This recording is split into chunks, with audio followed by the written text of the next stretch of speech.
makers of Clippercraft clothes for men, and 1,203 leading retail stores from coast to coast, present Sir Arthur Conan Doyle's immortal character, the world's most famous detective, Sherlock Holmes, starring John Stanley.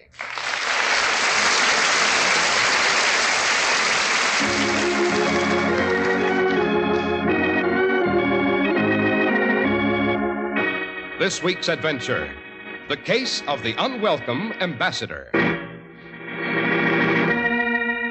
Really, my dear Watson, you're being most discourteous. We have a guest waiting outside. Fetch him. But Holmes... Go on, open the door. Bring him in. There's hardly any reason for such haste. He can well afford to wait. It happens that our guest is a corpse.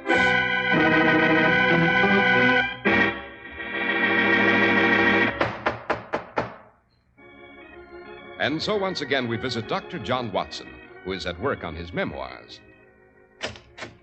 Ah, Mr. Harris. Well, come in, sir, come in. Thank you. How's your writing coming along, Dr. Watson? Oh, splendidly. Sit down, my boy. won't Thank you very much. Which of the famous Sherlock Holmes cases are you working on now? Well, it's the case of the unwelcome ambassador. A very colorful affair involving a most undiplomatic murder. I'm very anxious to hear about it, Dr. Watson. And so you shall. But I am very anxious to hear from you first, Mr. Harris. The fall weather is upon us, and you must make some suggestions for my fall wardrobe. Why, certainly. Many millions of America's best-dressed men have discovered Clippercraft, acknowledged to be the finest clothing value in America. Here's why. By a voluntary concentration of their enormous buying power, 1,203 of this country's finest independent stores from coast to coast provide Clippercraft's great tailoring plants with the advantages of steady, year-round operation, and pass along to you the savings that result from lowered manufacturing and distribution costs. That's why you're certain of getting more for your money in distinctive styling and skillful tailoring in fabrics of lasting good looks. You'll find an outstanding selection of smart new fall clothes by Clippercraft at the leading store in your community, at the store you can trust. Really expensive-looking Clippercraft suits at only $47.50, with some styles at only $40. Also, Clippercraft sport jackets at only $26.50, and Clippercraft top coats at only $40 and $45. Some with removable zip-in linings at only $47.50 and $52.50. Yes, compare Clippercraft with clothes selling for many dollars more.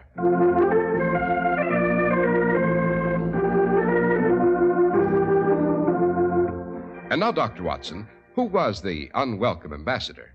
This story, Mr. Harris, goes back to the days before my marriage, when Holmes and I shared 221B Baker Street together. We were returning from a Sarasota recital at St. James Hall. We were approaching our lodging in a hansom. It was rather late in the evening.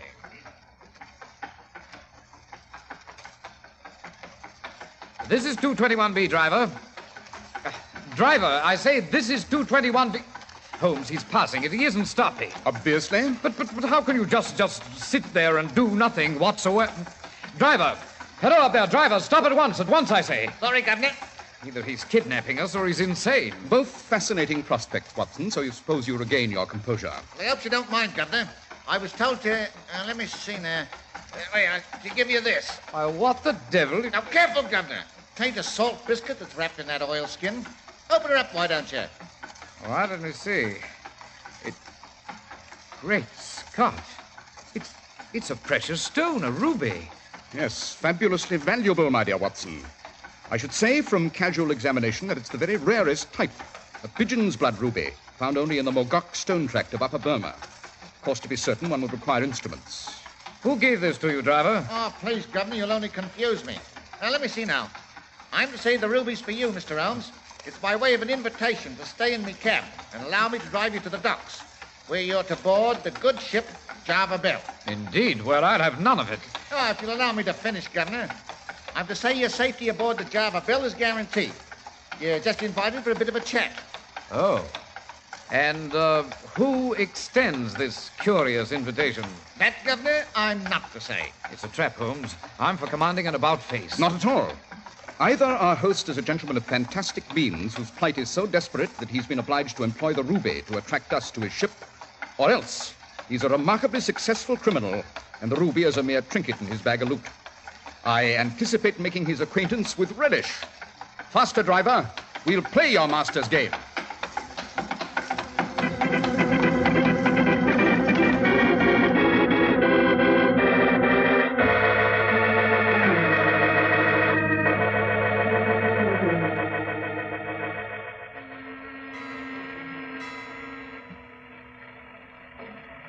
Right up that gangway, gentlemen. He's in the cabin what's all lit up on the main deck. You see it? Thank you, driver. Shall we go aboard, Watson?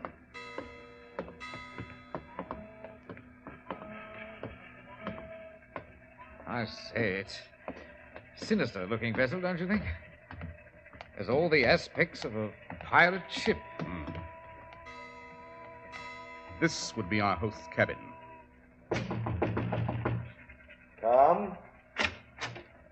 Ah, Mr. Holmes and Dr. Watson. You've accepted my invitation. I'm delighted. Be seated, won't you? Thank you. Huh? What's that? I said thank you. Now, sir, beyond the fact that you've spent considerable time in the tropics, that you've been in London for 6 days, and that you're an exporter of spices, what information do you wish to impart? How on earth do you know all that? The shipping page of the Globe listed the Java Belle as arriving 6 days ago, if I recall correctly, out of Macau, the Portuguese East Indies. As for your cargo, the odor of cinnamon aboard is inescapable. And it's clear that you've been in the tropics for some time because you suffer from a slight defect in your hearing, symptomatic of prolonged use of quinine. You're quite right, Mr. Holmes. I do come from Macau. It is on the South China Sea, separated from China proper by an ancient wall. There you may see Maharajas of India and jeweled countesses of France mingling in its twisted streets with riffraff and scum from 100 ports. It is the most lawless city on earth. It's a legend. I imagine your problem concerns Macau? It does, sir. My problem concerns the newly arrived ambassador to England from Macau, Senor Ruiz. Well, what of him, Mr. Mr. Edwards, Watson. The Globe was also conscientious enough to list the owner of the Java Belle. Mr. Holmes, the ambassador is about to be murdered. What? Oh, how do you know? There is a delicate political situation in Macau, Dr. Watson. Fanatic extremists would benefit greatly if the ambassador were to die. I have heard rumors that they have dispatched emissaries here to London to carry out the unpleasant task. And you've sent for me to prevent the crime? Exactly. If the ambassador should die, there would be an upheaval in the Indies. I should lose control of my export business, an immeasurable loss.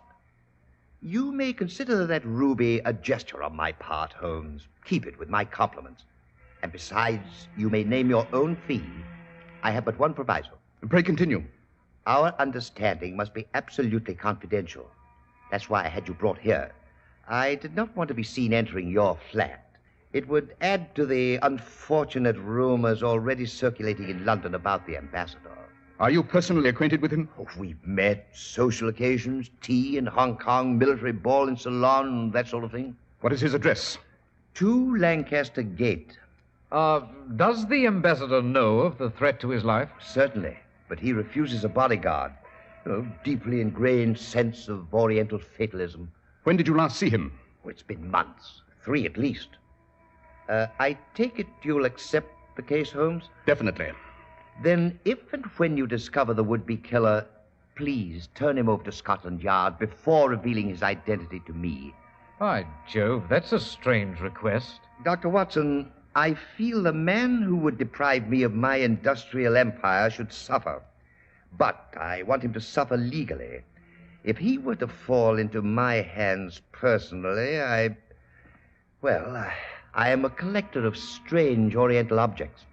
Some of them include torture devices beyond Western man's imagination. I could not resist using them.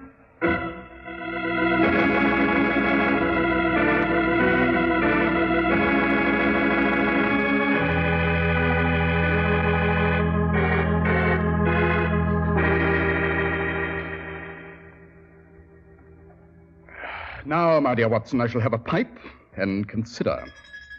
Oh, dear. Visitors at this hour? Welcome visitors, Watson. If they arrive at this late hour, it must be on an intriguing mission. Oh, remind me to enter Mr. Edwards in my index. Edwards. I don't care for that man, Holmes. The ship bespeaks the man, you know, and the Java Belle is a saucy, wicked lady of the sea.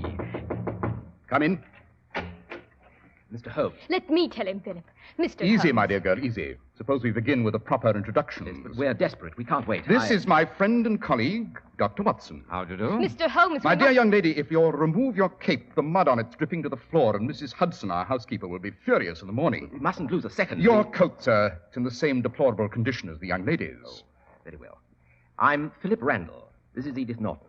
I'm secretary to Ambassador Ruiz from Macau. Aha. Edith and I were out for the evening. Where? The theater. Then we decided to walk to her place through Regent's Park. We were by the lake. And we saw a body floating in the lake. It was horrible. I recognized the face of the corpse. It was the ambassador. I refused to send for the police. Philip's afraid the ambassador's death will create international complications. He didn't think we could persuade Scotland Yard to keep the awful news a secret. The body was floating close to the edge of the lake. I could reach it. We pulled it on shore. We hailed a cab. Philip bribed the cabbie to keep his mouth shut. We managed to place the dead body in the hansom. Where is the corpse now? Propped up in the cab, right outside this door. Good heavens. How very crude. Fetch him inside. It's rather chilly tonight, and we have a nice warm fire here. Watson, give young Randall a hand. Bring the late ambassador in here where I may have a look at him. Come along, Randall. We two can manage. But hurry, you can't just leave him there. I must apologize for my disheveled appearance, Mr. Holmes. May I remove my hat and straighten my hair? Certainly. Did you know the late ambassador, Miss Norton? Yes, I'd been out with him a few times. Was he fond of you? Yes, Terribly? very. Propose? Oh, no. Oh, you have a piece of confetti in your hair. Here? That's it. And a speck of mud on your neck. That's better. How did you regard the ambassador? Why, I adored one. He was a darling. Does young Randall stand to profit by his employer's death? Well, I don't want to place Philip in a difficult position, but there was talk that the ambassador was somehow preventing Philip from receiving a vital diplomatic post. According to the social columns, Miss Norton, which I read solely to remain au courant, and with extreme distaste, the late ambassador was not your sole darling. I resent that, Mr. Holmes. If a girl cannot be popular without having people... Here's the body. Easy, Randall. Yes, but Place the ambassador in my armchair. It's most comfortable. That's it. Handsome, wasn't he? Really, Holmes, your macabre sense of Yes. humor is... Bullet wound in his back. He was shot, then pushed into the lake. Watson, the bullet wound of entrance is at the 6th left intercostal space. Path of the bullet, oblique, downward. Mr. Holmes, what shall we do? Since it's extremely late, Miss Norton, if I were you, and I'd ask my escort to see me home. but the body, we... Our lodging is not what I would term extravagantly commodious. But I believe we can accommodate the cadaver as a guest, temporarily. Shall we come tomorrow? How will we know what... You must be exhausted, Miss Norton. Good night. Good night, Mr. Randall. Mr. Holmes, if you'd only let us know Good what... night. Well, I must say you might have handled the two youngsters with less effrontery, Holmes. We haven't time for the amenities. Randall, I beg your pardon. Did you forget something? No. Edith's gone downstairs. I just stole back because I have a suggestion. It's about a man named Jack Singh. And why are you telling us about him? Well, he knew the ambassador quite well. He's an incredible chap, a mixture of Chinese, Malay, British. He spent a good deal of time in Macau at the gambling tables. Where is this Singh? In Limehouse. He operates a gambling spot there. There was talk of a wager he'd made on the mathematical chances of the ambassador's being assassinated. You might look into it, Mr. Holmes. Well, I must run. Good night. Now, why would young Randall want to keep Miss Norton from hearing that? You're wasting time in idle speculation, Watson. Well, perhaps. Holmes, why are you putting on your coat? Because we're off to Limehouse, Watson. I must meet this gentleman who equates mathematics with death.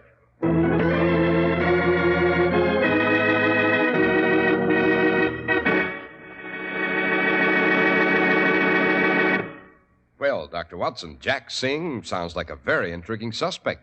There should be a wealth of clues in visiting him in Limehouse. Should there, Mr. Harris? Well, I may be wrong about that.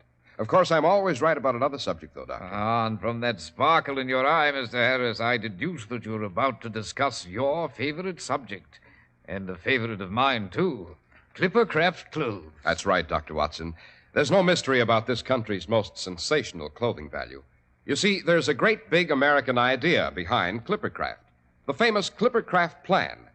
Now, this plan gives you the benefit of group purchasing because it concentrates the vast buying power of 1,203 of this country's leading stores from coast to coast.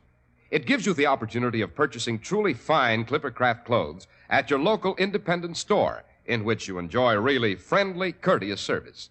You know how much that means when you're buying clothes. And Clippercraft clothes are correctly cut and tailored of superb long-wearing materials. And the savings.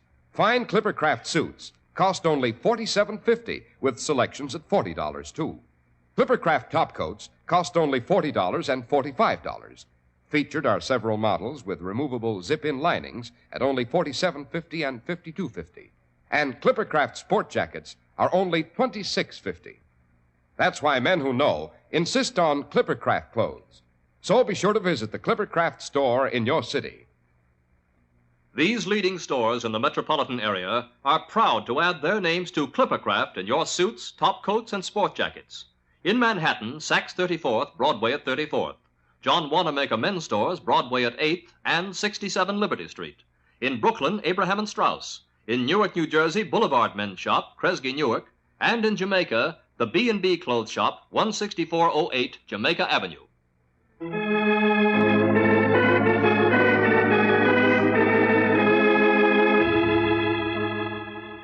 And now, shall we return to our story, Mr. Harris? Oh, by all means, Dr. Watson.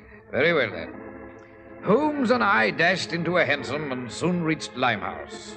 The streets were too crowded for a horse and carriage, so we were obliged to go the last portion of the way to Jack Singh's gambling establishment on foot.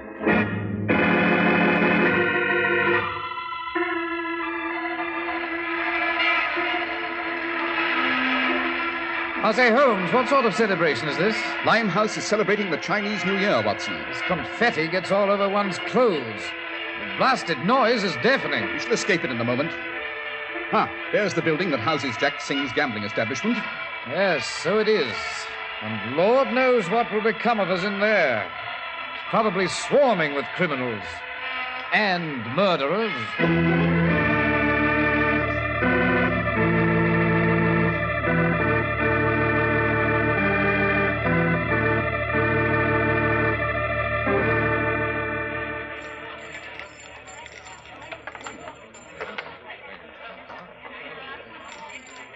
I regret the necessity of disturbing your game, Mr. Singh. Not at all, Mr. Holmes. I am delighted that you have brought the news of the ambassador's death. It is magnificent news. Well, I must confess, Mr. Singh, you have a curious attitude.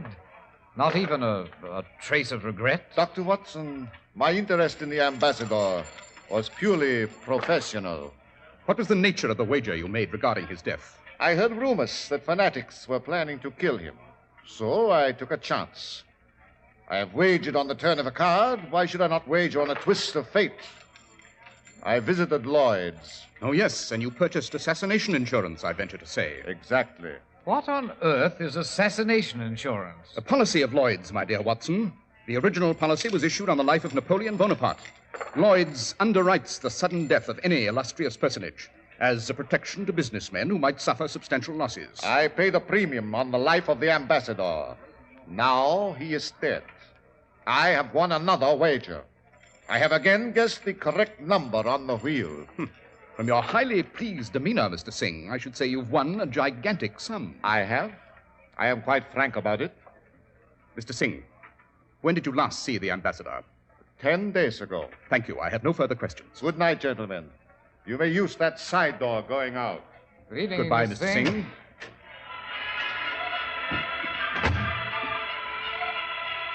Where to now, Holmes?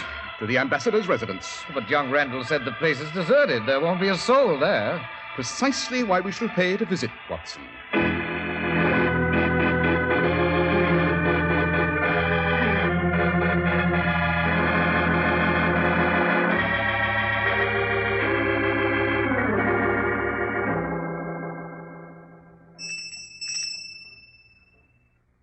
Randall told you no one's at home here at the ambassador's, Holmes. Then we're obliged to enter the ambassador's home in unorthodox fashion, Watson.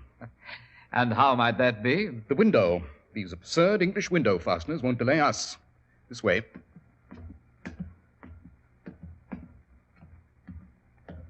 Shall we try this window? Superb. Opens in a jiffy. Up she goes. After me, Watson. Leap over the sill. So. Righto.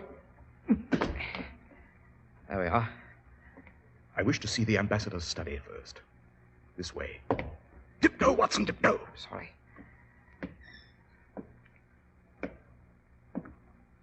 This is the study. Here is the ambassador's desk.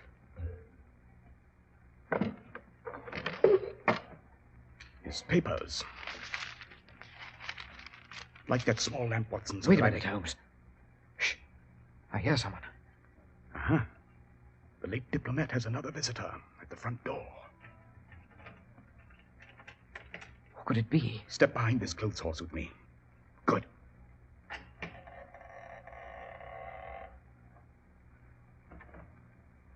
I can see the front door. Someone stepped in. Tall, thin chap. He's lighting a candle. Wait a minute. He's holding the candle toward his face. Why, it's young Randall. Quiet, Watson.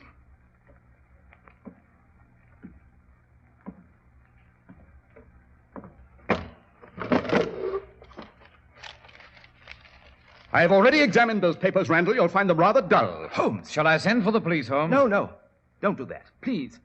Really, I haven't done anything. I just came back to... You were the ambassador's secretary. Therefore, you made use of your pass key to return and have a look at his private papers. Papers he undoubtedly never allowed you to see. Yes, I was hoping to find out who killed him on my own. Confound it, man. It appears to me as though you killed him. But I didn't, I tell you.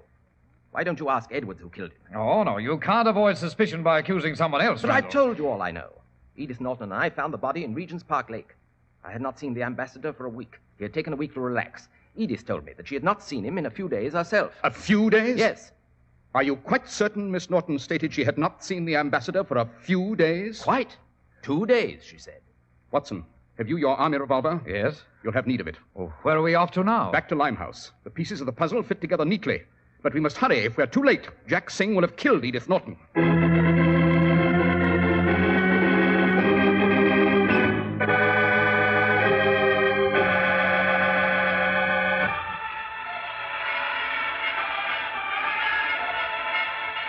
I'd hoped by now the Chinese would have finished celebrating their New Year. You think we'll get through this crowd in time, Holmes? We must, Watson. That poor girl will be dead, and we should be to blame. This corner. It's not far now. Your revolver ready? Yes, ready, Holmes. I'd keep up with you, but the old wound, you know, my leg. This is the side entrance. Someone is purposely not answering. Knock again, Holmes. Open! Open, I say! Open or we shall shoot the lock off. Holmes. Yes, Mr. Singh.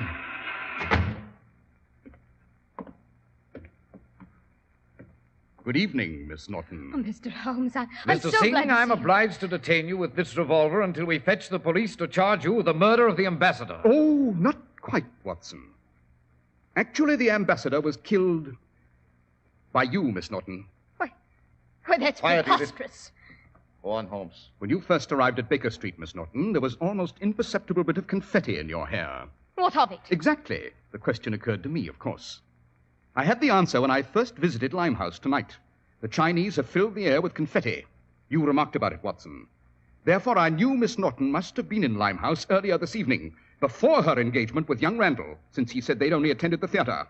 And so you knew, Holmes, that she was in this with Mr. Singh. That doesn't prove that I killed the ambassador. Patience, dear girl. Everyone who could have done away with the ambassador said they hadn't seen him in at least a week. In one case, not for 3 months. But you claim to have seen him just 2 days ago, Miss Norton. I did. That's not the truth. It's utterly impossible for you to have seen the ambassador alive in the past 48 hours. I believe Dr. Watson will support the authenticity of my medical information in this instance. The ambassador's body was found floating in Regent's Park Lake, and it requires a minimum of 5 days in the water for a human body to become sufficiently buoyant to float. You have a home. We will collect a great deal from Lloyd's, Mr. Holmes. If you would forget this, you might... Yes. And you, Mr. Singh. You purchased a weighty premium guaranteeing the ambassador's life. But you wanted to wager to be a certainty. You could not commit the crime yourself. You required the services of someone familiar with the ambassador's habits here in London. Someone who knew him intimately, who would be with him alone and often. So you made arrangements with Miss Norton, a ruthlessly ambitious young lady who's striven desperately to marry into wealth. Why, of all the nuts... I hurried here because I realized that now that the money is forthcoming, Mr. Singh might decide to do away with you, dear girl.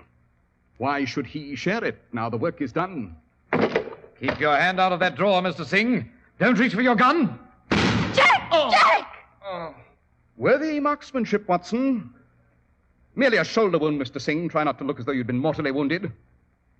You too, Miss Norton. That expression of despair is most unbecoming.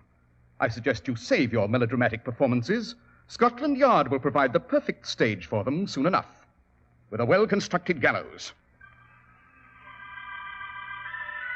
Oh, I did forget. A Happy New Year, Mr. Singh. A Happy New Year, Miss Norton.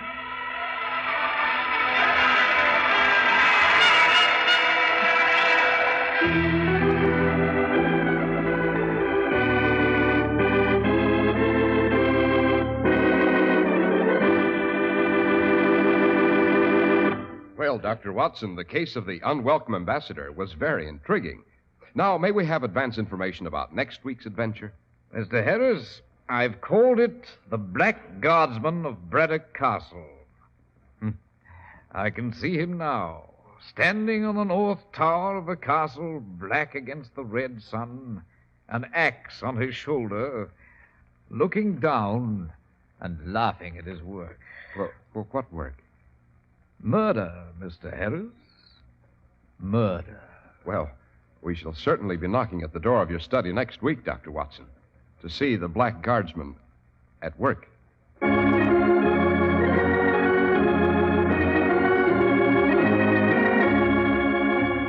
The makers of Clippercraft clothes and 1,203 leading stores from coast to coast have brought you another in the new series of broadcasts featuring the world's most famous detective, Sherlock Holmes.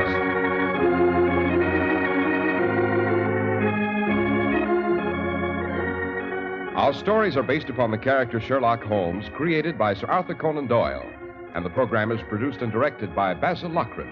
Sherlock Holmes is played by John Stanley, Dr. Watson by Ian Martin. This week's story was written by Howard Merrill, special music by Albert Berman.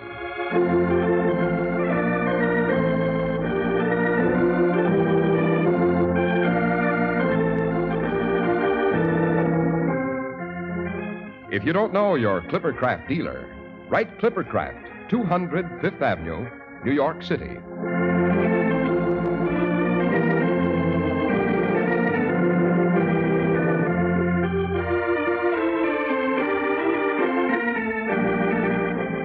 Be sure to listen next week to Sherlock Holmes in The Black Guardsman of Braddock Castle.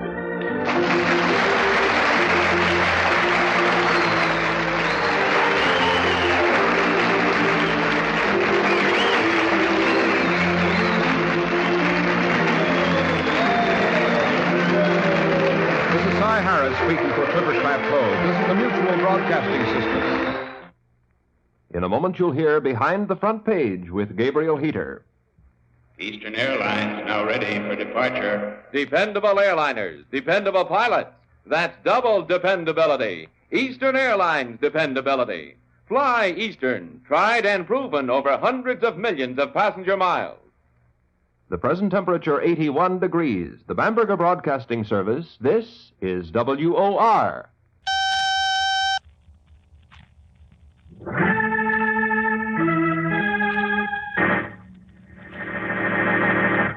From New York City, the makers of Clippercraft clothes for men and more than 1,200 leading retail stores from coast to coast present that immortal character created by Sir Arthur Conan Doyle, the world's most famous detective, Sherlock Holmes, starring John Stanley.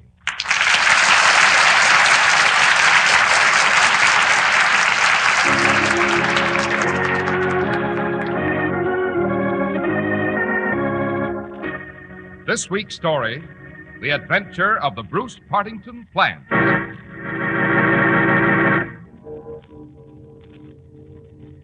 It's just midnight, Holmes. Yes. And our quarry, Watson, should be coming through that door at any moment. Better have your service revolver at the ready. I'm fully prepared, Holmes. Good.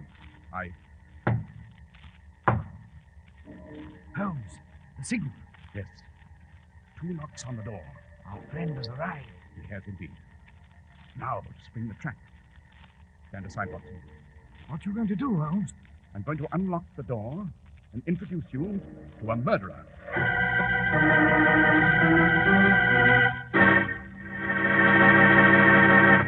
Well, Dr. Watson, I see you're hard at work on your memoirs as usual.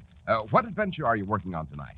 I call it The Adventure of the Bruce Partington Plans, Mr. Harris. Incidentally, did you know that Holmes had a brother, Mycroft Holmes? Mycroft Holmes? No, I didn't. I met him for the first time in this adventure. A great man, Mycroft Holmes, as prominent in his own sphere as my comrade was in his. And he appeared at a time when the fate of the Empire hung in the balance. But first, Mr. Harris, I know that you have something to say about Clippercraft clothes. I have, Dr. Watson. 37 long years of making fine clothes are behind Clippercraft. And the new fall suits show it. They're superbly cut of fine, long-wearing materials and tailored with details found only in the most expensively priced clothes. Yet you pay only $40 and $47.50. And here's the reason why. More than 1,200 of this country's finest independent stores from coast to coast have concentrated their huge buying power to really bring down your high cost of living. You enjoy the savings when you buy Clippercraft at your local Clippercraft store, the store you can trust. You enjoy friendly, courteous service, too, from the local store in your community that really knows how to please you. Try on your favorite style in Clippercraft's extra long-wearing worsted suits at only $47.50. Why, you just can't beat Clippercraft's values in suits, top coats, and sport coats. Compare Clippercraft with clothes selling for many dollars more.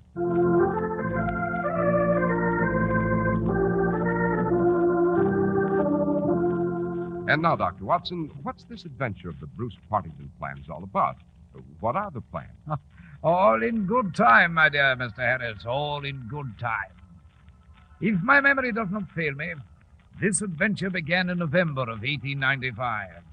A dense yellow fog had settled down over London, so that from our windows at Baker Street it was impossible to see the loom of the opposite houses.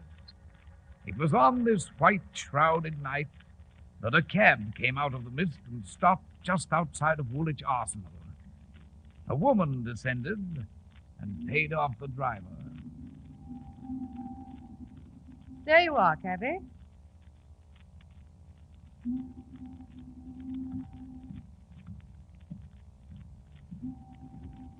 I say... Oh, who are you? That's I, Violet Cadogan. Oh, Cadogan, darling. Oh, it's impossible to recognize anyone in this beastly fog. I was afraid that some stranger was trying to... But it is you, and... Of course it's I, Violet. Now, will you stop chattering? Cadogan. Oh, forgive me, darling. Nerves. On edge, I'm afraid I... What's the matter, darling? Matter? Oh, something's worrying you. You're nervous, upset. You seem afraid of something. What is it, Cadogan? It's nothing. You've never worked this late at the Arsenal before, Cadogan. We'll be fortunate if we get to the theater at all. Theater? Oh, I am sorry, Violet. I can't make it tonight. Can't make it? But, Cadogan, we've tickets for the theater and... But something's come up, something urgent. Violet, you had better take a cab. Go home. Cadogan, why do you keep staring at the Arsenal? For heaven's sake, darling, what's this all about? I can't tell you. Not even your own fiancé? No. I see. I know, darling, I know what you're thinking. You're thinking I don't trust you, but this is extremely confidential. A matter of state of government. And unless I... Violet. Yes? Look over there. You see a man in a bowler hat and a waterproof just coming out of the entrance? Why, yes, but what... I've got to follow him. I can't afford to lose him. Cadogan, what... Goodbye, Violet!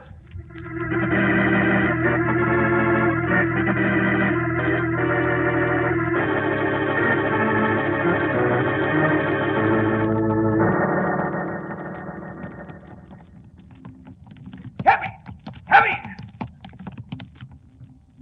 accuser. Follow that cab just ahead. Don't lose it in the fog. That's a rum go in this pea soup, Governor. Might as well ask the There's a thrill in it if you hang on. Hop in, Governor. We'll have to be quick.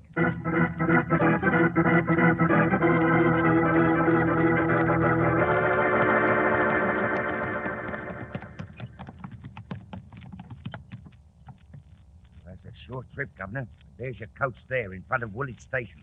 Your bloke we need to take the underground, seems like. Here you are, cabby.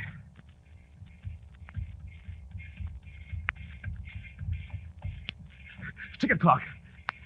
Yes, sir? Did a gentleman in a bowler hat and waterproof just come through the passenger tunnel here? Yes, sir. Just ahead of you. Bought a ticket and just stepped aboard that train. Quick, give me a ticket. Where to, sir? Anywhere.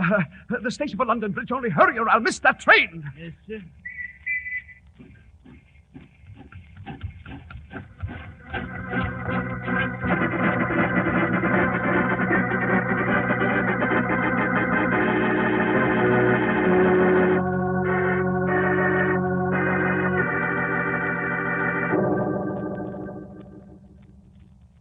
Say your brother Mycroft will arrive here at Baker Street in half an hour, Holmes. Yes, Watson. I'm in receipt of an urgent telegram from Mycroft. He's coming straight from his government office at Whitehall to seek my counsel on a most serious matter. Indeed? On what serious matter? The Cadogan West affair. The Cadogan West? What's that? Well, read the newspapers, Watson. If you'd peruse the Daily Telegraph there on the chair, you'd find that last night a junior government clerk named Cadogan West met his fiancée, a Miss Violet Westbury, for an evening at the theatre. Well, I mean to say, what of it? With no explanation whatever, he darted off into the fog in pursuit of some mysterious quarry. And early this morning, he was found dead.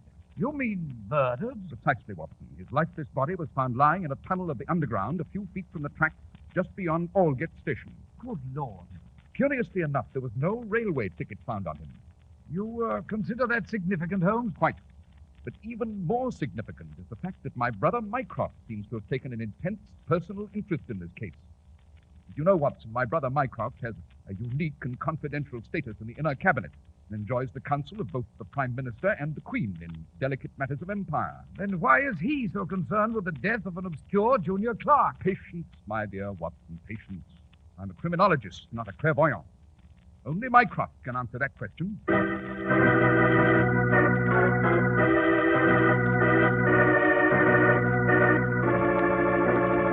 My dear Sherlock, I have never seen the Prime Minister so upset. And the Admiralty is in a state of near panic. As for myself, in view of the present delicate situation in Siam, it is most awkward that I leave the office for a moment. Then let us arrive at the kernel of this affair at once, Mycroft. Why is Whitehall so concerned about the death of Cadogan West, a minor clerk? Because the fate of England, and indeed the Empire itself, may hinge upon a quick and early solution of this regrettable affair. Good heavens, sir. As serious as that, is it? Indeed, Dr. Watson. Pray continue, Mycroft. You have heard of the Bruce Partington plans? Vaguely. Some plans concerning a new nautical machine, are they not? Specifically, gentlemen, they are the designs for a new and revolutionary nautical craft called the submarine, which can be propelled underwater. Submarine, huh? Extraordinary. Dash it, Holmes, the next thing you know, they'll conjure up some devilish scheme to fly through the air. Please do not interrupt, Watson. Proceed, Mycroft. Last night, the Bruce Partington papers, 10 of them in all, disappeared from a vault in Woolwich Arsenal. Aha. And was this vault easily accessible? No. Those plans were the most jealously guarded of all government secrets. Only 3 men had keys to the vault. Their names? Sir James Morter, the government expert and official guardian of the plans, who's fallen gravely ill over this matter, the senior clerk, Mr. Sidney Johnson, and Cadogan West, the junior clerk. Go on. But when the body of young West was discovered, 7 of the papers were found on his person. The other 3 papers, the vital, important ones, were missing. Naturally, the newspapers did not carry this information. Interesting, Mycroft. Very. Perhaps young West stole the plans, offered them for sale to some foreign power, and later was murdered for his pains. Perhaps, Dr. Watson. At any rate, we fear the worst. Sherlock, you see the consequences of all this? Naturally. If some foreign power gains possession of the Bruce Partington data, the sea power of Britain might well suffer a mortal blow. Exactly. Sherlock, you must drop everything and devote your talents to this. Those papers must be recovered. This mystery must be solved at any cost. Very well. Under the circumstances, we'd better begin at once. Come, Watson, we'll be off. Where to, Holmes? To Woolwich Arsenal. I should like a few words with this senior clerk, Mr. Sidney Johnson.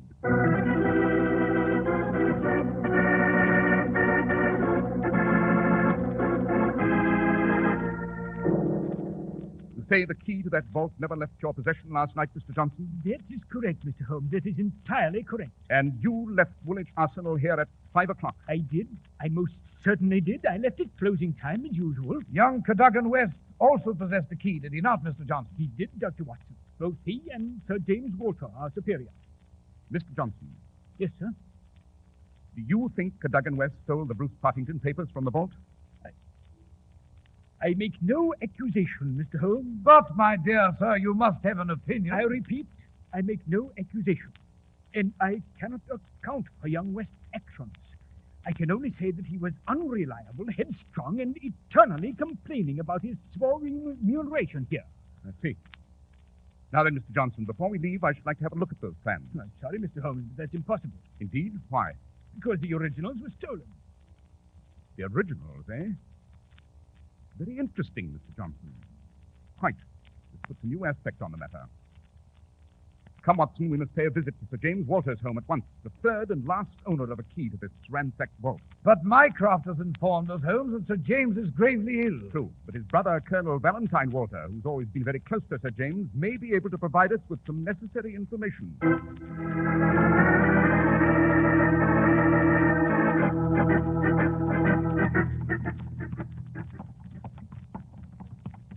Well, Holmes, I must confess I'm completely confused. Are you indeed, Watson? Yes, we seem to be no nearer to a solution than On the contrary, my dear fellow, we are. We are? We are indeed. It's true, every fresh advance we've made only reveals a fresh ridge beyond. And yet we've certainly made some appreciable progress. Note first that the original plans were stolen instead of being copied. Yes, but what was... Note, too, that no railway ticket was found on the body of young Cadogan West, who was presumably thrown from a metropolitan train.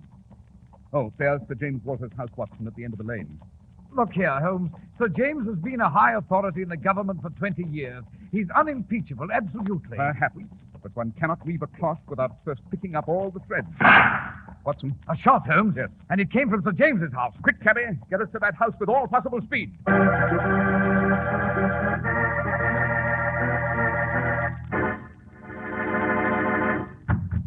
Open up. Open the door. Someone's coming, Holmes. What is it? What? Colonel Valentine Walter? Yes, what do you want? My name is Sherlock Holmes. This is Dr. Watson. We, heard a shot a moment ago, Colonel. We were on our way to see Sir James. I'm afraid that's impossible. What do you mean? Come out with it, man. What do you mean? My brother, Sir James, just shot himself.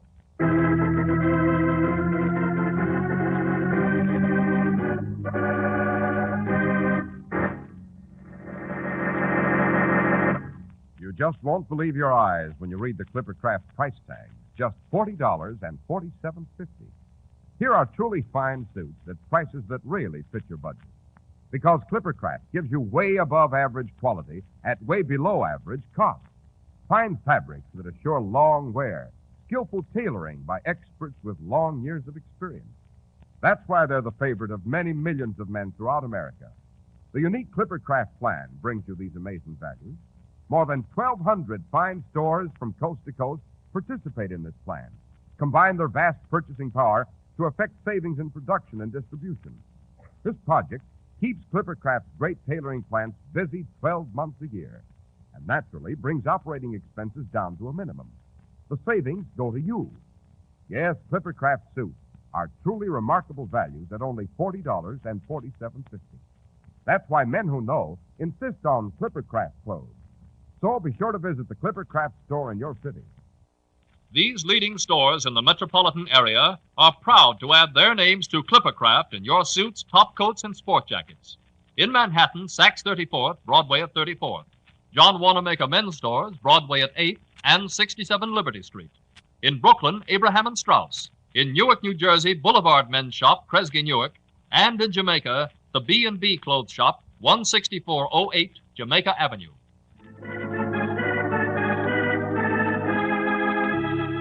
And now, let's return to our story, Dr. Watson.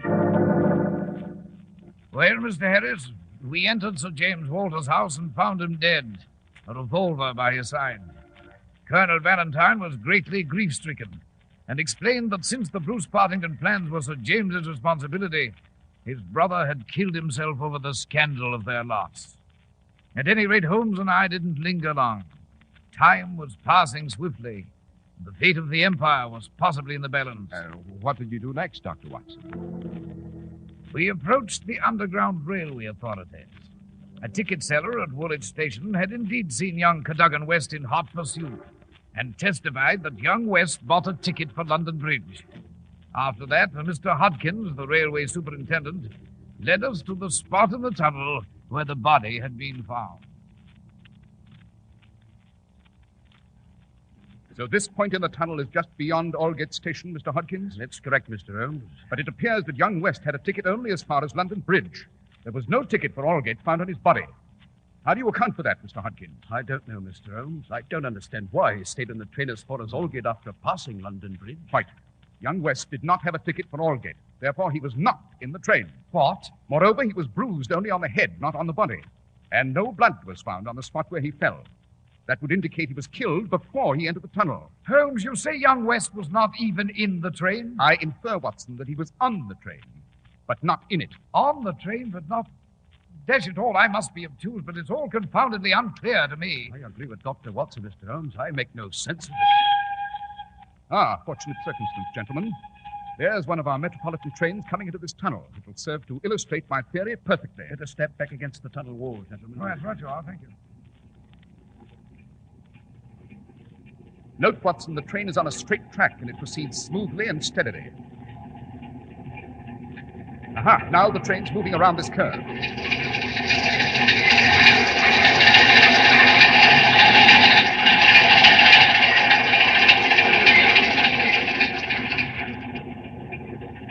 Did you notice how it shook and swayed as it rounded the curve, Watson? Yes, Holmes, I did. But what the devil difference does that make as far as Cadogan West is An concerned? immense difference, my dear fellow. It proves that Cadogan West's dead body was riding on the roof of a railway carriage here in the tunnel. What's that, Mr. Holmes? You mean to say someone placed the corpse on the roof and... I do indeed, Mr. Hodkins. The corpse rode for a considerable distance. But when it reached this point, the rocking and jolting on the train threw it to the ground. Yet there were no bruises on the body, which is natural enough. Dead bodies do not bruise. Good heavens, it seems incredible. Mr. Hodkins, is there a point farther on from Aldgate here where the trains pause before they proceed? Why, yes, Mr. Holmes, but...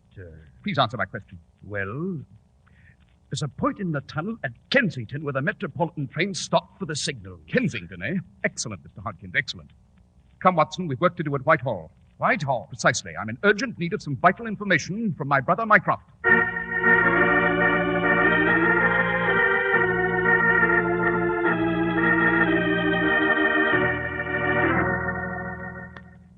Sherlock, you asked me for a list of foreign agents known to have residences in London at present. I have a highly confidential list here. Capital, Mycroft. I have a very simple query to make. Yes? Do any of these foreign agents live in or near Kensington? Only one, but he's out of the country at present. His name and address? Hugo Overstein, 13 Caulfield Gardens, Kensington. Aha. Holmes, by what line of deduction? All in good time, my dear Watson, all in good time. Sherlock, is there any progress? The Admiralty is in urgent emergency meeting with the Prime Minister, and at this very moment, my presence is awaited by the inner cabinet. Be of good heart, Mycroft. We're relentlessly pursuing our quarry, and we can hope to hold him in his lair in a very short time. Oh, then I have no alternative but to rely on you, Sherlock. I wish you all success in this matter. And now, if you'll excuse me. Of course. Watson, we'd better proceed to Baker Street at once. Baker Street? Right. We'll need a jemmy, a dark lantern, a chisel, and your trusty service revolver. And after that, Holmes? After that, a visit to 13 Caulfield Gardens, Kensington.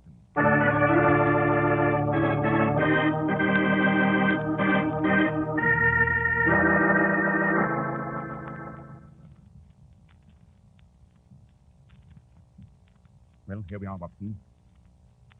13 Caulfield Gardens, the home of our foreign agent, Mr. Hugo Overstein. It's pitch dark inside, Holmes. Yes. Our friend is no doubt on the continent at this moment. Come, Watson, let's try the door. We've some prowling to do. locked as I expected. Watson, Yes, Holmes? you have your service revolver handy? At the ready. Good. Keep a sharp eye out. Get back against the wall, Watson. Quick, someone's approaching. Holmes, police. The bobby on his beach, Watson.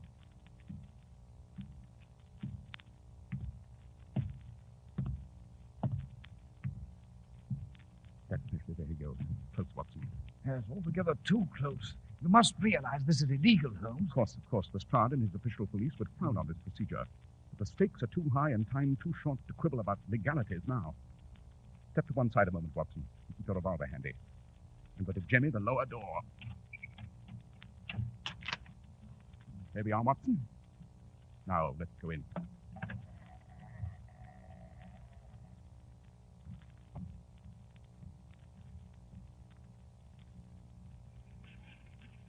Holmes, what's that? A metropolitan train, Watson. The tunnel's just at the back of this building. And if I'm not wrong, the train will come to a stop here.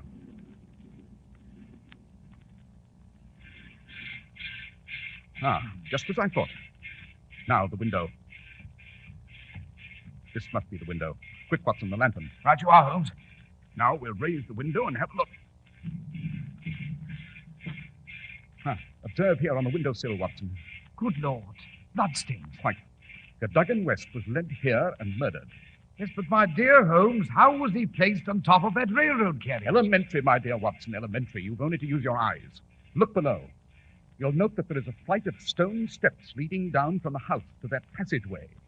But that passageway is in reality the roof of the railway tunnel. You'll observe also that there's a large ventilating window in the roof of that tunnel. If you look carefully, you'll see the top of a railway carriage as it waits the signal to proceed, just under that ventilating window. Ah, yes, I see. In brief, the murderers carried the body of young West down the stairs and thrust it through the ventilating tunnel window upon the roof of a waiting carriage. Then the train simply moved off through the tunnel with its passenger riding the roof. Precisely, Watson. Holmes, I must compliment you on the brilliance of your deduction back at Aldgate Station. Nothing but logic, my dear Watson. Simple logic. Without a ticket, young West couldn't have journeyed inside the carriage. Therefore, he must have journeyed outside. Come, Watson, there's no time to lose. What next, Holmes? A thorough search of the premises.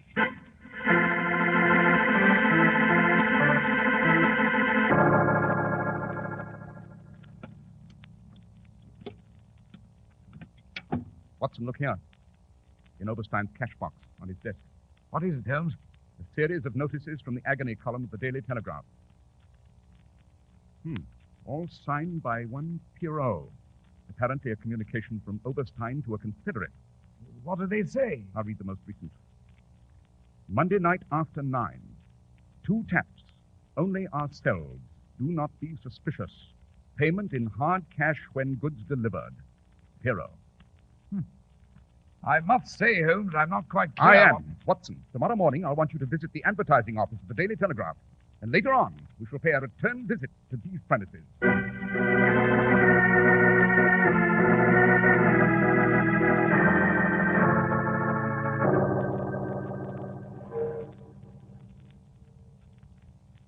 Just 12 o'clock, Holmes. Yes. Our quarry should be here at any moment to save on our trap, Watson. Oh, here's a copy of the ad I inserted this morning, Holmes. Listen. Tonight, 12, same place, 2 taps, most vitally important, your own safety at stake, Pierrot. He would have certainly seen it. What? Listen. 2 taps on the door. The signal. Yes. He's here. Better have your service revolver ready, Watson. I'm prepared, Holmes. Good. One moment, Colonel Walter. Colonel Walter? I'm going to unlock the door, Watson. Oberstein, what the devil does this notice in the telegraph mean? Means the game's up, Colonel Walter. No, don't move. I warn you, Dr. Watson's an excellent shot. Yes, and under circumstances such as these, sir, I assure you I should not hesitate to use my service revolver. I don't know what all this is about, Mr. Holmes. There's been some mistake. I came here merely to visit Mr. Oberstein. In response to a notice in the agony column of the Daily Telegraph. Eh, my dear Colonel? Yes, a notice we wrote ourselves. You wrote it? We did indeed. But then you know? Everything, my dear Colonel. We know that young Cadogan West saw you open the vault at Woolwich Arsenal with a key you duplicated from your brother's key. But how? Elementary, my dear Colonel. The thief had to be an outsider without time, opportunity, or skill to copy the originals. Therefore, he was first to purloin the original plans themselves. An examination of Sir James's key on his watch chain as he lay dead in your house revealed to me a thin, waxen coat on the metal. Hence, the key had been copied. And finally, your appearance here automatically indicts you. I see. And I suppose you know everything else. I do. Young West followed you on the Underground to London Bridge. When he left the train, the collector took his ticket at the gate there. Hence, no ticket was found on his person. Then he followed you halfway across London to Caulfield Gardens, Kensington. You became aware that he was following you, and you and Oberstein contrived to murder him. Then you lowered him through the roof of the tunnel outside this window and onto the railway carriage. An ingenious way to get rid of a corpse, Colonel. Treason was not enough for you. You had to stain your hands with murder. Mr. Holmes, Dr. Watson, I need money. I need money desperately. And the Bruce Partington plans, they were the only answer. Where are the 3 missing papers now? Hugo Oberstein has them in Paris. He intends to sell them to the highest bidder among the foreign powers. If I could make but some small amends for my treachery. You can. How, Mr. Holmes? Tell me how. You will write to Oberstein immediately. Tell him there is another paper you found, and without it, the 3 he now possesses are useless. Tell him to return at once with the 3 papers intact. Is that clear? Yes. Very well. Oh, Watson. Yes, Holmes? You may put away your revolver now. I think Colonel Walter intends no violence and is fully aware of his folly. And unless I miss my guess, Mr. Oberstein will return, and the Empire will once again breathe easier.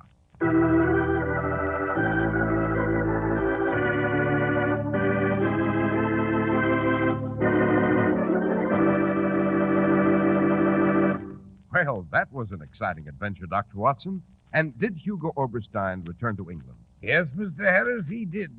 And he was apprehended with the missing paper, which he had intended to offer at auction in all the naval centers of Europe. Well, was Holmes offered any reward for his good work on behalf of the Empire, Doctor? He was, but he refused all honors. Shortly thereafterward, however, my friend appeared with a remarkably fine emerald tie pin. He didn't mention the donor, but I suspect it came from a certain gracious lady whose august name we all know. I see. But now, Dr. Watson, how about next week's story? Next week, Mr. Harris, I shall relate to you the adventure of the frightened bookkeeper.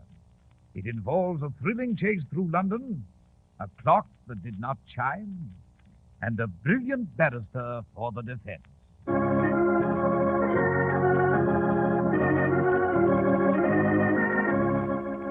The makers of Clippercraft clothes and more than 1,200 stores from coast to coast have brought you another in the new series of broadcasts featuring the world's most famous detective, Sherlock Holmes.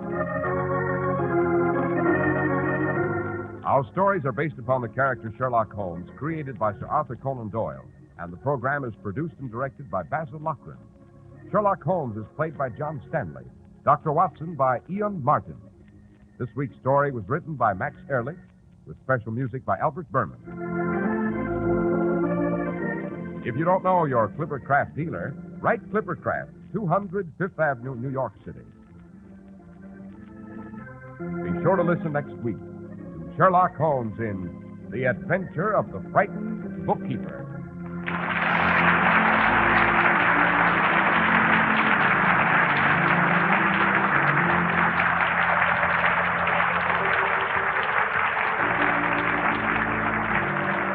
This is Cy Harris speaking for Clippercraft Clothes. This is the Mutual Broadcasting System. Stay with us for Behind the Front Page with Gabriel Heater, which follows in a moment. Eastern Airlines now ready for departure. Dependable airliners, dependable pilots. That's double dependability. Eastern Airlines dependability. Fly Eastern, tried and proven over hundreds of millions of passenger miles. 7 o'clock by Longines, the world's most honored watch. Product of the Longines Whitnor Watch Company. Your Mutual station will broadcast exclusively the American League playoff game in Boston tomorrow between the Red Sox and the Cleveland Indians. The playoff is on the air at 1:15 p.m. Eastern Standard Time. That's tomorrow afternoon at 1:15 Eastern Time for the American League playoff on your Mutual station. Now, Sherlock Holmes. The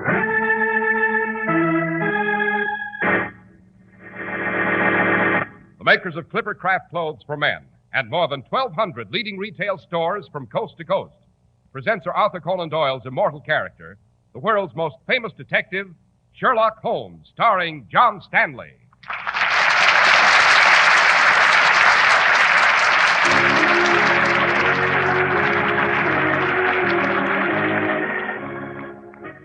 This week's adventure, the case of the frightened bookkeeper.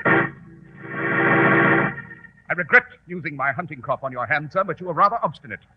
And you are wanted for murder. I shall stop the train and we shall return to London, where I shall have the pleasure of turning you over to Inspector Lestrade of Scotland Yard as a gift. Compliments of Mr. Sherlock Holmes.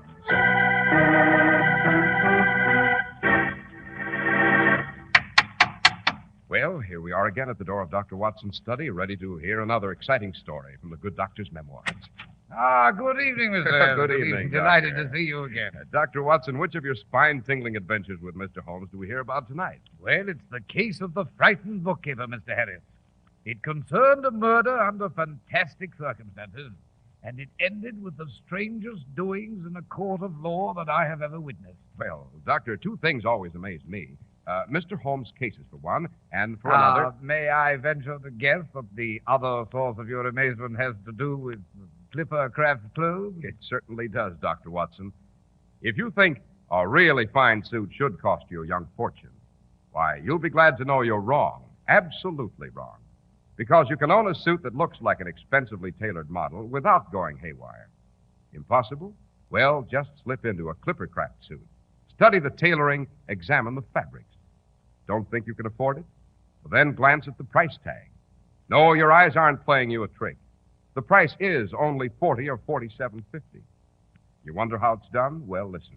More than 1,200 of this country's finest independent stores, from Maine to California, have combined their vast purchasing power to keep your budget happy. That's why you'll pay only $47.50 for the handsome Clippercraft worsted suit you'll hardly ever wear out. Try one on at the Clippercraft store in your community. You're bound to agree. Clippercraft's values in suits, top coats, and sport coats are flabbergasting. Compare Clippercraft with clothes selling for many, many dollars more.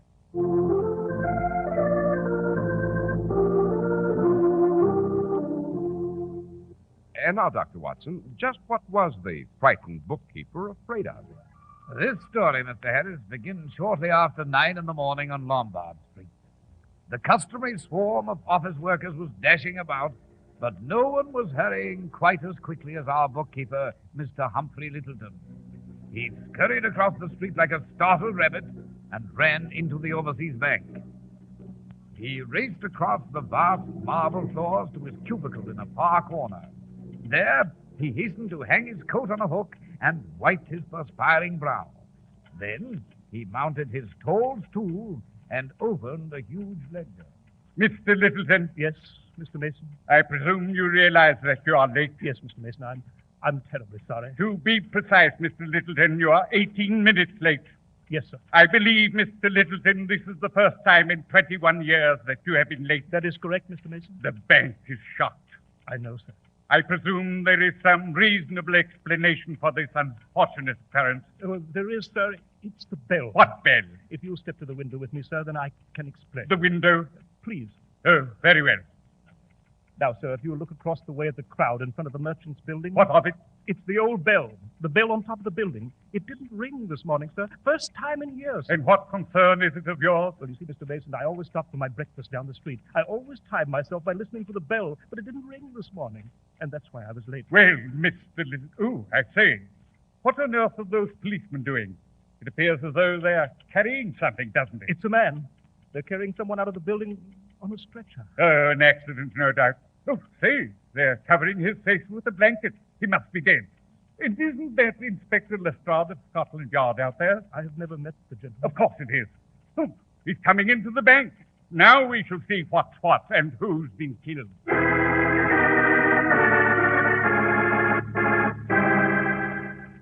Mr. Littleton. Yes, Mr. Mason. May I present Inspector Lestrade of Scotland Yard? Happy to make your acquaintance, Inspector. How do you do? Mr. Littleton, You were late this morning because the bell on the top of the merchant's building failed to strike the hour of 9. Yes, Mr. Mason. Inspector Lestrade informs me that the bell did not strike because something had fallen into the mechanism. Do you know what it was? I haven't the remotest idea. It was a dead body. Really? It was the body of a Mr. Henry Bennett. Henry? Mr. Bennett was murdered. What's that? You committed the murder, Mr. Littleton. I? Well, You were late because you did not simply stop for breakfast. You also stopped to do away with Henry Bennett.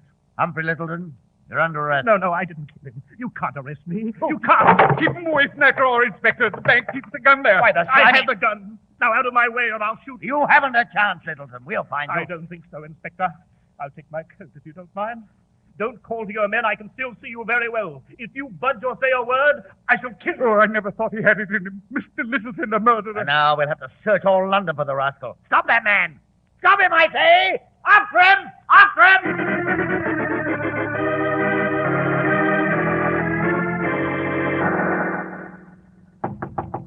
I'll answer it, Holmes. Good morning, Dr. Watson. Oh, good morning, Inspector Lestrade. Mr. Holmes? Well, Lestrade, what information do you wish to impart? Aside from the fact that you found a cadaver in a small, inaccessible area, that you've lost a prisoner, and that you're desperately anxious to discuss the case. Holmes, the inspector's hardly said a word. How do you know what this is all about? He's hardly said a word, my dear Watson, but his appearance is most eloquent. Is it, Mr. Holmes? Indeed. You've dust on the knees of your trousers and the elbows of your coat, indicating clearly that you've been squirming about in an area that's barely accessible. You've found a corpse since a considerable number of woolen threads are on your jacket. They are the distinctive colored threads found on the blankets used by the coroner when placing dead bodies in his wagon. Remarkable. Your complexion is livid and you're breathless. You have therefore been running, surely not in haste to pay us a social call, rather, I should say, in pursuit of someone. And the manner in which you're nervously fingering your notebook, Inspector, can only signify that you're impatient to discuss the case. Pray discuss it then. Understand, Mr. Holmes. I'm telling you this because you have been somewhat helpful on previous occasions. A masterpiece of understatement. I'm not asking your assistance. It's just if you should come across anything that should be brought to my attention. Now then, our information's fragmentary. Perhaps I may embellish it. We found a corpse lying across the mechanism of the gigantic bell on top of the Merchants Building on Lombard Street. Who was the dead man? A Mr. Henry Bennett. Bennett, yes, I have a card on him. Who is he, Holmes? Oh, a petty thief, tiresome record of criminal trivia, served a few short prison terms, bit of flotsam on the sea of the London underworld. Bennett's skull was split open. We found the weapon. It was a walking stick with a cast-iron top. A walking stick? We couldn't fathom where it came from, but a girl in the crowd recognized this. She's the secretary of the overseas bank across the way. The bank had presented the walking stick to one of its bookkeepers as a memento of 20 years' service. And the bookkeeper's name? Humphrey Littleton. Find anything else? Yes. There was a letter on the body, obviously a blackmail note, addressed to Humphrey Littleton. Oh, how did the note read? It said, Merchants Building, Tuesday morning, bring usual payment, be sure you keep mum. It was scrawled in pencil, wasn't signed, of course. Any eyewitness? 2 of his fellow employees saw Littleton leave the Merchants Building. You then crossed the street and entered the bank and attempted to arrest Humphrey Littleton, but he had escaped. Am I correct, Lestrade? Yes, Mr. Holmes. He vanished. He took a gun from the cashier's drawer, forced his way past us. Evidently, the little bookkeeper was tired of being blackmailed by Bennett, so he did away with him. Yes, but how did the body get into the mechanism of the bell, Inspector Lestrade? Littleton met his man in the building this morning, struck him on the head, killing him instantly, dragged the body to the roof. He intended to push it off, so we believe Bennett had fallen or committed suicide. Well, that's all very well, but you still haven't explained I'm coming to that, Dr. Watson. The killer must have been startled by a noise and believed he was about to be caught, seen by someone on the roof, a chimney sweep, perhaps. There's a trap door on the roof that leads to the bell. Littleton must have dropped him there when he became afraid lest he wouldn't have time to push him off the roof. Anything further you wish to state, Lestrade? No. Now I must be off. I don't suppose you'll have occasion to do so, Mr. Holmes, but if you should come across a clue as to the whereabouts of Littleton, you might tell the Yard. Lestrade, I leave the solution of this case entirely in your capable hands. It will rest well there, Mr. Holmes. I've no doubt, Lestrade. Good morning. Good morning, gentlemen. Inspector. Well, confound it, Holmes. You're not just going to sit there while Inspector Lestrade steals a march on you. Not a bit of it, my dear Watson. I'm merely giving him time to leave. The moment he's sufficiently far away, we're off to the overseas bank. We shall see if we can't locate Mr. Humphrey Littleton, the frightened bookkeeper. Perhaps we may shake salt on the tail of this bird who's flown the cage.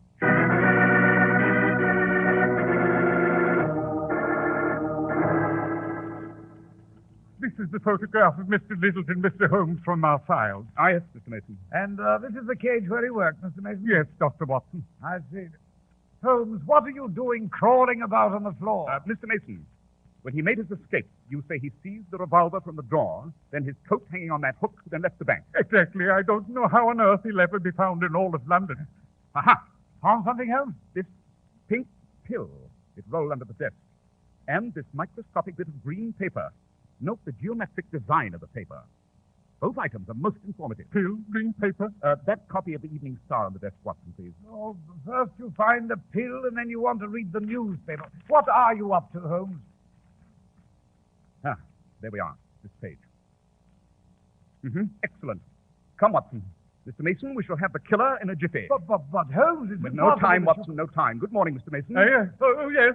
Good morning. Where are we off to, Holmes? Victoria Station, as quickly as a cab will carry us. And why, may I ask? Because, my dear Watson, it's there that we shall find Mr. Humphrey Littleton, if we're not too late.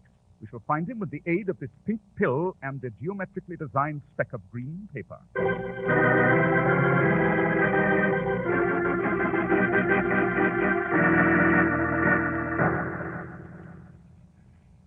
We're most fortunate, Watson. The train Mr. Littleton has chosen for his departure to the continent is still here at the station. Come along, I've purchased tickets for us. We must board it. Well, but what train? How do you know all this? The answer is the pink pill I discovered in his cage at the bank. I recognized it immediately. Its mate is missing. There's a pink pill and a brown pill. Ingredients, a form of butyl alcohol, hyoscine bromide, and caffeine, more commonly known as seasick pill. Oh, I see. The pill fell from Littleton's pocket when he lifted his coat from the hook. Pill? By George, he was preparing for a sea voyage. Positively brilliant, my dear Watson. Yes, our bookkeeper was prepared to bolt from the clutches of his blackmailer, to abandon his position at the bank. He was preparing for a sea voyage, timid soul that he is, by securing pills. This gate, Watson. Oh, right you are, thank you. But why did you read the Evening Star? To examine the travel section. Not a single passenger ship sails today for a far-off port. There are simply the regular daily sailings across the Channel to France. Of course, I had to fortify this clue with more tangible evidence. The particle of green paper? Easily identifiable. It was a familiar green paper utilized for the printing of railway tickets. As for the neat pattern of it, it was definitely the portion punched out by the ticket seller. The railways maintain an infallible system of tracing those punch marks, Watson. Each punch has a peculiar design of its own. I was quite correct in surmising that Littleton was headed across the Channel via Victoria Station. His tickets for the train to Dover, the train we're about to board. Shall we? This compartment? So the agent said. I say, Holmes, do you expect the killer in this compartment? Yes, I realize it's empty now, but he'll arrive most assuredly. All right, step in, Watson, step in. Well, thank you.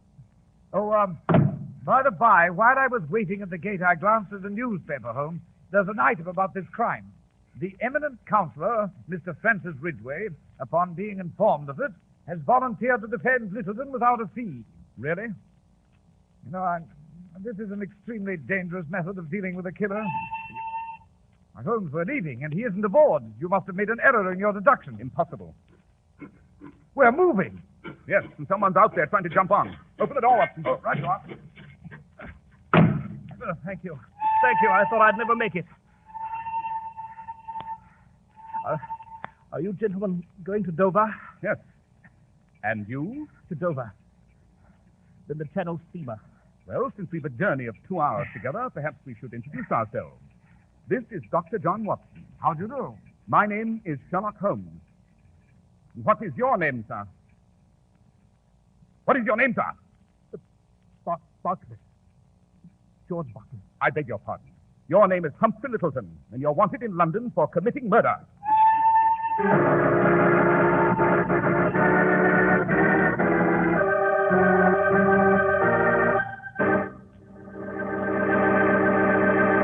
Well, Dr. Watson, Mr. Holmes was brazenly inviting disaster in challenging the armed killer, wasn't he? He certainly was, Mr. Harris. But at this point, I've an invitation for you concerning a much more pleasant topic. Won't you tell us more about Clippercraft clothes? Well, I accept the invitation gladly, Doctor. One of these days, you're going to walk into the Clippercraft store in your community and walk out wearing a happy smile and a handsome suit by Clippercraft. You'll pay only $40 or $47.50, depending on your choice. But you'll deserve all the admiration your friends will voice, because yours will be an investment in one of America's greatest clothing values. Yes, Clippercraft is just about the finest clothing value America can offer you. You see, more than 1,200 fine stores from coast to coast have concentrated their enormous buying power to really put the brakes on your high cost of living. Why, it's clear as daylight that a project of Clippercraft's scope keeps Clippercraft's great tailoring plants operating at full speed the full year round. You get the savings this money-saving plan makes possible. Yes, Clippercraft suits are phenomenal values at only $40 and $47.50. That's why men who know insist on Clippercraft clothes. So be sure to visit the Clippercraft store in your city. These leading stores in the metropolitan area are proud to add their names to Clippercraft in your suits, top coats, and sport jackets. In Manhattan, John Wanamaker Men's Stores, Broadway at 8th and 67 Liberty Street. Saks 34th, Broadway at 34th. In Brooklyn, Abraham and Strauss. In Newark, New Jersey, Boulevard Men's Shop, Kresge Newark. And in Jamaica, the B&B Clothes Shop, 16408 Jamaica Avenue.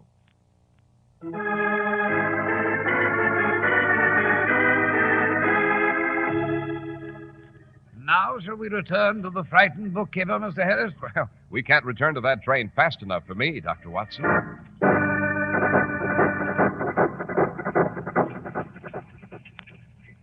Well, you remember that Holmes and I were in the compartment of the Dover train, face to face with Humphrey Littleton, the murderer. Holmes had just identified him. What makes you think that I'm Littleton? Suppose you answer one question, sir. Will you leave this train and return to London in our custody? Or do you choose to be stubborn? I'll not return to London. I'll take that revolver, Mr. Littleton. You'll not take me back. I repeat, your revolver. No. You're behaving like an idiot. London's most brilliant criminal attorney, Mr. Francis Ridgway, has announced he will defend you gratis. He has never lost a case. You've an excellent chance. No, I won't. I won't. Oh, don't be silly, man. You've no possible avenue of escape. Scotland Yard has surely telegraphed the French surety. I'm waiting, Mr. Littleton. Turn over your revolver. No. Once I surrender to you, I'm finished. I'd rather kill both of you. Once you're out of the way, I can jump off the train. Then what, dashing from village to village? How long can you hide out on the downs like a stricken animal? You shan't persuade me. My mind is made up. I'll take my chances. Very well. If you insist upon... He's missed. He's gone, Watson. I have it, Holmes. I regret the necessity of using my hunting crop on your hand, Mr. Littleton, but you are rather obstinate. I shall stop the train and we shall return to London. Then I shall have the pleasure of turning you over to Inspector Lestrade as a gift, with the compliments of Mr. Sherlock Holmes.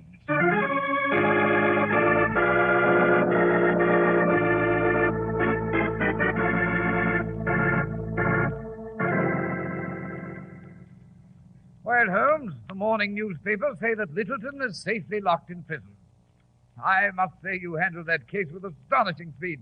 I've hardly even had time to catch my breath, and it's over. It's not over, Watson. What do you mean it isn't over? I'd say from the moment the murder was committed, events moved with a relentless logic. I'd hardly employ the word logic, my dear Watson. That's what disturbs me. So hurry, finish your breakfast. We're off to the Merchants Building. But why, Holmes? To visit Mr. Francis Ridgway, counsel for Littleton's defense. Why? To ascertain how he plans to defend the bookkeeper. Well, it should be a simple, speedy trial, shouldn't it? Perhaps.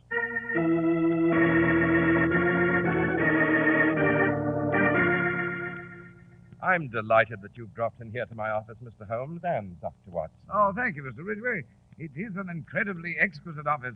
Those draperies, magnificent rugs, most striking. Don't you agree, Holmes? Yes, quite. May I ask, Mr. Ridgway, what sort of defense you plan for Humphrey Littleton? Well, there isn't a scrap of evidence on his behalf, Mr. Holmes, and he admits he was being blackmailed by the dead man. You see, Littleton once needed money desperately for his wife, who was ill. He took some from the bank and juggled his books to cover up. Bennett knew about it, but Littleton denies committing the murder.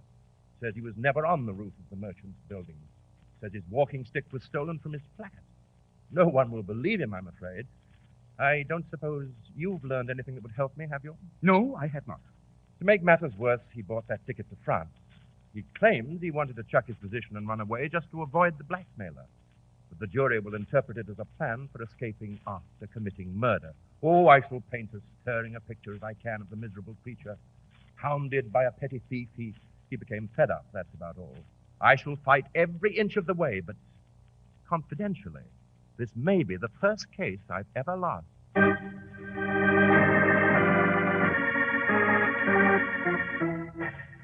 It's 2 in the morning, Holmes. Where the dickens have you been? I couldn't wait for you to return from the hospital, Watson. My mission was urgent. Yes, but where were you? I've been searching for evidence that might interest Mr. Ridgway. Oh, and did you go on this urgent mission carrying that pair of shoes under your arm? I did not start out on the mission that way, no. Really, you do perform the most extraordinary antics. Why the pair Littleton's of... trial begins tomorrow. You mean you've got something that might acquit the bookkeeper? The grim fascination of a trial for homicide, Watson, is that the results are most unpredictable.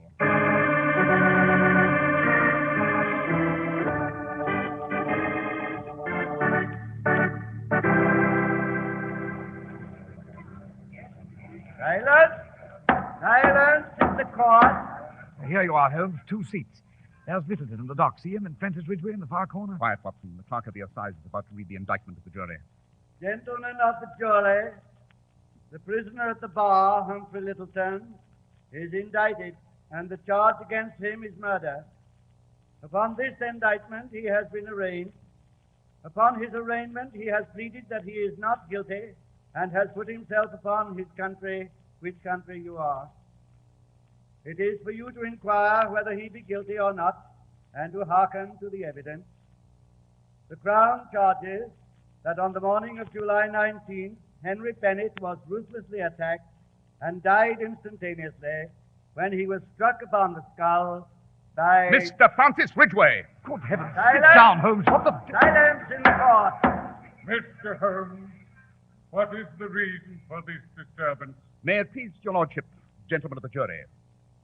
Henry Bennett was not murdered by Humphrey Littleton, the prisoner in the dock, but by Mr. Francis Ridgway, counsel for the defense. Silence! Silence! May it please your lordship, I do not know why Mr. Holmes has chosen to interject this fantastic One assertion, moment, Mr. Ridgway. Mr. Holmes. My lord. You have on many a previous occasion made a substantial contribution to the enforcement of law and order. The court will entertain a statement. I protest, your lordship. Go on, Mr. Holmes. Tell them. Tell them I didn't do it. I didn't do it. God help me, I didn't do it. Silence! The court will entertain a statement by Mr. Sherlock Holmes. Mr. Ridgway, it originally struck me as curious that a counsel possessing your perfect record should volunteer for a case so obviously doomed to defeat. Could it have been that you wanted to have the case because you wanted to lose it?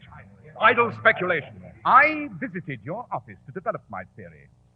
Dr. Watson admired your draperies, but I noticed a black spot on your rug. It was tar.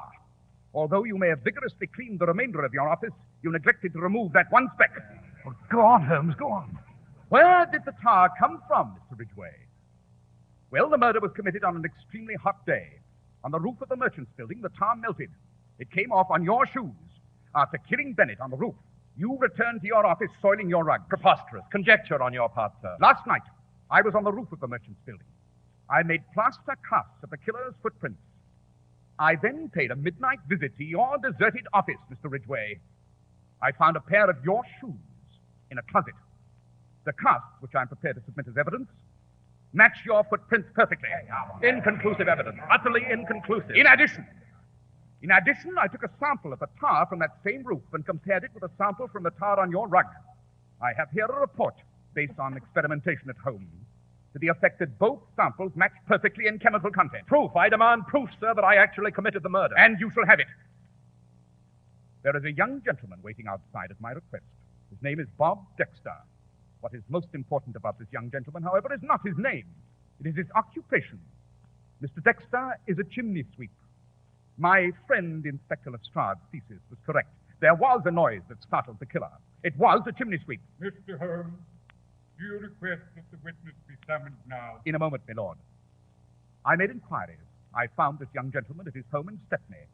I persuaded him that accepting your bribes to keep silent, Mr. Ridgway, was a disgraceful crime. He is prepared to testify that he overheard your angry conversation with Bennett upon the roof. Mr. Holmes, What was the subject of the conversation? Milord, the conversation revealed that while Bennett was in prison, he secured information from his fellow prisoners, from your victims, Mr. Ridgway, your dupes who served while your clients were scot-free. Once released, Bennett patiently gathered canceled checks, notes, photographs, overwhelming evidence about your career. Your brilliant career was founded upon a tissue of lies, bribery, forgery, coercion. You invited Bennett to the building to purchase his collection. But you killed him with Littleton's walking stick, which you'd stolen to be sure the evidence pointed to the helpless bookkeeper. Now, shall we call Mr. Dexter, who saw you do away with Bennett? May it please your lordship, I should like to make a request. Proceed, Mr. Ridgway. I move that the indictment against Mr. Humphrey Littleton be stricken from the record, and a new indictment be drawn up by the grand jury charging the murder of Henry Bennett to Mr. Francis Ridgway.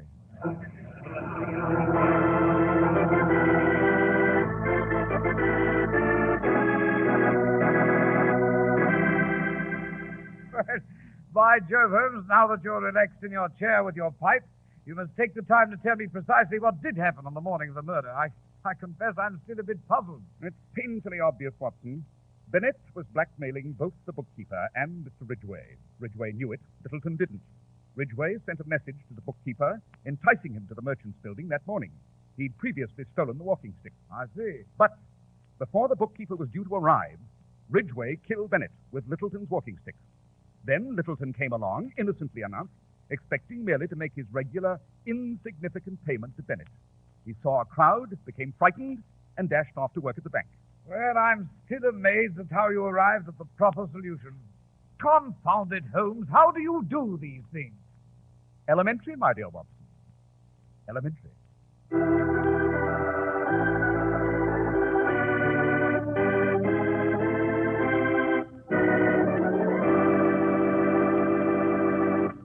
Well, Dr. Watson, the case of the frightened bookkeeper was really very surprising. I'm sure you've an equally startling adventure planned for next week. Oh, yes, Mr. Harris, I have. It's called The Adventure of the Guy Fawkes Society, a secret cult whose membership consisted entirely of fanatics devoted to one of the most horrible purposes imaginable. Of course, nothing on earth could keep Holmes from joining the society. Well, Dr. Watson, we shall be standing impatiently at the door of your study next week for The Adventure of the Guy Fawkes Society.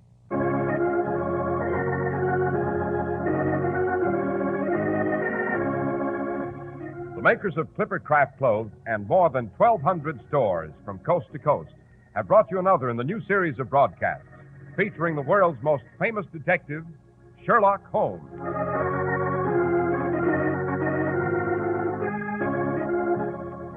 Our stories are based upon the character Sherlock Holmes, created by Sir Arthur Conan Doyle, and the program is produced and directed by Basil Loughrane. Sherlock Holmes is played by John Stanley, Dr. Watson by Ian Martin. This week's story was written by Howard Merrill, with special music by Albert Berman.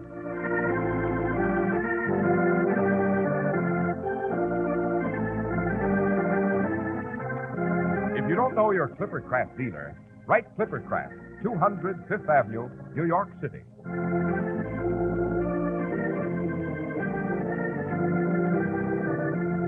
Be sure to listen next week to Sherlock Holmes in The Adventure of the Guy Fawkes Society.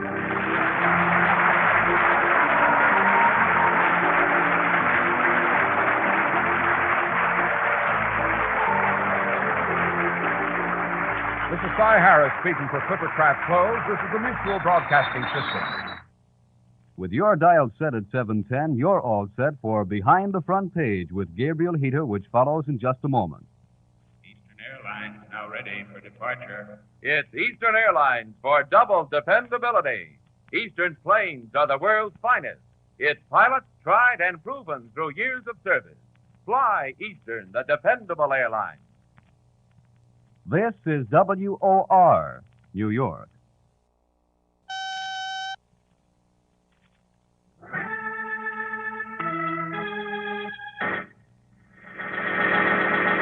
From New York City, the makers of Clippercraft clothes for men and more than 1,200 leading retail stores from coast to coast present Sir Arthur Conan Doyle's immortal character, the world's most famous detective, Sherlock Holmes, starring John Stanley.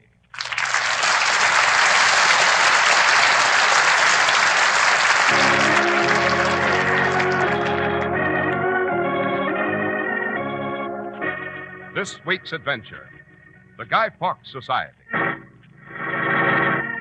Holmes, you're running an unspeakable risk. Can't you allow the police to handle this themselves? No, Watson, I must be there myself. Well, shouldn't you take along a revolver, a weapon of some sort? I think not. They might decide to examine everyone entering the warehouse. No, I shall attend the secret meeting of this bloodthirsty society, accompanied only by my second closest friend, my meerschaum pipe.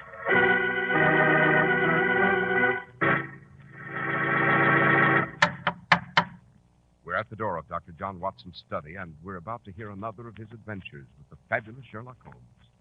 Oh, good evening, Mr. Harris. Good evening, Dr. Watson. Have you assembled all the facts for the memoir you're currently writing, Dr. Watson? Yes, Mr. Harris. It's the adventure of the Guy Fawkes Society. Guy Fawkes?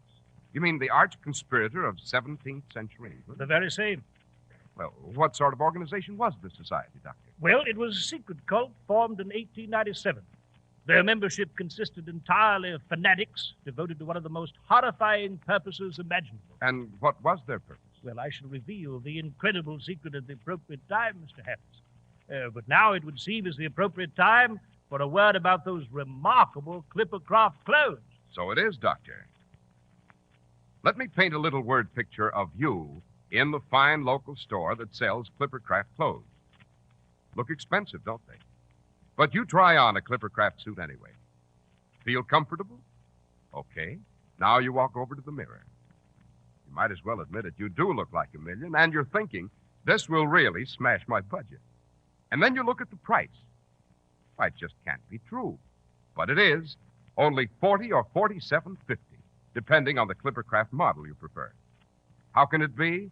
Well, more than 1,200 of America's finest independent stores from coast to coast have put their combined purchasing power into action to save you money. It's the reason only $47.50 buys you a smart Clippercraft suit of worsted fabrics that can take the hardest wear you'll give. Yes, for suits, top coats, and sport coats, you'll find Clippercraft values at the head of the class. Compare Clippercraft with clothes selling for many dollars more.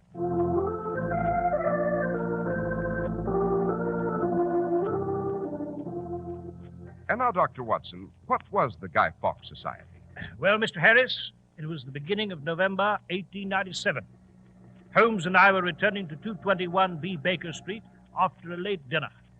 We were enveloped in an unprecedented yellow fog. We were groping our way up the stairs toward our flats. Have you the key, Watson? Yes, here we are. If I can find the lock, Oh, confound it, there's something on the floor here. Kicked it with my foot. Well, I'll see if I can budge it out of the way. Holmes, it feels like a body. Match, Watson. Yeah, right. Good heavens, Holmes, it's a man. His throat's been cut. Will you look at this pool of blood? Light that lamp, Watson. Yeah, certainly. Yes, his throat's been slit from ear to ear. Look, Holmes, on the wall. There's handwriting. Someone's evidently dipped his finger in the dead man's blood and scrawled a message. Yes, it says, Guy Fawkes lives. Guy Fawkes lives? Now, what sort of diabolical nonsense is that? Shall I fetch the police, Holmes? In due course, we shall observe that technicality. Let's have a closer look at the corpse. What's that in his hand? Is that a chunk of wood? Pine wood, Watson. Oh, look, there's some sort of grease at the tip of the wood. From the odor, Watson, I should say it was oil. What the dickens do you suppose he was going to do with a chunk of wood dipped in oil? Clearly, the dead man was preparing a torch. Torch, Holmes? That's absurd. Why should anyone want to be marching about with a torch? The weather about which you've been complaining throughout the evening supplies the answer to that riddle. You mean the fog? The unbelievably thick fog, Watson. The torch, coupled with the fog, signifies that the dead man lying before us was a link boy. Link boy? Yes, I've heard the term. Can't say I've ever seen one. The venerable tradition originates from the days when it was necessary to accompany members of Parliament home due to the danger of their being attacked by thieves and dissenters and riffraff. Of course, the custom has been abandoned, except for those rare occasions when London suffers an impossible fog. Then the link boys, with their torches, are called out to escort the parliamentarians homeward. Anything in his pockets? No, there's nothing. This man's torch hasn't been used. He was therefore on his way to perform his duties. Come, Watson. We're off to see the Sergeant-at-Arms of the Parliament buildings. We shall ask the name of the link boy who failed to appear this evening. You intend to leave the body here, just like this? Of course, but I shall mention it to the first policeman we meet. And thanks to the nature of bureaucratic ineptitude, we shall be many steps ahead of them while they're still here scribbling in their little notebooks.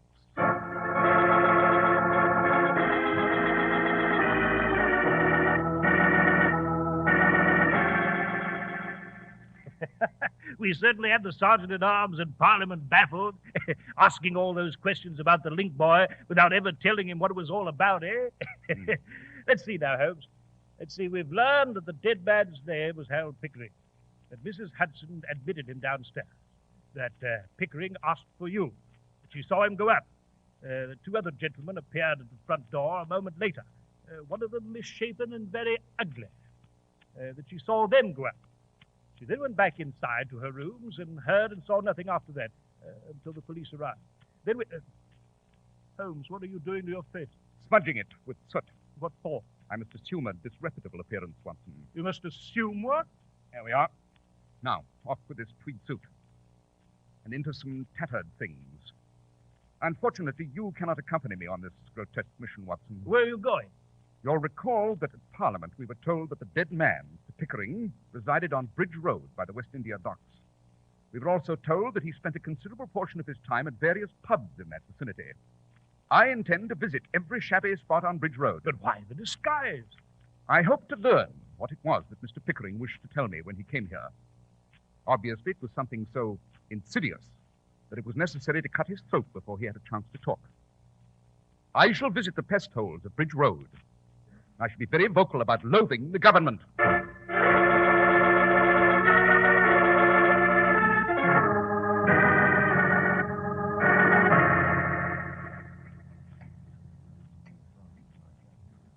You were never in here before, were you? That's quite right. Do you mind if I sit down with you? You look kind of lonesome. I like to make friends with everybody who comes in. Do you like this place? Very much. It's the best around this part of London. Have you tried the other places? Yes, this is my fourth tavern tonight. My name's Maud. Maud Peters. What's yours? Like so many of your customers, Maud, I must ask you to accept a significant silence in answer to that question. My, you've a fancy way of talking. Did you hear me sing? Yes. Delightful. Aren't you going to tell me anything about yourself? Where'd you come from? What's your game? Anything's my game, Maud. Why'd you keep watching the door? Look, you can trust Maud. Everyone will tell you that. The police looking for you? They might be. What sort of job did you do? Suppose we just say that it was unpatriotic. Is that all you're going to tell me? Yes, suffice it that it was unpatriotic. I have very little use for our current government. I'm one of those who feels that England, once master of the planet, is collapsing of its own weight. Ah, you sound just like him. Like who? A friend of mine. He always talks that way. He'd like you. You talk like you've got brains. You'd be helpful. Helpful? To whom? For what purpose? Did you say anything's your game? I did. Would murder be your game? If it were worth the candle? I don't mean just taking care of some blokes in a dark alleyway with a pocket knife. We can find plenty around here to do that for a few pounds or a few drinks. I'm talking about murder in a much bigger way. I mean killing a few hundred people, maybe 1,000. You have the stomach for that? If there's sufficient to be gained, I'm your man. Oh, there's more than money in it. Is there? Much, much more. It's a wonderful scheme. And there's a wonderful man running it. You and he did it all fine. Why don't you introduce me to the gentleman? Maybe I will. He wants all the help he can find. Yes, you come along with me. It's just a minute's walk from here, close by the dock. It's a basement under an empty warehouse. It's his headquarters. Who's Maud? He's the leader of the Guy Fawkes Society.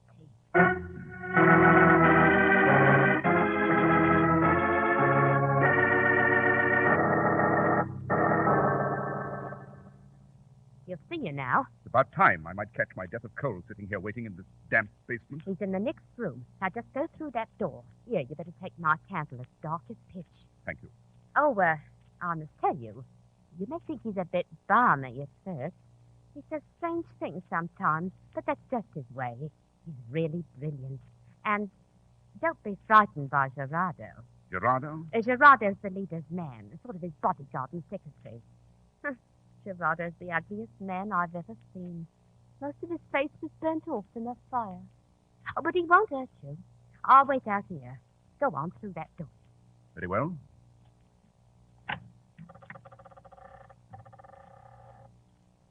Come in. Come in. I am Gerardo. How do you do? Before I introduce you to our leader, would you raise your hand? Higher, please.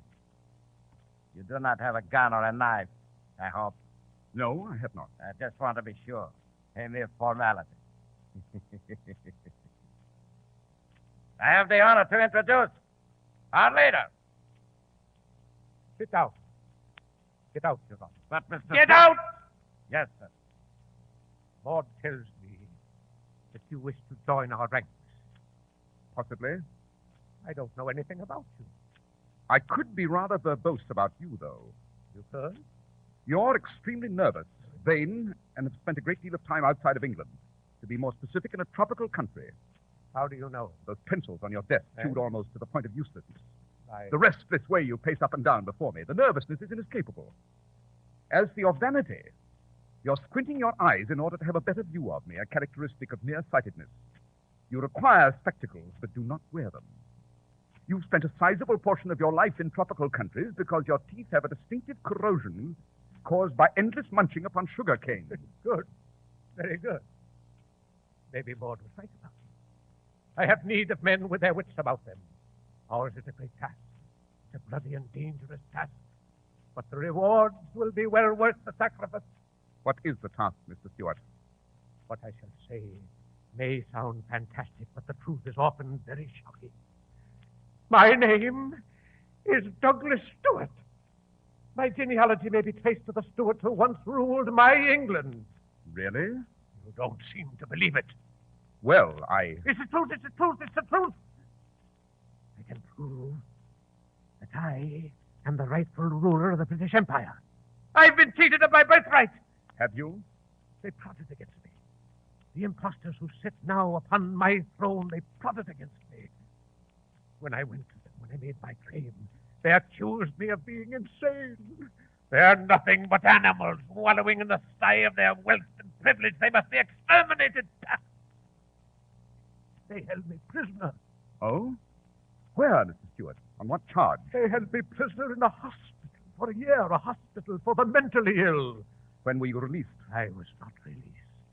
They would have kept me there until I died. They tortured me. I escaped. Now I'm free, and I shall strike back. What is your plan, Mr. Stewart? I'm not well. They made me sick in that hospital. They injected me with drugs. I'm not well. But I need men of strength to surround me. What is your plan, Mr. Stewart? Those who have marched with me will share my inevitable triumph. Marched with you where? When? We are known as the Guy Fawkes Society. Can you imagine why? Quite evident. Guy Fawkes, a deserter, was smuggled back into England by a group of conspirators in 1605. Yes. They plotted to overthrow James II and his government. Overthrow him? They planned to do this by concealing a huge store of gunpowder beneath both houses of Parliament. Yes. They intended to blow up both houses and stage a coup d'etat. Their plan was exposed. And on November the 4th of 1605, they were captured and imprisoned. I dare say that you have revived the Guy Fawkes plan. Yes, I have. Guy Fawkes Day is just 48 hours away. We've dug secret tunnels in the proper places. In just 48 hours, Guy Fawkes' plan to blow up Parliament, its members, and the royal family will become a reality.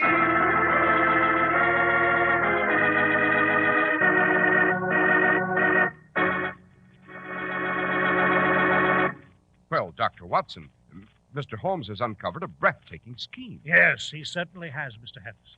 And you've provided me with just the word I've been seeking. Well, what word is that? Breathtaking is the word for Clippercraft clothes. subject on which you're well qualified to speak, sir. Won't you? Thank you, Dr. Watson.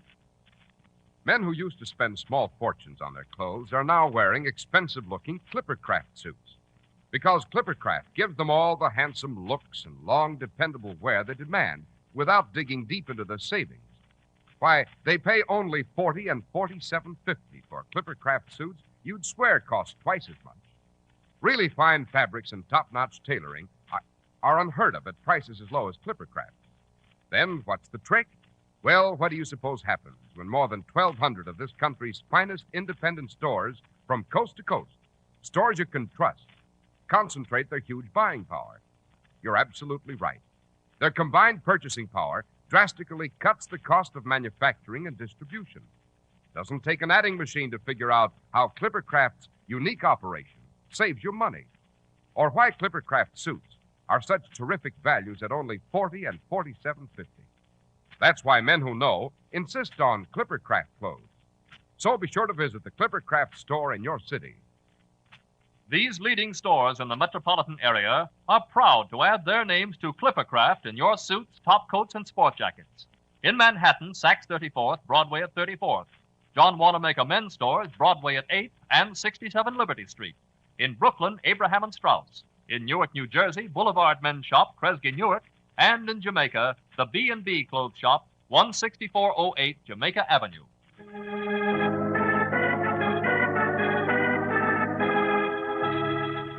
Now, shall we return to the Guy Fawkes Society, Dr. Watson? We most certainly shall, Mr. Harris. Holmes left the dank, dirty cellar where he'd held his bizarre rendezvous with Douglas Stewart. He returned to 221B Baker Street and recapitulated his experience for him. Good gracious, Holmes, a plan to blow up both houses of Parliament. I can hardly believe it.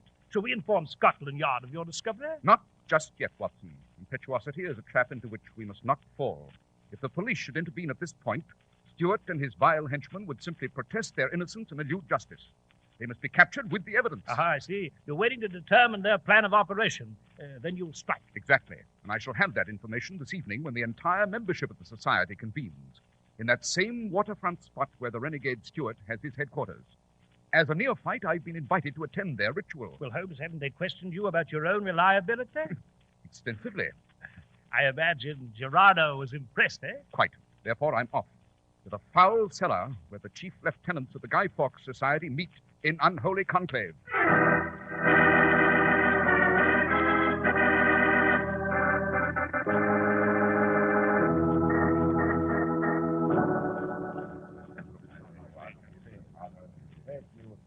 I see you've joined us.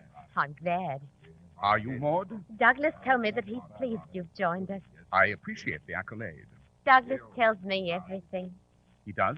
Yes. We sit by the river talking. He tells me about what he'll give me when he's in the palace. A maid of my own, perfumes from France. He must be very fond of you. Fond as he can be of anyone, I guess. He thinks about his plans, mostly. Sometimes he doesn't see me for weeks. Oh, here's Gerardo.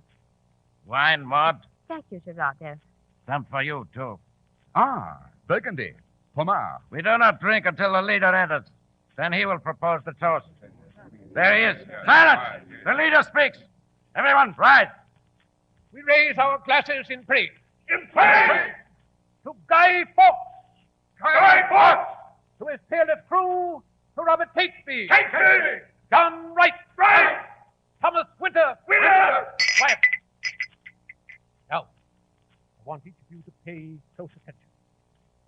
Tunnels are ready, Gerardo? Yes, sir. Good. For those of you who are new, my most trusted men have dug tunnels beneath the streets. Where are the tunnels, Mr. Stewart? We work down from the back of the tea room on Parliament Square, Mrs. Ward's tea shop. The tunnels cut across the corner of Parliament Square and point directly to the House of Lords and the House of Commons. And what do you plan to use to destroy the houses? Dynamite! Tomorrow night, we shall celebrate Guy Fawkes' plot along with the rest of England. While they burn Fawkes in effigy in the streets, we shall set off the dynamite. We meet at Mrs. Ward's tea shop tomorrow night at 10 sharp.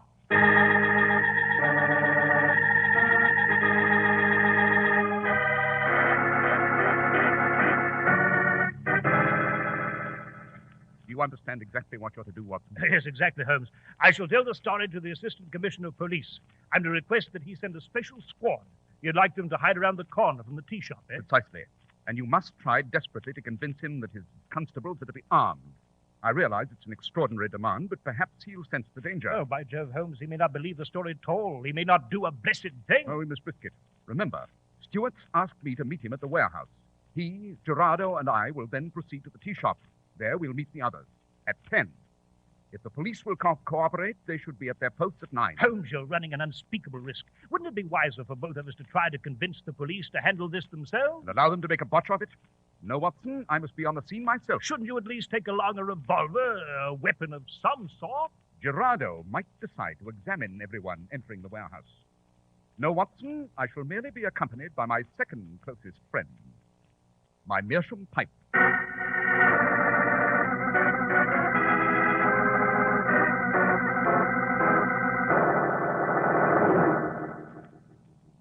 Good evening, Mr. Stewart. Maud. Hello. Gerardo. Is everything in readiness? Yes, yes. I have a carriage waiting outside this warehouse. We will be driven to the tube. Excellent, Mr. Stewart. You may distribute the weapons, Gerardo. Maud, you will wait here in the warehouse.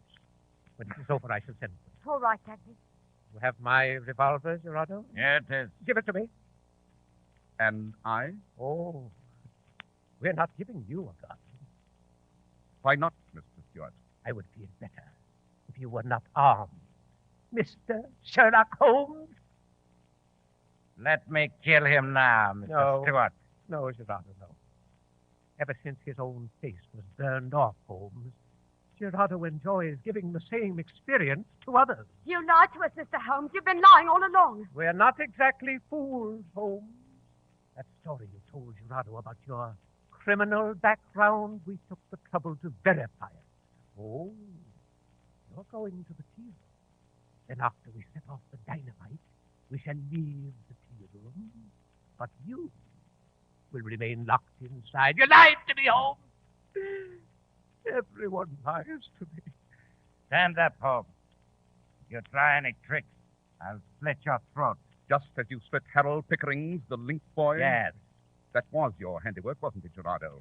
Pickering, with a keen professional interest in even the vaguest rumor concerning Parliament, must have taken up the scent to your society, one evening perhaps in the pub where Maud sings. He ran to me to bring the news, and you followed him. My housekeeper reported that one of the assailants was repulsively ugly. I could make you look just like me.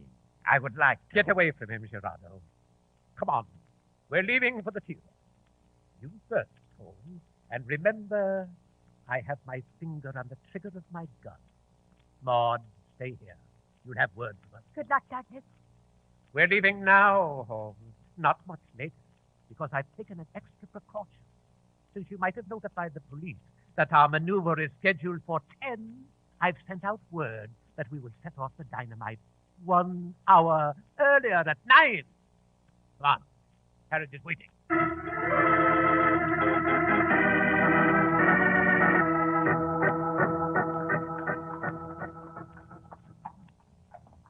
The tea room is just around the corner, Mr. Stewart. You told Mrs. Ward to lock up earlier this evening, Gerardo? Yes. Well, Holmes, so you finally met someone who is your mental superior. Don't move. My gun is just a few inches from your head. Gerardo and I have a very good view of you from this back seat. Oh, I had no evil intentions in moving, Mr. Stewart. I merely intended to light my pipe. It's gone out. Do you mind? Go on. Most considerate of you. Here's the tea room. Step out, Holmes. Very well. Walk to the door of the tea room. That's it. Wait. I want to have a look here on the street. See anyone? No. All quiet. Now, Sherlock, some of the men must be here by now.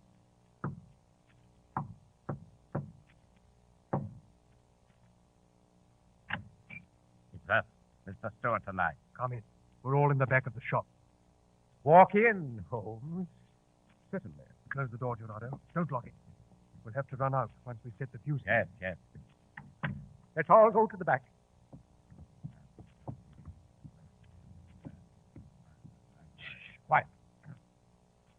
gathered you here an hour earlier because we were almost betrayed. Yes. This gentleman standing before you, whom we took into our ranks, is Sherlock Holmes, the detective. He is to be left here just before we set off the dynamite. The fuses are quite long. They'll allow ample time for us to quit the shop and run a safe distance. Has the position of the dynamite been checked? Yes, sir. Ready, sir. We reassemble 30 minutes after the explosion. We meet at the warehouse. I shall be the last man to leave the shop. I'm reserving for myself the pleasure of knocking Mr. Holmes in behind me. I'm complimented, Mr. Stewart. Are we ready? Yes, ready. Light the fuses, Gerardo. I say anyone inside. This is the law. There's a carriage caught fire out here. Belong to anyone back there? The alarm, Constable. Spread the alarm. Shut up, Holmes. You dirty... The lamp! Holmes has smashed the lamp! Light! Come on, light another lamp. We cannot see. The door! Holmes will run to the door. Stop it! Too late. I see his shadow out there. There you go. Look outside, police. Barricade that door, Gerardo. Yes, Start firing! Fire! Get down! They have guns out there.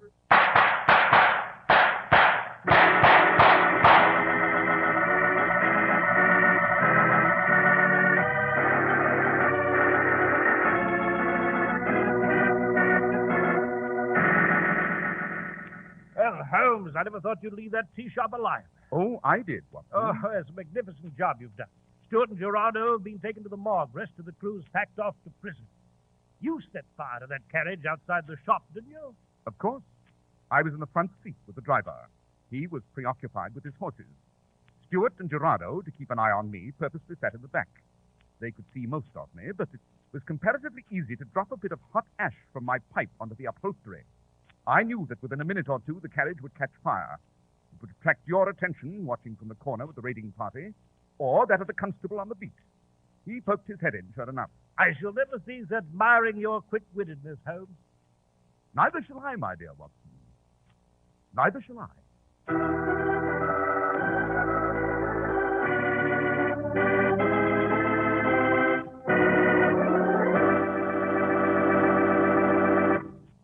Well, Dr. Watson, the Guy Fawkes Society was certainly a blood-curdling experience. Now, might we have an inkling about our adventure with Holmes for next week? Well, next week, Mr. Harris, I shall relate to you the adventure of Black Peter. It involves a steel harpoon, a dead pig, a proposed Arctic trip, an advertisement for a murder. And I'm quite sure you'll enjoy it. We shall be here in your study promptly at the same time next week, Dr. Watson, for the adventure of Black Peter.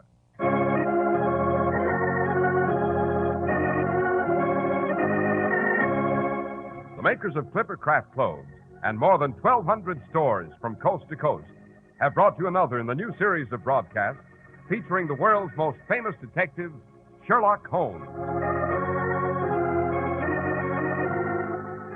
Our stories are based upon the character Sherlock Holmes, created by Sir Arthur Conan Doyle, and the program is produced and directed by Basil Loughrane. Sherlock Holmes is played by John Stanley, Dr. Watson by George Spelvin. This week's story was written by Howard Merrill with special music by Albert Berman. If you don't know your Clippercraft dealer, write Clippercraft, 200 Fifth Avenue, New York City. Be sure to listen next week to Sherlock Holmes in The Adventure of Black Peter.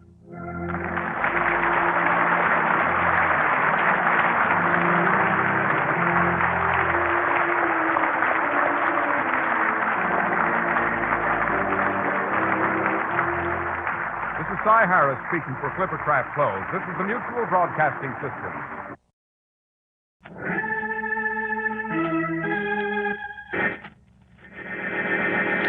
From New York City, the makers of Clippercraft clothes for men and more than 1,200 leading retail stores from coast to coast present that immortal character created by Sir Arthur Conan Doyle, the world's most famous detective, Sherlock Holmes, starring John Stanley.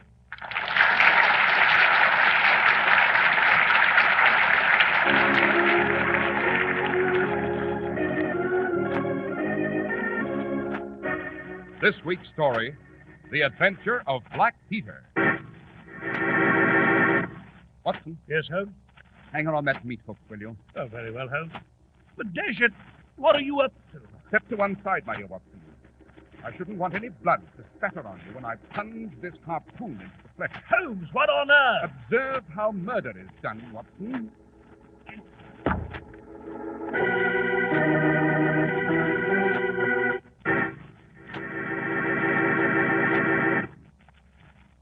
If you're like most men, you want to feel comfortable in your suit, yet it must fit you flawlessly. Look crisp, smart, and new as tomorrow. Naturally, you want a fabric you can depend on for long wear. Yes, your suit must look like a really expensive model, but its price ought to make you feel like cheering. Man, Clippercraft is your suit, because it gives you so much more than you ever could count on for only $40 and $47.50. And here's why. Better than 1,200 of this country's finest independent stores have combined their colossal purchasing power to bring about real savings in manufacturing and distribution costs. And these savings are passed along to you. That's why you can enjoy the longer wear of Clippercraft's wonderful worsted suits at only $47.50. Slip into one at the friendly independent store in your community that sells Clippercraft. Look over the selection of top coats and sport coats, too. You just can't find values to beat Clippercraft. Compare Clippercraft with clothes selling for many dollars more.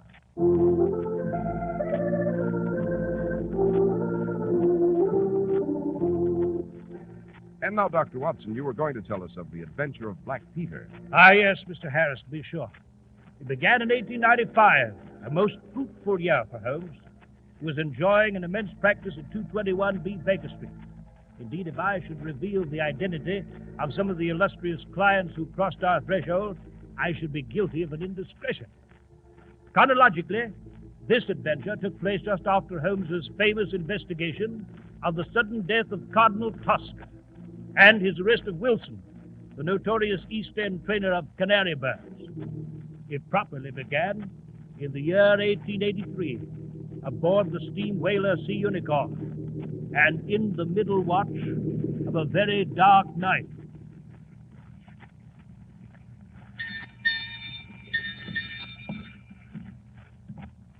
Evening, Mr. Nelligan. Eh? Oh, it's you, Captain. It was so dark here on deck, I couldn't tell who it was. I've been looking for you, Mr. Nelligan. You have? Aye. You'll be interested to know we sight the Shetland Lights in 2 days. Excellent, Captain, excellent. That's good news to a landlubber like myself. It'll be good to see land again. Aye, but there's a hitch in it. What do you mean? This, Mr. Nelligan. Oh. Now, over the side you go, Mingy.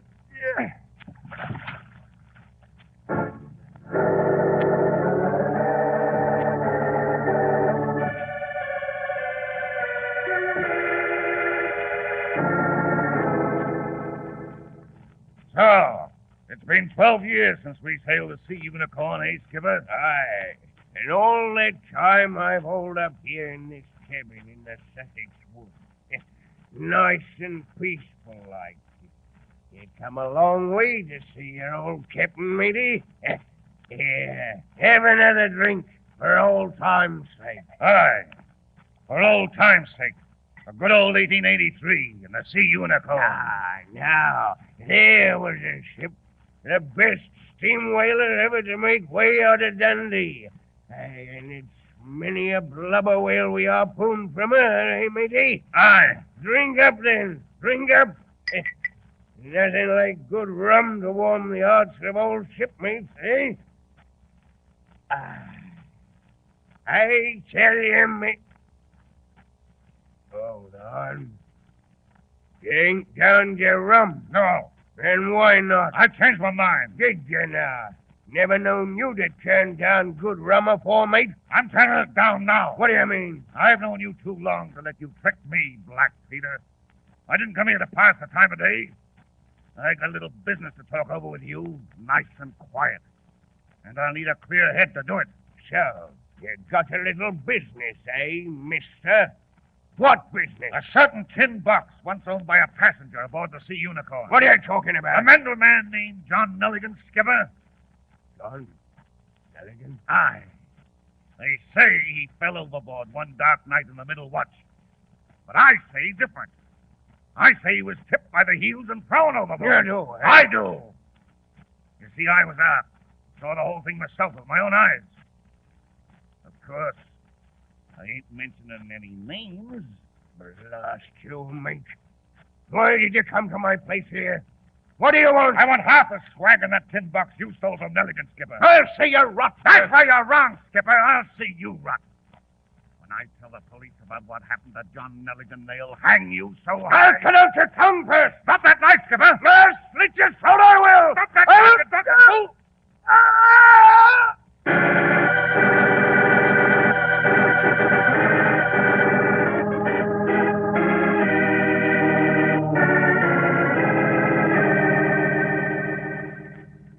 Watson, you know the county of Sussex, of course. Hey, Holmes, Sussex?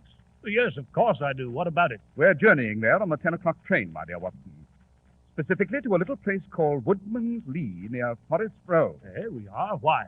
I'm in receipt of an urgent and long telegram from my young protege with the official police, Inspector Stanley Hopkins. He admits to complete bafflement in the procedure of his duties and begs us to repair there with all possible haste. Then there's more to this than just the scenery in Sussex, eh? There is indeed, Watson. To be exact, murder. Murder? Yes. It seems that a certain retired sea captain, one Peter Carey, has been mysteriously stabbed. Knifed, eh? I did not say that, Watson. Well, my dear Holmes, you say the man was stabbed, but not knifed? Precisely, Watson. And this is what gives the case an altogether intriguing and refreshing aspect. Peter Carey was stabbed and pinned to a wall, not by a knife, but by a harpoon.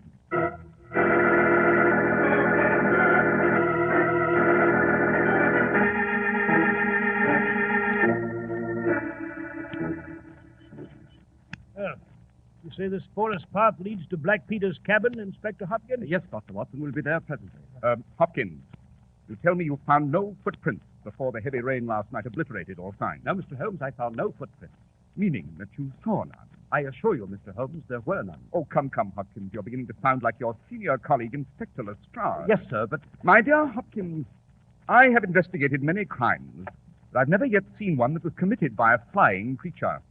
As long as a criminal remains on two legs, so long must there be some indentation, some abrasion, some trifling displacement which can be detected by the scientific searcher. I trust you'll remember that in the future, my lad. Yes, Mr. Holmes. I'm sorry I did not telegraph you sooner, but... Quite all right. But hello, there's the cabin just ahead. Perhaps we may be able to lean heavily on what we find within.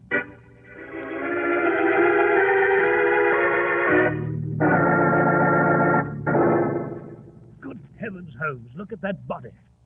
Pinned to this wall by a steel harpoon. Not very pretty, is it, Watson? Oh, dash it, Holmes, in the position I'm supposed to be hardened to this sort of thing. But I must confess that this gave me a bit of a start. Quite. A terrifying sight, Watson, yet fascinating. Note how the steel harpoon was thrust clean through the man's chest, impaling him against the wall. His face twisted in agony like a lost soul in torment. Yes. Surprised visitor turned out to be a most unpleasant scoundrel, I must say. On the contrary, Watson, Peter Carey's visitor was no surprise. He met his murderer by appointment. How do you know that, Mr. Holmes? Elementary, my dear Hopkins. Observe that although Peter Carey was killed late at night, he was fully dressed. Note, too, that the bed has not been slept in, and that on his sea chest he placed a tantalus containing brandy and whiskey for the convenience of his guests. Aha! Oh, what is it, Holmes? The spirits in these two bottles. Both the brandy and the whiskey have been unopened. Yes, but Holmes... On the other hand, the bottle of rum on the table there has been almost completely consumed. You consider this significant, Mr. Holmes? I do indeed, Hopkins. Most significant. Holmes, I simply do not see you. Hello. What's this blood-stained notebook doing on the table? Oh, as to that, sir, I found it on the floor near the door and picked it up. It's the only thing I touched. Soaked with blood on one side. Yes. On which side, Hopkins, were the bloodstains? Above or below? Why, on the side next to the floorboard. Which proves, of course, that the book was dropped after the crime was committed. Let's have a look inside. Yes, seems to be a list of stock exchange securities. And on the first page, two sets of initials, JHN and CPR. What do you make of them, Hopkins? Why, If you ask me, Mr. Holmes, I'd say it's possible J.H.N. was the name of the broker and CPR the name of his client. Pretty sound deduction, I should say, Holmes. Rubbish, Watson. Eh? The J.H.N. eludes me for the moment, but I'll wager a sovereign that the initial CPR stands for Canadian Pacific Railway. By Jove, Mr. Holmes, of course. What a fool I've been. Canadian Pacific Securities, of course. But what's an old sea dog like Peter Carey got to do with stock exchange? Precisely what I propose to find out. Oh, Hopkins. Yes, sir? I presume you noticed by the dust imprint that something was taken from this shelf. I did. It's an oblong shape, as you'll observe, Mr. Holmes. It might have been a book, or perhaps a box. Whatever it was, the murderer considered it valuable enough to take with him. There's no other evidence of robbery. Well, gentlemen, let's go. We've seen enough of this room. What are you going to do now, Holmes? Reflect, Watson. Perhaps a walk in these beautiful woods will serve to... Hello, look at the lock on this door. What about it, sir? Someone's been tampering with the lock. Observe, the woodwork is cut. Hopkins. Yes, Mr. Holmes? Were these scratches here when you left last evening? No, sir, they were not. What do you think of it, Holmes? I think fortune's been very kind to us, my dear Watson. Well, I confess I don't see Come, Watson, it's all quite plain. Our nocturnal marauder is obviously a very poor burglar. He came expecting to find Peter Carey's door open. Finding it locked, he tried to force it open with a penknife. He failed. Now, assuming that he wanted something in the cabin very badly, what would he do next? Why, come back the next night with a heavier tool. Precisely. Then you think this burglar fellow will return tonight? I do indeed, Hopkins, and it'll be our fault if we are not here to receive him at close quarters.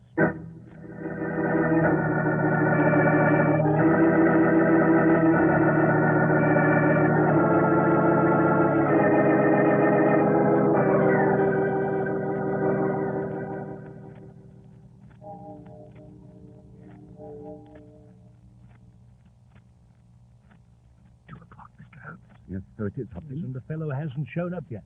Patience, Watson, patience. I must confess that lying in a Sussex bush for 5 hours on a cold, damp night like this isn't to my taste, Holmes. That old leg wound of mine is beginning to pain. I regret that this long and melancholy vigil is so uncomfortable, my dear Watson, but we may yet hope that... Aha, someone's at the gate. Down low, both of you, he's coming. Yes.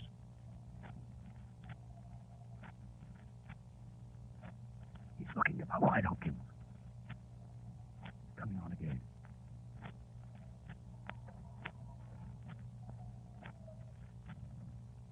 He stopped at the cabin door. Yes. He's broken in, Mr. Holmes. Come, Watson, Hopkins. We've got him trapped in the cabin. Now is the time to close with our quarry.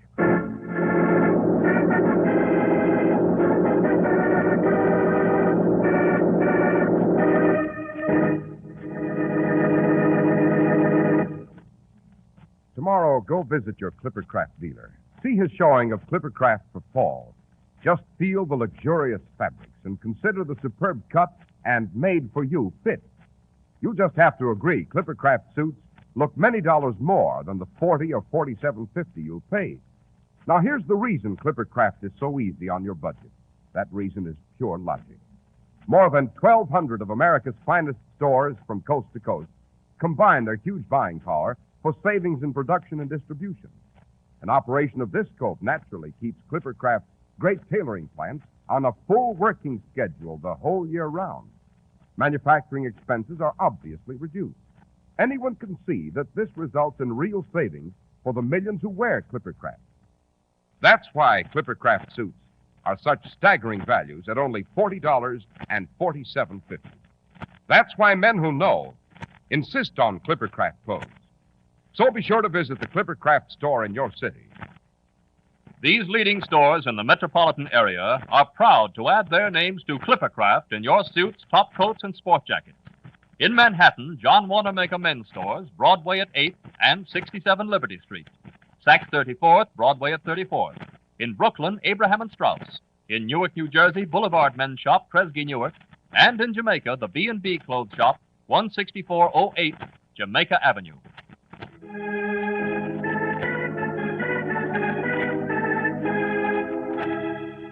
And now let's return to our story, Dr. Watson. Well, Mr. Harris, we poured into the cabin and found a frightened youth who put up no resistance whatsoever. He had one of Black Peter's logbooks in his hand, dated August 1883, when Inspector Hopkins snapped the handcuffs on him. He was a frail youth, obviously a gentleman, and so frightened he could hardly speak. Now, my fine fellow, who are you? Inspector, if you imagine that I had anything to do with Captain Carey's death, you're wrong. Believe me, I'm innocent. Suppose you tell us your name. It's Nelligan. John Hopley Nelligan. Indeed. And the initials would be J.H.N. What do you think of that, Mr. Holmes? I'll digest it later, my dear Hopkins. Now then, Nelligan, your name has a familiar sound. I seem to recall it in connection with financial circles in London. Yes, my father was a partner in the banking firm of Dawson and Nelligan. By Jove, Holmes, I recall it now. The West Country bankers who failed for $1 million and ruined half the county families in Cornwall. Yes. And it seems to me your father disappeared with some of the securities. It's a lie. He simply needed time to realize them and pay back his investors. It's true he fled with a tin box of securities, but he left a list with my mother and swore that he would come back with his honor cleared. And where did your father go, Nelligan? He started in a small vessel for Norway in August of '83. Then we never heard from him again. Aha, but later the securities he'd taken with him turned up in the market. Yes, Mr. Holmes. That's just what happened. I spent many months tracing the original seller, and finally I discovered that he was Captain Peter Carey, otherwise known as Black Peter, one of the Sea Unicorns. Now we're getting somewhere. The distance between a disappearing banker and a sea captain pinned to a wall with a harpoon has shrunken considerably, eh, Watson? So it seems, Holmes. So it seems. How do you think Black Peter acquired your father's securities, Nelligan? That's why I came to the cabin to find out. I suspected some sort of foul play. So you came to Peter Carey's cabin and found him dead. You then checked the logbooks for August 1883, hoping for a clue to your father's disappearance.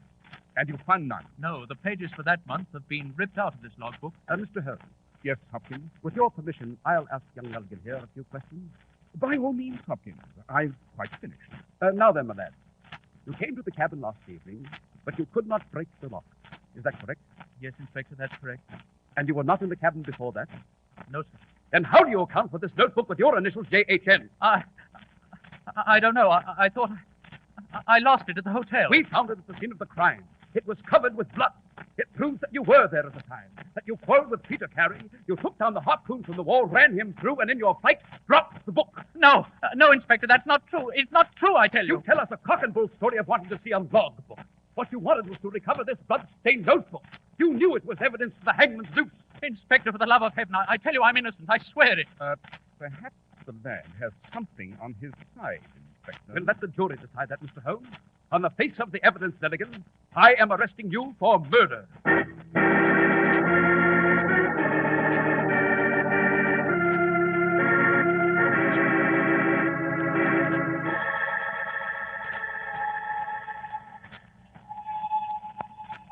Holmes.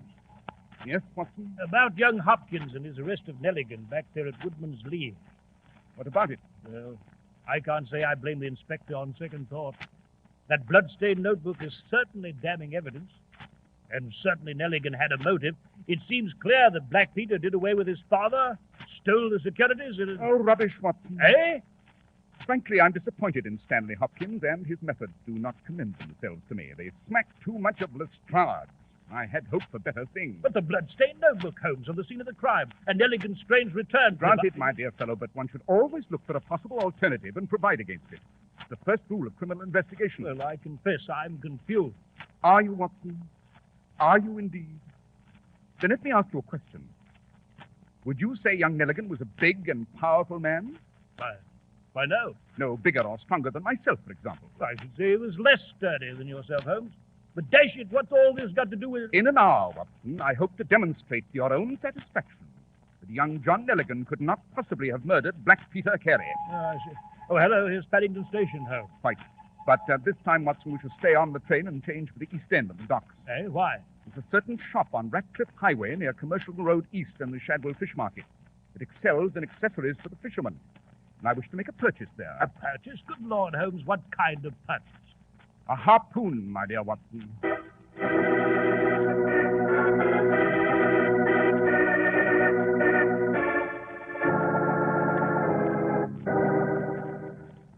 You say you want to purchase a harpoon, sir? I do. I want it heavyweight and in steel. Well, my good man, what are you staring at? Perfectly simple request, is it not? Yes, sir. Yes, indeed. Only what? Well, don't look like the sort of man who'd be interested in harpoons. I'm interested in prompt service in the article I requested. Yes. If you just wait a moment, sir. Holmes, you still haven't told me what the devil you want with a harpoon. Now, here's a harpoon used in all the latest whalers and sailing vessels, sir. Capital. Good heft, too. I'll take it. Very good, sir. Of course, you'll want us to deliver it? On the contrary, I'll carry it with me. Dash it, Holmes. You mean you're going to wander about London carrying a harpoon? This is no time to stand on dignity, my dear fellow. Come, let's be off to see our old friend Allardyce. Allardyce? You mean Allardyce the butcher? Exactly, my dear Watson.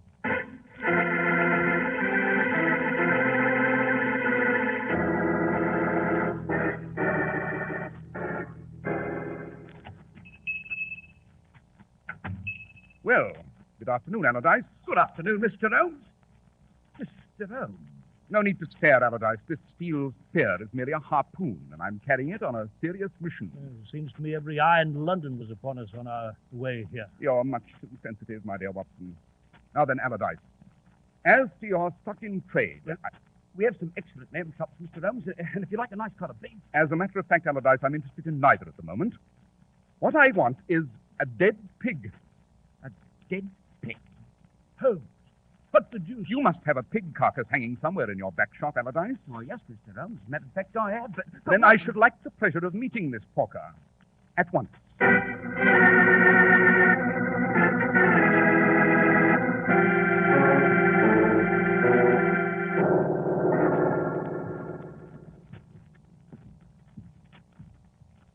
Here's a pig carcass hanging from this hook, Mr. Holmes. Ah, yes. Capital. A good thick animal. Now, Watson, if you'll hold my coat... Holmes, what the devil are you up to? I'm merely going to try out this harpoon, my dear Watson. Now, if you'll step back, I shall attempt to plunge it into this carcass with all my might and at close quarters. Observe.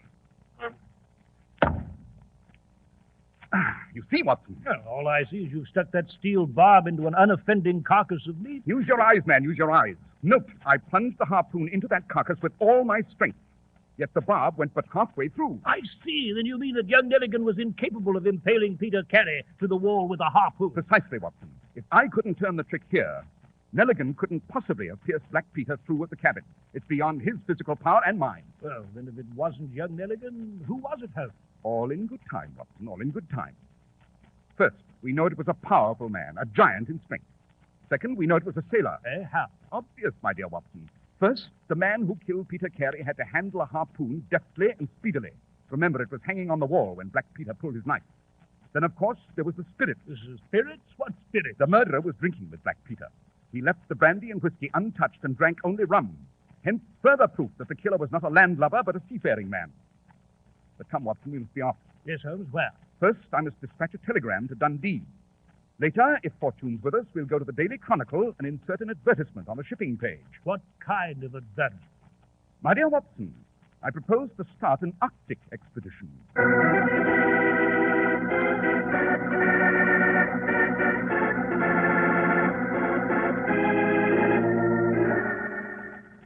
You'll excuse me, Mr. Holmes, but why did you ask me here at Baker Street this morning? My dear Hopkins, I propose to make your journey here quite worthwhile. Oh, indeed, Mr. Holmes, how? I expect that the murderer of Peter Carey will be here shortly to pay us all a call. What? Rather an interesting surmise, eh, Inspector? I can't see I can go along with it, Mr. Holmes. I have my murderer already, young Mr. Nelligan, and the evidence to convict him before a jury of his peers. Do you indeed, Hopkins? Yes, sir. I have my man. But are you sure you can produce yours? Quite.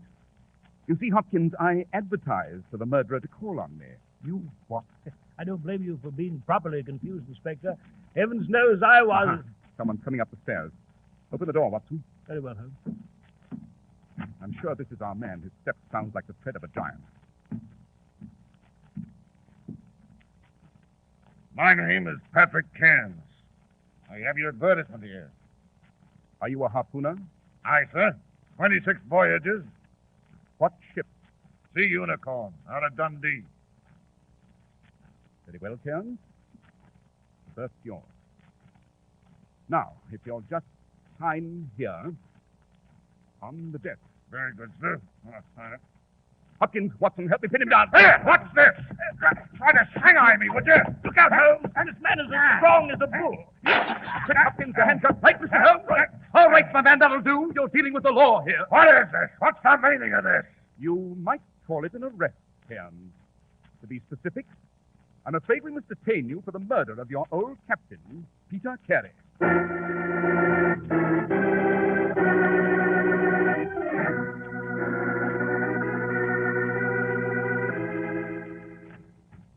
Ah, good evening, Hopkins. Mr. Holmes, I've just come here to apologize for my stupidity. Yes, Inspector? Why? Peter Cairns has just confessed. Naturally, I released young Nelligan at once. I see. Cairns knew Black Peter had done away with Nelligan Sr. and taken the securities. Later, he tried to blackmail Peter and finally killed him. Eh, Hopkins? That is correct, Mr. Holmes. But Holmes, how was young Nelligan's securities notebook found on the seat? Young Nelligan neglected to tell us that he'd paid a previous visit to the cabin, Watson. He was afraid to incriminate himself, of course. No doubt he'd seen the pinioned corpse, fled in haste, dropped his notebook, and slammed the door shut behind him. And later he returned to find it locked. That's the way it was, Mr. Holmes. Exactly the way it was. But how did you know this sailor Carey? Elementary, my dear Hopkins. I knew it was a sailor, and that he must have come from Peter Carey's old crew, the Sea Unicorn. They drank together, as you know. And later on, by the dust pattern on the shelf, we knew some sort of box was missing. The box with the stolen securities, eh, Holmes? Exactly, Watson. After that, Hopkins, I telegraphed Dundee and found that only one harpooner of the old Sea Unicorn crew was alive. A giant of a man named Patrick Cairns. And since there was no record of his shipping elsewhere, the man was in a mood for an attractive berth. And so you advertised for the murder? Quite, Watson. And as you saw, the results were most gratifying. Indeed, Watson, if I may forego my usual modesty for a moment, I believe this adventure deserves a special place in your memoirs.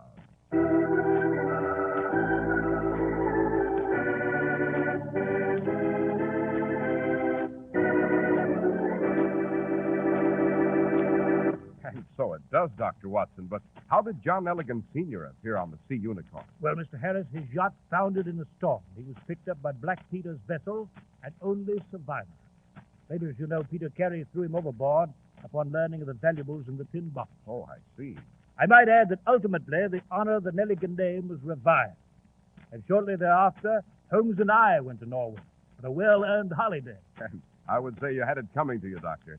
But now, Dr. Watson, what about next week's adventure? Well, next week, I shall relate to you the fabulous windmill.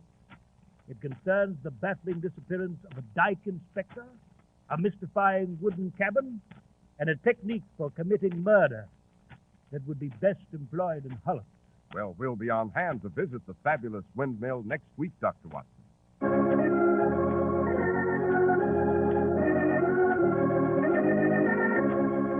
The makers of Clippercraft clothes and more than 1,200 stores from coast to coast have brought you another in the new series of broadcasts featuring the world's most famous detective, Sherlock Holmes.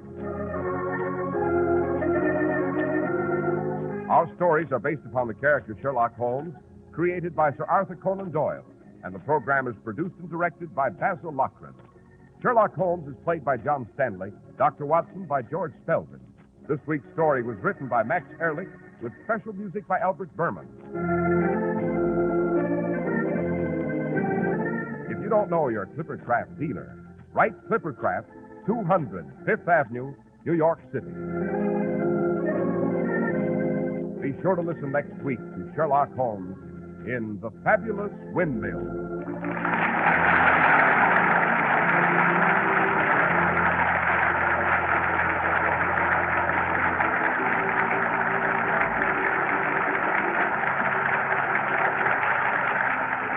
This is Cy Harris speaking for Clippercraft Clothes. This is the Mutual Broadcasting System. In just a moment, you'll hear Behind the Front Page with Gabriel Heater. Eastern Airlines now ready for departure. Tried and proven dependability over billions of passenger miles. That's Eastern's famous airliners and Eastern's experienced pilots.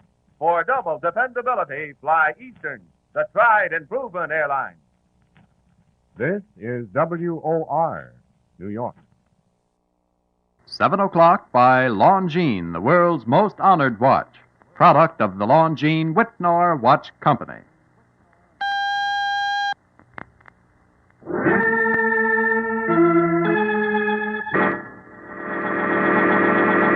From New York City, the makers of Clippercraft clothes for men and more than 1,200 leading retail stores from coast to coast present Sir Arthur Conan Doyle's immortal character, the world's most famous detective, Sherlock Holmes, starring John Stanley.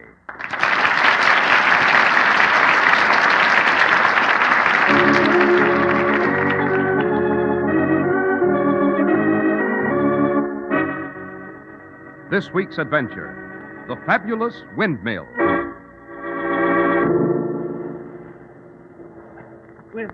We've dug terribly deep into the earth, Holmes. Are you sure there might be something buried here? I've no doubt, my dear Watson. Oh, this is fantastic. Here in the black of night, digging for... Wait, a shovel. I feel something. Quickly, then. I'll shovel this earth away. What? Wait, a human face. There's a body here. I'll just push the earth aside. Yes, body is horribly bruised, lacerated. Spine snapped in two. Who could have done this, Holmes? The answer lies just before you, Watson. Inside that abandoned windmill. The insane killer awaits us just inside this mill. Shall we step in to see him? Here's the door.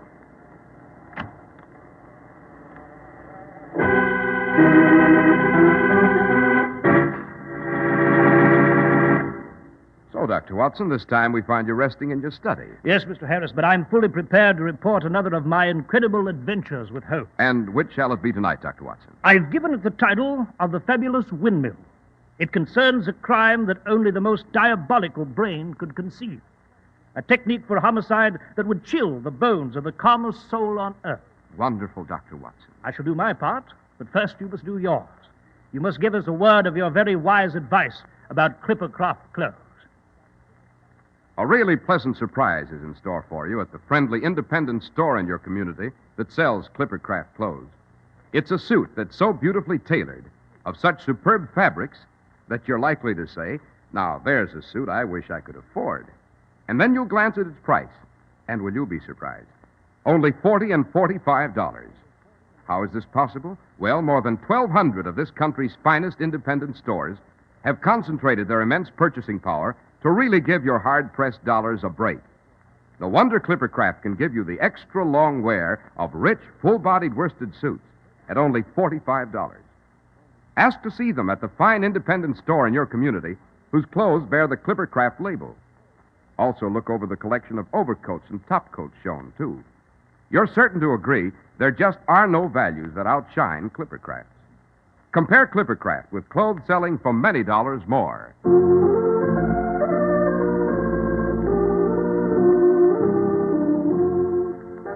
And now, Dr. Watson, may we have a look into the fabulous windmill? The windmill was on the Isle of Walcheren, in the Dutch province of Zeeland. It was just behind the huge sea dikes. The windmill stood silhouetted against the moon, while just beyond the earthen ridges of the dikes, the sea lashed at the coast furiously. A man wrapped in an oilskin and wearing gigantic boots was pounding at the door of the windmill.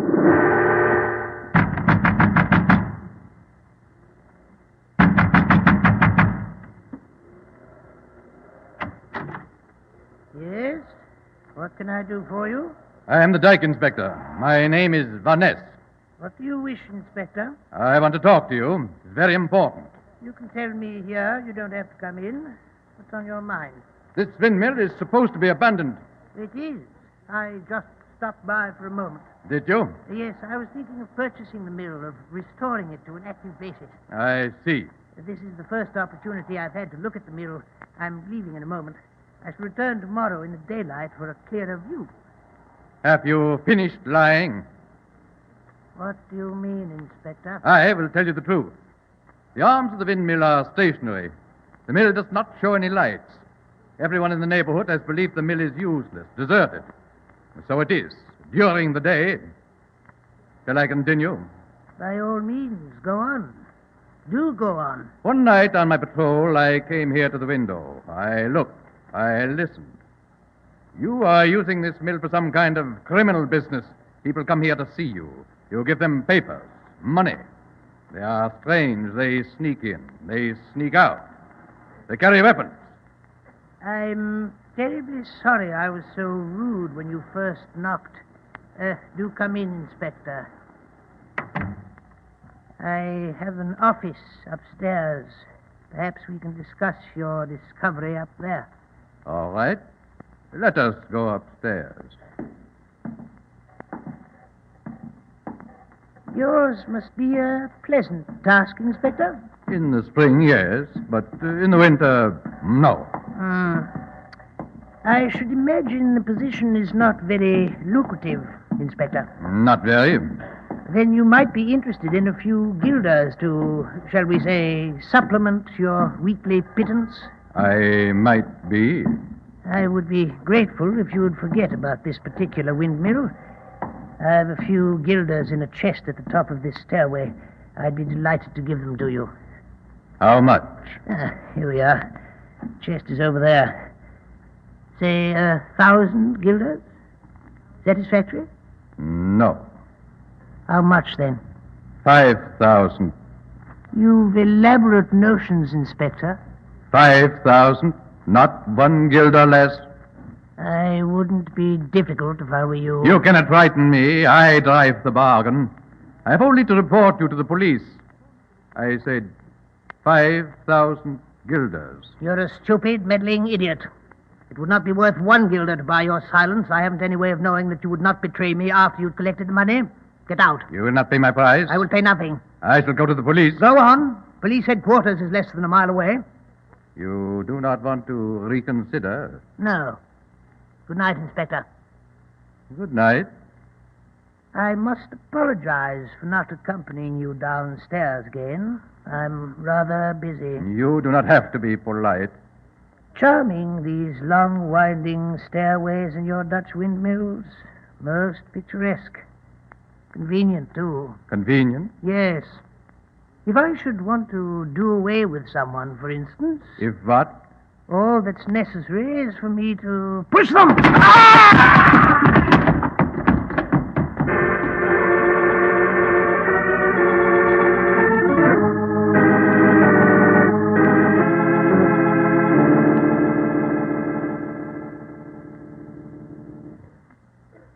My name is DeWitt, Mr. Holmes. Cornelius DeWitt. Be seated, sir.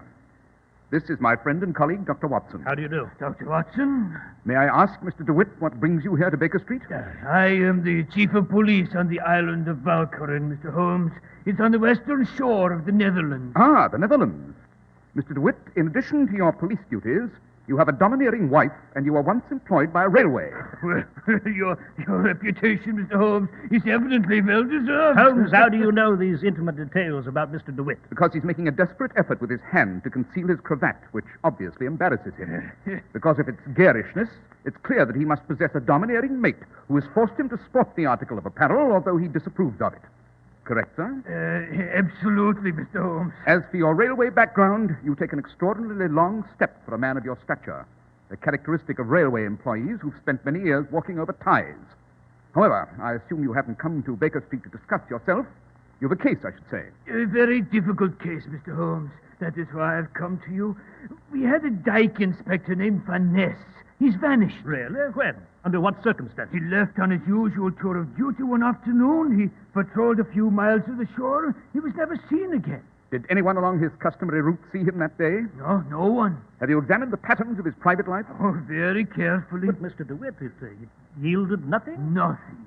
He was happily married. He had no offspring. He owed a few small debts. That is about all. Well, couldn't he have fallen into the sea by accident? Oh, I hardly think so, Dr. Watson. Van Ness was a thoroughly experienced hand at strolling along the dike road.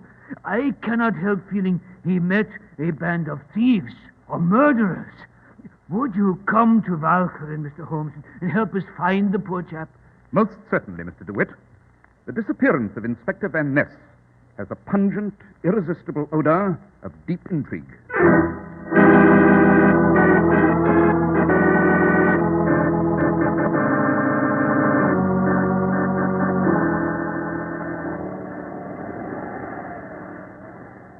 By Jove, Holmes, I've never seen as foul a night as this. It's no wonder the Dutch are hardy folk.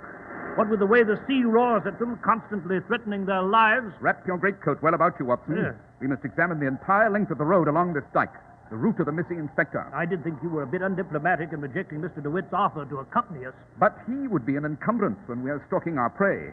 I spoke to him privately and requested that he keep his distance. But the police would over this area, Holmes. I don't see why we... Evidently, our missing Inspector Van Ness reached this far on the road. How'd you know?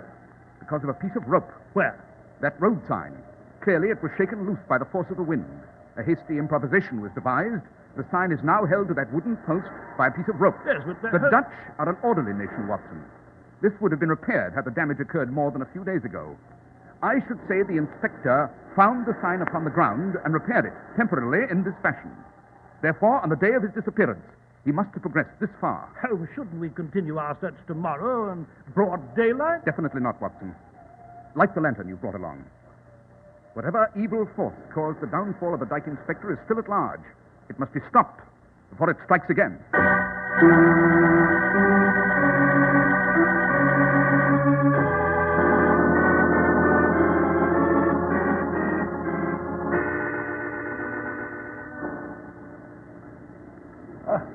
Oh, really, Holmes, we've walked quite a distance, you know.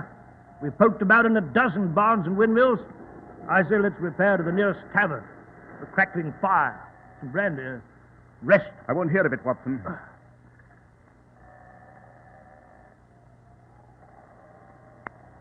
Hello, hear that? What? Listen. What the dickens could that be? It originates to our left, perhaps from that windmill. Come off the dike and across this meadow. Must you dash so quickly, Holmes? Yes, it does come from that windmill. Let's have a closer look. It looks abandoned to me. The windows are boarded up. The arms don't move. The wood on the sides is rotting away. There's the cause of the sound we heard.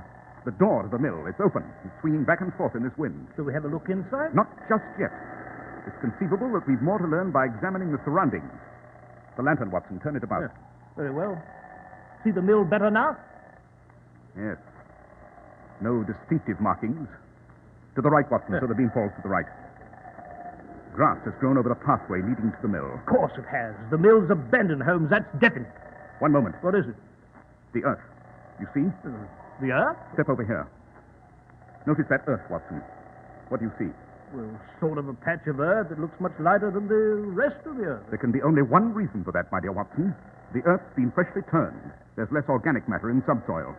Notice how much more tightly packed the earth is all around that patch. Someone's been digging in the spot. To conceal something, eh? We shall soon know. Look about you. These farmers often leave a shovel or two lying by the mill. All right.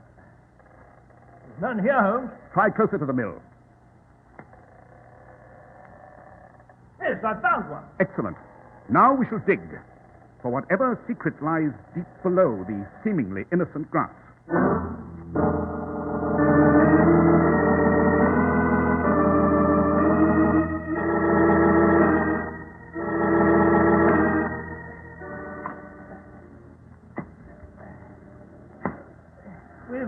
We've dug terribly deep, Holmes. Are you sure there might be something here? I've no doubt. This is fantastic, Roderick. Here in the black of night, digging into the... Wait, the shovel. I feel something. Quickly, then. I'll shovel this earth away. It feels soft. There we are. It's a human face. There's a body here. Yes. From the description provided us by Mr. DeWitt, I should say it's the body of the missing inspector. I'll push the earth away. Get it off of him. Body is bruised, lacerated. Yes. Spine snapped in two. Yes, monstrous death. Well, you've found Van Ness, Holmes.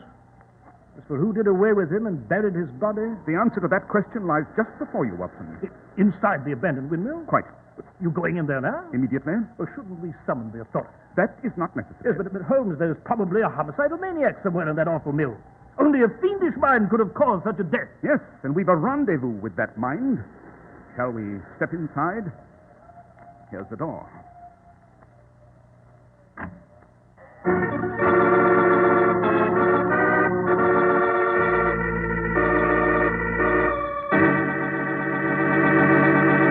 Well, Well, Dr. Watson, I'm curious to know what will become of Mr. Holmes when he steps inside of the fabulous windmill. It was unbelievable, Mr. Harris.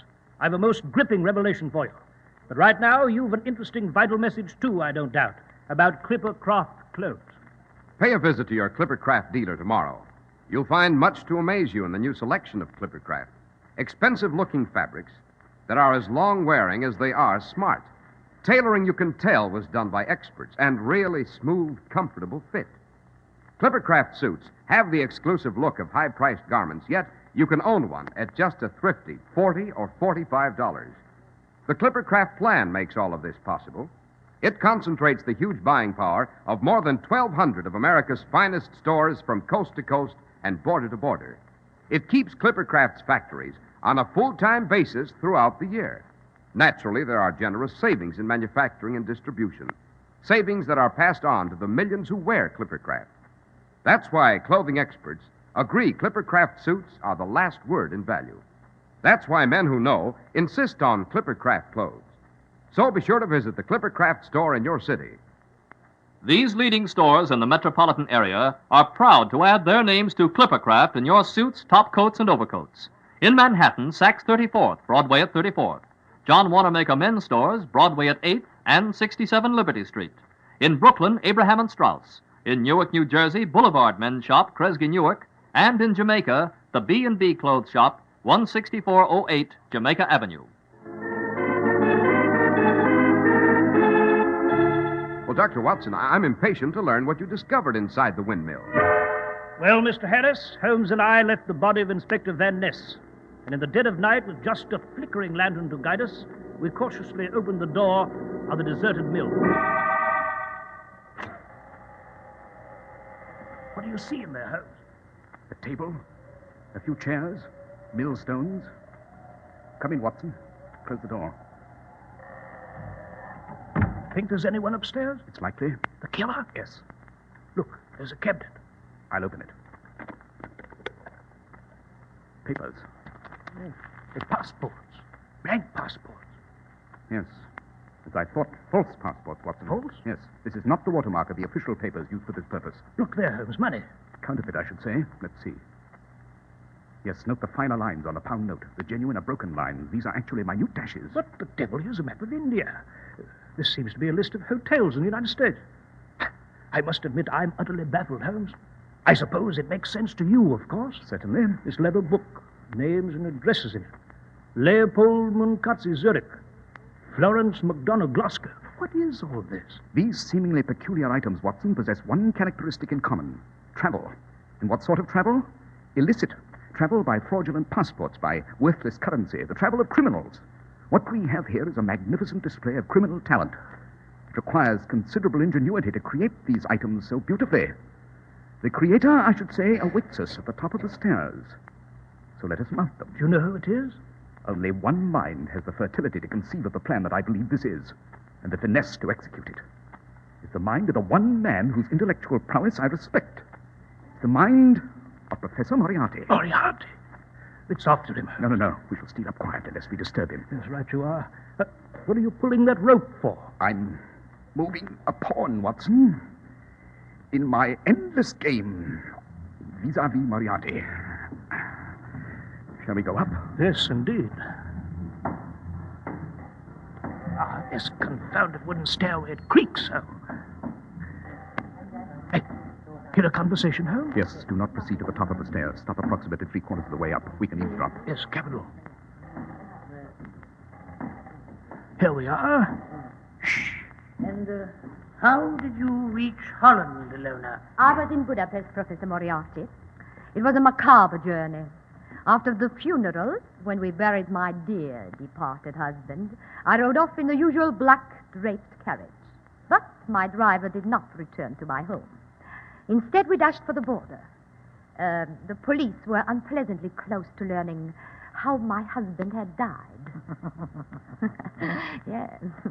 I then made my way by rail, on foot, by hiding in wagons to Bratislava, to Vienna, then northward across Germany to Dortmund, and so into the Netherlands. My dear Ilona, The police of the entire continent have been notified by telegraph that you're wanted for the murder of your husband. Amazing, isn't it, Holmes? Silence, Watson. That is why I've come, Professor. You must help me. Certainly. Of course, before we may continue, there is the matter of reimbursement for my services. I have brought money.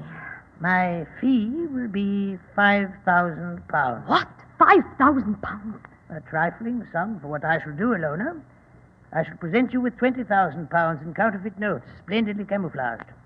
I have a passport for you to Argentina, and steamer tickets reserved under an assumed name. But £5,000 If is impossible. my fee is unacceptable, you'll leave me without an alternative. I shall have to notify the police that you're here. Oh, no. No, I do not want you to do that, Professor. It is just that it is so much money. Could we not settle my debt to you on some other basis? Come, £5,000, and be quick about it. Oh, very well. Here you are. Thank you. Now, everything that you require is in this envelope, including your instructions and an address in Buenos Aires, where associates of mine will accommodate you.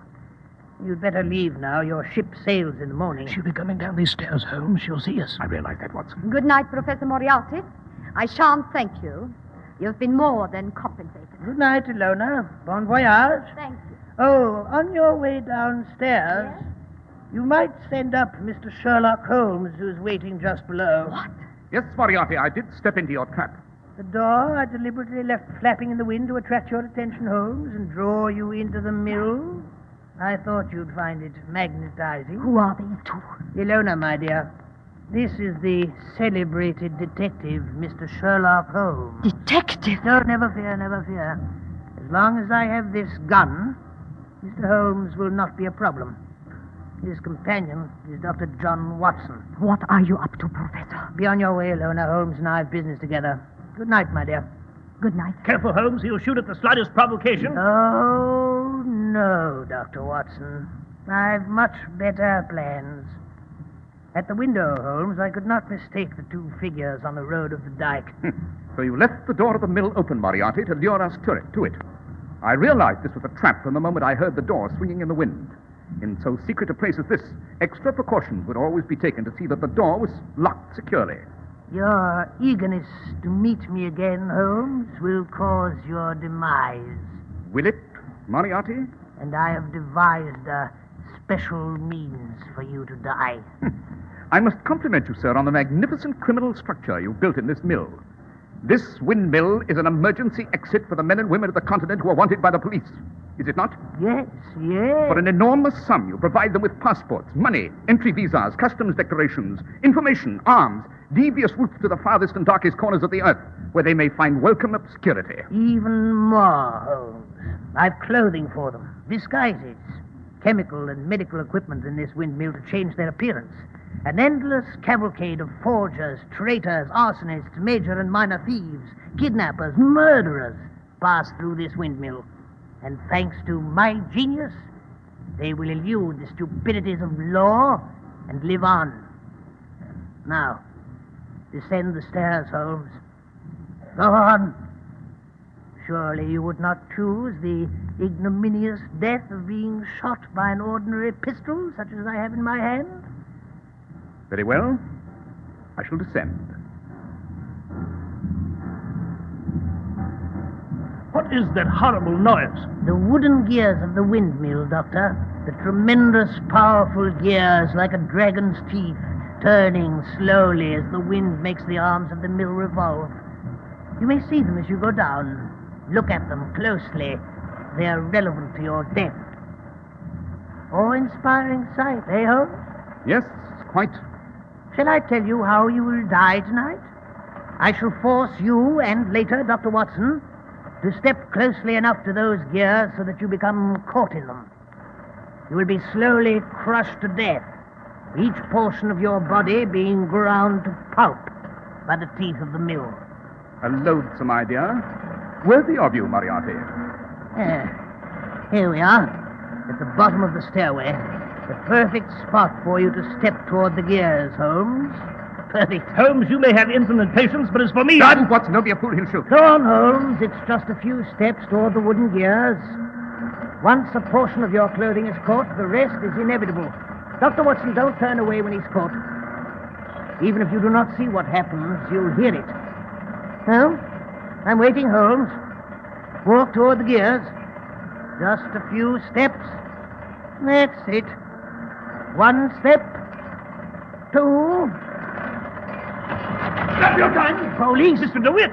Gentlemen, if you move toward me, I shall kill Dr. Watson. My gun's at his back. He's an ideal shield. Just don't fire, DeWitt. You'll kill Watson. I'm leaving by the same door through which you entered, officer. Back up, Dr. Watson. So kind of you to protect me this way. Go on, fire at him. I'll risk it. No, don't. Too dangerous. Good night, gentlemen. Holmes, until we meet again. Shoot after him, DeWitt!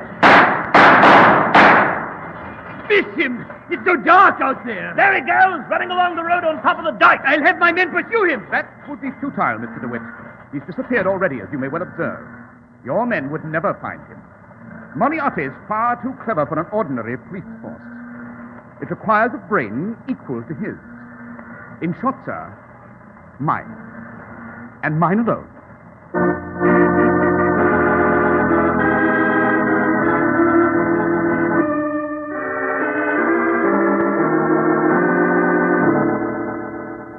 Well, Holmes, it's most reassuring to be safely back here in the flat at Baker Street.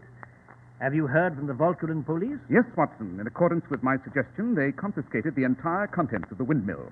And that leather book of names and addresses, Moriarty's personal list of his clients, will be an infallible guide for the police of half a dozen nations to pick up divers, scoundrels. Ilona, the murderess. Whatever became of her? When she left the mill, she walked instantly into the hands of DeWitt and his constable. Well, that's what I wanted to ask, Holmes. How did they find us at the mill? You'll recall my saying, Watson, that I spoke to DeWitt and requested that he keep his distance. I was not foolhardy enough to embark on the venture without expecting his assistance. We agreed that he and his men would patrol the original 3 miles of the late dike inspector's post, which they did. I promised to supply a signal as to our whereabouts the moment help was required. I see, and you did that by pulling the rope in the mill, eh? The rope releases the mechanism of the arms, Watson. There was a good wind. I knew the arms would then start spinning. That mill was supposed to be abandoned. I knew when DeWitt and his men saw the arms revolving in the deserted mill, they'd come a-running. Splendid, Holmes, splendid.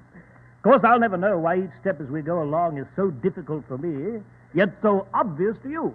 It depends upon your definition of the word obvious, my dear Watson. The obvious is that which is hardest to discern.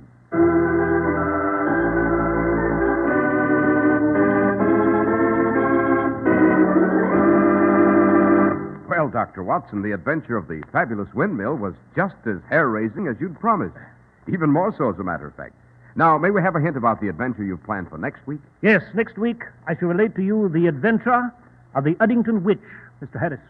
A macabre tale, I assure you, involving a strange oak tree, a shriek in the night, and an unpressed pair of trousers.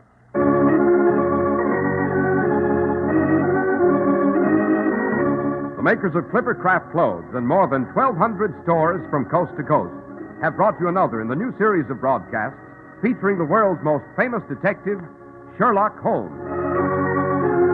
Our stories are based upon the character Sherlock Holmes, created by Sir Arthur Conan Doyle, and the program is produced and directed by Basil Loughrane. Sherlock Holmes is played by John Stanley, Dr. Watson by George Spelden. This week's story was written by Howard Merrill with special music by Albert Berman. If you don't know your Clippercraft dealer, write Clippercraft, 200 Fifth Avenue, New York City. Be sure to listen next week to Sherlock Holmes in The Adventure of the Uddington Witch.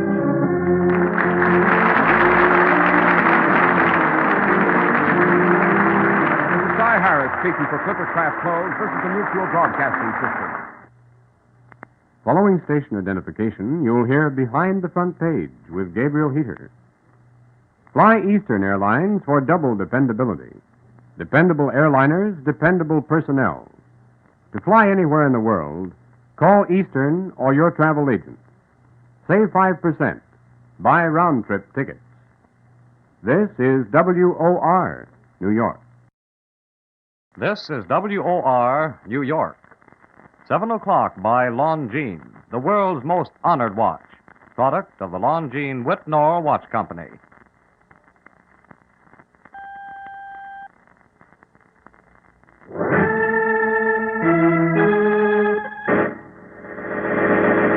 From New York City, the makers of Clippercraft clothes for men and more than 1,200 leading retail stores from coast to coast present that immortal character created by Sir Arthur Conan Doyle, the world's most famous detective, Sherlock Holmes, starring John Stanley.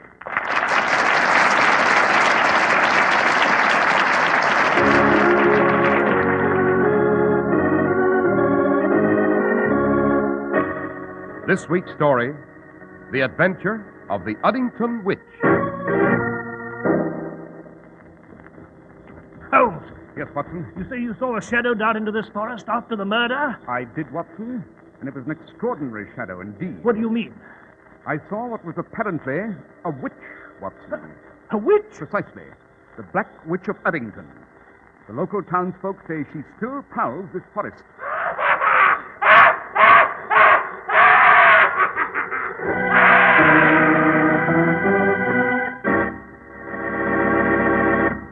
Well, good evening, Dr. Watson. Good evening, Mr. Harris. And what adventure are you working on tonight, Doctor? One of the strangest and weirdest in my memoirs. Holmes and I always referred to it as The Adventure of the Uddington Witch. The Adventure of the Uddington Witch. Sounds like something to raise the goose flesh, Doctor. Indeed it is, Mr. Harris. But first, Mr. Harris, I know you have something to say about Clippercraft clothes. Indeed I do. The day you wear your new Clippercraft suit for the first time, your friends are likely to wonder whether you came into an unexpected fortune. Your suit will fit as perfectly and feel as comfortable as if it were custom made. The rich-looking fabrics will give you long, dependable service. If your admiring friends wonder about your Clippercraft suit costing only $40 or $45, suggest that they drop into the independent store in your community that sells Clippercraft. This store is one of more than 1,200 of America's finest stores from coast to coast that combine their enormous purchasing power to keep your dollar from losing weight. That's why Clippercraft can offer you beautifully tailored worsted suits at an unbelievably low $45. Right now, your Clippercraft store can show you one in your favorite style and color.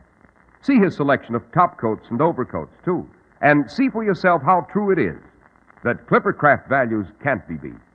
Compare Clippercraft with clothes selling for many dollars more.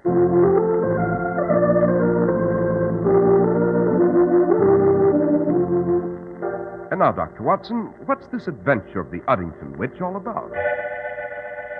Well, Mr. Harris, it took place in '99, as I recall.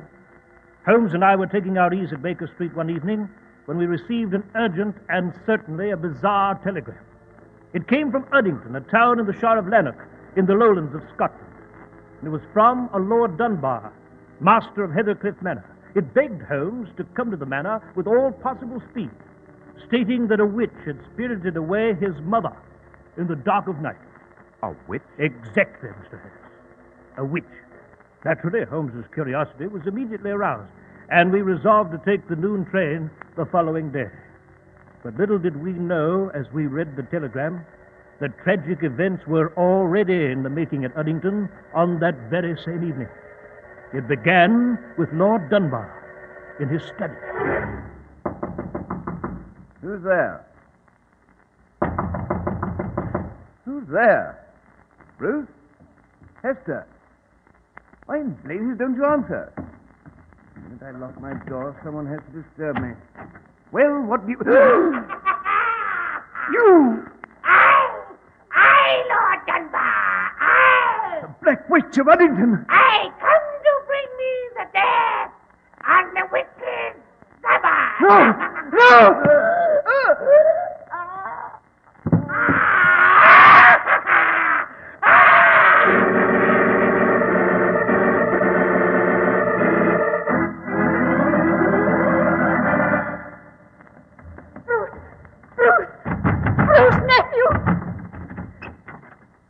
Did you hear that? That scream? Yes, I was in bed when it came. Positively ghastly, too. Seemed to come from Uncle Andrew's study. Oh, yes, Bruce. Please hurry. Something's wrong. Terribly wrong. Come on, Aunt Hester. Let's have a look. Here's the study. Uncle Andrew! Uncle Andrew! Oh, Bruce, there's no answer. Then we'd better look in. The door's open. Right. Good Lord. The witch's revenge. Andrew! Andrew! Oh! Oh!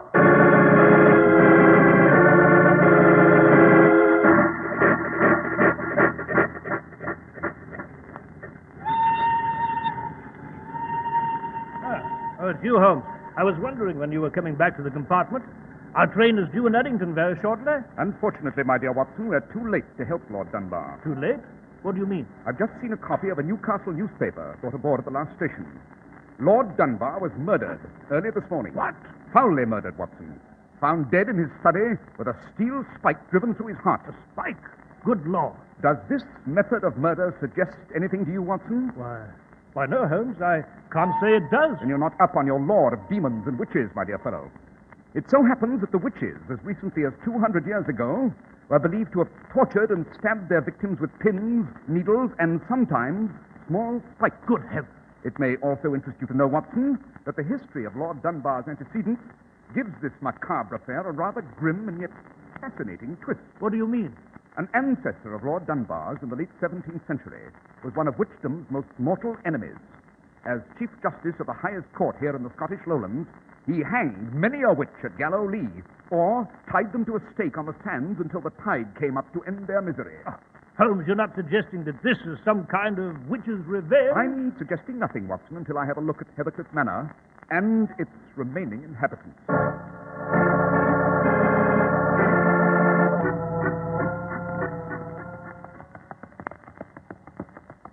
I say, driver.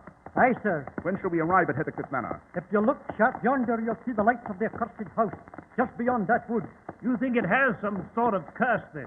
Aye, as sure as my name is Angus Tavish, it's surely haunted by the Black Ones. You see that wood now? Yes. What about it, Tavish? 'Twas there that the Chief Justice, Lord William Dunbar, burned the famous witch, Isabella Whitburn. They say she stole a treasure chest of his and hid it somewhere in the woods. She was his cook, you see, and dealt in the black magic. And 'twas there, among those trees, the witches meet for the Sabbath on Rumour's Day. Aye, but you'll never catch Angus Tavish taking the wood road, where the Black Witch of Errington roams. I'm driving you the long way, around the moor. I can't say I blame him, Holmes. It's deuced dark in among those trees, I must say. Good Lord, what's that? It's the witch, the cursed witch. She's screaming and carrying on again. Tavish, quick, drive us through the wood road. No, sir. There's no a fiver in it for you if you do. I wouldn't take that road even if you gave me the treasure chest the Black Witch stole and buried there. Come on, Watson. Let's get out of this carriage. Holmes, what on earth are you going to do? Quick, Watson, follow me. Run, man, run. As luck's with us, perhaps we can beard this witch in her den.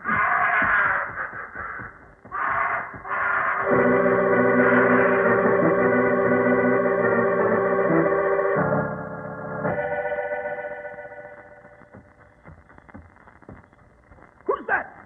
Who's there? Halt, do you hear? Watson! You fool. Oh, it's you, Holmes. Yes, and you almost winged me with that revolver of yours. My dear fellow, you know, dash it all, I'm sorry.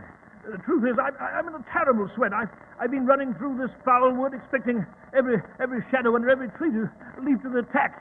Heard any more of that screaming and cackling, Watson? Oh, that confounded witch must have retired for the night, Holmes. Strange. Very strange. We've covered every foot of this wood. It's only a few hundred feet in every direction, yet no sign of our cackling friend. Well, I might say, Holmes, I'd be just as happy if I never see her. Even the Black Witch of Eddington, with all her magical powers, couldn't vanish into thin air so fast. And that maniacal cackling seemed to come from this grove of oak trees here. Well, I'd say it came from Hades, Holmes. The deuce. It sounds as though she were being tortured and burned at some stake. Yes, a terrifying effect, Watson, and well calculated to keep the curious away. Come, Watson. Where to now, Holmes? Suppose we go to the house and meet its occupants.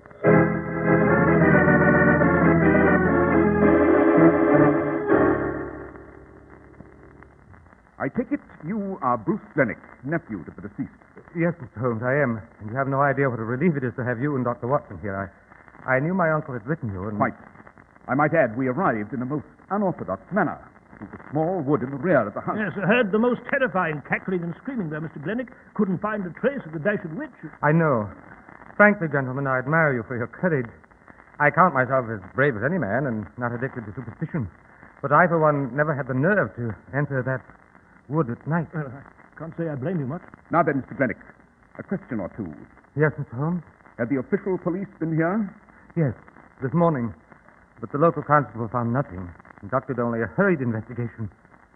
I am afraid he is as much frightened by the legend as anyone else. Perhaps, but at the moment I'm not interested in legends, but in facts.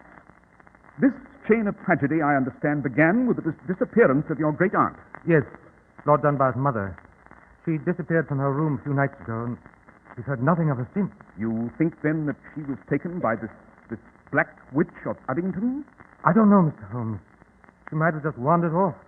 My great aunt Emily, well, she was, shall we say, somewhat eccentric. In what way, Mr. Glennie? Oh, she kept muttering to herself, living in the past. Definitely unbalanced, Dr. Watson, but as far as I know, completely harmless. I see. Now then, are there any servants here at the manor? Only 2. The rest have been frightened off. Who are these 2? Cook and the gardener.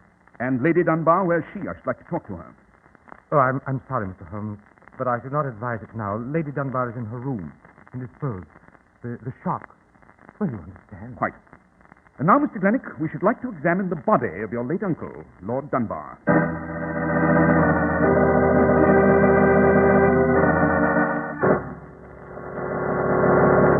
Good Lord, Holmes. What a ghastly sight. No wonder young Glennick excused himself the moment he showed us to the study here. A sharp spike driven directly into Lord Dunbar's heart. Yes. And with considerable strength, I might add, Watson. Hello, what's this? What's what, Holmes? There seems to be some fresh soil on the lower part of this fatal spike. Fresh soil? Quite. And observe, Watson, the peculiar shape of this spike. Long and narrow. And the remnant of a bit of string attached to the spike head. Well, I can't say I consider all this significant, Holmes. You know, Oh, come in.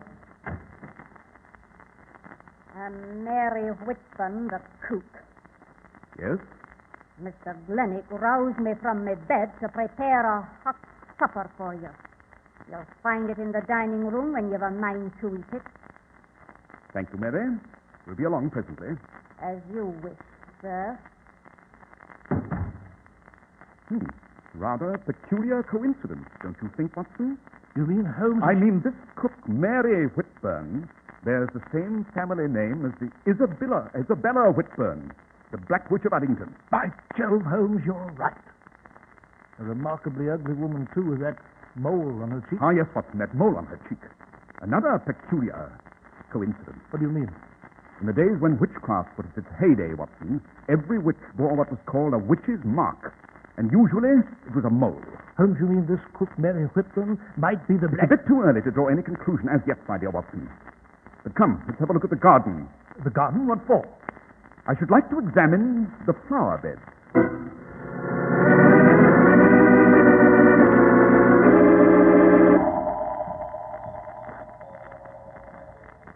Aha, look here, Watson. Holmes, what are you... Just as I surmised. Note these spikes connected by string. The gardener uses them to stake off these flower beds. By Jove, Holmes. The spike used to kill Lord Dunbar is very similar to this. And it had fresh soil on it. Precisely, my dear Watson. The murder spike was undoubtedly taken from the garden. Perhaps we should have a talk with the gardener here at our earliest opportunity.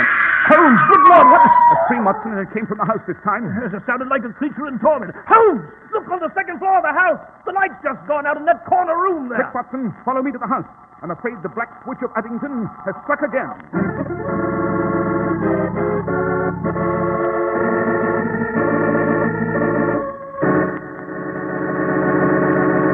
How come such expensive-looking suits cost only $40 and $45? Well, that's what you may ask when you see the new Clippercraft suits, especially when you examine the careful tailoring details and run your fingers over the long-wearing fabrics. But it's no secret that the Clippercraft plan makes these remarkable values possible. And it doesn't take a certified public accountant to know how much money is saved for millions of family budgets when 1,200 of this country's finest independent stores from coast to coast concentrate their huge purchasing power. Yes, you'll have to agree, Clippercraft pure worsted suits are tremendous values at only $45. And be sure to see the new Clippercraft zipper top coat that's sweeping the country. A smart, lightweight coat that becomes a warm, cold weather coat when you zip in the lining.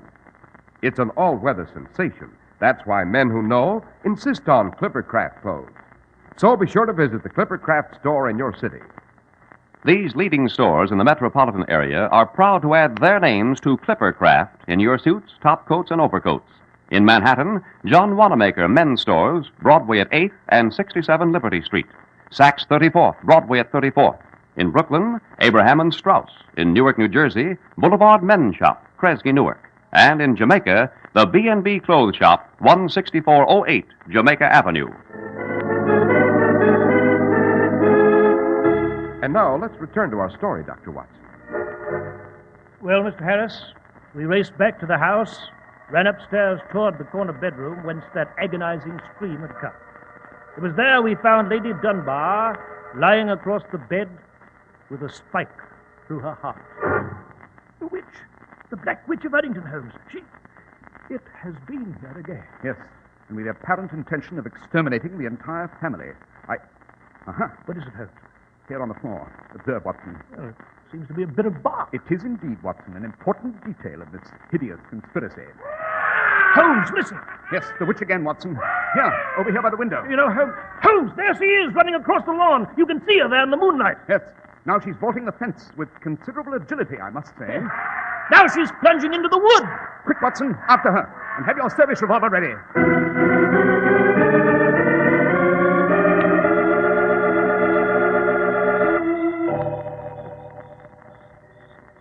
By Jove, I don't understand this. Watson, you don't understand what? Why, we followed that infernal creature into this grove of trees. We scoured every foot of it. And yet she's vanished again. Yes. Holmes, you're not even listening to me. What the deuce are you staring at? That large oak tree, Watson. A magnificent specimen, is it not? Note the huge trunk split toward its base. Obviously a dead tree struck by lightning many years ago. Oh, dash it, Holmes. I'm not interested in botany at this moment. My feet are soaked from the night dew on this blasted underbrush here. And furthermore, we've got some sort of black witch to contend with. Exactly, Watson. Suppose we drop in at the gardener's cottage on our way back to the manor. I trust you observed it was situated on the very edge of this wood.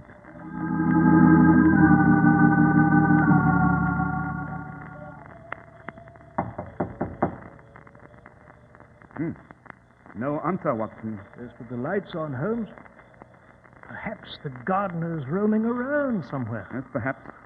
Suppose we try the door. Yes. It's unlocked. Come, Watson. Everything seems to be quite in order here, Holmes. Yes, quite. Holmes, someone's coming. Yes. And I fear we're in the rather embarrassing position of being intruders, Watson. What are you doing in my cottage? You are the gardener, I presume? Aye, I'm Macready, and I've no stomach for strangers coming into my house. Who be ye? My name is Holmes, Sherlock Holmes. This is Dr. Watson. We just found the light on, and the door was unlocked, and so we... Aye, the cook told me you'd come on this witch's night. It's an accursed house, and you'd best be off whence you come. We are grateful for your advice, Macready, but we are not ready to depart as yet. I presume you know that Lady Dunbar has been murdered. Aye, and the old lady, and her son, Lord Dunbar, before her. And the end is not yet, mark my... What is it, Mr. Holmes? Why do you stare at my coat so steady? I note that there's a small blood stain on your left sleeve, my dear Macready. Eh? I trust you can explain it to our mutual satisfaction. Why, yes. You see, Mr. Holmes, I killed a weasel. It was a week ago, I think. A bit of blood fell on my sleeve, no doubt. Oh, yes. No doubt. Holmes. Dr. Watson. Oh, Holmes, it's Bruce Glennick. Tweedy, have you seen it? Oh, there you are, both of you. Mr. Holmes, my aunt, Lady Dunbar, she's been murdered by the witch, the Black Witch. Yes, Mr. Glennick, we're aware of that. You've just come from the house? Yes. Yes, I was awake in my sleep, heard a loud scream, and then Suppose we go back to the manor, Mr. Glennick, at once. Yes? Why? I should like to have a few words with your cook, Mary Whitburn.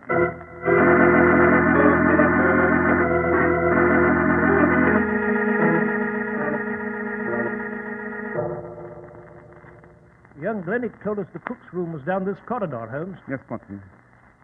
A very interesting young fellow, Bruce Glennick. We should do something about his tailor. His tailor?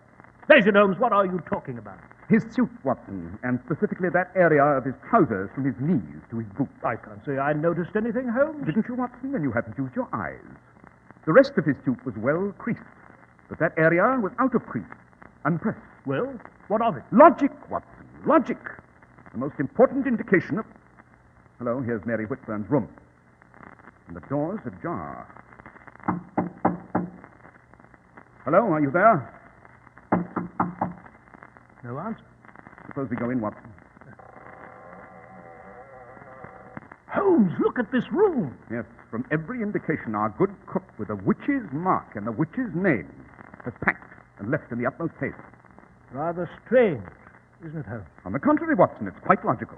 By Jove, Holmes, the witch again. Yes, and this time, Watson, the chase draws near to a close. This time, if all goes well, I hope to meet this hideous witch face to face. Come, Watson, back into that grove of trees.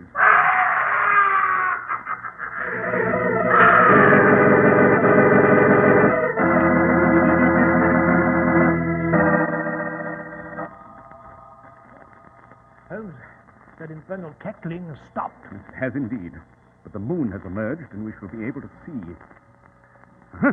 Here we are. Here's that giant oak tree again, Watson, the one killed by lightning. What about it? The lightning split it at the trunk.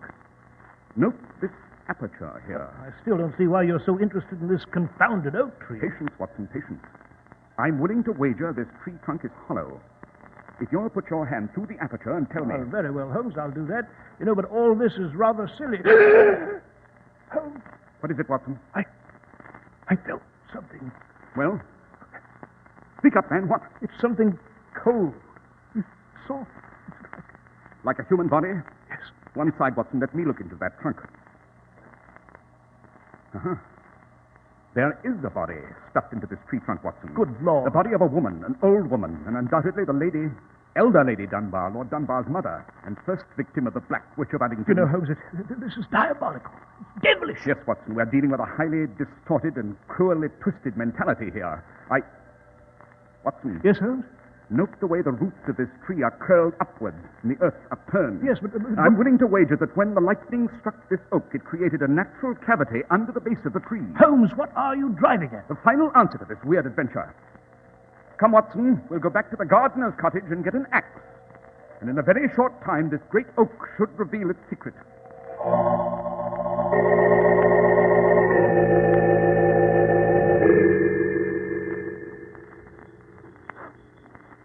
Hold on, Watson. We'll stop here where we can observe that oak tree. Yes, but Holmes, you said we were going after an axe. A subterfuge, my dear Watson, to deceive our quarry. We'll wait until that tree reveals the secret of the man who's been posing as the Black Witch of Addington. The man, Holmes? You mean the Black Witch is a he? Precisely, Watson. And to be even more explicit, I'm able to name the hideous murderer. Holmes, who is it? Quiet, Watson. Look at the aperture in that tree. By Jove, Holmes. That's a hand. Someone's crawling out from within the tree. Yes. You have your revolver ready, Watson? Yes, I do. There he comes out of that tree. Holmes, it's Bruce Glennick. Halt, Glennick! Stop in your tracks! Come on, Watson! Yes. Holmes! He's still running! Fire away, Watson, and shoot to kill if necessary.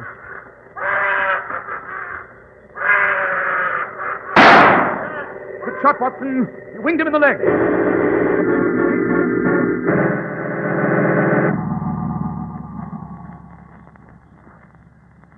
How is he, Watson? He's unconscious at the moment, Holmes. The pain, you know. But it's nothing serious, just a flesh wound. He'll come around in a minute. Holmes, how did you know that the witch was a man? Elementary, my dear Watson. It needed a man's strength to drive those fiendish murder spikes so deep. And it needed the agility of a young man to hurdle a 4-foot fence with skirts on, as we saw the witch do. Yes, but how did you know it was young Glennick here? It could be no one else than Glennick. You remember he told us that he never entered this wood? That he was in bed at the time of Lady Dunbar's murder? Yes. Obviously, he lied. The fact that the crease was missing in his trousers from the knee to his boots was proof of that. The only way he could have lost that crease was running through high brush soaked with night dew. And the only high brush in the area is among these trees. By Jove, Holmes, you're right. He couldn't have lost a crease up to his knees by merely running across a lawn. But how you knew the witch, young Glennick here, was using that hollow oak tree as a hideaway... Again, an elementary observation, Watson. We pursued the witch and lost him twice in a small area of trees. He couldn't have simply vanished among the trees. Therefore, he must have been inside one of them. The bit of bark we found in Lady Dunbar's room was oak. I see. And after that, it was merely a case of looking for a hollow oak tree large enough to... Exactly, Watson. This tree is unique in that respect. Furthermore, Bruce Partington tried to divert suspicion to Macready, the gardener, by using the garden spikes as murder weapons. Yes, but that bloodstain on Macready's sleeve. Quite legitimate, Watson. The stain was old and dry, and its dark red color indicated that it had been on his sleeve for some days. He no doubt did kill a weasel, as he said. And the cook, Mary Whitman? Merely a terrified servant with a name fairly common to this vicinity, and an unfortunate mole. I can't say I blame her for leaving in post haste. Our friend Dennick is coming around. Yes, so he is. Holmes, why should young Glenick murder the members of his family, one by one? I think we may find the answer to that, my dear Watson, when we execute our original errand and chop down that accursed oak tree.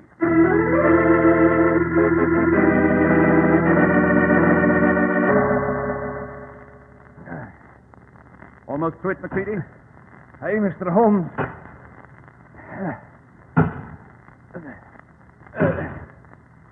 There she goes.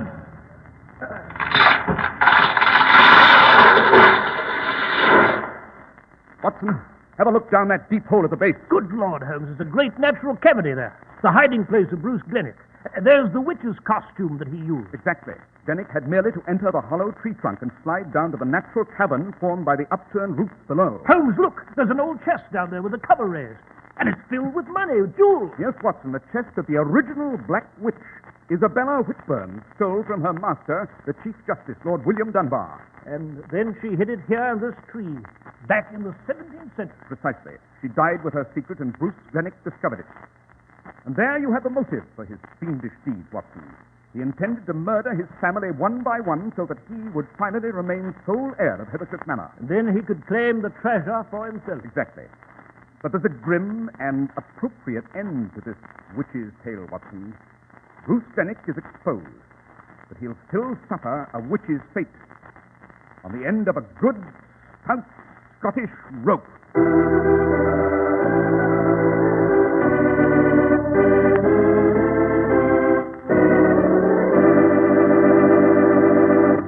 Well, Dr. Watson, that was an exciting adventure. Seems to me I'll be hearing screams and cackling in my sleep for the rest of my days. Yes, Mr. Harris. Even now, I occasionally see that shadowy figure racing across the lawn toward that dark wood. I must say, however, that the case left no after effects on Holmes. He had the ready faculty of forgetting one adventure and plunging immediately into another. And what is next week's story, Dr. Watson? It's called The Logic of Murder, and it concerns an expert on evasions of the law and a grotesque new theory developed by a gentleman who had performed 6,000 autopsies. Well, Dr. Watson, we'll be waiting eagerly to hear your adventure with Mr. Holmes about the logic of murder.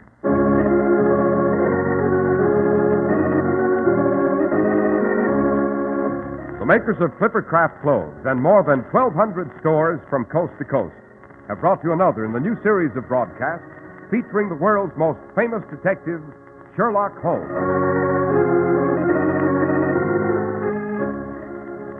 Our stories are based upon the character Sherlock Holmes, created by Sir Arthur Conan Doyle, and the program is produced and directed by Basil Loughrane. Sherlock Holmes is played by John Stanley, Dr. Watson by George Spelman. This week's story was written by Max Ehrlich, with special music by Albert Berman.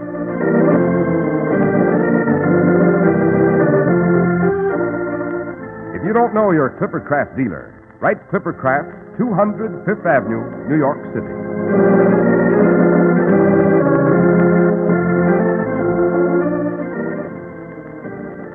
Be sure to listen next week to Sherlock Holmes in The Logic of Murder.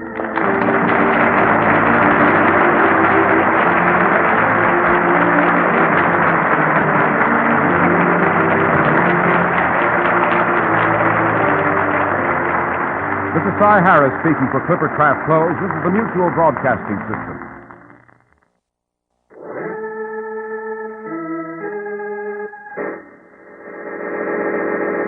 From New York City, the makers of Clippercraft Clothes for Men and more than 1,200 leading retail stores from coast to coast present Sir Arthur Conan Doyle's immortal character, the world's most famous detective, Sherlock Holmes, starring John Stanley.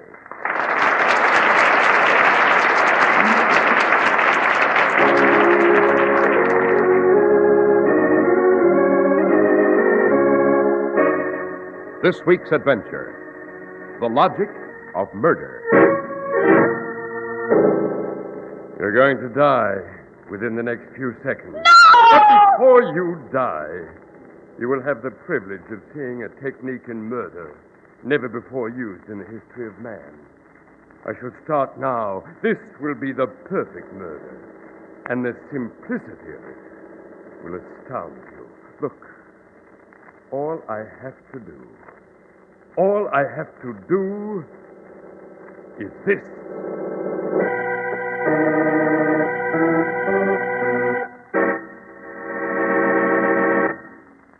Too expensive. Can't afford it. Now, if you didn't know otherwise, that's what you might think when you see the new fall suits by Clippercraft. To be sure, Clippercraft's rich-looking fabrics have a well-deserved reputation for long wear, and you can see for yourself how superbly Clippercraft suits are tailored, how perfectly they fit. Expensive-looking, yes, but you'll pay only $40 or $45. That's what happens when more than 1,200 of this country's finest independent stores concentrate their purchasing power. That brings about production and distribution savings that are passed along to you. That's why you can enjoy the extra long wear of Clippercraft's handsome worsted suits at only $45 at the friendly independent store in your community that sells Clippercraft. See the selection of top coats and overcoats, too. You just can't find values to beat Clippercraft. Compare Clippercraft with clothes selling for many dollars more.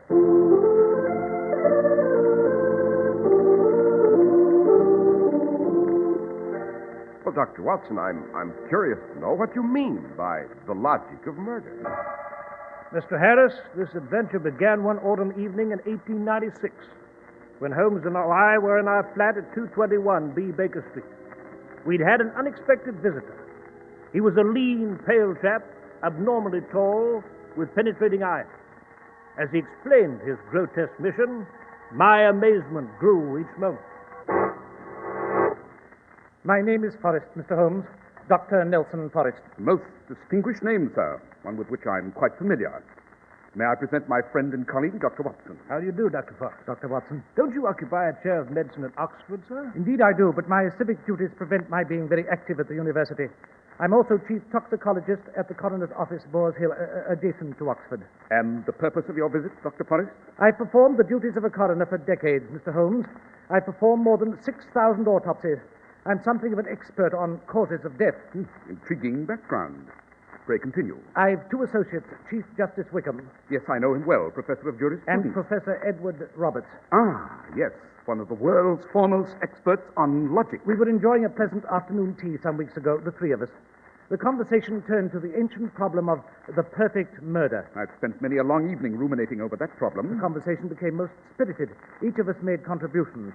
Wickham, a veritable genius on evasions of the law, made a few superb suggestions. I contributed, too, on the basis of my knowledge of causes of death. And Roberts? Roberts, our master of logic, fitted each step of the perfect murder into its proper place with breathtaking precision.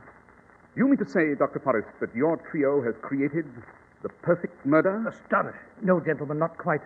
Our objective was to construct a murder so ideally committed that it was absolutely impossible to know how the victim had died and impossible to identify the killer. Good Lord, if anyone knew how to commit such a crime, why... I think someone does, Dr. Watson. Really? We solved every problem for the would-be killer except one. The final step called for a staggering feat of logic. It was a puzzle fit for our greatest minds. Well, our tea ended. Wickham and I forgot the problem. We felt it could never be solved. And Professor Roberts, the logician? Precisely why I've come to you, Mr. Holmes. I've known Roberts intimately for years. He has an insatiate passion for such things. He spends every minute of his spare time playing highly advanced forms of chess. Shogi, the Japanese version, cylindrical chess, three-dimensional chess. He has solved retrograde problems in chess that have been riddled since the 6th century Persian. You mean, Doctor, you believe Roberts may have solved the last step of this perfect crime? I do. It's a horrible accusation. Once knowing that last step, Roberts might commit murders endlessly without ever fearing that he'd be caught. Why are you so certain that Roberts has solved it? Mr. Holmes, that man could not sleep, could not eat, could not keep his sanity if he did not solve such a problem. Yes, but even if he can commit the perfect murder, why should he attempt it? The temptation is too powerful to resist, Dr. Watson. You're a man of science, sir. Surely you appreciate the ruthless, driving force of the scientific mind? Professor Roberts would have to know if the murder were really perfect. He'd have to try it. And what do you expect of me, Dr. Forrest? I am a physician, sir, not a criminologist. I believe the menace is great. I've hoped you might see Professor Roberts. You might try to learn if he can commit the ideal murder. Have you asked him yourself if he solved the puzzle? Yes, he denies having thought of it since that tea. But his whole being is dedicated with a religious fervor to visiting weird, unexplored areas where the human brain has never ventured. He could not resist embarking upon so magnificent an odyssey of the mind. I see. I accept the invitation, Dr. Forrest. Watson and I shall see your professor. It's simple to find him. He lives with his young niece, Edith, at a cottage in Boers Hill. Come, Watson. We shall attempt to learn if Professor Roberts has become the one human being on Earth who knows the technique for an absolutely perfect murder.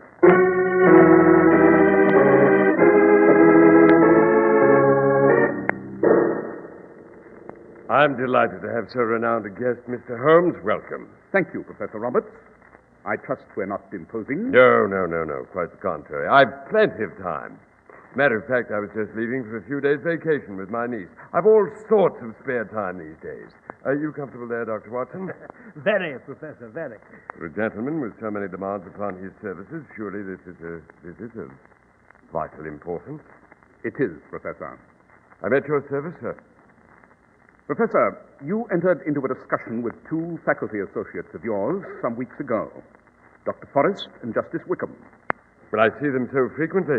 To which discussion do you refer? It was a delightful afternoon tea, and the subject was murder, Professor. The flawless murder. Oh, yes, I recall it. Evidently, it made a lasting impression upon them. Who spoke to you about it? Dr. Forrest. Professor, one step in logic remained. One problem was unsolved. To arrive at the ultimate ideal technique for committing the murder. Is that correct? It is. Did you give the problem further thought? No. None whatsoever. The problem was impossible. Even for one of your gifts? Mr. Holmes, surely you must know that the perfect murder is an illusion. It defies the infinitely petty scope of the human mind. Uncle Edward, the luggage is ready. It's by the door. Oh, I beg your pardon. Oh, this is my niece, Edith Marshall. Edith, Mr. Sherlock Holmes, Dr. John Watson. How do you do, Doctor? Edith's been preparing us for our little vacation. Is everything ready, my dear? Yes, Uncle Edward. I haven't the time to clean the house, though. I dislike leaving it so dusty. There's dust all about. On the bookshelves, and your chess set, on the mantel. Oh, let it be, child. We shan't care. Mr. Holmes, was it solely because of that discussion you mentioned that you came here? Solely. I certainly do hope you won't take offense, but it strikes me as rather a fool's errand. Does it?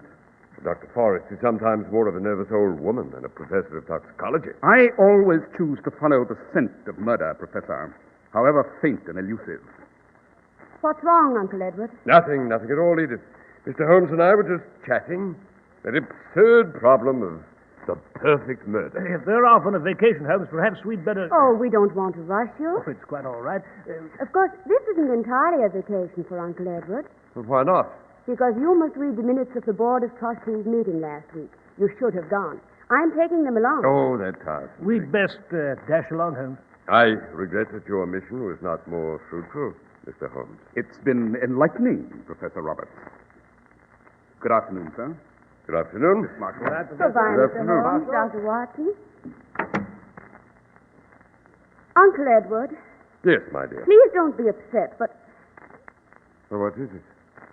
You did tell Mr. Holmes the truth, didn't you? The truth? About not having worked out a way to commit a perfect murder. Of course I told the truth. I wish you'd never discussed it with Wickham and Forrest. Why? Well, ever since you did, I've had an awful feeling about it. Really? A kind of shadow's fallen over the cottage. I was never afraid to stay here before. But last night I couldn't sleep. I kept wondering if you'd solved the problem. I kept wondering what you might do.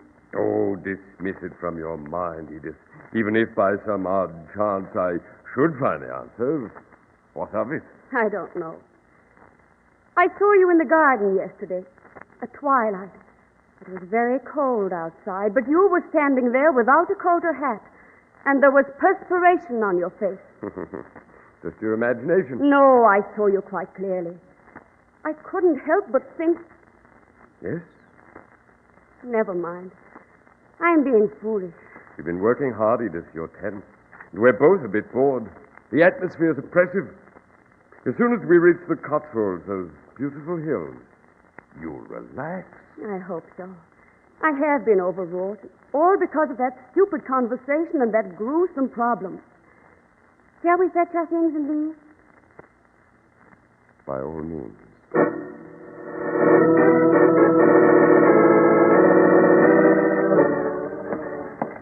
Well, Holmes, for once I do believe you've taken us upon a futile journey.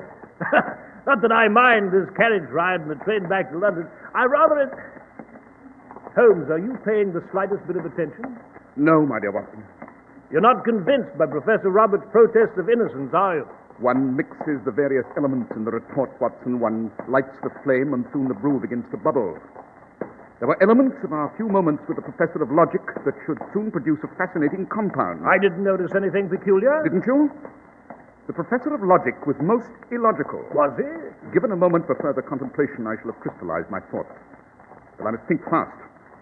If the professor knows how to commit the perfect murder, he may be tempted to try it at any moment. Aha! You have it, Holmes? Turn back, driver. Back to Boar's Hill, to the professor's house where you found us. Quickly, quickly! Do you believe the professor solved it, Holmes? I'm sure of it. How'd you know? He remarked that he had a great deal of spare time. Yes. Previously, Dr. Forrest informed us that Professor Roberts has a fanatic interest in advanced forms of chess. Yes, so he did. Yet, with all this spare time, Edith, his niece, observed that his chess set was covered with dust. It had gone unused for a considerable period. Why, Watson?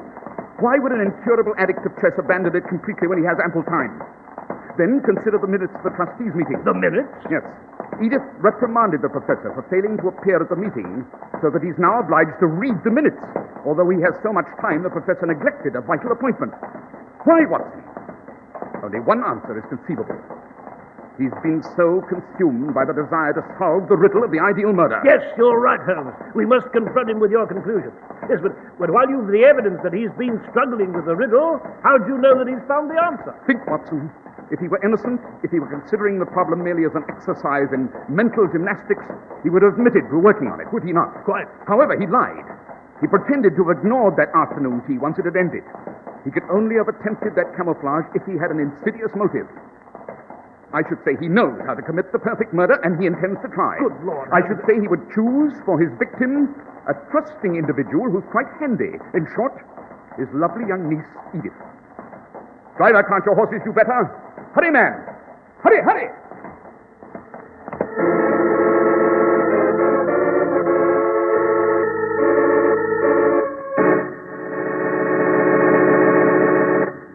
This is the time for a new top coat or overcoat. Naturally, you'd like a really expensive-looking coat, and with the cost of living so high, its price should be kind on your pocketbook. So your Clippercraft dealer gives you rich-looking fabrics that are hard to wear out and superbly tailored top coats and overcoats with made-for-you fits. Yet the most luxurious of all Clippercraft coats will cost you only $47.50, but you can own a distinctive Clippercraft coat for as little as $40. The huge concentrated buying power of more than 1,200 of America's finest independent stores makes these sensational values possible. No wonder America is so proud of Clippercraft values. Ask to see the new lightweight Clippercraft zipper topcoat that has taken the country by storm. On chilly days, just zip in the lining and brave the wind in warm comfort. Ideally light in weight and wonderfully light on your budget. That's why men who know insist on Clippercraft clothes. So be sure to visit the Clippercraft store in your city. These leading stores in the metropolitan area are proud to add their names to Clippercraft in your suits, top coats, and overcoats. In Manhattan, Saks 34th, Broadway at 34th. John Wanamaker Men's Stores, Broadway at 8th and 67 Liberty Street. In Brooklyn, Abraham and Strauss. In Newark, New Jersey, Boulevard Men's Shop, Kresge, Newark. And in Jamaica, the B&B Clothes Shop, 16408 Jamaica Avenue. Dr. Watson, we're most impatient to return to your story. Well, Mr. Harris, with the shocking realization that Professor Roberts knew how to commit a perfect murder and was probably about to try it upon his young niece, Holmes and I raced in our carriage back to the professor's cottage at Boar's Hill. It's odd, Holmes. The professor answered so quickly when we first called on him. Knock once more, Watson. You know, he may have done away with Edith after we left. Now he's vanished. If he has, it'll be the first act of murder I shall never be able to prove, Watson. Merely indicting him on the basis of chatter at a tea party will be of no avail. We shall not be able to establish the cause of death, the motive, nor anything else. He refuses to answer. Well, this door's flimsy. I believe we have enough strength to force it. Right you are, Holmes. Ready? Ready. Once more, Holmes. There we are. Professor Roberts. Professor Roberts. Search the other rooms, Watson. Yes, sir. No one in the bedroom. Not in this kitchen.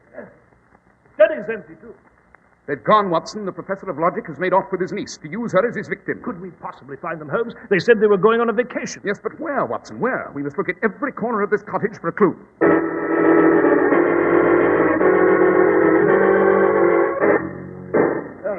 We've about ransacked the whole place, Holmes. Yes, and no indication of where he's taken the girl. There must be one. A human being cannot quit his quarters for a prolonged period without leaving traces. See, they might have gone to Bournemouth for fishing. Or to Wales. Wales for the mountain air. They might have taken the waters in Malvern. Perhaps they just dashed over to the Cotswolds. You know, there are many small hotels. There are many possibilities, but we've no time at all, and we must know exactly where. I've gone through the closets, through his books, his desk, the niece's bureau. We haven't emptied the waste paper basket, Watson. Capital notion, Holmes. I'll do it. See here. Notes, cancelled check, and advertisements. Ah, that envelope. Just the corner of an envelope. The rest has been hopelessly torn away. Just the last portion of where the return address was printed. May I see it? E-R-S-E-T-S-H-I-R-E. Ursacher? What word ends in Ursacher?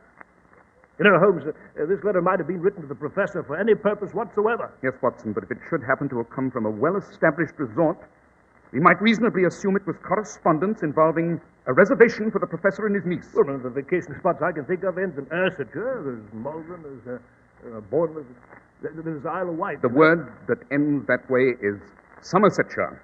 The Cotswolds, the nearest and most popular holiday resort in this area. We'll do just as well by carriage as if we stop to wait for the train. Certainly, Herb. Fetch a cab. Run, Watson, run!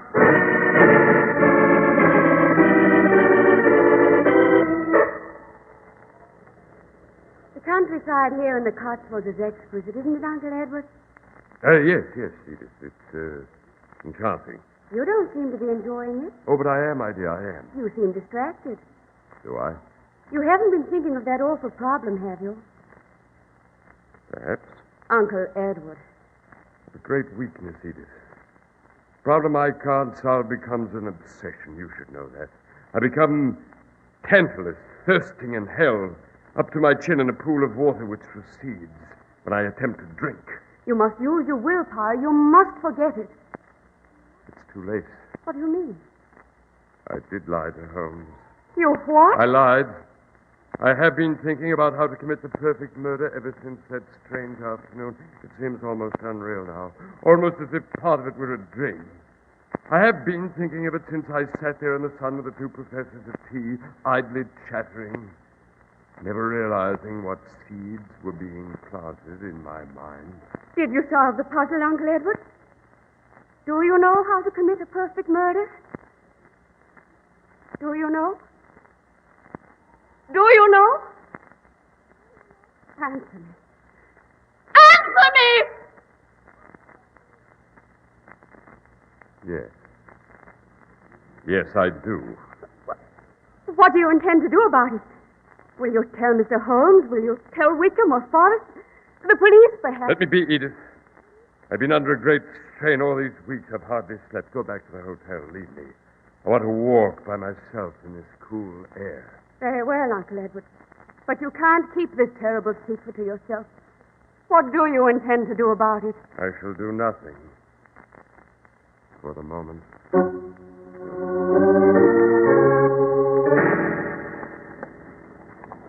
Well, our carriage is coming into the Cotswolds, Holmes. Of course, one difficulty remains. Difficulty, Watson? There must be some 15 or 20 hotels, camps, and other places where the professor may have taken his niece in these hills. Now, how do we determine which spot that he's chosen for the murder? There'll be a way, Watson. There'll be a way. Confounded Holmes, if you've an idea of how to find this killer, then tell me. This is hardly the time to play cat and mouse. Calmly, Watson, calmly. There must be a way of learning their whereabouts. If we're not too late to save the girl's life already.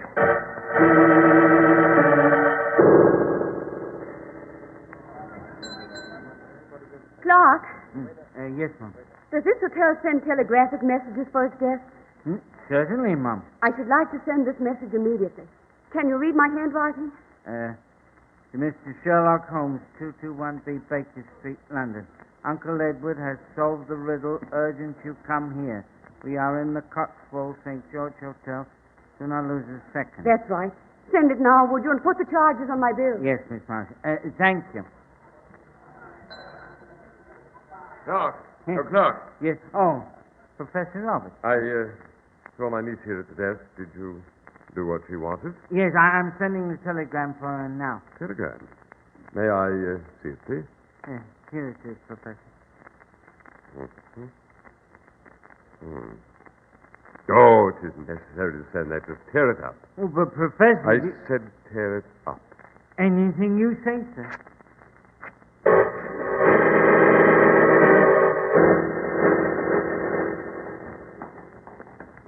Stop here, driver. Well, this is the Cotswold District, Holmes. Now where to? I shall make an inquiry at this first hotel, Watson. What sort of inquiry? I shall ask which hotel in this area is equipped with health bath facilities. What on earth? You remember when we first visited the cottage at Boar's Head? Edith said their luggage was ready and standing by the door. Yes, quite. I saw it. My dear Watson, you saw, but you did not think. You should have noticed that the professor's luggage was covered with labels from hotels he'd been to previously. I saw the labels, too. As you and I have been writing, I've run quickly through the labels I'd seen. I realized instantly that every hotel the professor had visited in the past was equipped with health bath facilities, obviously a preference of his. The remainder of our problem is negligible. We shall dash into this hotel and ask which spot in these hills has a Turkish bath and similar equipment. Wait for us, coachman. Don't leave your post.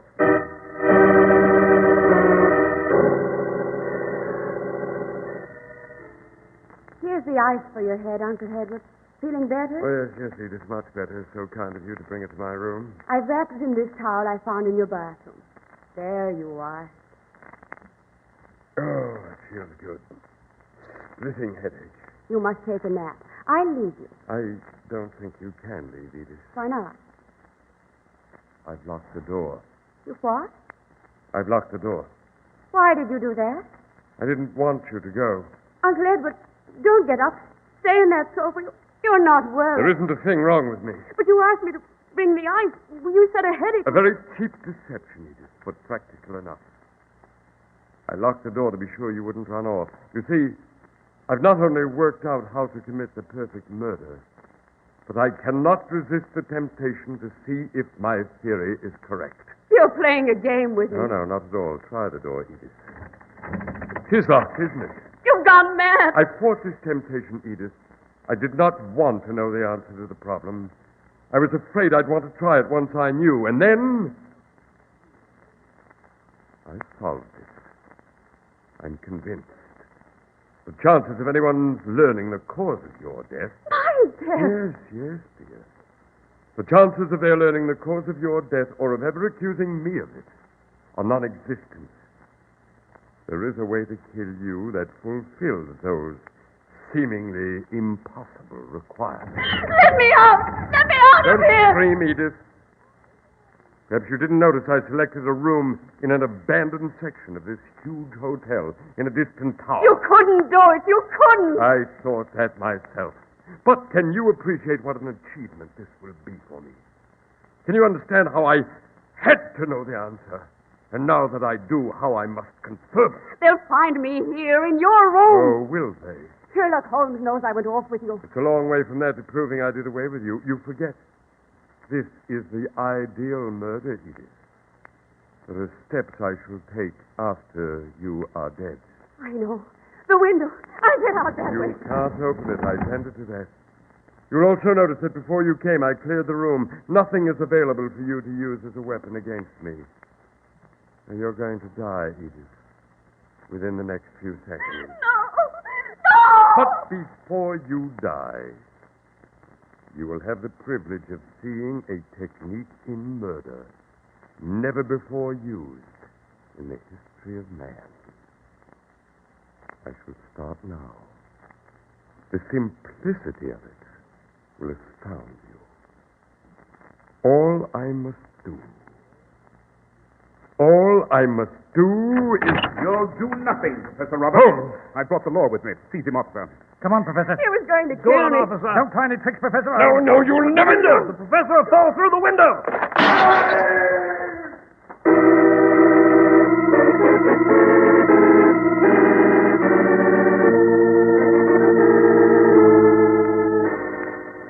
Well, now, Holmes, now that we've returned to Baker Street, I say we should enjoy a well-deserved rest, eh?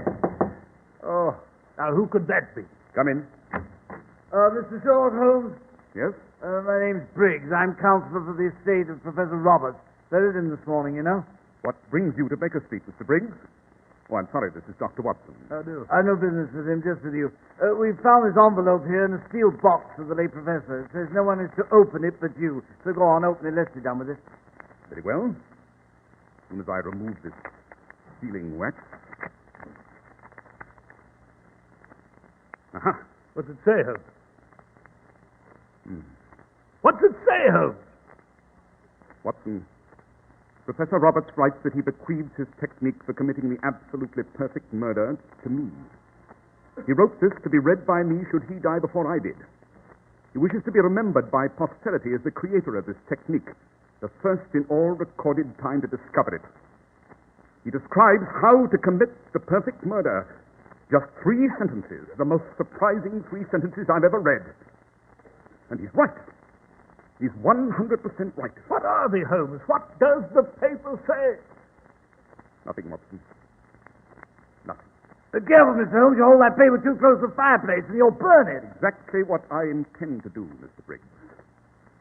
There. Oh, but Mr. Holmes, you burned it. We'll never know what the paper says. Oh, Holmes, how do you commit the perfect murder? That, my dear Watson, is something I must try desperately to forget. And something about which the world must forever wonder.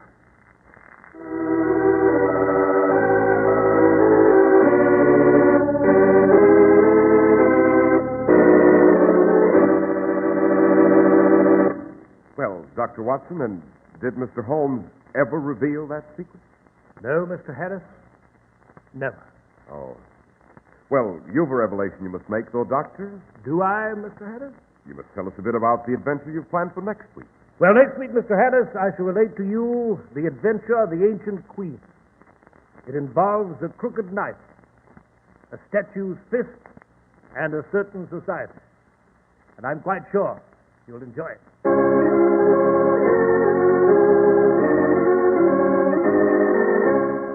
The makers of Clippercraft clothes and more than 1,200 stores from coast to coast have brought you another in the new series of broadcasts featuring the world's most famous detective, Sherlock Holmes.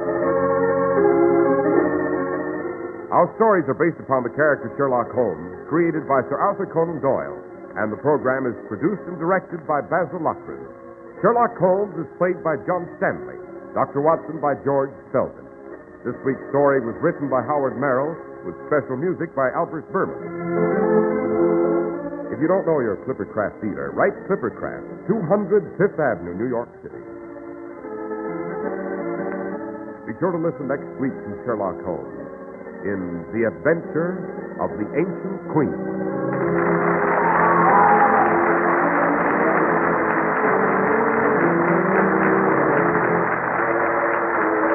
This is Cy Harris speaking for Clippercraft Clothes. This is the Mutual Broadcasting System.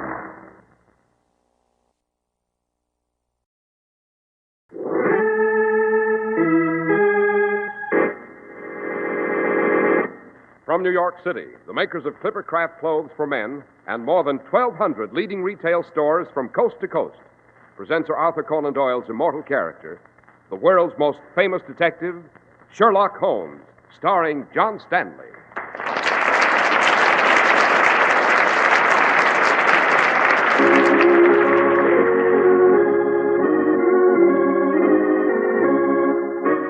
This week's story: The Adventure of the Ancient Queen.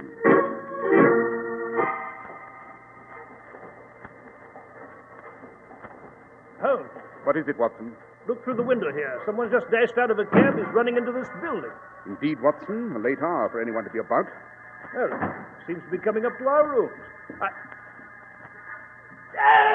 Good Lord, Holmes, did you hear that? Yes, Watson. It seems that our nocturnal visitor has been suddenly detained.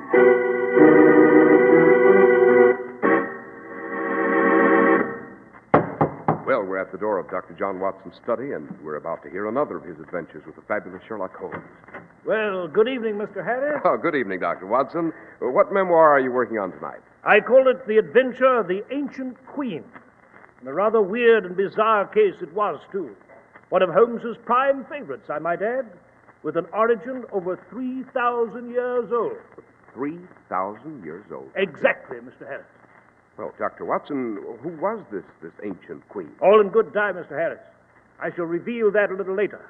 But now it would seem is the appropriate time for a word about those excellent Clippercraft clothes. So it is, Doctor. If you've been wearing high-priced clothes, you may wonder how your Clippercraft dealer can afford to give you one of the finest suits you've ever seen for only $40 or $45. Well, it could happen only in America. And here's the answer. The friendly independent store in your community that sells Clippercraft clothes is one of the more than 1,200 fine stores throughout the nation who concentrate their huge purchasing power just to bring you big money suits at exceptionally low prices. The savings on fabric purchases alone are tremendous. Naturally, production and distribution costs are lowered, and enormous economies are affected by Clippercraft's operation of their great tailoring plants on a full-time schedule all year round. And there you have it. The honest reason behind Clippercraft's amazing values. That's why you can own a handsome Clippercraft suit of luxurious worsted at only $45, and why millions are so delighted with Clippercraft's incredibly low prices for fine topcoats and overcoats. Yes, compare Clippercraft with clothes selling for many dollars more.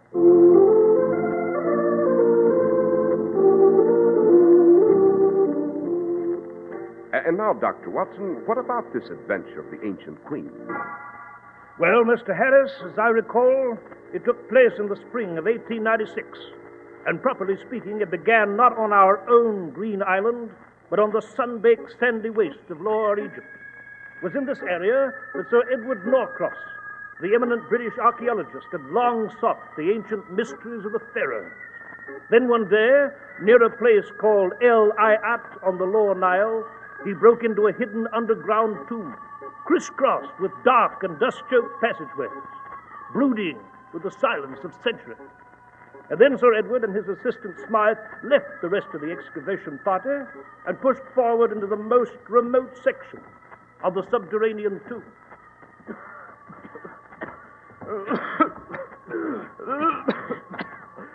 This dust, Sir Edward, it's almost impossible to breathe. Yes, my the accumulation of some 3,000 undisturbed years. I don't like it, sir. We've never gone this deep before. I don't know. I've got a feeling we are not alone here. Oh, rubbish. No living person has entered this tomb for centuries. Perhaps up ahead we may... Smythe. Yes, sir? Hold that lantern higher. I think I see... Smythe! Smythe, he found it! Good Lord! Come on, let's have a closer look. Look, Smythe. The hieroglyphics, the reliefs on the walls, the lotus bud columns, the green stone beetle, the sacred hawks of Horus, royalty, 19th dynasty in the period of Ramesses the Pharaoh. And here's a stone mummy case, a sarcophagus. By George, sir, it must be... Yes. Come, Smythe, help me. Let's force open this stone coffin cover. Yes, sir. I'll get under it with the crowbar, sir. It's opening, sir. Smythe. Look. Good Lord, sir. It's a queen. Yes, Smythe. The queen of the Egyptian pharaoh, Ramesses II. I've been looking for her for years. Years. Now I've found her. We'll take her back to London, put her on exhibit in the British Museum. But will His Excellency Ahmed Bey allow this, Sir Edward? Ahmed Bey is merely the Khedive's agent for archaeological matters. I have a directive from the Crown, from Buckingham Palace itself. Oh, look at her, Smythe, lying there in the mummy case. Looks almost alive, doesn't she? Yes, Sir Edward. It almost seems like a sacrilege to disturb her. Beware, vandals. Sir Edward, what was that? Voice. Voice from somewhere in the tomb. Beware, heathen disturbers of the dead, violators of the tomb. Let the dead sleep. Sir Edward, listen. Beware, desecrators. Take thy vile gaze from the Queen of Ramesses. Go. Leave this tomb and never return. Remove the noble one from her sacred sleep, and ye too shall sleep, the sleep of death. Hearken to me, or ye shall die.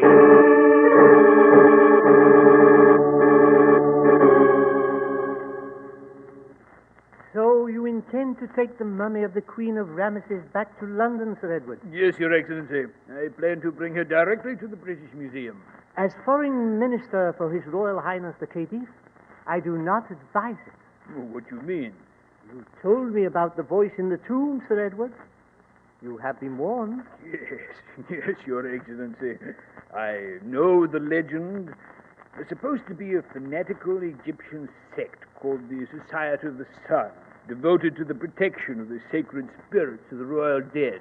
You are well informed, Sir Edward. Of course, it's all rot. Pure rubbish. I heard a voice, yes, but I'm sure it came from one of the Egyptians in my party, somewhere in the tunnel. Probably tried to frighten us away so that he could rob the mummy case of its priceless relics at will.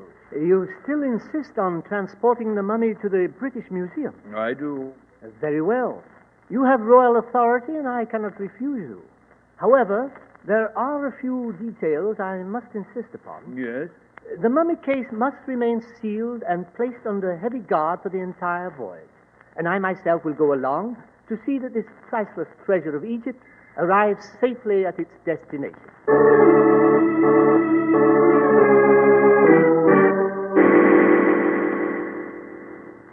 Mr. Holmes, Dr. Watson, now you have the background of the story from His Excellency here, Ahmed Bey, and myself. We came directly to your quarters here at Baker Street as soon as we saw the sarcophagus safely delivered to the museum. I see. We felt that this was a matter far beyond the province of the official police. Sir Edward here insisted that you were the only man in the Empire capable of coping with this problem, Mr. Holmes. In that assumption, Your Excellency, Sir Edward is entirely correct. And I must say that I find your account of the incident in the tomb quite fascinating. Sir Edward, do you think this fanatical cult may strike soon? It has already struck, Dr. Watson. What? Do I understand you to say, Sir Edward, that the society has taken its first victim? Yes, Mr. Holmes, yes. My assistant, Smythe. He vanished on the ship on our third day out.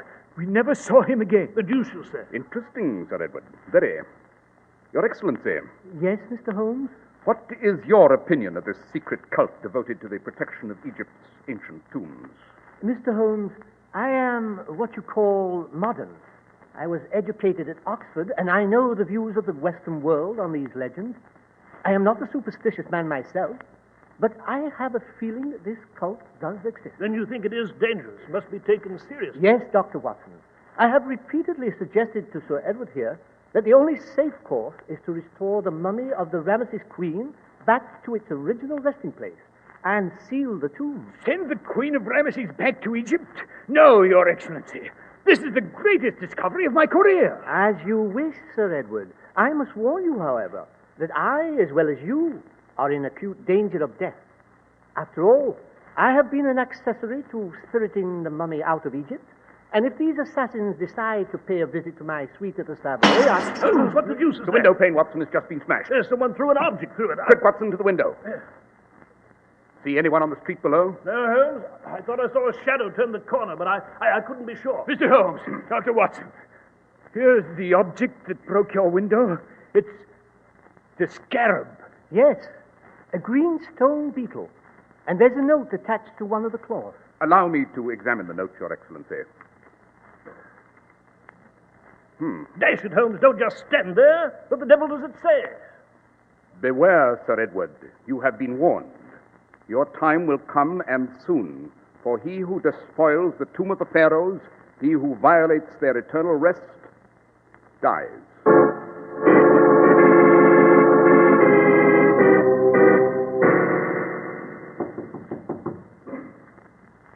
Come in. Oh, good evening, Hobbs. Good evening, Dr. Forsyth. Let me see. You're on duty as guard here at the museum tonight, are you not? Yes, sir.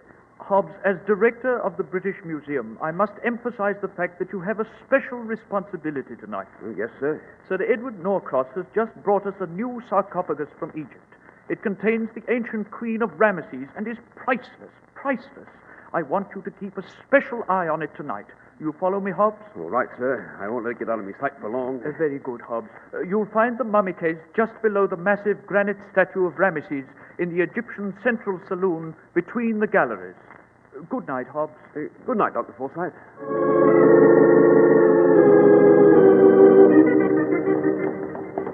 I say, Holmes. Yes, Watson? Where the devil are we going? After Sir Edward and Ahmed left our rooms, you rushed me out in the street, and I didn't... First, Watson, we're going to the home of my good friend, Dr. Eustace Forsyth, director of the British Museum. Indeed, why? It's past closing time at the museum, but I hope I can induce Dr. Forsyth to allow us a special showing of Her Ancient Majesty, the Queen of Ramesses. Holmes, surely you don't believe that... Watson, I'm prepared for anything at this point. We're dealing with a mystic here, with a group of fanatics who will stop at nothing. I've instructed Sir Edward to bolt his doors and lock his windows, but I fear it may not be enough. What do you mean, Holmes? I mean that Sir Edward's in very grave danger. Unless I underestimate this strange society of the sun, other lives will be at stake before this night is done.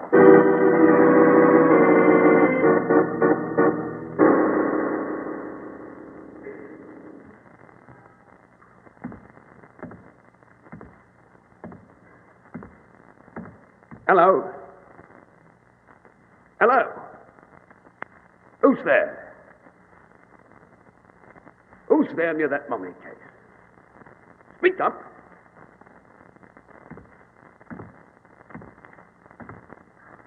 Could have sworn I saw someone lurking around that mummy case of the Burmese queen.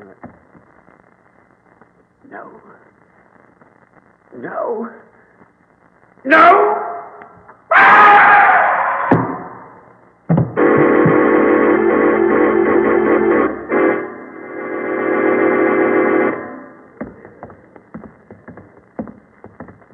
Say all entrances and doors to the museum are locked, Dr. Forsyth? Yes, Mr. Holmes, locked and bolted. Everything but the main entrance, which I just unlocked with my own key. And the museum guard is watching that mummy case? Yes, a man named Hobbs. Not the kind of job I'd want, I must say.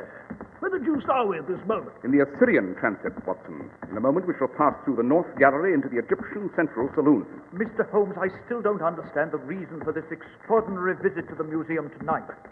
Murder, Dr. Forsyth. Murder? Yes. And I only hope we're in time to... Holmes, good Lord, what was that? Follow me, both of you.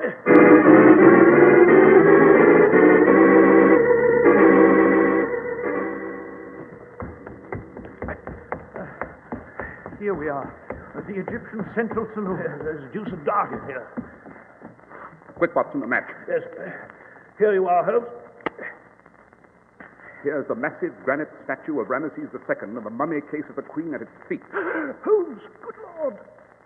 Just as I feared, Watson, we're too late. Why, it's Hobbs. Hobbs, the guard. He's covered with blood. Yes. Dead. Yes, struck in the head by a tremendous blow. Watson, look. Where? Up at the statue of Ramesses II. Note the clenched granite fist. Holmes, good heavens, the statue's fist. It's smeared with blood. I don't understand it. I don't understand. Beware. What's that? What on earth is that? The so-called voice of Ramesses, apparently. Beware, heathen disturbers of the dead, violators of the tomb. Let the dead sleep. Hearken unto me, or ye shall die.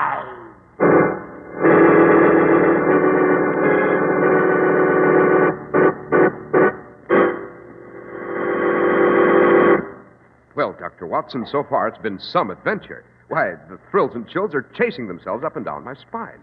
This one's in a class by itself, Doctor. Class by itself? Oh, you mean the American idiom for distinctive? Yes, that's just what I do mean, and you've chosen just the word I need when it comes to Clippercraft pose, Doctor. Distinctive. Right now, at the friendly independent store in your community that sells Clippercraft clothes, one of America's greatest and most distinctive clothing values is yours. And for the savings you'll pocket, you can thank the great Clippercraft plan. In a typically American way, more than 1,200 of this country's finest independent stores from coast to coast, stores you can trust, have merged their buying power to reduce fabric, production, and distribution costs to an absolute minimum. Otherwise, it would be quite impossible for you to own top coats or overcoats as luxurious looking as Clippercraft's for only $40 to $47.50. Or the new lightweight zipper lining Clippercraft topcoat that is sweeping the country at a price that will surprise you. It's so low. That's why men who know insist on Clippercraft clothes. So be sure to visit the Clippercraft store in your city. These leading stores in the metropolitan area are proud to add their names to Clippercraft in your suits, topcoats, and overcoats. In Manhattan, John Wanamaker Men's Stores, Broadway at 8th and 67 Liberty Street. Saks 34th, Broadway at 34th. In Brooklyn, Abraham and Strauss. In Newark, New Jersey, Boulevard Men's Shop, Kresge Newark. And in Jamaica, the B&B Clothes Shop, 16408 Jamaica Avenue. And now, Dr. Watson, you were relating to us the adventure of the ancient queen. Yes, Mr. Harris, so I was. Holmes, Dr. Forsythe, and I stood there transfixed as that voice from the tomb echoed through the vast, eerie museum. It spoke, then it was still. Dr. Forsythe illuminated one of the gas chandeliers, and as the flickering flame played over the massive statue with the blood-stained fist, we seemed to feel a living presence in the room. Mr. Holmes. Yes, Dr. Forsythe. That voice, that eerie voice, it seemed to come from the mausoleum room next to the Nineveh Gallery. Shouldn't we hurry off in pursuit, Holmes? No, Watson, we should be wasting our time. Yes, but The museum is a vast place, Watson, as you well know, consisting of whole series of special rooms. That echoing voice could have come from anywhere. Mr. Holmes! Dr. Watson! Holmes, someone's coming. Yes. I see a man coming in, Mr. Holmes. See him? Ah, yes, the entrance to the Nineveh Gallery. Mr. Holmes. Why, it's His Excellency, Ahmed Bey. Mr. Holmes, I came down to the museum to pay my respects to Dr. Forsythe here and make arrangements for the exhibition of the mummy case. I didn't realize the museum was closed. Then I saw you going to the front door, heard a scream, and then... Oh. I'm afraid we're all a little late, Your Excellency. Yes, I see that now. The Society of the Sun. They've struck again. The statue of Ramesses seems to have struck this time, Your Excellency. If you'll just look at the fist. Blood. Blood on the fist. The Pharaoh striking in wrath, in revenge for the desecration of his queen. I cannot accept that observation, Your Excellency. Massive statues of red granite, such as this one, would find it very difficult to move. The killer smeared the fist with the blood of his victim to heighten the terror. Mr. Holmes, this is a terrible tragedy, terrible. There must be some course we can take. Quite, Dr. Forsythe. We can begin where logic dictates, with a stone coffin and the mummy of Her Majesty the Queen.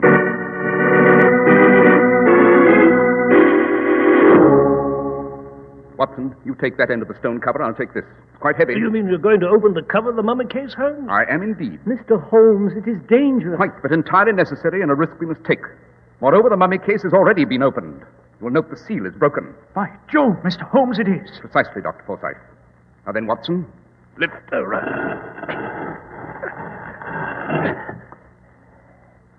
Well, gentlemen, there she is. The queen of the great pharaoh, Ramesses II, in a funeral shroud of bandages. Good heavens, Holmes. She looks lifelike. A secret lost with my ancestors, Dr. Watson. The art of human preservation for thousands of years. One moment, Your Excellency. Yes, Mr. Holmes? A most unusual mummy, this. Look closely at that portion of bandage just over the heart. What about it, Holmes? It's apparently been ripped open for some reason and then re-sewn with modern thread. Mr. Holmes, you're right. I usually am, Dr. Forsythe. Moreover, there seems to be a cavity under that section of bandage. Note, as I press my finger upon it, it yields to the touch. Your Excellency. Yes, Mr. Holmes? I seem to recall reading somewhere that the Queen of Ramesses was given a rare and invisible gift by the sun god Ra. As one of the foremost Egyptologists in the world, have you ever heard of this legend? No. No, I have not. You're quite sure? I am positive, Mr. Holmes. Why do you ask? Merely an inherent curiosity, Your Excellency, or perhaps a positive thirst for facts. Come, Watson, we'll be off. Where to, Holmes? Baker Street, my dear Watson, Baker Street. To enjoy a quiet pipe and a bit of good reading.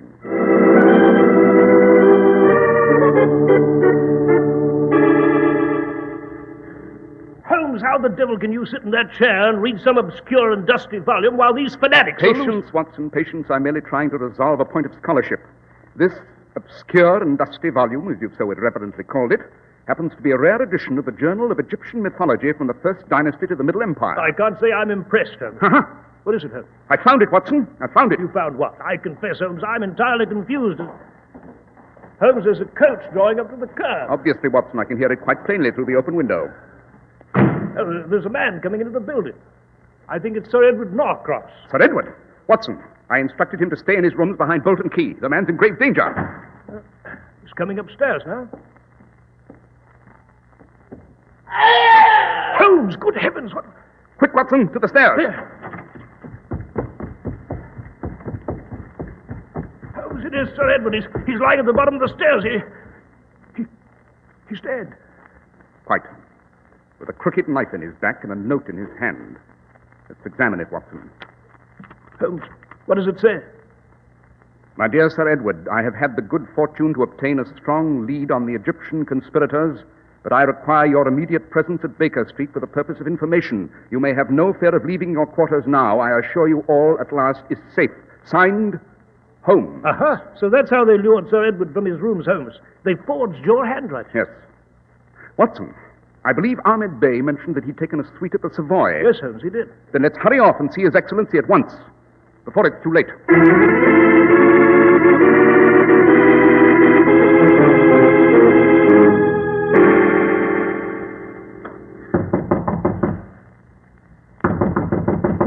Your Excellency.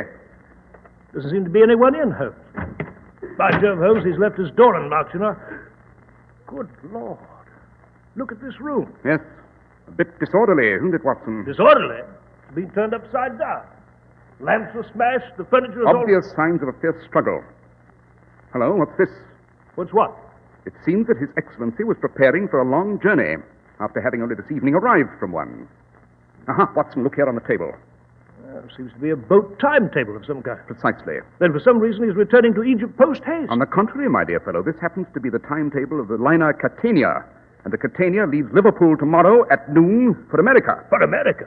Holmes, dash it, all this doesn't make sense. It makes very good sense, Watson. The intentions and activities of His Excellency Ahmed Bey are crystal clear to me now. Aha, what's this? There's only a towel thrown over the bed, Holmes. Use your eyes, man. Observe closely. You see this brown and sticky stain on the corner of this towel? Yes, Holmes, I see it now, but what is it? That stain happens to be resin. Resin? Quite. And it may interest you to know, Watson, that mummies in the 19th Egyptian dynasty were embalmed in a coat of resin before they were bandaged in order to preserve them. Oh, now what I shall be very happy to resolve this entire adventure for you, Watson, or at least partially, on our way to the British Museum. It's there, I think, that we shall see the end of this blood-drenched affair.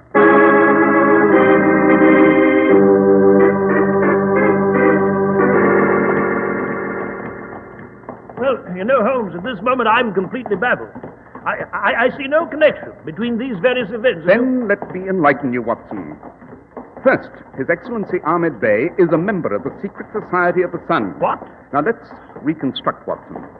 Note that Ahmed Bey insisted on staying close to the mummy on its trip to England. Yes, but It's reasonable to suppose, then, that Ahmed could have thrown Smythe overboard.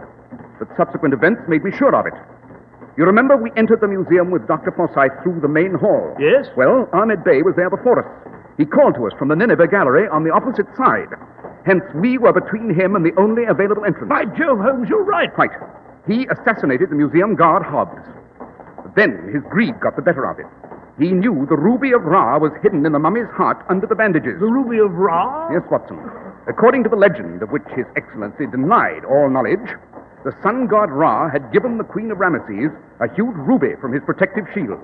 It was placed in her heart to shield her from all harm. And Ahmed Bey dug it out and re-sewed the bandages. Exactly. I noticed a bit of thread on his trouser cuff when he approached us in the Egyptian Central Saloon. It was the same thread used to sew the mummy's bandages. Then that resin stain on the towel... Obvious, Watson. The ruby was covered with resin from the mummy. And later, Ahmed Bey tried to wipe the sticky residue off with the towel.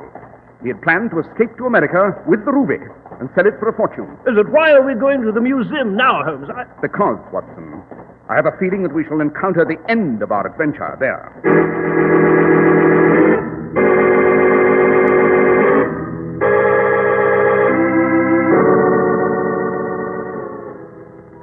Come, Watson. Let us again examine the occupant of this sarcophagus. Yes. Give me a hand with this stone cover, will you?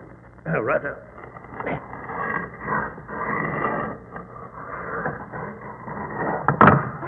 Holmes, good heavens, the mummy of the Queen. It's gone. Quite. And in her place lies His Excellency Ahmed Bey, with a crooked knife in his back. Precisely, Watson. The revenge of the Society of the Sun. Ahmed Bey tried to betray his own colleagues in vain. Yes, but Holmes, I confess, I don't see how they can spirit a mummy out of the British Museum. They can, Watson, and they have. This, my dear fellow, is not only a sinister and deadly organization, but extremely resourceful. I have no doubt that even now they're taking the ancient queen back to Egypt, where she will again be entombed, away from prying foreign eyes, and with her, the great ruby of Ra. Holmes, what shall we do? Do? Nothing, my dear Watson. We've done what we can. To pursue this mummy further would lead only to further death and disaster. We're dealing in the realm of the mystic, almost the supernatural. To disturb the Queen of Ramesses is, after all, a kind of vandalism. And I, for one, am inclined to let the dead rest in peace.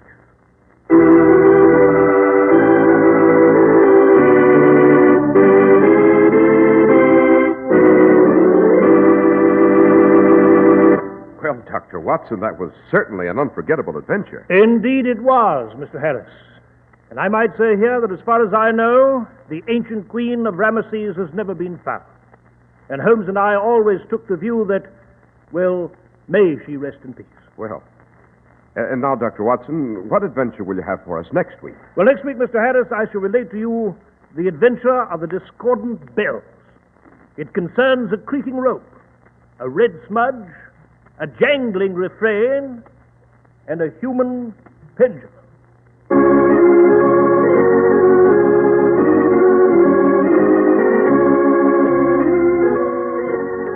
The makers of Clippercraft clothes and more than 1,200 stores from coast to coast have brought you another in the new series of broadcasts featuring the world's most famous detective, Sherlock Holmes.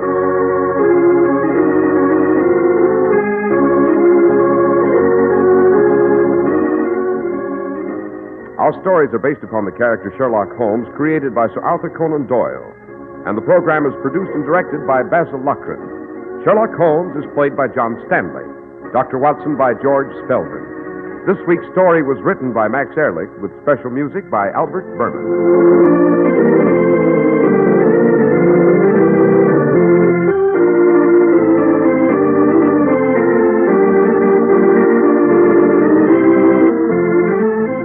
Your Clippercraft dealer. Write Clippercraft, 200 Fifth Avenue, New York City.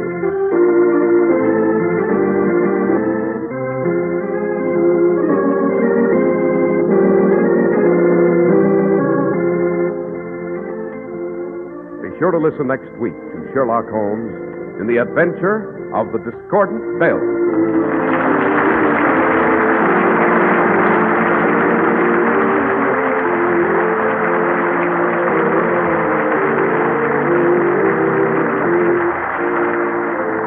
This is Cy Harris speaking for Clippercraft Clothes. This is the Mutual Broadcasting System. Fly Eastern Airlines for double dependability. Dependable airliners, dependable personnel, an unbeatable combination. Save 5%. Buy round-trip tickets.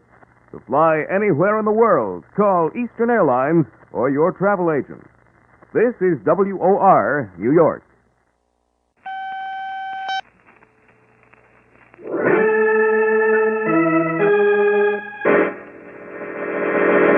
From New York City, the makers of Clippercraft clothes for men and more than 1,200 leading retail stores from coast to coast present that immortal character created by Sir Arthur Conan Doyle, the world's most famous detective, Sherlock Holmes, starring John Stanley.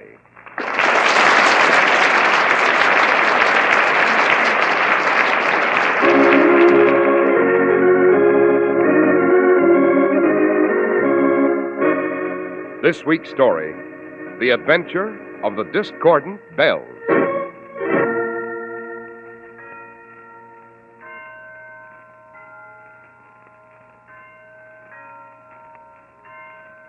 Listen to those bells, Holmes. Yes, Watson, the historic Blandford bells. They've been ringing from that bell tower for 3 centuries. Sounding out the curfew, eh, Holmes? More than that, my dear fellow. They've warned of enemy ships at sea, of storm and danger. Great Scott, Holmes, the bells there. They're ringing out murder now, Watson. Quick to the bell tower.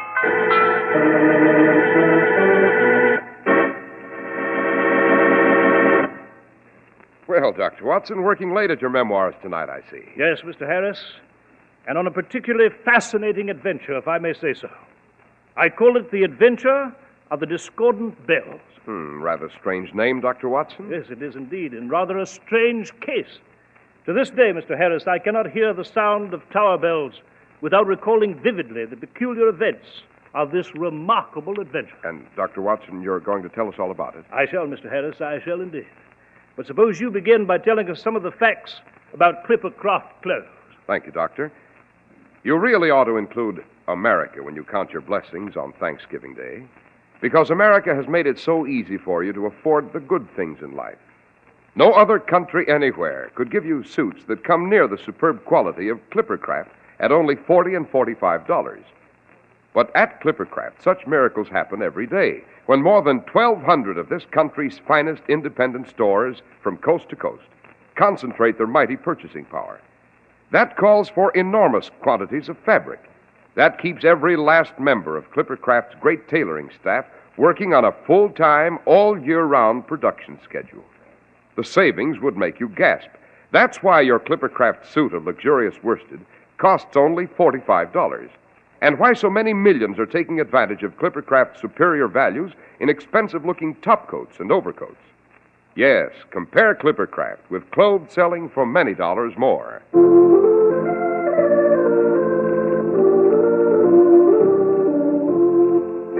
And now, Dr. Watson, you were going to tell us of the adventure of the Discordant Bells. So I was, Mr. Harris. And it begins properly near Eastbourne, at a place called Beachy Head on the Channel Coast in the South Downs country.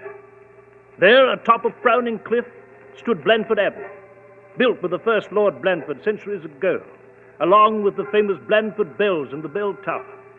These bells were not only historic, but priceless in a material sense, studded with jewels and encrusted with gold filigree. Then one afternoon, Lord Blandford and the Abbey trustee, Charles Easterly, were in council at the Abbey when they received a visitor. My name is Aldgate, Lord Blandford. William Aldgate. You know the name? Yes, Holgate. I know the name. And well his lordship should, eh, Mr. Easterly? Look here, Holgate. If you're going to enter that ridiculous family claim of yours to the Blandford bells... They're mine, Lord Blandford. Do you hear? They're mine, by family right. My ancestor Christopher Aldgate cast those bells for Lord Peter Blandford in the 17th century. He was never paid for his work. He was cheated. Died in debtor's jail. And I suppose you expect me to pay you for the bells, eh, Holgate? My rightful inheritance, Lord Blandford. My father tried to collect it from your family, and my grandfather before him, and his father too. But I'll not be put aside as they were. Oh, won't you, Holgate? Well, let me tell you this. You have no legal right to collect anything, and I'll not submit to blackmail. Now get out. Very well, Lord Blandford. But believe me, you'll regret this. You haven't heard the last of this yet. A very unpleasant fellow, your lordship. Yes, Easterly. That word unpleasant reminds me. I have a very unpleasant duty to perform at the bell tower this evening. Yes?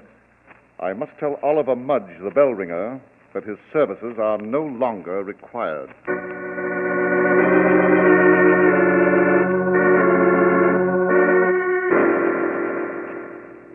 But why? Why, your lordship, why? Why are you giving me the sack? I'm sorry, Mudge, but your conduct forces me into it. Twice you've reported to the bell tower here in your cups, disgracefully drunk. And 3 times you have rung the curfew late. But your lordship... I don't propose to argue the point, Mudge. Tonight you ring the bells for the last time. No, Lord Blandford. You'll not separate me from my beautiful children up there in the belfry. From father to son, my family has rung those bells ever since they was hung in the belfry. You can't give me the sack, you can't. I can and I will, Mudge. I've already engaged a new bell ringer, Alfred Riggs. He'll be here tomorrow to take your place. No, Lordship, you Lordship, no.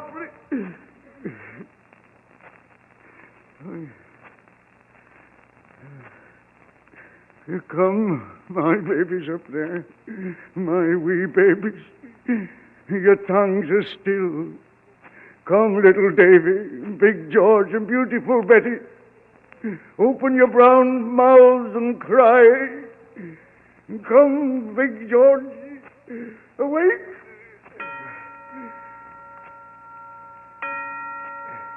Weep, my winsome Betty, weep, girl. Weep bitter tears, for this is our time of parting.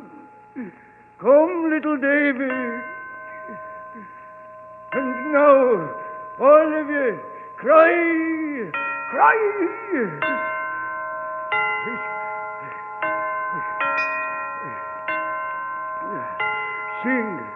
Sing a sad song, my beloved ones.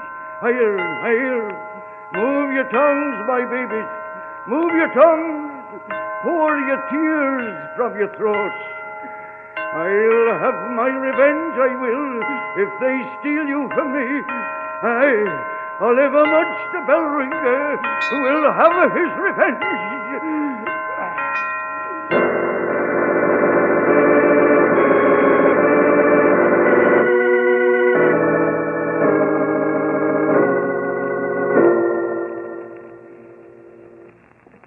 Well, now, my bronze beauties up there, you've got a new master now. Me, Alfred Griggs, the best bell ringer in all of England. Just as soon as I can light this lantern, we'll ring out the curfew and... Will you, Griggs? Who's that? Who's there? In the bell tower. Who is it? I can't see. Oh!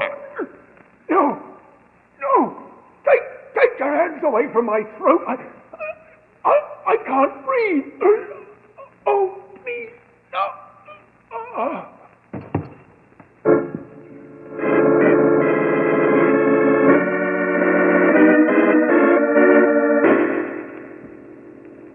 Well, Mr. Holmes, Dr. Watson, I've given you what facts I possess.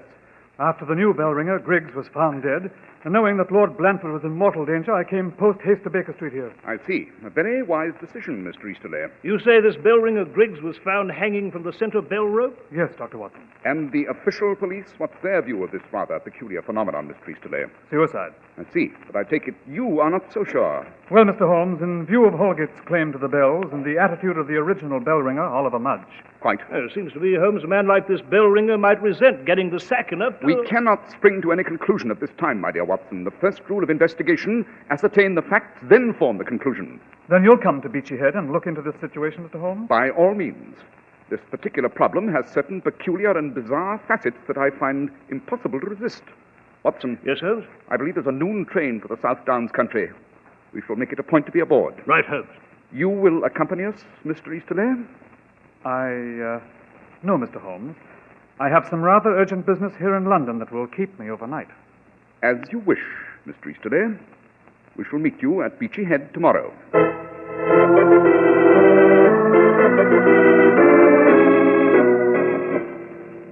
Mr. Holmes, I had no idea that Mr. Easterley, our Abbey trustee, had summoned you here to Beachy Head. But now you have arrived, I bid you welcome. Well, that's very kind of you, Lord Blandford. And I must say it was a very pleasant journey. Lord Blandford. Yes, Mr. Holmes? A few questions, if you please. Well, of course. Do you believe the verdict of the official police that Alfred Griggs hanged himself? I have no reason to believe otherwise. What about the bells, your lordship? I suppose they will remain silent now? Not at all, Dr. Watson. For 3 centuries, the Blandford bells have rung every day. They have tolled their warning through the South Downs of danger, the call to arms, of public meetings for emergency. In calmer times, they have faithfully rung the curfew. And they will go on doing so. Indeed? How? The dead man's son, Peter Griggs, has courageously volunteered to step into the breach and replace his father. He will ring the bells for curfew tonight. I see. But now, Lord Blandford, Where can we find the discharged bell ringer, Oliver Mudge? Well, I'm afraid you'll have some trouble there, Mr. Holmes. Mudge has disappeared. Disappeared, eh? Yes, the police visited his cottage yesterday and found the place empty. Significant, don't you think, Holmes? Perhaps, Watson, perhaps. And this man Holgate, the man who claims he owns the bells, where can we find him? He lives on Perrick Lane, just above High Street. Excellent. Come, Watson, we'll be off to Perrick Lane and have a few words with Mr. Holgate.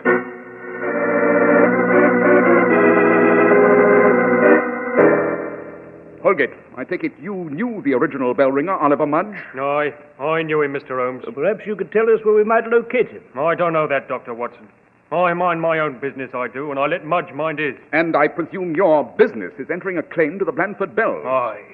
But they should be called the Holgate bells, Mr. Holmes. Yes, I understand you approached Lord Blandford with your claim on several occasions. Aye, so I have. I've approached his lordship. He's thrown me out of the Abbey every time he has. And Mr. Easterly? I presume you've talked to him, too? I've done that, too. But him and Lord Blandford, they're two peas in a pod.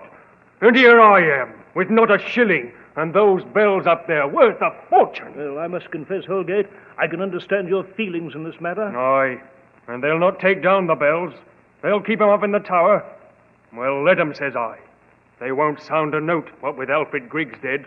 They'll not ring now. On the contrary, Holgate, they will. Eh? What do you mean? The dead man's son, Peter Griggs, has volunteered to stand by as bell ringer. I see. Young Peter, eh? Exactly. But come, Watson, we must be off. Where to, Holmes? It's rapidly getting dark, Watson, and I should like to inspect that bell tower.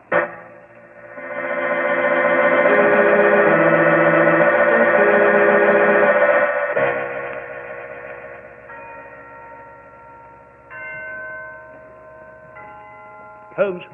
Yes, Watson. Where in blazes are we?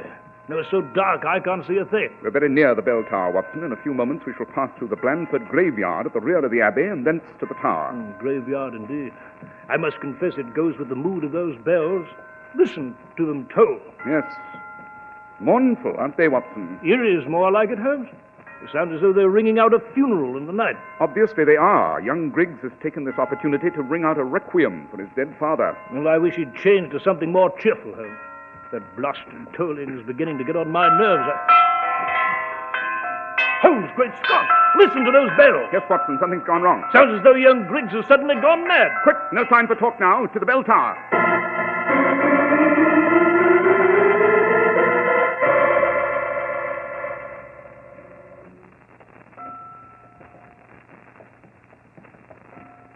Here, Watson, through this door. It's the only way to get into the bell tower. Yes, right, Holmes.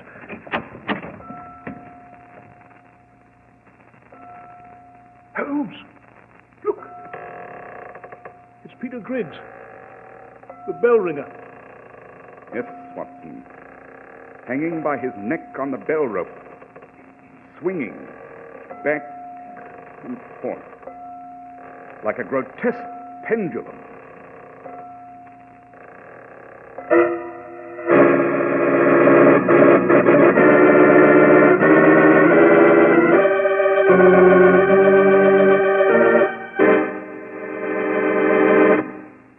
When you stop to think of it, you have a lot to be grateful for here in America, especially the brilliant American ideas that are dreamed up just to give your hard-earned dollars greater value. Let's take one shining example, the Clippercraft plan. More than 1,200 fine independent stores from coast to coast participate in this plan. And it would stagger you to know how much money Clippercraft saves on production and distribution costs. But it is these very savings that make it possible for Clippercraft to give you the finer quality of expensive-looking top coats or overcoats for as little as $40 to $47.50.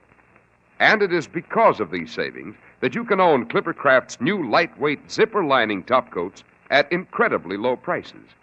That's why men who know insist on Clippercraft clothes. So be sure to visit the Clippercraft store in your city. These leading stores in the metropolitan area are proud to add their names to Clippercraft in your suits, top coats, and overcoats. In Manhattan, Saks 34th, Broadway at 34th. John Wanamaker Men's Stores, Broadway at 8th and 67 Liberty Street. In Brooklyn, Abraham & Straus. In Newark, New Jersey, Boulevard Men's Shop, Kresge Newark. And in Jamaica, the B&B Clothes Shop, 16408 Jamaica Avenue.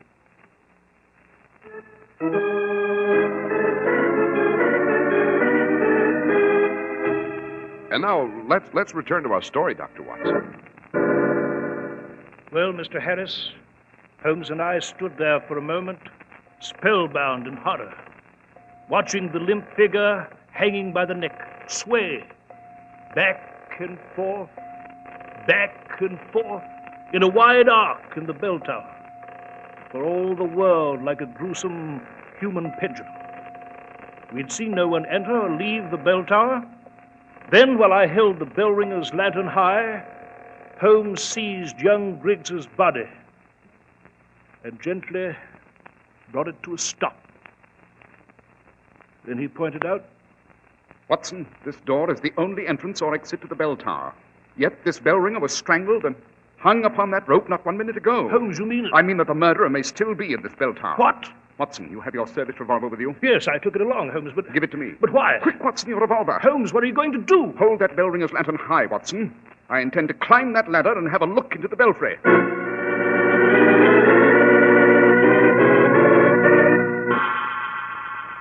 Did you see anyone up there, Holmes? No, Watson, the belfry's empty. Holmes, perhaps it was suicide after all. Rubbish. We found the corpse swinging back and forth on a wide arc, did we not? Oh, yes, I... Then we may make an elementary deduction. A man who hanged himself on a rope would be found in a stationary position. Obviously, being dead and suspended in midair, he could not swing himself to and fro. Jove, Holmes, it's quite clear now. Someone must have been present to give the corpse a push. Exactly. A murderer, Watson, with a fiendish sense of the dramatic. Uh-huh. Holmes, what is it? Look here, Watson, on the floor. On the floor? Holmes, I can't say I see anything here. Use your eyes, man, use your eyes. Observe. Note the tiny grains of sand on the stone surface, somewhat moist to the touch. What of it? You'll recall, Watson, that we came to this bell tower along a flagstone walk. Moreover, the entire abbey here is surrounded by a thick lawn. By this reasoning... Holmes, someone is coming. Yes, Watson. Hello? Oh, it's you, Mr. Holmes. Dr. Watson. I heard the bells, and I... Good Lord. Griggs. Young Peter Griggs. He's dead. Right. But how did it happen? How... That is what we hope to ascertain, Mr. Easterly. I must say that your appearance here is somewhat of a surprise. What do you mean? You told Watson and me at Baker Street that you would not return to Beachy Head until the morrow. It seems that your plans have suddenly changed. Yes. As a matter of fact, I did finish early. Caught the night train back. But enough of that. It's these hideous murders. I assure you, Mr. Holmes, I shall have something extraordinary to say to Lord Blandford in the morning.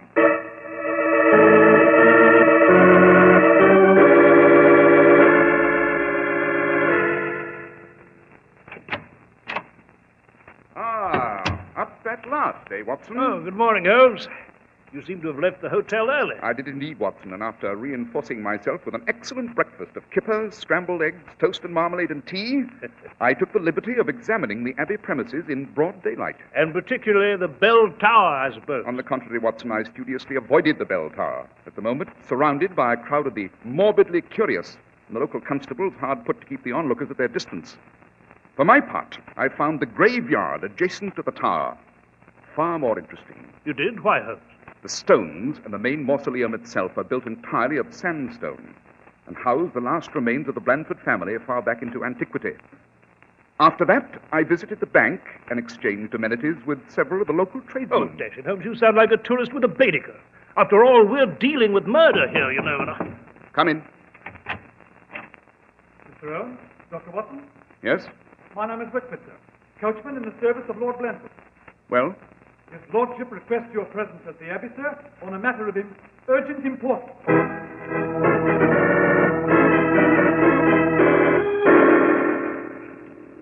Mr. Holmes, I have decided to ask Dr. Watson yourself not to pursue this case any longer. Have you indeed, Lord Blandford? May I ask why? I do this only at the earnest recommendation of Mr. Easterly, the Abbey trustee. He insists that I close the Blandford bell tower. Remove the bells. You mean silence them forever, your lordship? Yes, that's exactly what I mean. Rather sudden decision, I must say. True, Mr. Holmes, true. But these tragedies, they've been too much. We've just been forced to rope off the grounds to keep the morbidly curious at their distance. The bell tower's become a house of murder. Death, Why, what is it, Mr. Holmes? What are you staring at? Watson, allow me the use of your pocket handkerchief. Oh, of course, Holmes. Lord Blandford seems to have a red smudge on his left shoulder. Came off quite easily. Oh, really, Mr. Holmes? Oh, forgive the interruption, Your Lordship. That smudge was a jarring note in an otherwise fastidious appearance. Pray proceed. You said you were going to... But... Great heavens. Holmes, listen. The bells. Yes, Watson. It seems that the tower has a new bell ringer after all. Well, I don't understand it. Who could be ringing those bells? Suppose we hurry to the bell tower and see for ourselves, Your Lordship.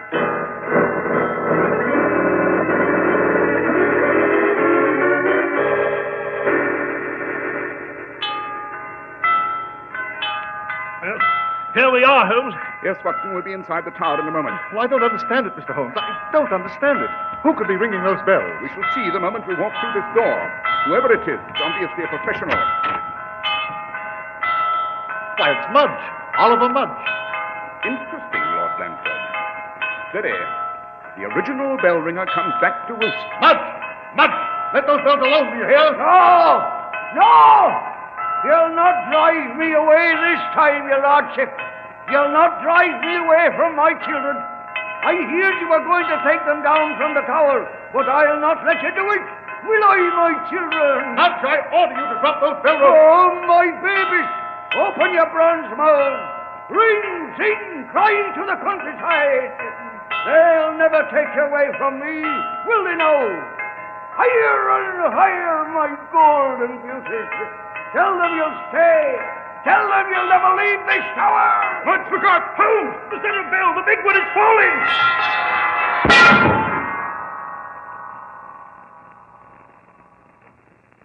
Mudge. Mudge.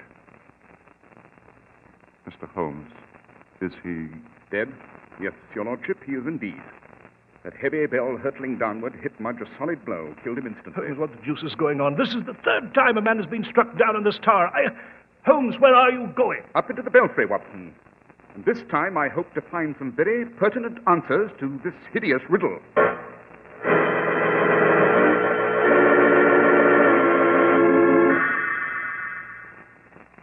Holmes! I say up there, Holmes! Yes, Watson. Found anything up there in the belfry?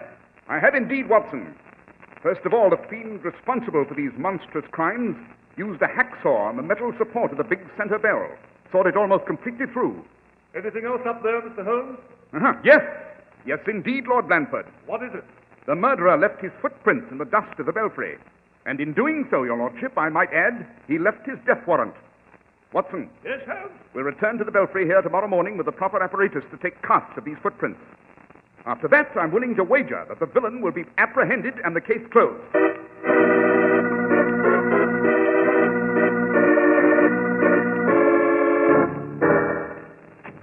Oh, Holmes, where the deuce have you been all evening? You've been gone from the inn since late this afternoon. I've been making the rounds of every pub in Beachy Head, Watson. Every pub. In the name of heaven, Holmes, why? Not to quaff the native ale, I assure you, Watson, but rather to disseminate gossip and spread news. By this time, my dear fellow, there's not a man, woman, or child who does not know of those footprints in the Tower belfry. Yeah, but dash it, Holmes, you warned the criminal that we're going to take casts of his footprints tomorrow. Precisely, Watson. And that's why you and I are going to visit Blandford Bell Tower tonight. Holmes... I mean, the fiend of the bell tower will be there tonight to wipe away the evidence before we get there in the morning. But we shall steal a march on him, my dear fellow. We shall be waiting there in the dark of the night to meet him.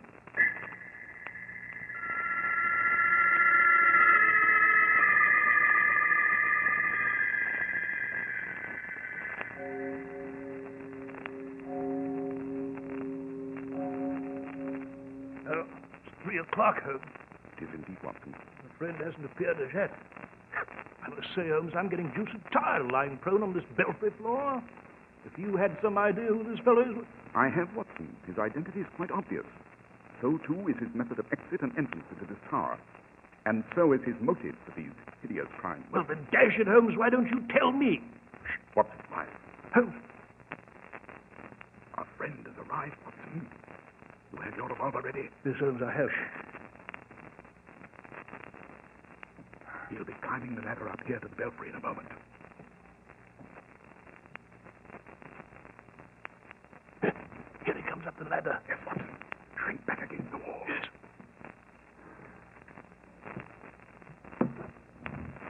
Stand where you are, Lord Blanford. What? By Jove, Blanford! Don't move, your lordship. Dr. Watson has a revolver pointed at you, and I assure you he'll use it if necessary.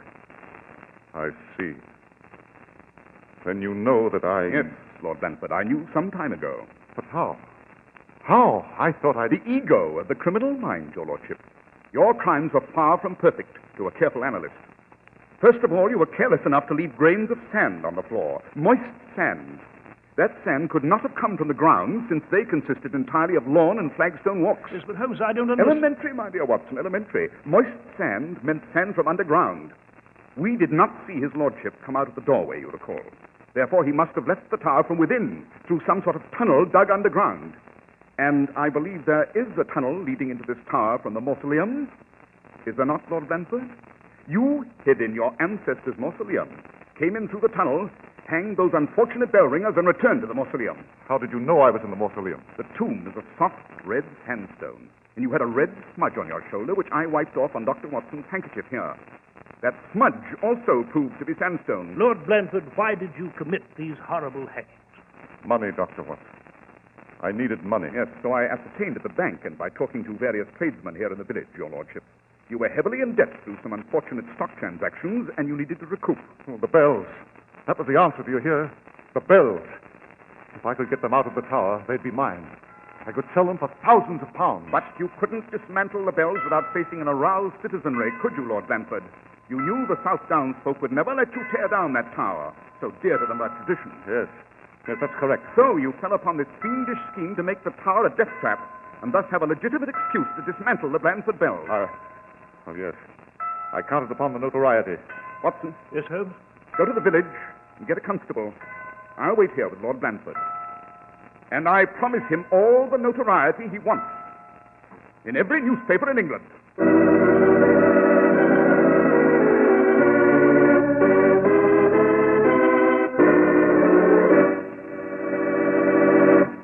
Well, Dr. Watson, that certainly was an exciting adventure. Yes, Mr. Harris.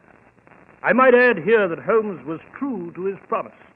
Lord Blanford's photograph appeared in every newspaper in Britain, and he was speedily sentenced and sent to the gallows. And the Blanford bells, Doctor?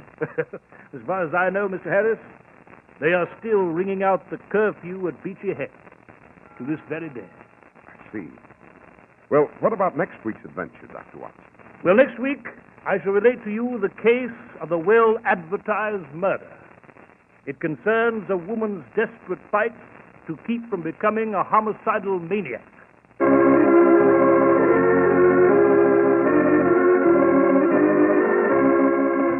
The makers of Clippercraft clothes and more than 1,200 stores from coast to coast have brought you another in the new series of broadcasts featuring the world's most famous detective, Sherlock Holmes.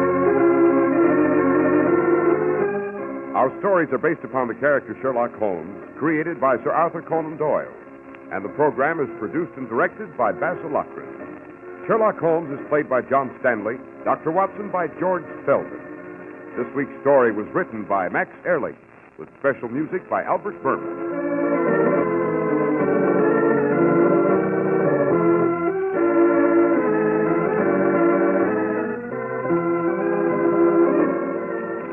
If you don't know your Clippercraft dealer, write Clippercraft, 200 Fifth Avenue, New York City.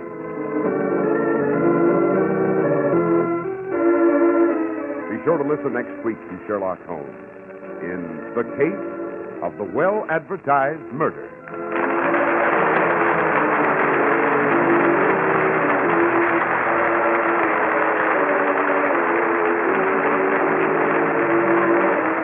This is Cy Harris speaking for Clippercraft Clothes. This is the Mutual Broadcasting System. Stay with us for Behind the Front Page with Gabriel Heater, which follows in a moment. 7 o'clock by the Longines Presentation Watch, the finest watch ever offered under the Longines banner.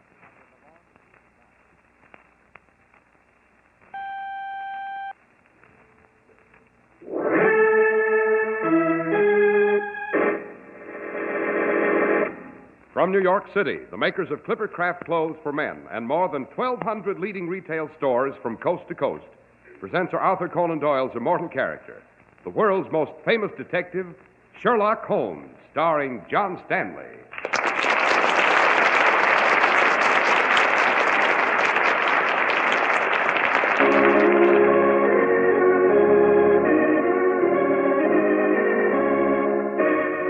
This week's adventure, the case of the well-advertised murder.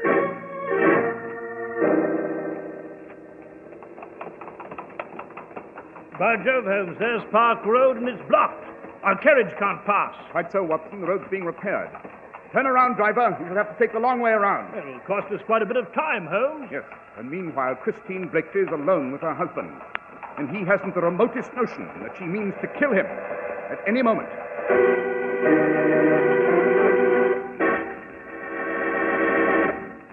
Do you mind if I take a moment, Mr. Holmes, to tell our listeners that Clippercraft clothes are priced like sale merchandise? Just a second, Mr. Harris. My name is Behrens, and I like sales as well as the next guy. But how about the quality of these Clippercraft clothes? Well, I'm glad you asked, Mr. Behrens, because Clippercraft quality is superb. Luxuriously tailored, of really fine, long-wearing fabrics, and only $40 and $45. Imagine this. A truly expensive-looking Clippercraft worsted suit costs only $45. Well, how come? That doesn't seem reasonable to me. Well, you see, Mr. Behrens, more than 1,200 of America's fine independent stores combine their purchasing power. That makes for enormous savings in production and distribution. Well, granted, but I want to see before I buy. Where do I see these Clippercraft clothes? Right in your own community at the friendly independent store that sells Clippercraft suits and topcoats and overcoats, too.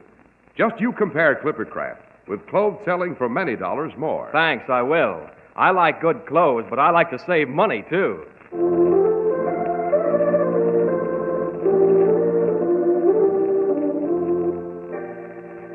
Well, Dr. Watson, you've called this adventure with Mr. Holmes the case of the well-advertised murder, but who on earth would want to advertise a murder? Ah, Mr. Harris, the medium of advertising was not quite what one might expect. It was 1902. We medical men were just breaking fresh ground on the problem of mental disorder. It was late afternoon at the office of Dr. John Kemmel. The doctor's nurse, Patricia, was announcing a patient.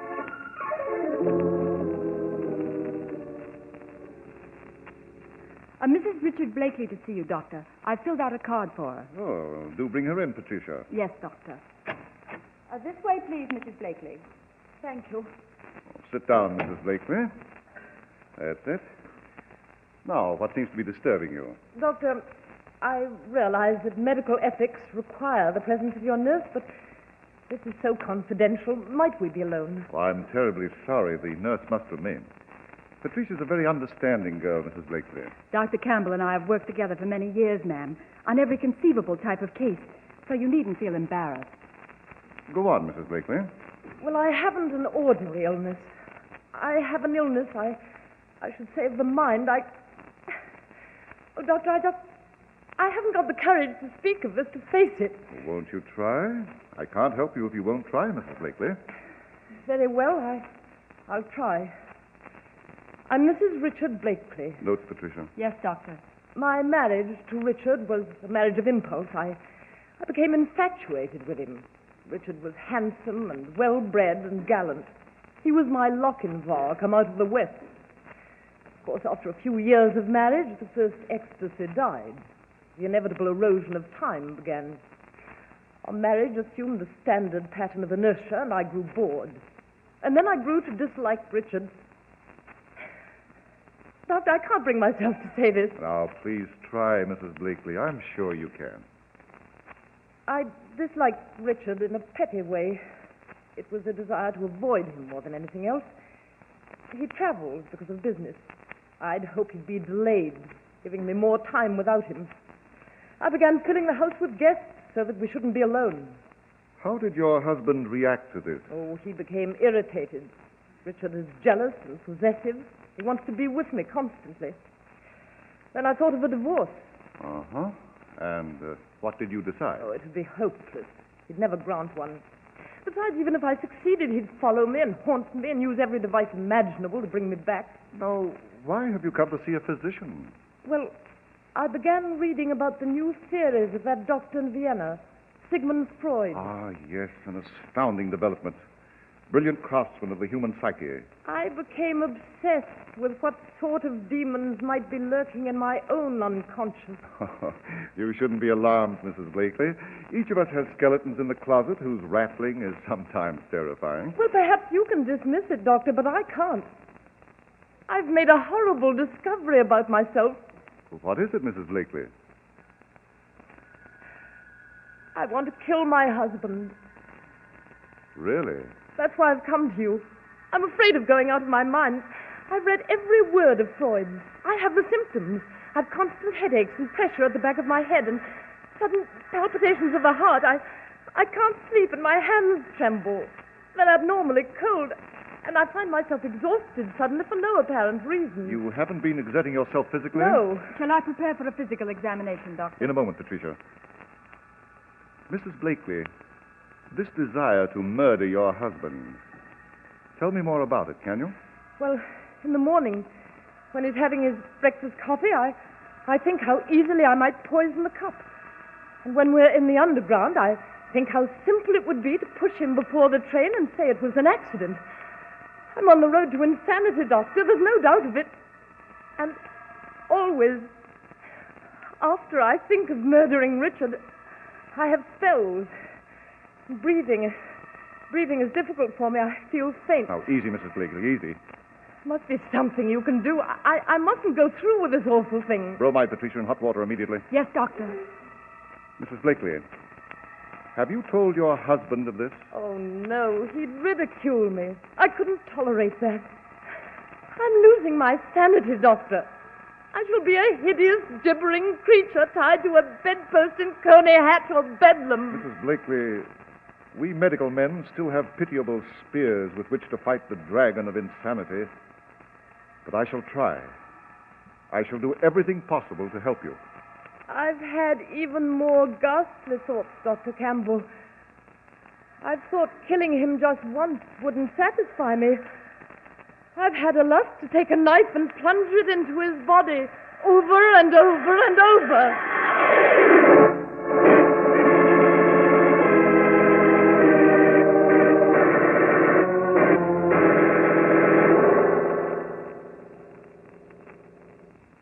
You've sent Mrs. Blakely home, Dr. Campbell? Yes, Mr. Holmes. I administered a bromide and told her to go home and rest.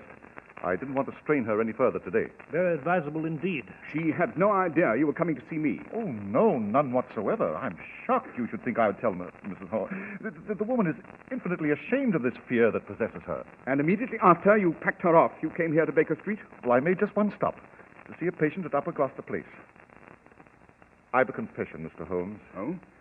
I've come to tell you about this case as fast as I could because the great psychoanalyst Sigmund Freud of Vienna is attracting a great deal of attention. But we doctors are still quite helpless in the face of mental aberration. You agree, Dr. Watson? Unquestionably. You see, Freud has opened a door for our profession, but we've years of research ahead. I thought you might advise me, Mr. Holmes. It's so dangerous a situation. Yes. Dr. Campbell, are you at all familiar with Mrs. Blakely's home? Her family, her husband, perhaps? Oh, no. This afternoon was the first time I'd ever seen or heard of Christine Blakely. Oh, tragic figure, that woman. I wouldn't admit it to her, but I do believe she's on the verge of losing her mind. And of murdering her husband. You've been shockingly careless, Doctor. Fetch your things, Watson. I've what? Where are we off to, Holmes? Mrs. Blakely's house. Immediately. Well, I wouldn't disturb her now, Mr. Holmes. She's so distracted. Now, perhaps tomorrow... No, we must see her tonight. She must be removed from the house before she has further opportunities for murdering Richard Blakely. As a matter of fact, we've lost precious time already. Where is Mrs. Blakely's residence, Dr. Campbell? Across Regent's Park, St. James Terrace. We'll fetch a carriage and hurry over. So the quickest way is by Park Road, past Hanover Gate. Right you are, Dr. Watson. I'm ready, Holmes. Then quickly, gentlemen, quickly.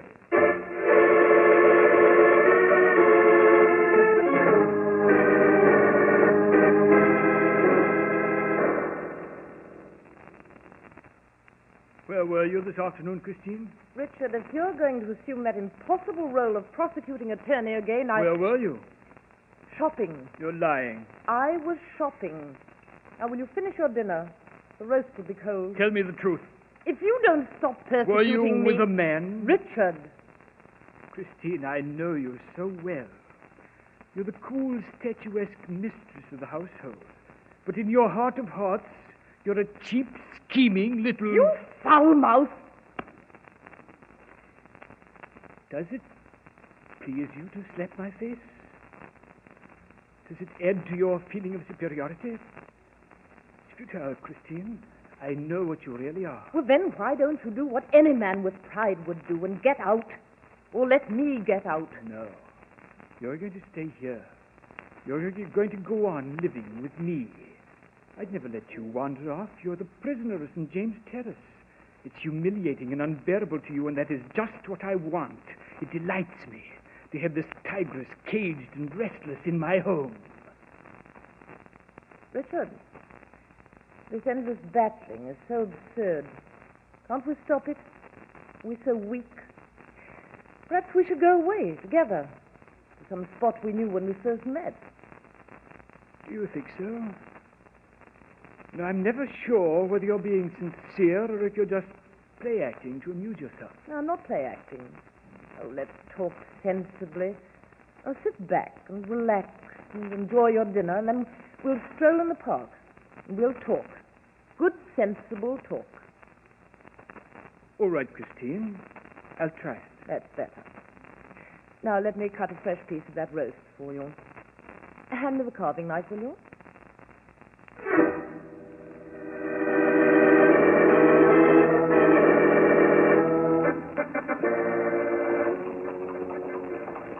By Jove, Holmes, there's Park Road. And look, it's blocked. Quite so, Watson. It's being repaired. You see the sign? It's blocked as far as Hanover Gate. We shall have to turn about, Mr. Holmes. We'll have to take Marylebone Road to York Gate and cross the park on the outer circle. Yes, Dr. Campbell. Turn around, driver. Make for Marylebone Road. Hurry. It'll cost us quite a bit of time, confound it. Yes, and meanwhile, Christine Blakely is alone with her husband, and he has the remotest notion that she means to kill him at any moment.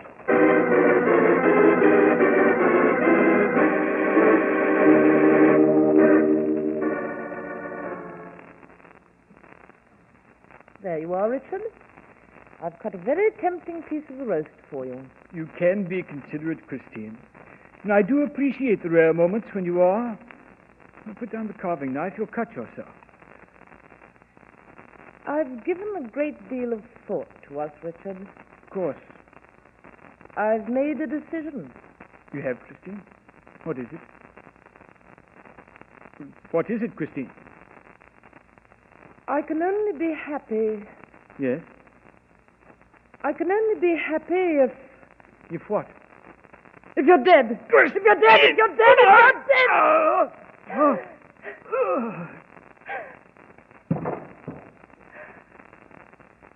I feel much better now, Richard. I feel much better now.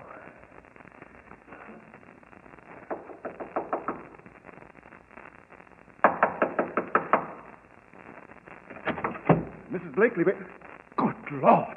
We're too late, Dr. Campbell. Holmes, don't tell me this. Oh. Mrs. Blakely. Who are you? I'm Dr. Campbell. You must recognize me.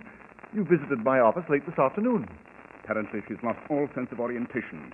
Mrs. Blakely, you do know who I am, do you not? I've never seen you before. I've never seen any of you before. I know who the gentleman is lying on the floor, though. That's my husband. He's dead. I killed him. With this knife. The knife is still in my hand, dripping his blood. That's the way I wanted it. I feel much better now. I'm afraid she's gone mad, Mr. Holmes. I'll fetch her things. I must send her over to the police immediately. For her coat.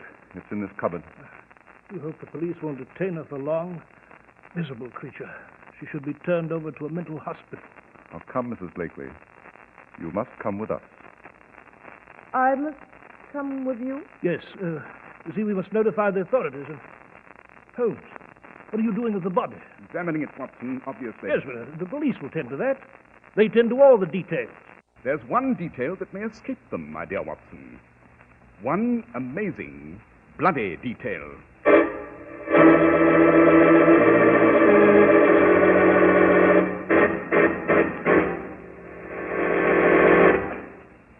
Look Look, Mr. Barons, let's hold that detail a minute. I'd like to talk to you some more. About Clippercraft clothes? Why, say, you've already sold me. But did I tell you about the You mean fact how that- over 1,200 fine independent stores from coast to coast gang up their buying power? Yes, and combine on manufacturing and distribution so that they can give values that are simply fabulous. Sure, I know. That's why Clippercraft top coats and overcoats look so expensive. But actually, Clippercraft top coats and overcoats only cost $40 to $47.50. Oh, I was coming to that. They're a terrific buy. Zipper lining top coats and those smart Clippercraft overcoats. You've really got to see them to believe they're only $40 to $47.50. That's why men who know insist on Clippercraft clothes. So be sure to visit the Clippercraft store in your city. These leading stores in the metropolitan area are proud to add their names to Clippercraft in your suits, top coats, and overcoats. In Manhattan, John Wanamaker Men's Stores, Broadway at 8th and 67 Liberty Street. Saks 34th, Broadway at 34th. In Brooklyn, Abraham and Strauss. In Newark, New Jersey, Boulevard Men's Shop, Kresge Newark. And in Jamaica, the B&B Clothes Shop, 16408 Jamaica Avenue.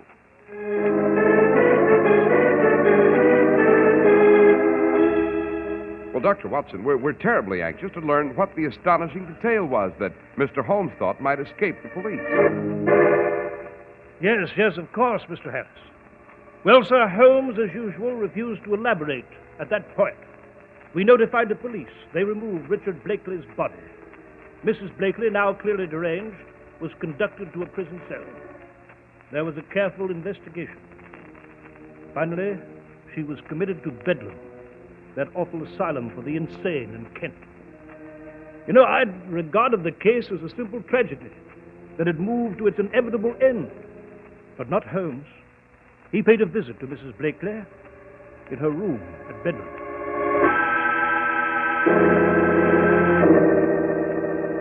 Although we've met, Mrs. Blakely, you won't recognize me. I am Mr. Sherlock Holmes. Yes, they mentioned your name to me.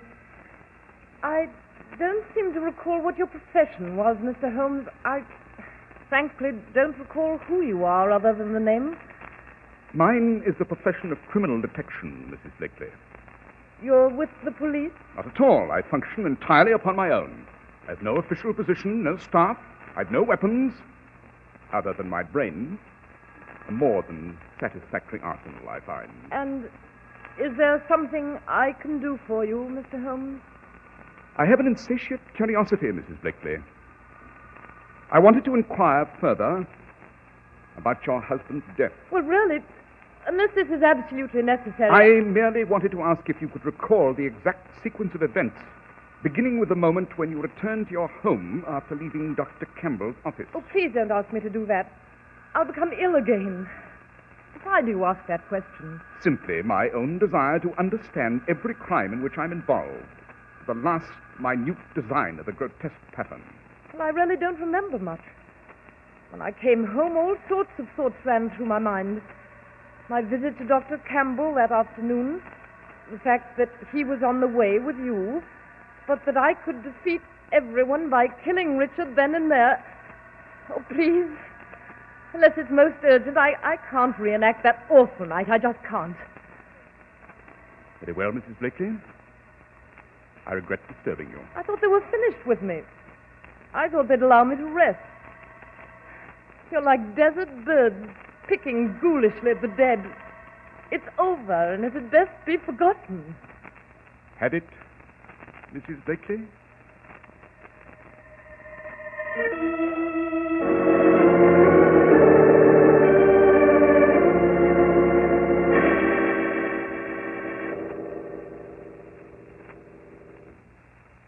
Oh, I'm pleased that you dropped by to my office, Mr. Holmes. Are you, Dr. Campbell? Yes, I was afraid that after the Blakely case had ended, our acquaintance might end with it. I hardly thought so, Doctor. Oh, sit down, won't you? Thank you. Is there some matter on which I may be of assistance, or is this just a social call? I do not pay social calls, Doctor. My time is much too valuable to be dissipated upon the amenities of more conventional men. Then what is wrong, Mr. Holmes? I've just come from a visit to Mrs. Blakely at the hospital. Oh, how is she? Just as sane as ever. I don't quite know what you mean. Mrs. Blakely is just the same as ever. She never was insane, Doctor. Oh, that's fantastic. I refuse to believe it, sir. Mrs. Blakely has been presenting the world with a melodramatic performance simulating insanity. A performance that proved most convincing to everyone. Except to me. You're talking nonsense, Mr. Holmes. I'm a physician. Now, you must recognize my ability to judge the symptoms of my patients. Christine Blakely intended for a long time to do away with her husband. The sudden popularity of Dr. Freud in Vienna gave her just the situation she desired. Well, what situation? She required a technique for avoiding the penalties of homicide so that she might be rid of her husband, so that she might ultimately join the man with whom she was secretly in love. The man with whom she was secretly in love? Oh, did I neglect to mention that before, Doctor? You're the man, Doctor. You plotted with Christine and helped her to commit the murder. I warned Christine time and again that you should be our sole concern, Mr. Holmes. She insisted, though. She wanted her insanity well established with someone of unquestionable repute. So I went to you. I've been prepared for you, though. With that revolver? Oh, the revolver is merely to detain you, Mr. Holmes. I shan't kill you that way. You shall have a most regrettable heart attack while paying me this visit. You came to consult with me about chest pains. Then you died. Interesting plan. Of course, consulting you on medical matters would be foolish. I've looked into your background, sir, and it seems you have no legal right to practice. Your title of doctor is pretense. You never earned it. I've been well prepared for your accusations, Mr. Holmes. Look, in this drawer. This hypodermic contains a drug, an overdose. I shall inject it into your arm. The needle prick is almost invisible. The injection will strain your heart to the bursting point. Most unfortunate. Now, you were saying about Christine. Oh, yes. She has been conducting a clandestine affair with you. Her late husband traveled on business. You imparted that information to me yourself. While he was away, you visited the Blakely home. You found evidence to that? I never indulge in idle conjecture. Of course I have evidence. You and Christine concocted what you believed was an ingenious idea. You would establish that she was losing her mind. She would publicize the murder in advance. Your nurse was most important. My nurse? Yes. You insisted she remain and hear every word of Mrs. Blakely's. She was an indispensable witness. Mrs. Blakely would then kill her husband, plead insanity, be committed to a hospital rather than to the gallows, and within a short time she'd be cured, released, and would join you. That was the plan, yes. But you made your first error, Doctor, when you mentioned that you stopped to see a patient at Upper Gloucester Place. That is on Park Road. You couldn't have avoided noticing the road was blocked. Yet, when Watson suggested we dash to the Blakely's via Park Road, you accepted the suggestion. Why, Doctor? Because you were afraid Christine wouldn't have time to kill Richard before he arrived. You wanted the delay at the blocked road. Excellent, Mr. Holmes. Surprising powers of observation. When we arrived and found Christine with the body of her husband, you said you'd fetch Mrs. Blakely's things. You knew where they were. You knew the clothes cupboard she used, although you were never supposed to have been to the house before. I was so right in warning Christine. Now I shall inject this hypodermic. If you resist, I shall be forced to shoot. I'd rather not do that. Naturally. When I examined the body, sir, I mentioned finding an amazing detail. It was the fact that Christine had killed her husband with surgical precision. It's very difficult to plunge a knife into someone's heart directly without the blades being deflected by the ribs or the chest wall. But hers was masterly strokes. It required some knowledge of anatomy to place the knife so neatly into the center of the heart. It confirmed my previous suspicion. Christine had been coached by someone rather learned in such matters. By you, Dr. Campbell, by you. May I ask, Mr. Holmes, why you allowed the investigation to proceed? Because although the evidence was heavily weighted against you, I do not make accusations unless I am upon extremely firm ground. So, I waited to visit Mrs. Blakely. And she provided me with a final bit of information that I needed. Did she? Yes. You told me Mrs. Blakely had no idea that you'd come to see me about her case. You were appalled at my question.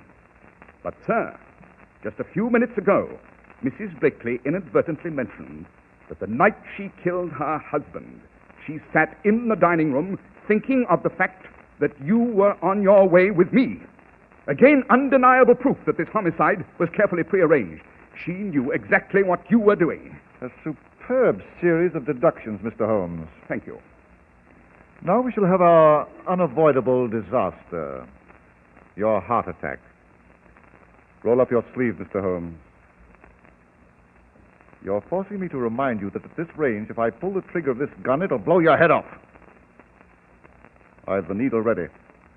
I said roll up your sleeve, Mr. Holmes. I assure you, your death from the drug in this hypodermic will neither be long nor painful. I'm quite familiar with the effects, Doctor. Then you must know you will experience a sudden shooting pain, very short-lived, and then oblivion. Rather a pleasant way to die, I should say. Roll up your sleeve. That's it. Now raise your arm. Raise your arm. I'll just take this needle this way. Find a vein. Clench your fist, Mr. Holmes. Good. Good. Now the needle so. Drop that needle, Dr. Campbell. Dr. Watson! Inspector Lestrade of Scotland Yard is with me, Doctor. I'll take that gun, Dr. Campbell. I began to believe you'd never step inside, Watson. Campbell, give your gun to Inspector Lestrade. Come on. Come on. No! No! Oh, my hand! I'll take that gun. There we are. I took the precaution, Dr. Campbell, of posting Watson and Lestrade just outside your door. Did you overhear every word, Lestrade? Every word, Holmes. I'll have plenty to tell him in the courtroom. Police should be very grateful to you, Holmes. Very grateful. As always, Lestrade. As always.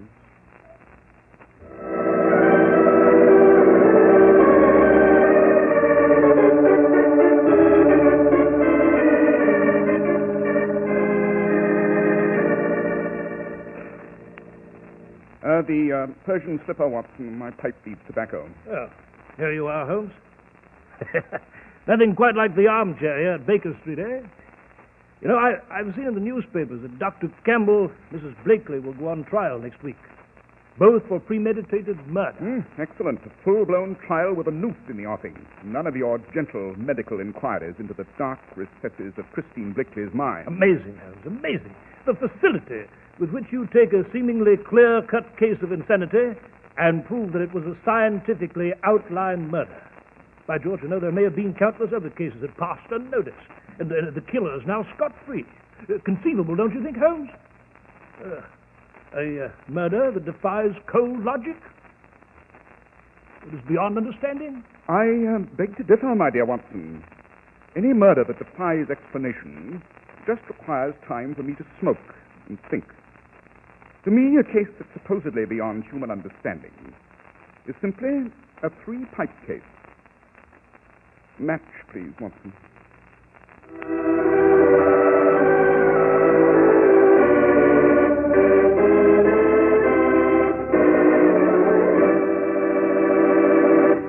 Well, Dr. Watson, the well-advertised murder deserved the attention it received. It was fascinating. I'm delighted that you enjoyed it, Mr. Harris. And I do believe you'll enjoy the adventure I've planned for next week equally as well. It's an adventure I've called The Island of the Dead. And it concerns the ancestor of one of history's most ruthless pirates, an uncharted, uninhabited island, and a ship with a dead pilot at the wheel.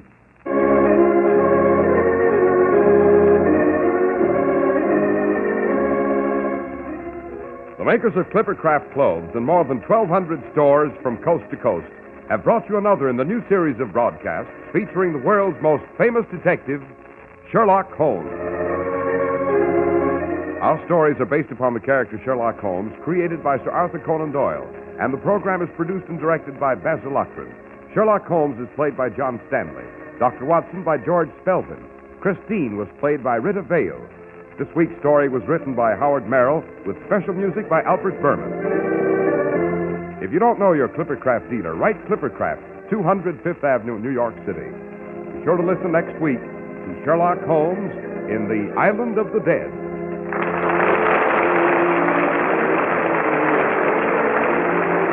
This is Cy Harris speaking for Clippercraft Clothes. This is the Mutual Broadcasting System. Next, it's Behind the Front Page with Gabriel Heater. Send your merchandise and Christmas gifts the fast way. Use Eastern Airlines Air Parcel Post Services. packages up to 70 pounds. Contact your local post office for details.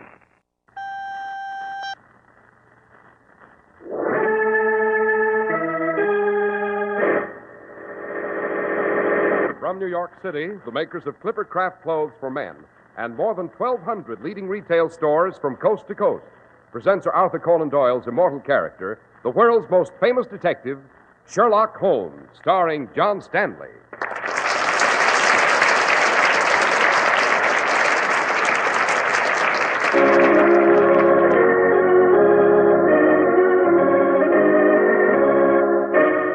This week's adventure, The Island of the Dead.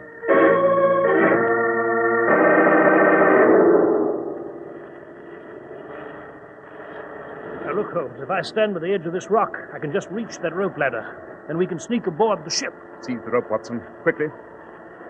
Careful. Got it, Holmes. Up we go. This blasted rope is slippery. Silence, Watson. If we make the slightest sound, someone on that deck will blow our heads off.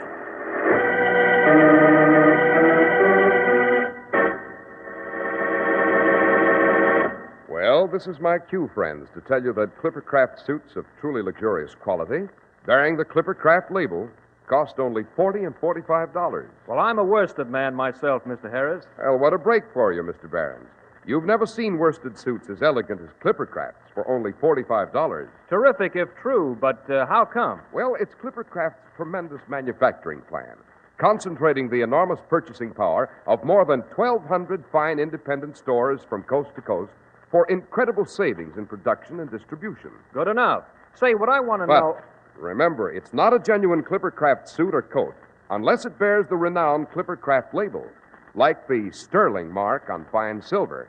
It's your guarantee of superior value. Where do I get those Clippercraft suits you say I'll go for? Well, right in your own community at the friendly independent store that sells clothes bearing the famous Clippercraft label. And you can save plenty on Clippercraft's top coats and overcoats, too.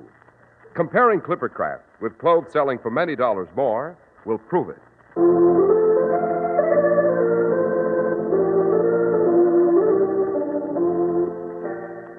Well, Dr. Watson, just what was the Island of the Dead? An incredibly ghastly spot, Mr. Harris.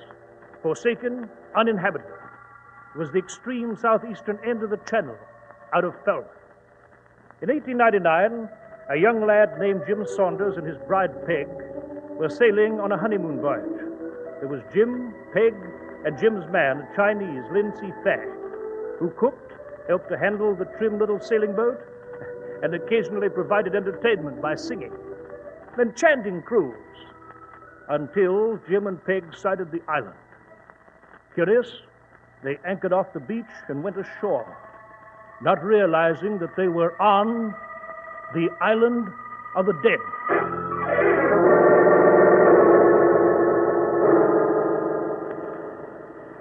I don't see why Lynn didn't come along with us, Jim. Oh, he'll be along in a while, Peg, darling. He's polishing the brass again. He wants it to shine under that wonderful moon. Oh, darling, he's an angel.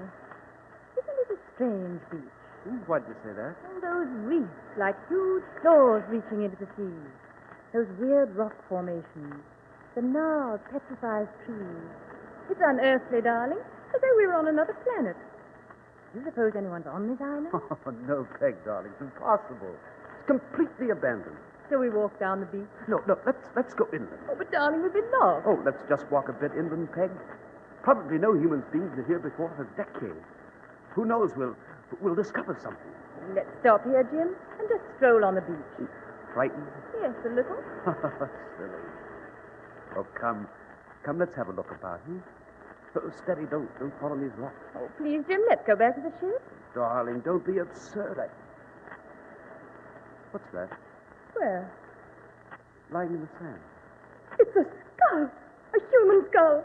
Oh, Jim, we're going back to sailboat this instant. I knew there was something awful about this island. But there's no reason to be frightened. This is probably just the skull of an old sailor shipwrecked here centuries ago. Probably, but we can't be sure. But Peg will never be here again. Very few people have an opportunity to see an island like this. Haven't you an adventurous spirit? Oh, come on. Oh, well. Watch that bush. Ah, that's the girl. Wait. You hear something? Yes. It sounded as though someone was behind us. Couldn't be Lynn. He wouldn't steal about like that. Who's there? Who's there? Probably just our imagination. Jim, I don't care what you say. We're going back to the ship. All right, if you insist, but What's wrong now? under that tree, it looks like another human skull. It is! It is! Come on, run back to the ship. Calmly, Peg, calmly. Give me your hand. We'll go back. I hardly think so, sir. What? Where did you come from? He has a revolver, Jim. Who are you? The name is Cavendish. Yours? Saunders. We're Mr. and Mrs. James Saunders. I'm obliged to ask both of you to board my ship. Your ship? I don't see it. It's anchored on the other side of this island. It's not visible from this point. Put that revolver down and get out of here. We're going back to our own ship. Answer my question. What are you doing on this island? Just scouting about. We're on our honeymoon. We saw the island, wondered about it. You were not sent here? Of course not. You see, there is the possibility that you were sent to investigate, that this is a ruse. There is also the fact that were I to allow you to leave the island, you might very well report my presence here. In another moment, you would have sighted my ship. Walk along, past that great rock. I shall walk behind you. But who are you? What in the world are you up to? All in good time, ma'am. This is the island of the dead. It is my island. The skulls and bones of Lord knows how many men form a huge mountain of decay and death upon these desolate shores. You still haven't answered our question. What is this all about? Why can't we return to our own ship? Who are these dead men? The identity of the dead really shouldn't matter to you, sir. Very shortly, when I'm ready to set sail, you and your wife will be joining them.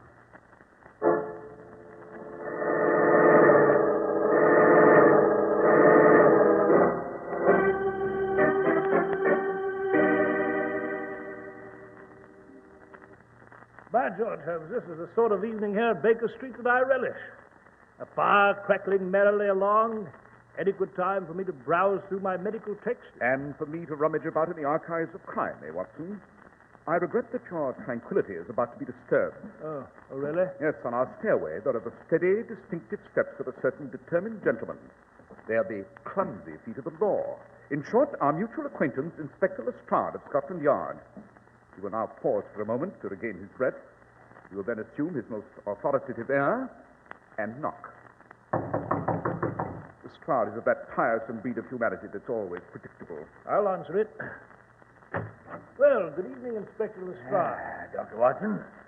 Holmes? Lestrade, aside from the fact that you traveled here via the underground, that you had luncheon at the Criterion Bar, that you haven't been to Scotland Yard for some time, what additional information have you for me? Oh, Holmes, now really. How do you arrive at those conclusions? Because, my dear Watson, in his left hand, Lestrade carries a variety of sweets sold only in the underground. Upon his shoes are white markings clearly made by a lime wash. The Criterion's repairing its main entrance with a wash, and Lestrade has managed to step into it. There's also a button missing from the sleeve of his jacket. He would never appear at the yard and risk censure without its being replaced. Therefore, he has not been to the yard for some time. I hope, Holmes, that this dazzling display of your brilliance will not be dimmed by the problem I'm about to present. Most unlikely, my dear Lestrade. Most unlikely. Now, look here. There's a young couple, a Jim Saunders and his bride, Peg. Mr. Saunders is the son of Henry Saunders. His father's He's an extremely wealthy collier, owns and operates mines at Newcastle. Yes. Young Jim and his bride set sail from Falmouth on their honeymoon along with a Chinese cook, Lindsay Fang. They're promised to return shortly. But they've vanished. Precisely. I presume you've examined the weather reports in that area? I have. The sea's been very calm. They couldn't have been shipwrecked by a storm. Was she a sturdy boat? In perfect condition, Dr. Watson. This was a maiden voyage.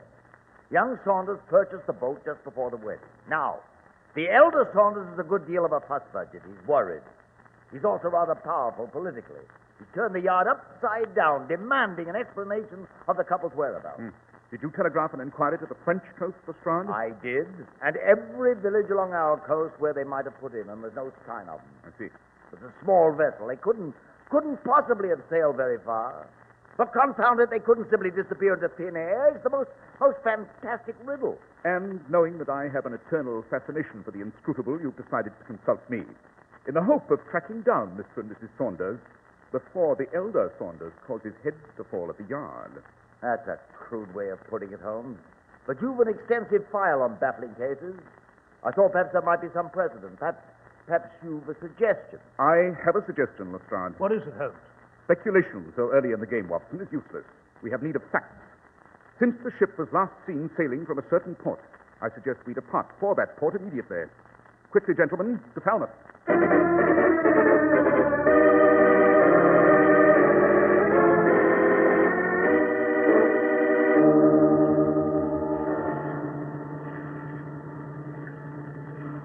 Holmes, I venture to say you've led us on a fruitless and absurd journey. We've learned nothing here at Falmouth Harbor. Lestrade is correct, Holmes.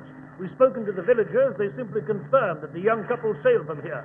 But now, riding about in the harbor in this police launch, shivering in this bitter cold night, it's pointless. I persist, gentlemen, that since Mr. and Mrs. Saunders disappeared from this harbor, these waters will eventually produce evidence, however flimsy, that will ultimately explain the mystery. One solves the crime at the scene of it. Aha, look. There, through the mist, off the port bow. The sailboat. Must be a madman at the wheel. She's zigzagging all over the place. Can you make out what boat it is? So dark. I'll tell the constable to steer closer to it. Closer, man, closer to that sailboat. Lestrade, comparing the silhouette of that sailboat with the photograph shown to us just recently, I should say it's the ship belonging to young Saunders. It is. We found them, Holmes. We found them. A premature celebration. Obviously, all is not well aboard that boat we're approaching. Not under control. We'll signal to them. The lantern! Signal that boat with our lantern, Constable. There, he's signaling. We'll see if they answer. Must be something wrong. They're not showing any lights. Wait. See if they answer our lantern. No, they don't. That boat's lurching badly. Had an accident, you suppose? Sprung a leak? Notice, Lestrade, a dent in the prow. Pull alongside of her. We'll jump aboard. And I suggest it be done with great speed. Heave to, we'll board her.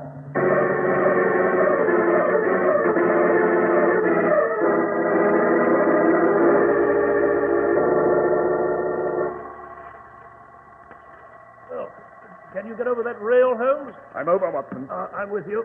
I'll just jump to the deck. So. Come along, Holmes. We'll talk to that chap at the wheel. You see him? He can't be alone aboard this boat, can he? Hello. Hello there. Who's aboard? I should say, gentlemen, we did not receive an answer to our signal, because the man at the wheel is utterly incapable of answering anything whatsoever.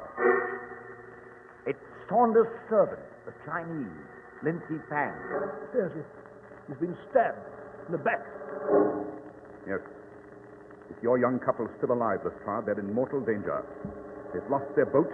Their pilot stands alone, dead, up to his boots in his own blood, lashed to his wheel, and sailing the seven seas.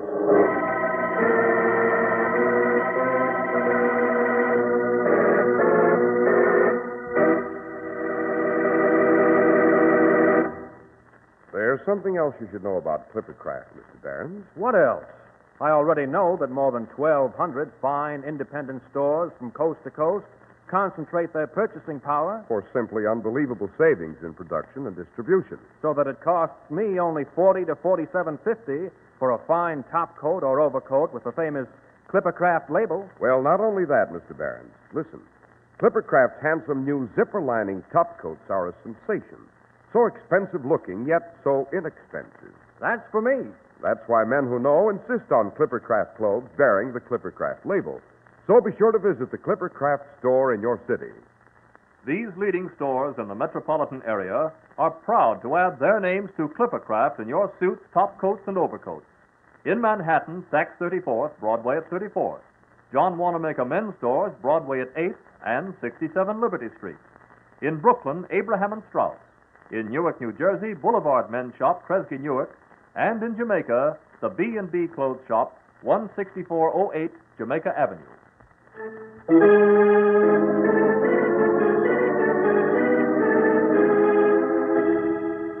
Dr. Watson, we're impatient to learn what Mr. Holmes did after discovering the body of the dead Chinese lashed to the wheel of young Saunders' ship.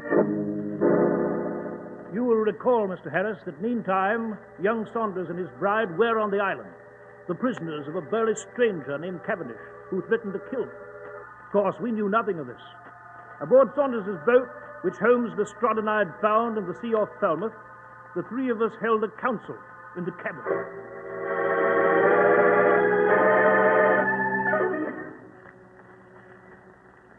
You must admit, Holmes, that we're stumped.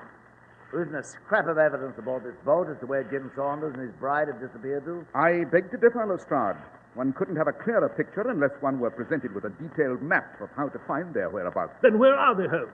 With the entire ocean before us, I can't conceive of how we shall find them. Lestrade informed us, Watson, that the boat was new.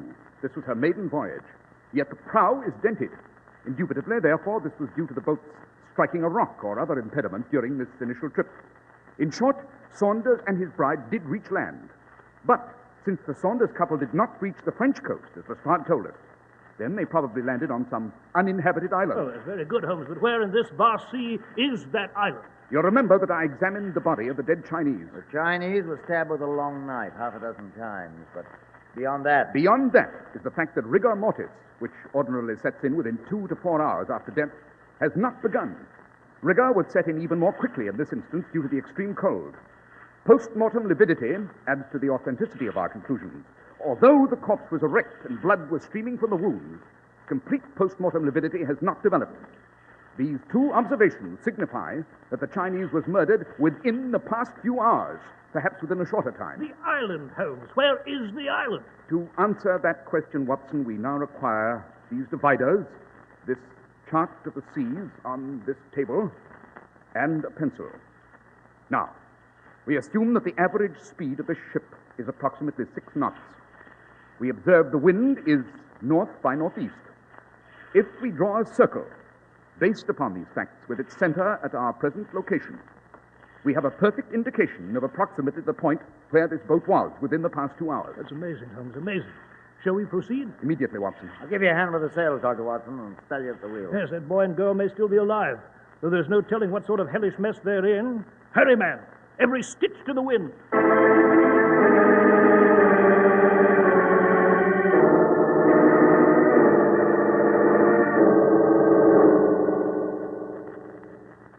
Be seated, Mr. Saunders, Mrs. Saunders. I believe you'll find my cabin quite comfortable. Wine, rum.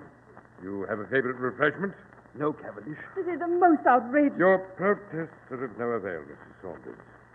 We're the only persons within many miles of this island, and I've plenty of bullets in this gun. My crew has gone after your ship to do away with your Chinese deckhand. As soon as they informed me that he'd sailed off for help, I dispatched them. You must have set sail when you failed to return. My crew will pick up the supplies we require in Falmouth and return shortly. What is this all about? This island is a priceless rendezvous for me, Saunders. I do not intend to have it publicized. But who are you? Cavendish is the name, sir. I'm a descendant of Cavendish the pirate. Do you recognize the name in that connection? Yes, I do. It's a great name, ranking in the fabulous lore of piracy with those of Drake, Hawkins, Morgan, Jean Lafitte. My ancestor commanded a flotilla under Sir Walter Raleigh. He was as fearless a buccaneer as ever to spoil the Indies or ravage the Spanish Armada. It was on a map he bequeathed to his heirs that I found a description of this island. But why is it the island of the dead? It was once a pirate rendezvous, ma'am, and the freebooters slew each other in struggles over loot, leaving the bones of the dead to rot, leaving the skulls you found. And this is your island? It is. Suffice it that I cannot afford for you to return to England with news of this island and of my ship. a 1:15 in the morning. My crew will arrive momentarily. Then I shall kill the two of you.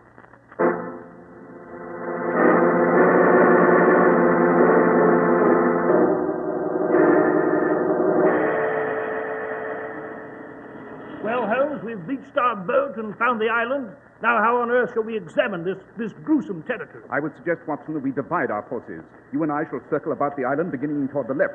You, Lestrade, might investigate in the opposite direction. Very well. I have my revolver. Dr. Watson has his. If either of us requires help, suppose we fire an alarm. I'll meet you back here within an hour. Right you are. Goodbye. Good luck to you. Good luck, Inspector. Come, Watson, don't dawdle along. And have your revolver at the ready.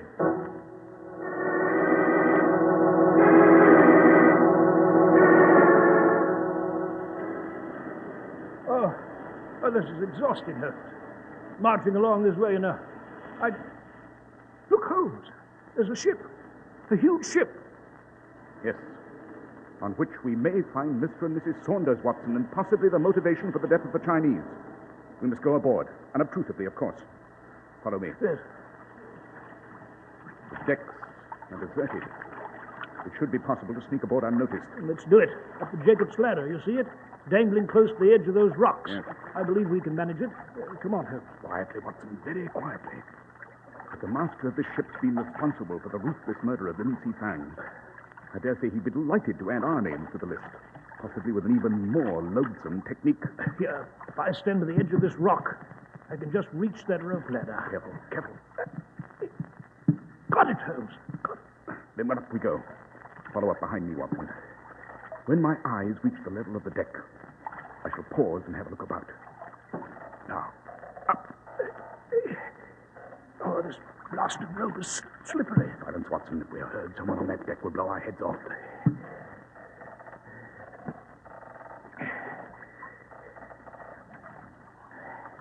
I can see the deck. Anyone in sight? No. Come along. We'll step on the deck. Right behind you, Holmes. There we are. See anyone yet? No. Hear anything? No. Look down in that hold. This ship is loading. What sort of cargo is it? We'll have a closer look. Tiptoe. What is all that in the hold? All that, Watson, is priceless. Priceless? Yes. There's none of it's packaged. Just tossed into the hold. I see bottles in there. There's cloth, chinaware. Special type of bottle, and of cloth, and of chinaware. Watson, we're losing time. We must search for the ship's master and our missing couple. They may be somewhere aboard, and we should find them. If, in the attempt, we're not surprised in a dark corner and garroted.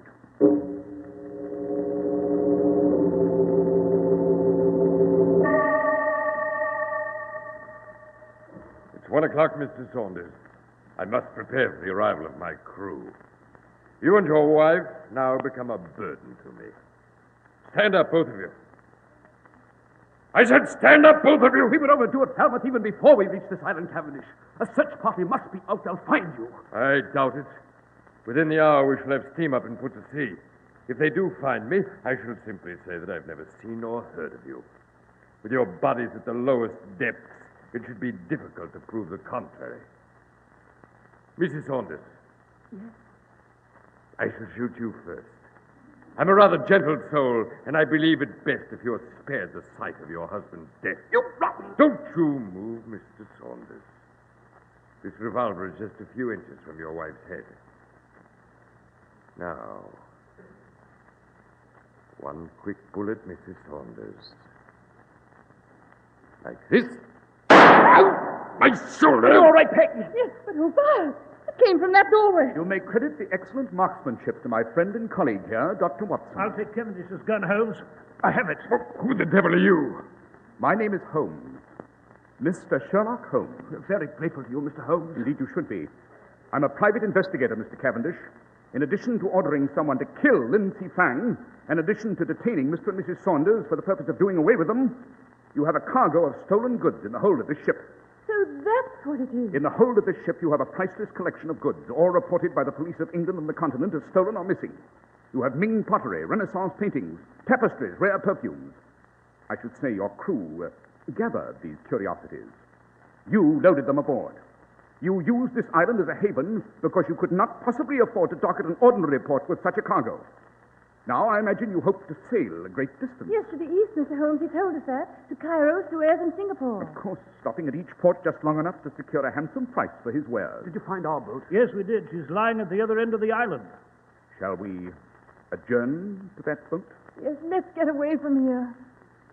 Planning to join us, Mr. Cavendish? No. No, I won't go back. I would accept the invitation if I were you. In the best criminal circles, Mr. Cavendish, an invitation from Mr. Sherlock Holmes is never declined.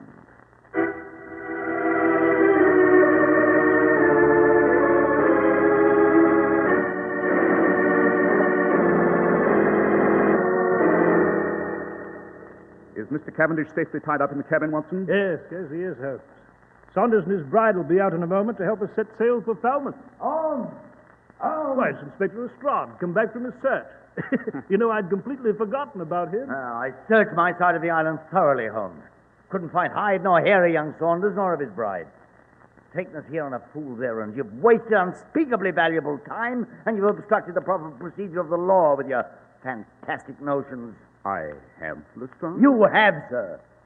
If you will step into this cabin... But what the... Inspector Lestrade, may I present Mr. and Mrs. Saunders and the gentleman responsible for Fang's murder and their kidnapping, Mr. Cavendish, our newest pirate. What? I am no ordinary footpad, Inspector. I anticipate being treated as befits my station. If you will assign a well-manned police launch to this island, Lestrade, they'll find a complete inventory of certain goods stolen from a dozen cities recently in the hold of Mr. Cavendish's vessel. Aboard it, in a short while, they'll also find his crew. Undoubtedly a prize catch of assorted scoundrels and thieves. Well, you've done it again, Holmes. Yes, I must compliment you, Holmes. You've protected society from a notorious brigand, and you've saved two newly married youngsters who may now look forward to enjoying a full life together. Sentimental nonsense. I've merely arrived at the solution of another problem in criminal detection. The lives of everyone involved in this case will soon be reduced to a few lines scribbled upon an index card in my files. Their proper perspective, Lestrade. Their proper perspective.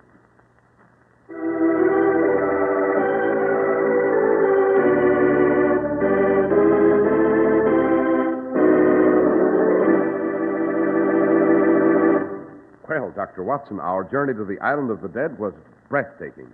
But I'm quite sure you've just as exciting an adventure planned for next week. Next week, Mr. Harris, I shall relate to you the adventure of London Tower.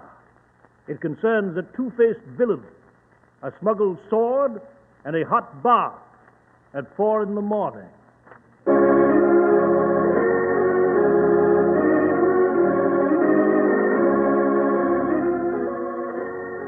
The makers of Clippercraft clothes and more than 1,200 stores from coast to coast have brought you another in the new series of broadcasts featuring the world's most famous detective, Sherlock Holmes.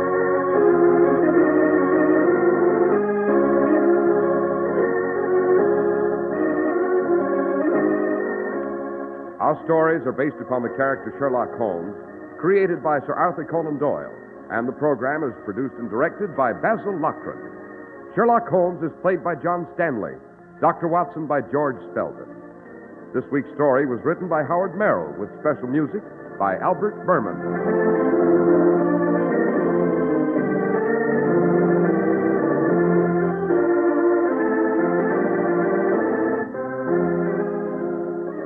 If you don't know your Clippercraft dealer, write Clippercraft, 200 Fifth Avenue, New York City.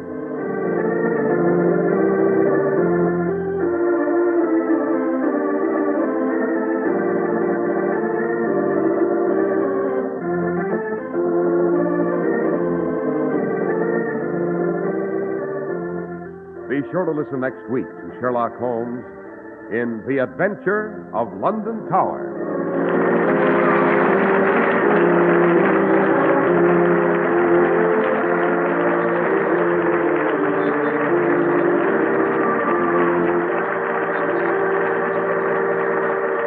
This is Cy Harris speaking for Clippercraft Clothes. This is the Mutual Broadcasting System.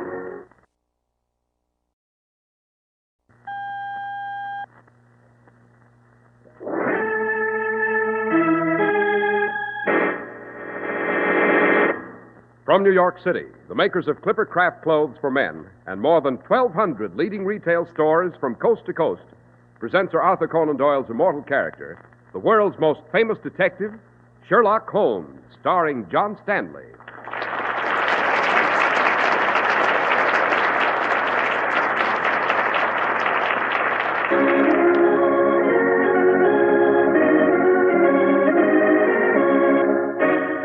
This week's story, The Adventure of London Tower. Holmes, the official police have been swarming through the Tower of London here for 2 days, and they've found nothing. That is because they've met their match, Watson. The thief who engineered this extraordinary crime is a man worthy of my own metal. Yes, but where is he? How did he escape from the tower? He didn't, Watson. Oh, but that's absurd, Holmes. He can't still be here. Can't he, Watson? Listen to that. Holmes, the killer. He is here, and he's struck again. Yes, quick. Down these stairs. After him.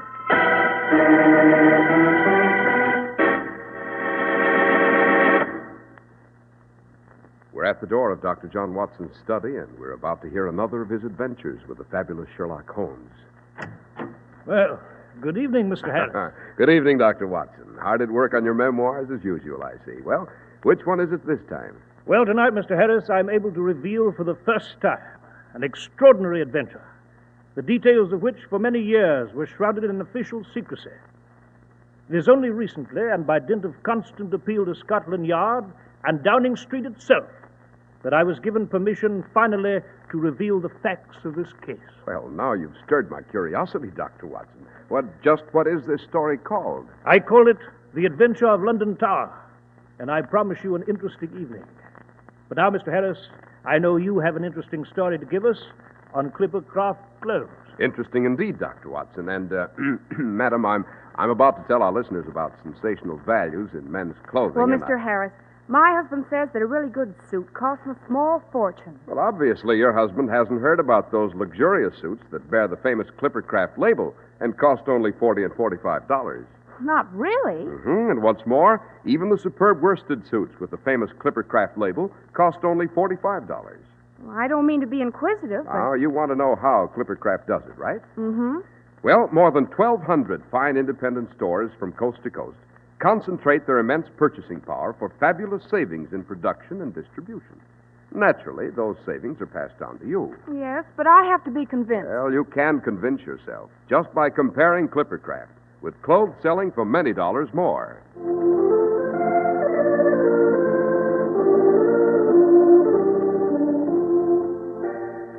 And now, Dr. Watson, what about this adventure of London Tower?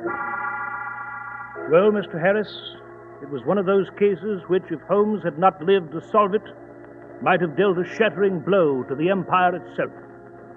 Holmes and I first became aware of an extraordinary crisis when we were roused from our beds early one morning by a personage no less than the Prime Minister himself, Lord Bellinger. But the chain of events had already started the afternoon before, when a beefeater guide named Wilkes led a party of sightseers through the Wakefield Tower, which, as you know, is one of the many towers which go to make up that great conglomeration of buildings called the Tower of London. And there you've seen them, ladies and gentlemen. The fabulous crown jewels worth £5 million. The imperial state crown, the Queen's consort crown, the anointing spoon, the King's scepter with the Star of Africa, largest cut diamond in the world, the uncut ruby in the crown, given to the Black Prince by Pedro the Cruel and worn by Henry at Agincourt. And now, ladies and gentlemen, we'll move on to the White Tower.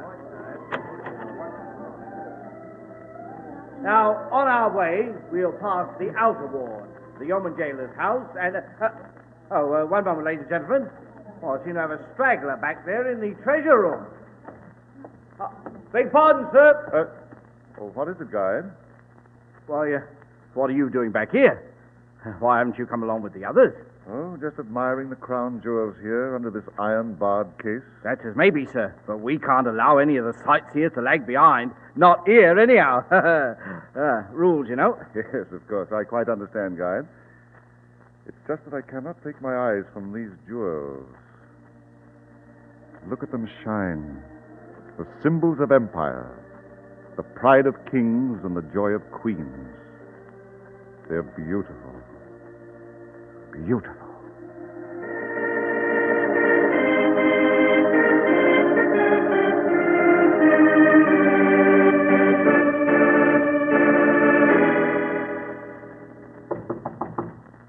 Come in. Yeoman Albert Hodgkins of the Tower Guard reporting, Major. Oh, yes, Hodgkins. At ease. Yes. Hodgkins, as Major of London Tower and Chief Constable, I seem to be having trouble with my yeoman warders lately. Let me see. You stand watch over the crown jewels with Yeoman Wilson, do you not? Yes. Quite. But it seems that Wilson is ill and confined to his quarters. I shall therefore assign another man to stand guard with you. And who will that be, Major Markham? A new man to the Yeoman of the Guard, Hodgkins. His name is Digby, and he comes to us with an excellent military record. He'll report directly to you at the treasure room tonight. Very good, sir. And, Hodgkins, one more thing. Yes, Major? This man Digby was shot up a bit in the Afghan war. They did some rather crude surgery to his face. I'm counting on you to exhibit no particular reaction. You understand? Of course, Major. Very good. That'll be all, Hodgkins.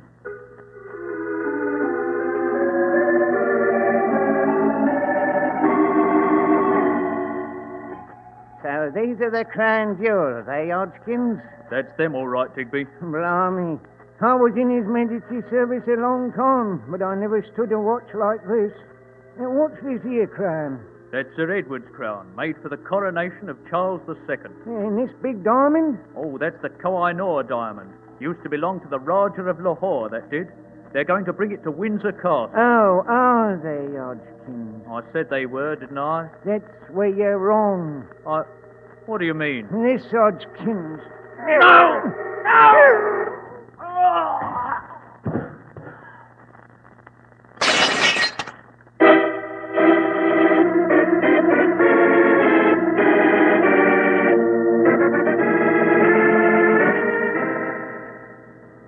Mr. Holmes, Dr. Watson, you will forgive me if I've interrupted your slumber in the dead of night like this, but the magnitude of this crime, the immediate need of investigation... Quite, Lord Bellinger. Dr. Watson and I are at your service. So, Your Lordship, Holmes and I never expected a personal visit of the Prime Minister of England to our humble quarters here at Baker Street. Yes, Dr. Watson. In the ordinary course of events, I should have summoned you to Downing Street, but there is no time to waste. There is a terrible urgency to this whole fantastic affair. Oh, I should say so. Crown jewels stolen from the Tower of London, Tower Guard murdered. By Jove, what cheek.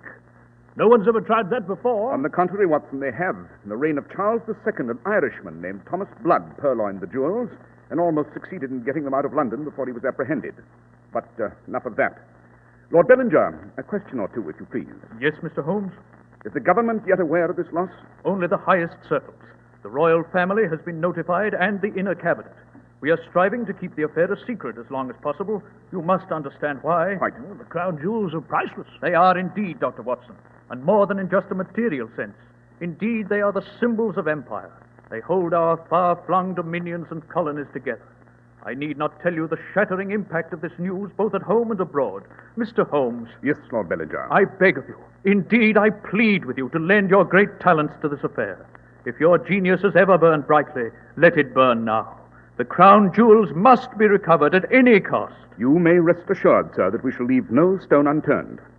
Now then, as I understand it, the official police have been notified. Yes, Scotland Yard was notified immediately and threw a cordon around the whole tower. The tower wardens have locked all gates and entries. No one can enter and no one can leave. All gates have been sealed. Good. I might add that all personnel has been sworn to secrecy so as not to foment public unrest. I see. Watson? Yes, Holmes? You'd better get dressed and be off to the Tower of London at once.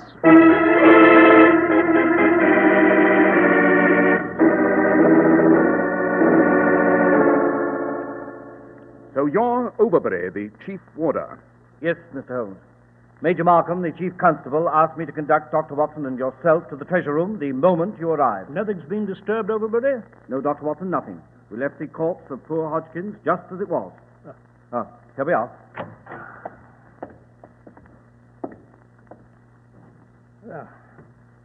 Holmes, this poor chap was stabbed. Yes, Watson. The blade was driven home by a powerful blow. Pierced the heart wall. Yes, true, Watson, true. But at the moment, I'm more interested in this smashed display case Note the way one of the bars was filed through and bent back. Interesting. What's interesting, sir? The thief, if I recall the articles exhibited here, took an amazingly large number of these valuables. They must have been difficult to hide and bulky to carry. Overbury. Yes, Mr. Holmes. What time this morning did you discover the theft? Why, about 4 o'clock, sir. What did you do after that? I immediately ordered the alarm and notified Major Markham. He was just finishing his bath. Bath? Well, Watson, there's nothing more to be seen here. Now then, Overbury. Yes, sir. Be good enough to take us to the Chief Constable, Major Markham. Yes, sir. Come with me, gentlemen. The Major is occupying temporary quarters just over the water gate.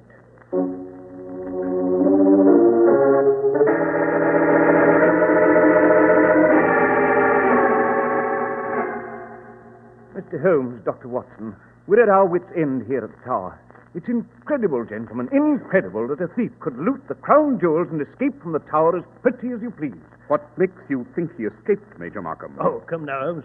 You don't think the beggar's still hiding somewhere in the Tower area with half of Scotland Yard and all the garrison swarming about the premises? My dear Watson, I prefer to remain skeptical until I have all the facts at hand. The Tower embraces a large area. True, Mr. Holmes, true. But I assure you, we've searched every nook and corner of the Tower area. We've gone through the White Tower, the Bloody Tower, the Beauchamp, and Wakefield Tower, where the treasure room itself is located. And not a sign of the thief. Seems to me we must resign ourselves to the fact that the burglar may be miles away by now, Holmes. Yes, perhaps, Watson, perhaps. Major Markham, a question. Yes, Mr. Holmes. It's obvious that this new yeoman guard you employed, this man Digby, is responsible for this fantastic crime. Undoubtedly. I presume you examined his credentials before you took him on. Certainly. They seem quite in order. A good military record and honorable discharge. Forged, no doubt? No doubt. However, we do have a clue. Indeed? What clue? The man's face. It was bloated, blotched, kind of dead chalk white and puffy in appearance. Indeed, I found it very unpleasant to look at. Well, Joe Holmes, if we ever come across the beggar, he should be easy to identify. Be sure, Watson, if we ever come across him. This vandal is a man of some parts, my dear fellow. He executes the most fabulous crime of the century, vanishes into thin air, disappears through stone masonry, so to speak, and all without a trace. Major Markham. Yes, Mr. Holmes? I should like to question the Tower guides at once.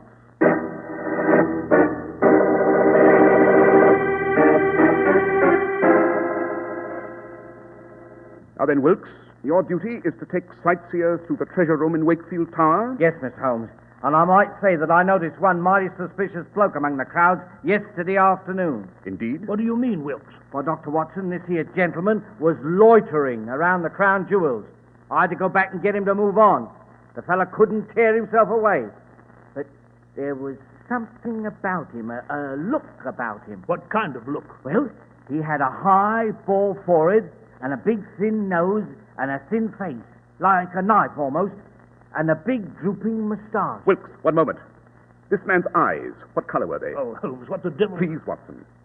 Try to think, Wilkes. What color were this man's eyes?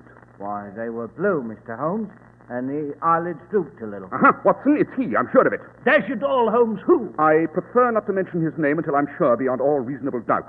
But he's certainly capable of a fantastic plot like this, and the high stakes are much to his liking. Watson, if this man is indeed our quarry, this genius of crime, it'll take a near miracle to recover those crown jewels and restore them to their rightful place.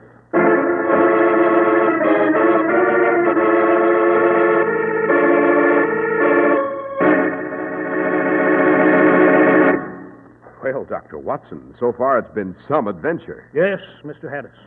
I consider it unique among my memoirs. Yes, unique. Say, you've given me just the word I need when it comes to Clippercraft clothes, Dr. Watson. Now, getting back to your husband, madam. Yes, I've got to be getting back to him, but, well, how do we distinguish a genuine Clippercraft? Well, how do you determine that silver is sterling? By the mark of sterling, of course. No suit or coat is a genuine Clippercraft unless it bears the renowned Clippercraft label. That Clippercraft label is your proof of quality and value. But what about Clippercraft coats, Mr. Harris? Ah, truly expensive-looking Clippercraft top coats and overcoats are the sensation of the nation at only $40 to $47.50. And speaking of sensations, just wait till your husband sees Clippercraft's handsome new zipper lining top coats. Where can we shop for these wonderful Clippercraft clothes? In your very own community, at the friendly independent store that sells Clippercraft clothes. Well, if they look as good as you make them sound. They really do. That's why men who know insist on Clippercraft clothes bearing the Clippercraft label. So be sure to visit the Clippercraft store in your city. These leading stores in the metropolitan area are proud to add their names to Clippercraft in your suits, top coats, and overcoats. In Manhattan, John Wanamaker Men's Stores, Broadway at 8th and 67 Liberty Street. Saks 34th, Broadway at 34th. In Brooklyn, Abraham and Strauss. In Newark, New Jersey, Boulevard Men's Shop, Kresge Newark. And in Jamaica, the B&B Clothes Shop, 16408 Jamaica Avenue.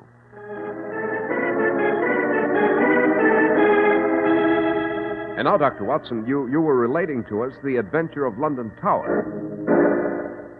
Yes, Mr. Harris, I was. As Holmes continued to question the beefeater guide sharply, I saw that Holmes's face was like a mask. His gray eyes narrowed, and I knew he was training every one of his brilliant faculties to trap and finally bring to heel the mysterious and formidable criminal of London Tower. Finally, as Holmes and I were ascending the steps between the Bloody Tower and the guardhouse, Holmes said, Watson, it's my considered opinion, after a careful examination of the facts, that the crown jewels are still somewhere here in the tower. What? Precisely. And I'm positive that the thief is still in the tower as well. Well, Holmes, for once I must disagree with you. Why, the official police have been swarming through the whole tower area for days. True. But even if they find the thief, they'll never recognize him. Oh, dash it, Holmes, what are you driving at? The chief constable of the tower, Major Markham, clearly identified the bogus garden killer Digby as having a bloated, puffy, white face. Quite. But it's the thin-faced man with the cold blue eyes, the tourist with the drooping moustache, who's the key to this extraordinary affair. Oh, perhaps, Holmes. At this point, my dear Holmes, I'm thoroughly confused. As to the jewels themselves, you said they're still in the tower. And with good reason, Watson. You observed that several of the heavy pieces, crowns, scepters, maces, and so forth, were missing from the glass display case. Yes, but what of it? The thief would need a large bag, indeed a sack, to carry those bulky items. It's doubtful whether he could have slipped by the outer garrison guard without being examined. Holmes, what was that? Just a minute, Watson. Listen. Holmes, a scream. It came from the armory room. Someone's running. Quick, Watson. The killer. He struck again.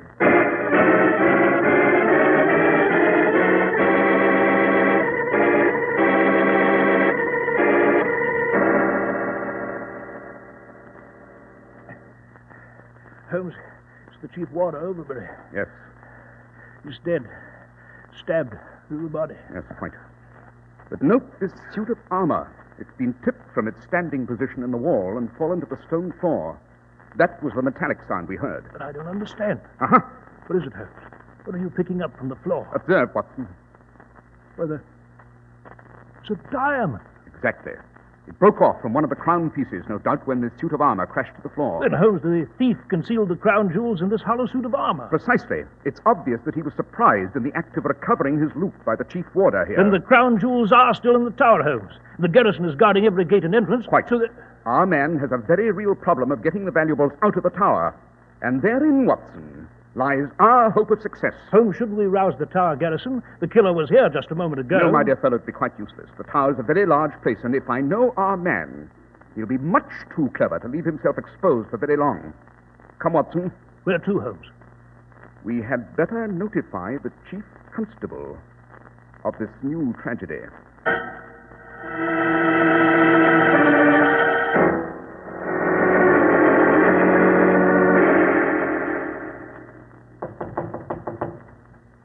Oh, Major Markham doesn't seem to be in, Holmes. Doors ajar. In that case, suppose we go in and wait.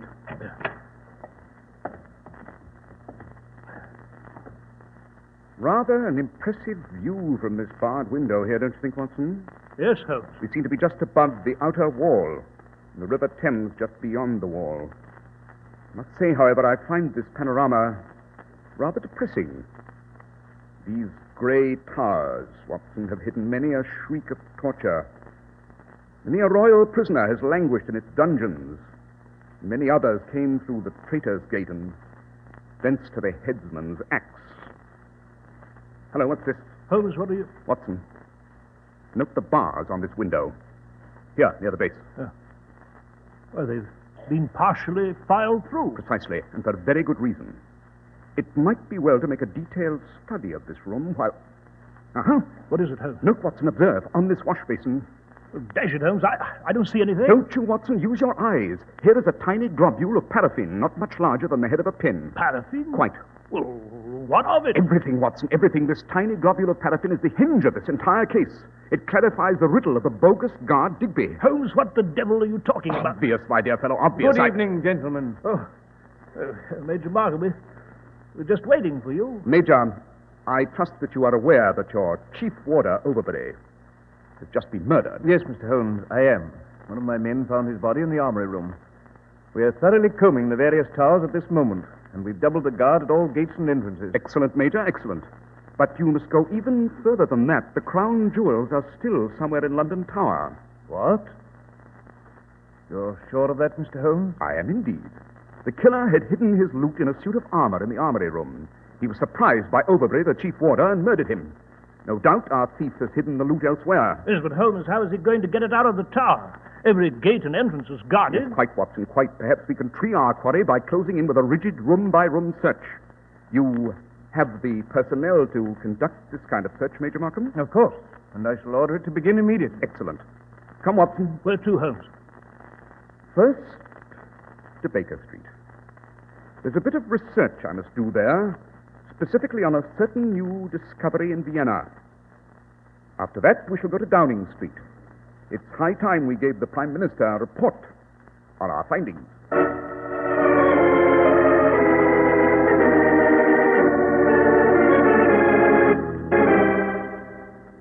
Mr. Holmes, Dr. Watson, I have left an emergency meeting of the inner cabinet to see you, and I pray that you have good news. Be of good cheer, Lord Bellinger. We've made considerable progress. I'm almost positive of the identity of the vandal who stole the jewels. Ah, but the jewels, the crown jewels, where are they? It is imperative that they be recovered soon, Mr. Holmes. Already rumors are sweeping London. The news has somehow leaked out, in spite of the fact that the newspapers have not printed a word of the story. The Foreign Secretary and the Home Secretary are in a state of agitation, not to mention the Bank of England itself. We must find the crown jewels, Mr. Holmes, and soon we must. Patience, Lord Bellinger, patience.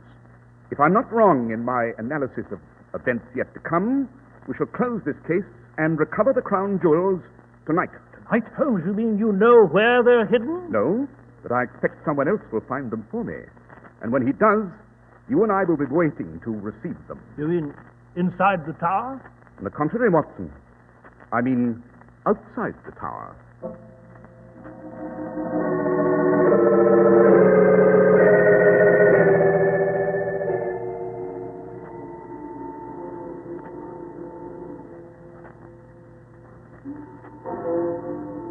Oh, it's 2 o'clock, Holmes. Yes. Why the deuce are we standing outside this tower? No one can get in or out without being challenged by a guard. Anyway, it's cold enough out here by the river wall to chill the marrow of a man's bones. Why this tower watch in the dead of night? Because, Watson, I expect the purloiner of the crown jewels to put in an appearance at any moment. Like the cornered fox, the hounds close in, and he must break away before it's too late. But, dash it, I don't understand her. Watson. Eh? What is it? Look at that window, high in the tower. Oh, there's a man crawling through the window. Under that small rampart. Yes, and note, there's a bag slung over his shoulder. Yes, you're right, her. But the deuce is... Watson, quick, shrink back into the shadow here. What is the point? Someone just lit a match over there at the far end of the river wall. Obviously a signal. You mean he's a Confederate? He is indeed, and more than that. He's the brains behind this extraordinary coup. One of the cruelest and most brilliant criminals of a generation, Colonel Sebastian Moran. What? Colonel Moran? But look, Holmes, on the rampart. He's flinging the sack out into the river. Yes. It's landed in the water. Yes, sir. Watson, look over there at Colonel Moran. He has a rifle. Yes, he's pointing it at the man up there. He's been hit. He's falling, Holmes. Quick, Watson, after him. Halt, Moran! Holmes, he's raising his gun! Quick, your revolver. Good shot, Watson. You winged him in the arm. He dropped his gun. Halt, Moran! He's running along the river wall. Oh, I missed him, curse it. It's this darkness here. Holmes is going to dive into the Thames from the wall. There he goes!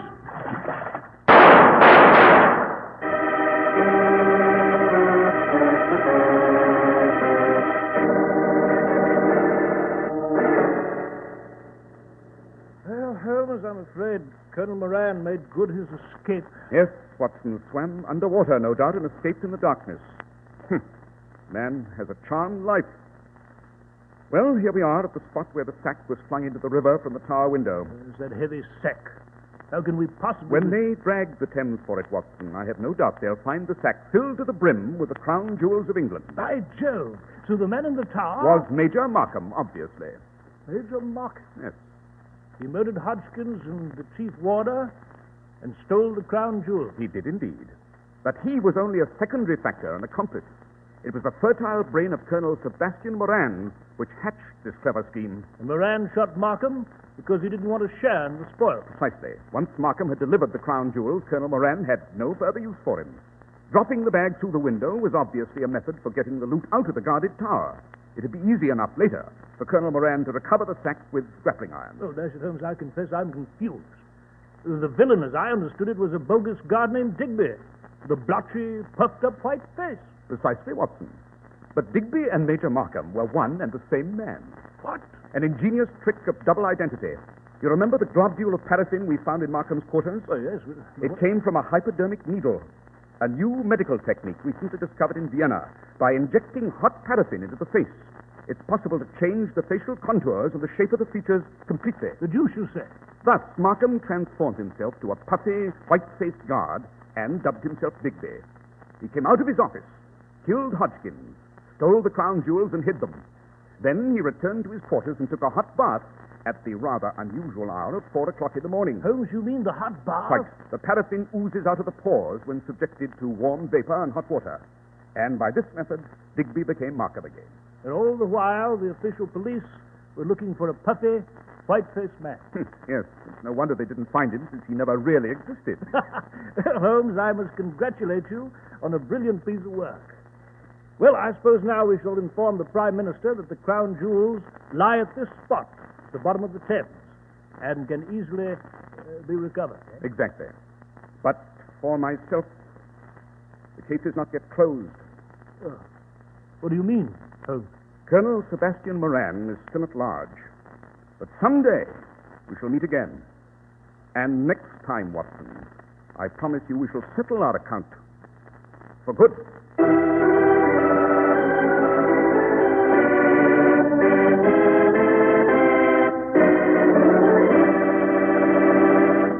And did Holmes settle that account finally, Dr. Watson? He did indeed, Mr. Harris. He finally brought Moran down in another adventure, the case of the empty house. I might add that Colonel Sebastian Moran was considered the best rifle shot in India, and his feat in shooting Major Markham off that tower rampart was an exceptional bit of marksmanship. Well, Dr. Watson, it's certainly been an exciting case. And now, can you tell us something about next week's story? Next week, Mr. Harris, I shall relate to you the famous adventure of the Speckled Band. It concerns an iron safe, a whistle in the night, and a bed that couldn't be moved.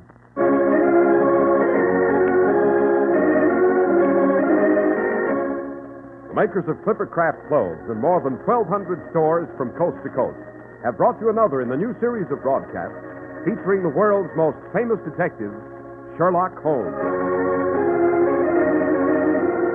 Our stories are based upon the character Sherlock Holmes, created by Sir Arthur Conan Doyle, and the program is produced and directed by Basil Loughrane. Sherlock Holmes is played by John Stanley, Dr. Watson by George Spelman.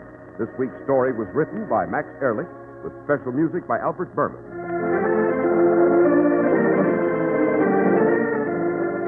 If you don't know your Clippercraft dealer, write Clippercraft, 200 Fifth Avenue, New York City. Be sure to listen next week to Sherlock Holmes in The Adventure of the Speckled Band.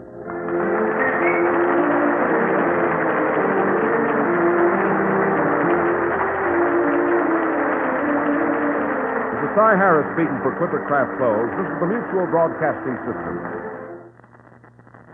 In just a moment, you'll hear Behind the Front Page.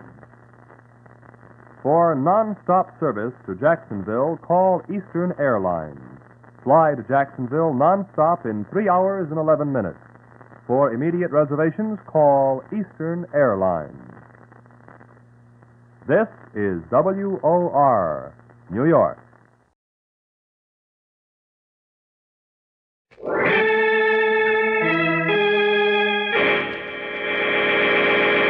From New York City, the makers of Clippercraft clothes for men and more than 1,200 leading retail stores from coast to coast present that immortal character created by Sir Arthur Conan Doyle, the world's most famous detective, Sherlock Holmes, starring John Stanley.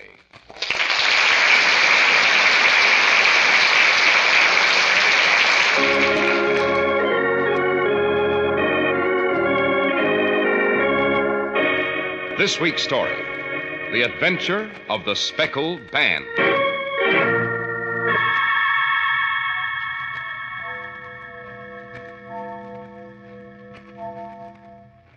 Holmes, it's 3 o'clock in the morning.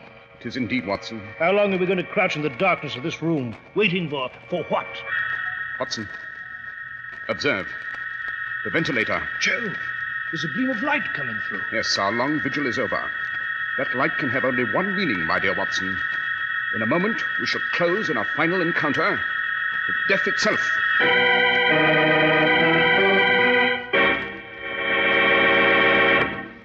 We're at the door of Dr. John Watson's study, and we're about to hear another of his adventures with the fabulous Sherlock Holmes.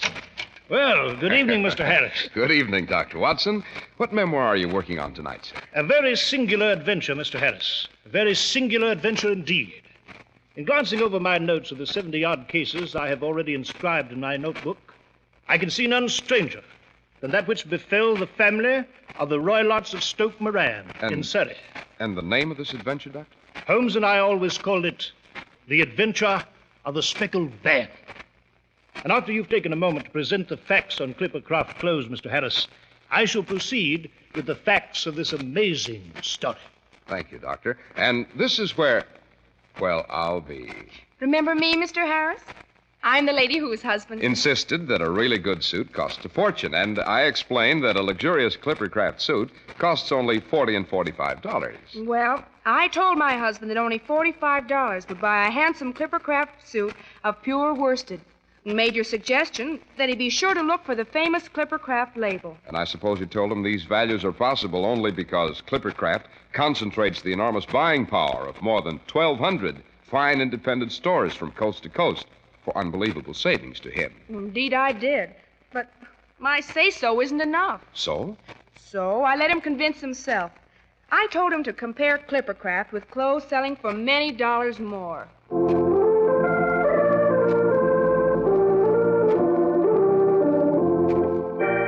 And now, Dr. Watson, what about this adventure of the Speckled Band? Well, Mr. Harris, the events in question occurred in the early days of my association with Holmes, when we were sharing rooms as bachelors in Baker Street. At any rate, this peculiar adventure began in April of '83, on the western border of Surrey, in the manor house of the Roylotts of Stoke Moran, descendants of one of the oldest Saxon families in England. It was late one night. A storm was brewing. And in one of the bedrooms, a girl named Julia Stoner slept uneasily. Then she was rudely awakened by a peculiar sound.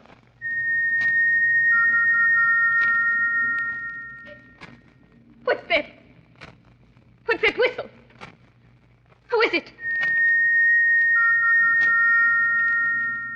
It's come again. That whistle. I'd better tell Helen. Yes, Helen in the next room. Helen! Helen! Helen, open the door!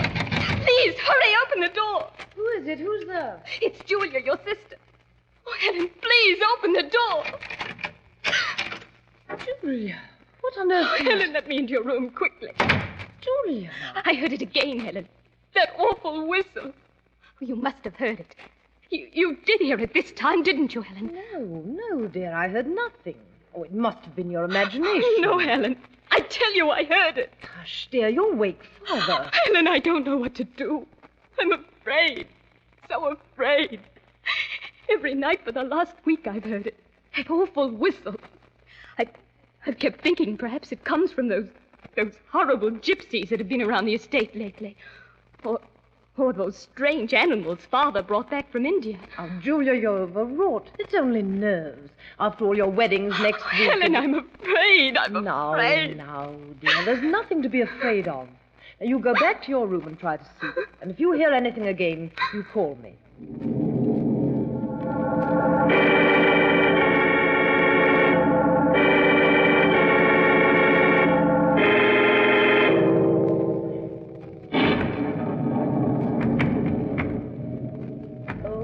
Dear, those shutters, they're open again, and it's raining in. I must ask Father to have these repaired. Helen! Helen! Helen! Come into my room, quick! Helen! Julia!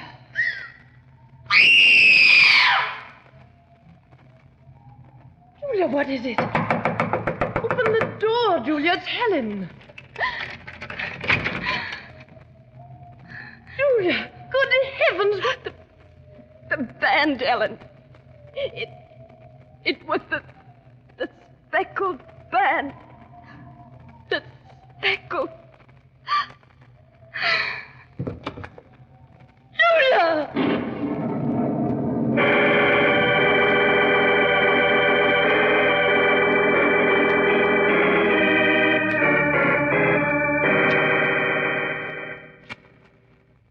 Mr. Holmes, Dr. Watson, you've heard my story, all of it.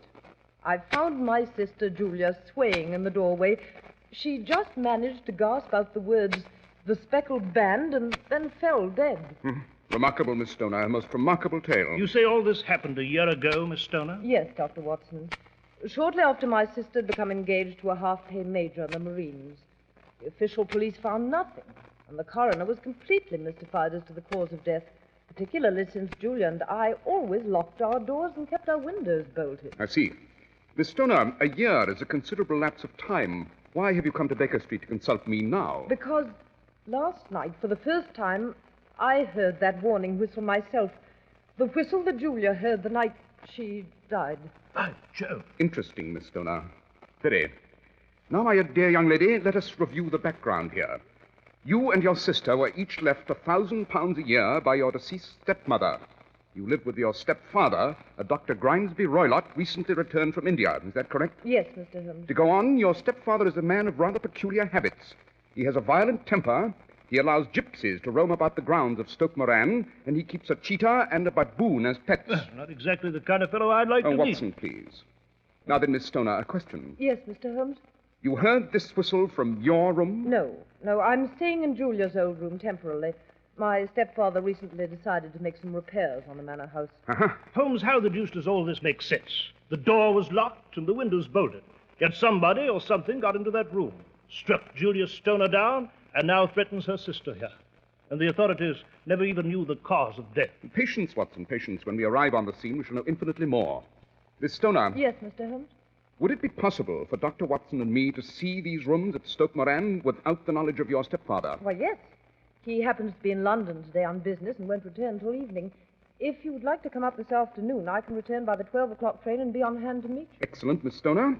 Watson, you need pack only 2 articles for our journey. Yes, Holmes? What 2 articles? Your toothbrush and your service revolver.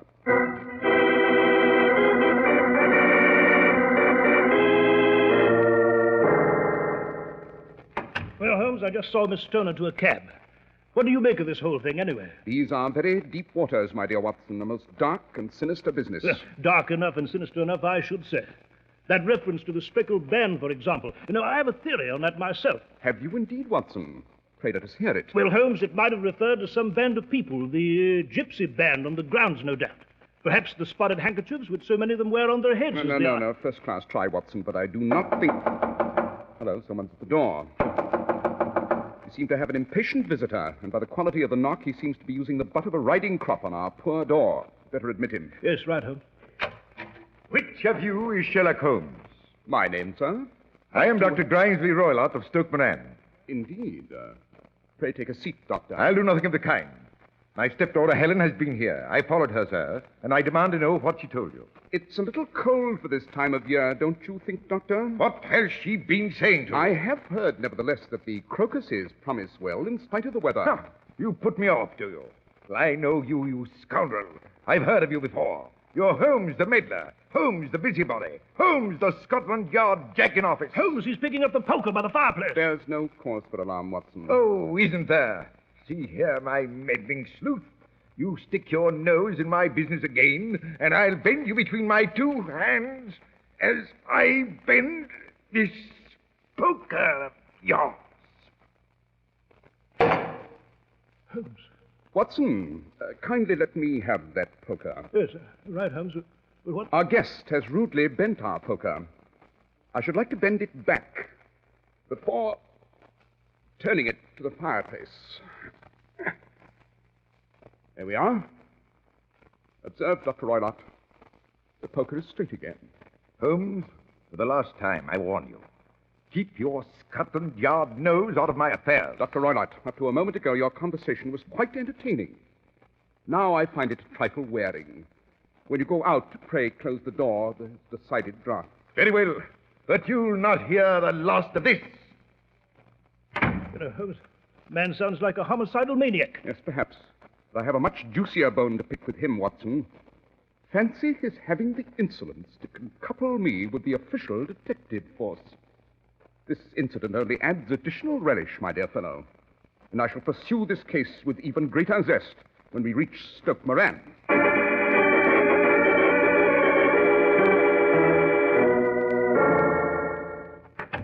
So this was your sister Julia's room, Miss Stoner? Yes, Mr. Holmes. Dash it, I don't see how anything could have gained entrance here. Yet there's no doubt of it, Holmes. Julia Stoner was alone when she was murdered. True, Watson. But nevertheless, this room has several curious features. Miss Stoner. Yes, Mr. Holmes. That ventilator high on the wall, where does it lead? To my stepfather's room. Uh-huh. Strange place for a ventilator between two rooms. And I note here a bell rope under the ventilator. Yes, Dr. Roylott had that put in some time ago. The peculiar part of the arrangement is that it's not attached to any bell. You'll note that it's fastened to a small hook just above the ventilator. A dummy bell rope. Eh, Holmes? Exactly. Oh, how very absurd, Mr. Holmes. I never even noticed it before. I never had occasion to use it. My sister and I always went for things ourselves. Yes, quite. Ventilators that do not ventilate and bell ropes that do not pull bells. Miss Stoner. Yes? Suppose you show us to Dr. Roylott's room.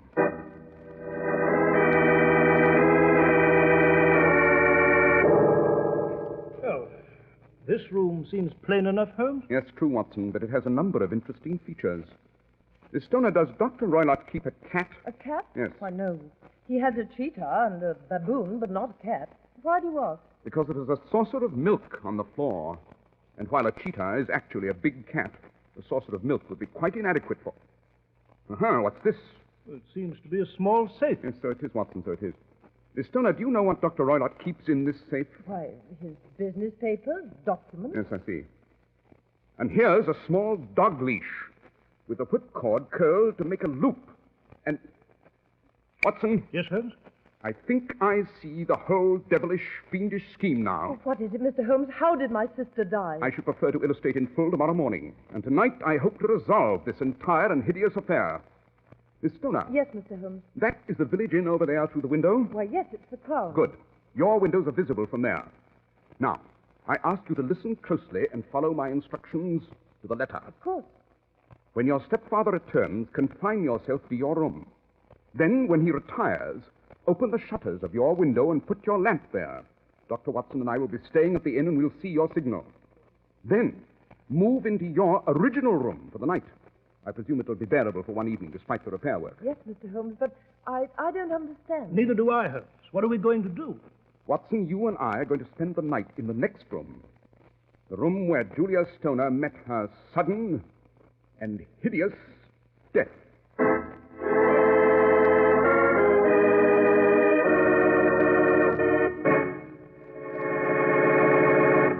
Well, Dr. Watson, that's quite an adventure. And what happened that night? Some very exciting events, Mr. Harris. Suppose we take a moment while you relate to our audience some exciting information on Clippercraft clothes. All right, Doctor.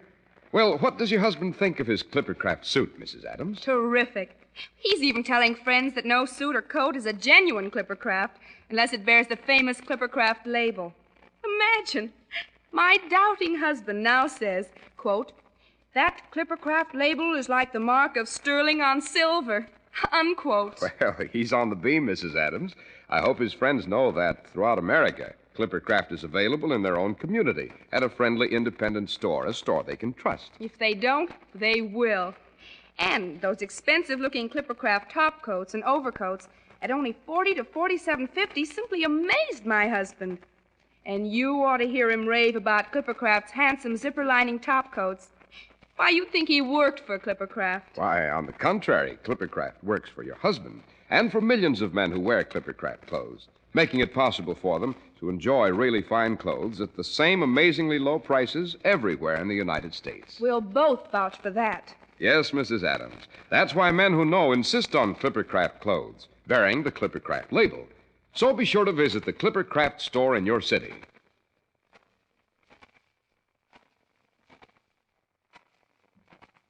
In your suits, topcoats, and overcoats. In Manhattan, Saks 34th, Broadway at 34th. John Wanamaker Men's Stores, Broadway at 8th and 67 Liberty Street. In Brooklyn, Abraham and Strauss. In Newark, New Jersey, Boulevard Men's Shop, Kresge, Newark. And in Jamaica, the B&B Clothes Shop, 16408 Jamaica Avenue.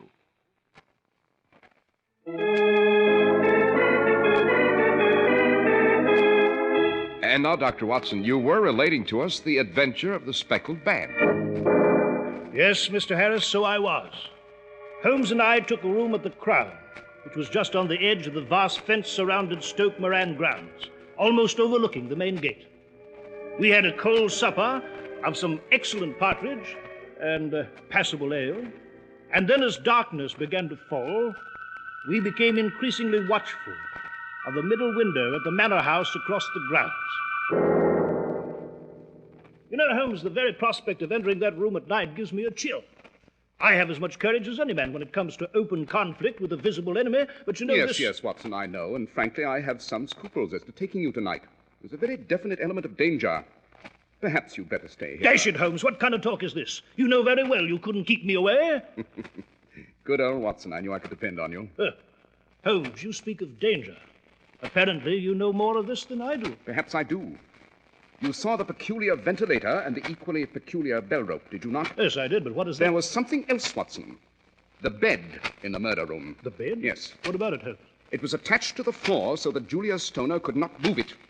In short, it had a definite position in relation to the rope and the ventilator. Does that convey anything to you, Watson? By Jove, Holmes, I'm beginning to see it Hello. now. Look through the window, Watson. Seems that Stoke Moran has a visitor. The main gate's practically under our room here.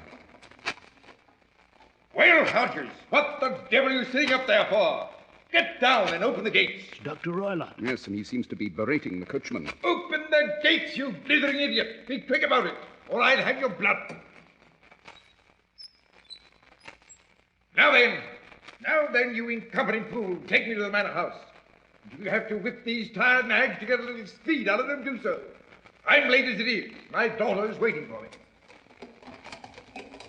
Holmes, do you think he'll Come, do Watson, we shall have horrors enough before the night's over for any aimless talk. Let us have a quiet pipe and turn our conversation to something more cheerful.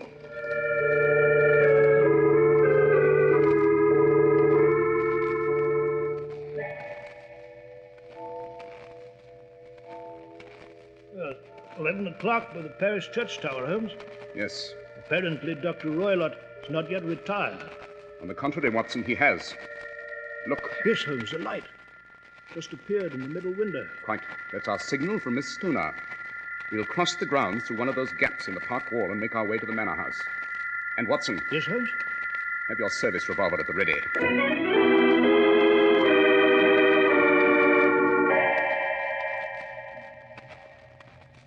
It's blowing up, Holmes. The wind's almost bending these trees double. Yes. It's pitch dark here, too. I must say I don't relish this idea of stealing across these grounds toward that house.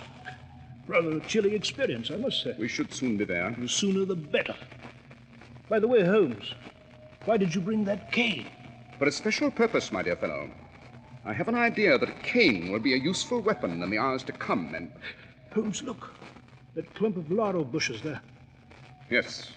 It seems to be a man. A misshapen, deformed man. He's watching us, Holmes. Good Lord, he looks like something out of Hades. Holmes, he's seen us. He's starting to run toward us. Stand fast, Watson.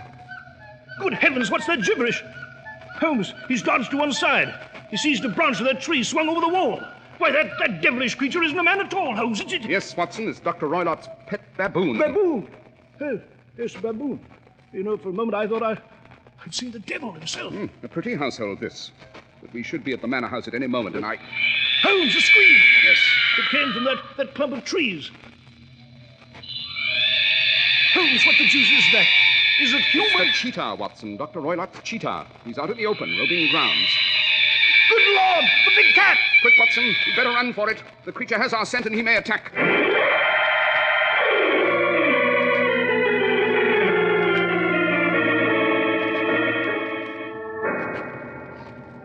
Well, Watson, here we are at the window of Julius Stoner's old room. Yes, and thank heaven we seem to have lost the big cat. Right, now then, try the window that Helen Stoner left unbolted for us. Yes, right, Gently, Watson, gently. Yes. Now then, into the room with you. Holmes, you want me to climb through the window first? Right. You're less agile than I am, Watson, and you'll need my assistance. Now then, up you go. Try to land lightly. Very well.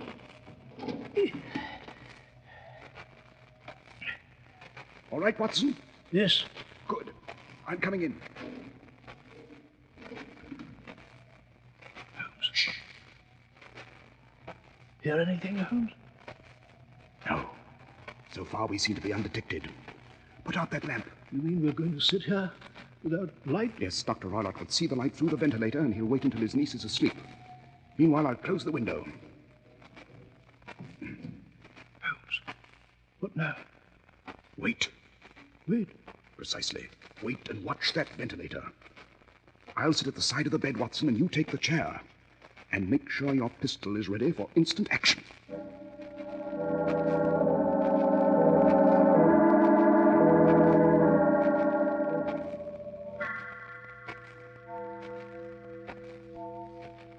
Holmes, it's 3 o'clock in the morning. It is indeed. Still no sign that Dr. Roylott is awake. How long are we going to crouch in the darkness of this room? Patience, my dear fellow, patience. We can only keep alert and hope. Uh-huh. Someone's moving about in the next room. Precisely. Dr. Roylott. Holmes, what are you... In a moment, Watson, you'll see an attempted murder. And I may add one of the most fiendish and hideous contrivances to execute a lethal mission. Watson. Observe. The ventilator. Joe, there's a gleam of light coming through. Get ready. In the name of heaven, for what? Shh. What was that? Dr. Roylott has just opened the door of his safe. Yes, but... No time for explanations now. Hand me that cane, Watson. Very well. That's it. Now watch that ventilator and the bell rope closely. Listen. In the name of heaven, what is it? A hissing sound. It's in the other room at the moment. Now it's coming close to the ventilator. There it is, Watson. See it? Dash it, I don't see anything, Holmes. Look out, Watson. Let me get at that bell rope with this cane. You murdering little devil. You foul, loathsome, hideous creature. Listen. There's a whistle from Dr. Roylott's room. Yes, Watson. It's a signal from Roylott. Now listen. And wait. Holmes, what the deuce? It's Dr. Roylott, Holmes. Quick, Watson, into Dr. Roylott's room at once.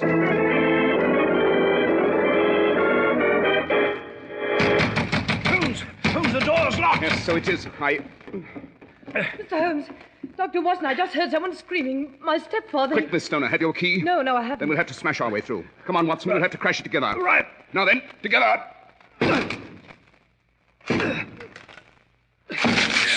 There we are.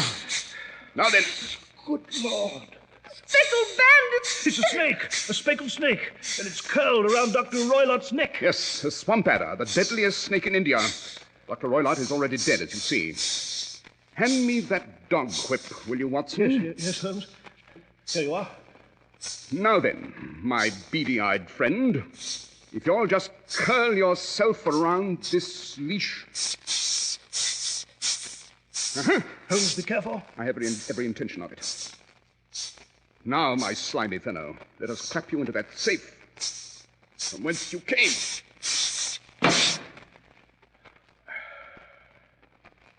And there you are, safe in your hiding place. Mr. Holmes, Dr. Watson. Quick, Watson, she's fainting. Here now, Miss Stoner. Oh, she's unconscious, Holmes. It's the shock, you know. I'll have her around here in a moment. Good. And after you do, we shall remove Miss Stoner to some place of shelter and notify the county police.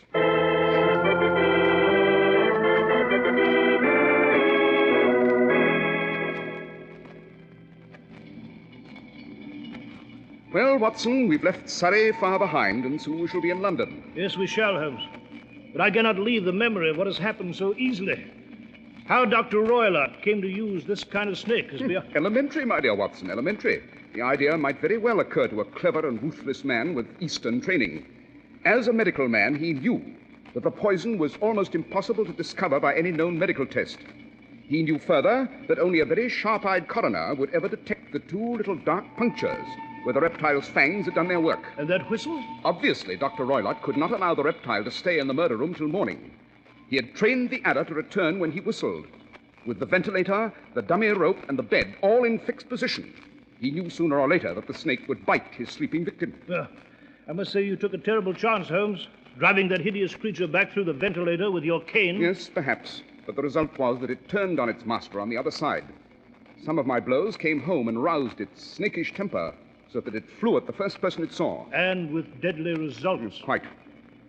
You know, Watson, I am no doubt indirectly responsible for the death of Dr. Grimesby Roylott.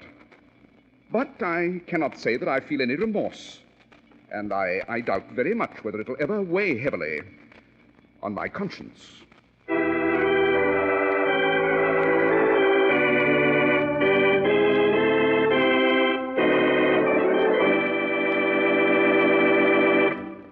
Well, Dr. Watson, that's an adventure none of us is likely to forget. True, Mr. Harris, true. And I assure you, I shall never forget it.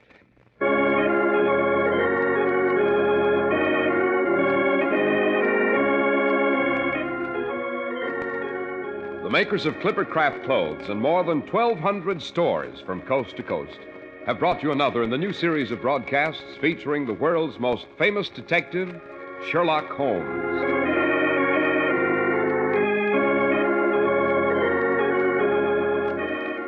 Our stories are based upon the character Sherlock Holmes, created by Sir Arthur Conan Doyle, and the program is produced and directed by Basil Loughlin. Sherlock Holmes is played by John Stanley, Dr. Watson by George Spelvin. This week's story was written by Max Ehrlich, with special music by Albert Berman.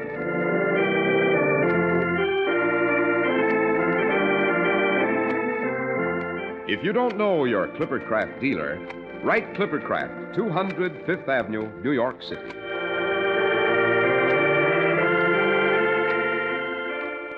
It is the sincere hope of the entire Clippercraft family, including their dealers from coast to coast, as well as all of us here on the Sherlock Holmes program, that this Christmas will truly bring peace on earth, goodwill to men.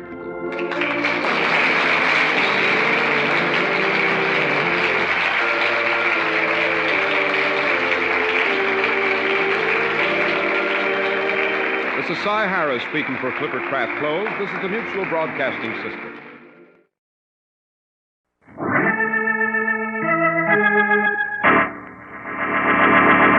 From New York City, the makers of Clippercraft Clothes for Men and more than 1,200 leading retail stores from coast to coast present that immortal character created by Sir Arthur Conan Doyle, the world's most famous detective, Sherlock Holmes, starring John Stanley.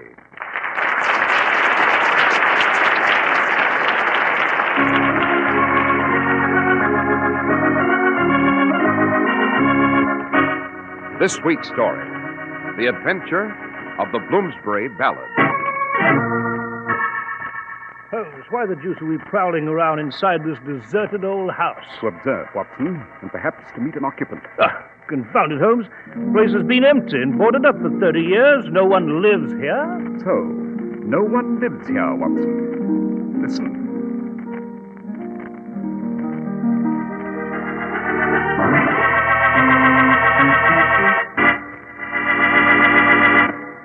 We're at the door of Dr. John Watson's study, and we're about to hear another of his adventures with the fabulous Sherlock Holmes. Well, good evening, Mr. Harris. Good evening, Dr. Watson. What memoir do you have for us tonight, sir? I called it The Adventure of the Bloomsbury Ballad, Mr. Harris. And after you've presented your audience with a few facts on Clippercraft clothes, I shall be very glad to tell you the whole story. Thank you, Doctor. Consider the words inexpensive and value. Now, the price of a suit tells you whether or not it is inexpensive, but tells you nothing about its quality. So you must consider not only the cost, but also what you get for your money before you can be sure you have a real value. And two words that really, truly mean honest value are Clippercraft, because Clippercraft means higher quality at lower prices. And Clippercraft clothes are available at your local independent Clippercraft dealer, the store you can trust. You can always identify these clothes by the famous Clippercraft label, the wheel of a clipper ship. Just examine Clippercraft's expensive-looking topcoats and overcoats at only $40 to $47.50. Then check Clippercraft's handsome new zipper-lining topcoats, and you'll see how much less you'll pay for quality that's finer. Yes, for the real meaning of the word value, just compare Clippercraft with clothes selling for many dollars more.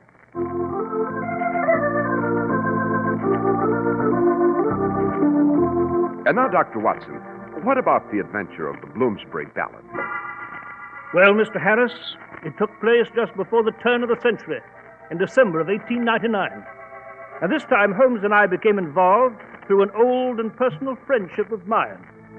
On Bloomsbury Square here in London stood a once imposing townhouse, which for 30 years had been empty and boarded up. Perhaps, Mr. Harris, I'm getting ahead of my story. It actually begins in the legal office of the Honorable Reginald Dudley, solicitor, on Chancery Lane near the Temple. One afternoon, Mr. Dudley received an unexpected visitor. So, you don't recognize me, Mr. Dudley? Look here, my dear sir. I'm a very busy man. You've come to my office without an appointment. I assure you that I haven't the faintest idea who you are. Then let me refresh your memory, Mr. Dudley. 30 years ago, a financier named Sir Percy Whitford owned a great house on Bloomsbury Square. He had two daughters, the eldest Elaine, the younger Elizabeth, a beautiful girl with great talent at the harp. Elizabeth, incidentally, married a man named Arthur Harvey. Shall I go on? Yes, go on. Sir Percy Whitford became involved in some illegal financial scandal, and the family was disgraced. Arthur Harvey, because of the stain on the family name, left the Whitfords, vanished. And Sir Percy, with his two daughters, fled England, sailed for Canada. You seem to be well informed so far, my friend. I am indeed, for a reason you shall learn later. But to proceed. The vessel carrying the Whitfords went down off Ireland, with no survivors. The residue of the Whitford estate, some £50,000, and the old house, is now being administered by yourself as solicitor. That is true. But since there are no living relatives of the Whitfords, the old house goes up for auction next week, and the money disposed of at my discretion. Now, Mr. Dudley, that is where you're mistaken. What do you mean? There is a living relative of the Whitfords. Oh, indeed. Who? Myself. I am Arthur Harvey. You are yes, Arthur... Mr. Dudley, and I have the credentials to prove it. As the husband of Elizabeth Whitford, deceased, I am the sole heir to the Whitford fortune.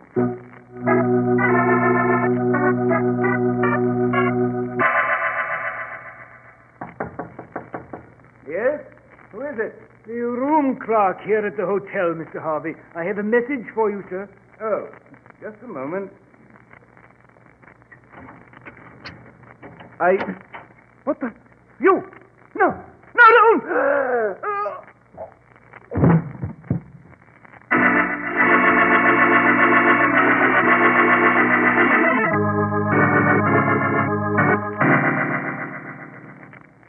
By By Jove, Holmes.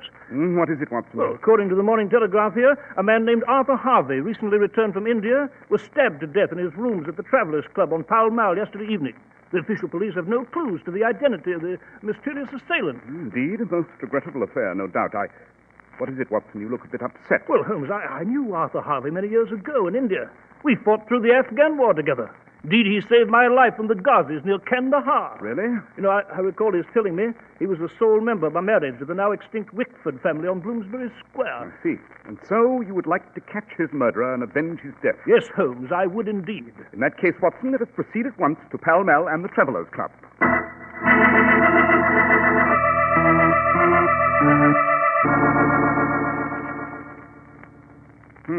Lucky the official police haven't moved the body yet.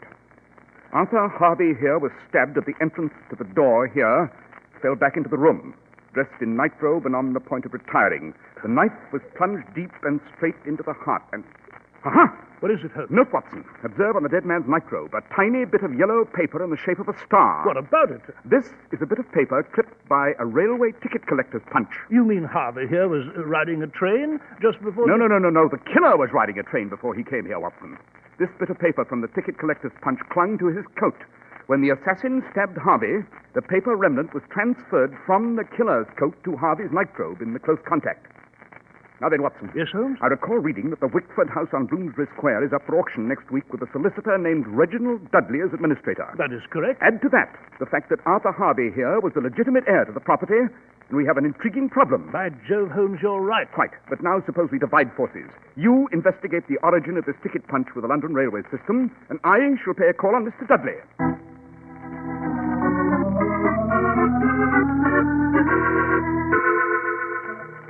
And you have no idea who might have murdered Arthur Harvey, Mr. Dudley? No, Mr. Holmes, I do not. You must be aware, however, that Harvey might have had several enemies. Indeed? Yes. You see, there are still many claimants to the Wickford estate. Some impostors, some with vague claims. Some of these people were desperate for money, and, well, you understand? Yes, quite. To destroy the only legitimate heir would re-establish other claims in the court. An obvious conclusion, Mr. Dudley. Perhaps too obvious. And before I leave, you are left-handed, are you not, Mr. Dudley? Well, yes, I am, but how did... A few elementary observations not worthy of explanation. I wish to point out, however, that you have a black smudge on your left cuff, a rather jarring note in an otherwise fastidious ensemble. Now, Mr. Dudley, I must bid you good evening.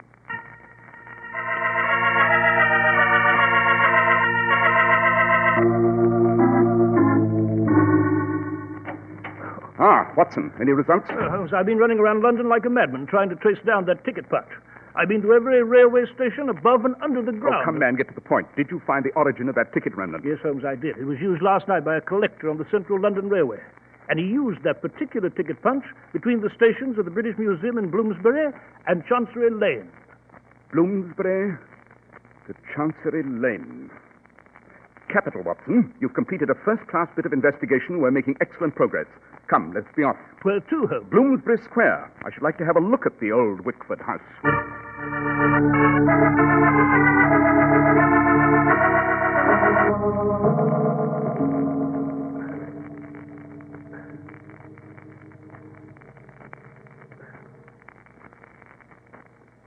Well, Watson, there it is. The old Wickford house. Yes, Holmes. Confounded, why are we down here on Bloomsbury Square in the dead of night just to Watson, look at look. it? Where? At that window on the upper story. A light. Light?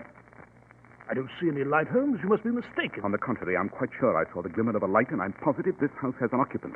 The place has been deserted for 3 decades. Has it, Watson? Suppose we effect an entrance and see for ourselves.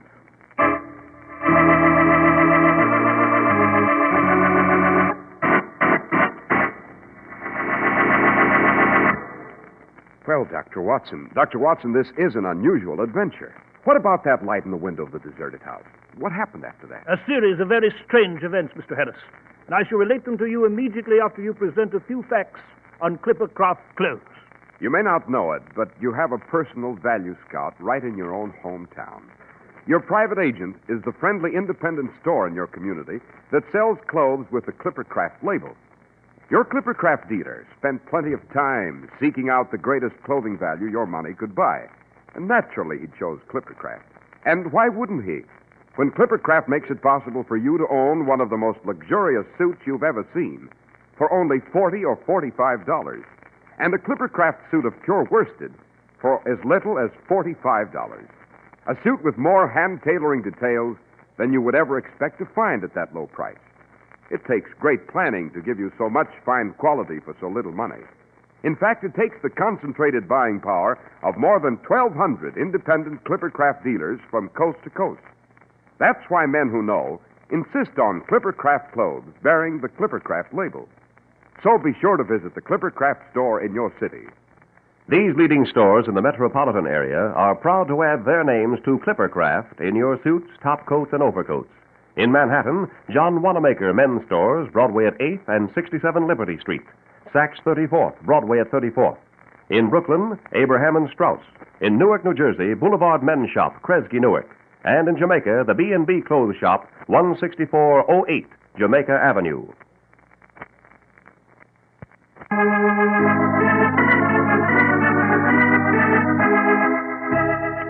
Now, Dr. Watson, you were relating to us the adventure of the Bloomsbury Ballad. So I was, Mr. Harris. So I was. As you remember, Holmes saw a light in the window and determined to effect an entrance. We managed to get into the house through a ground floor window. Then we started to prowl through the house, through the cold, dark rooms laden with the dust of the years, cluttered with grotesque furniture and the relics of a musty past. And then...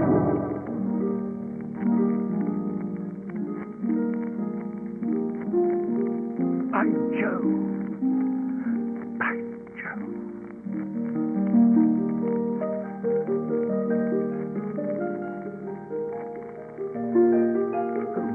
Holmes, what the devil is it?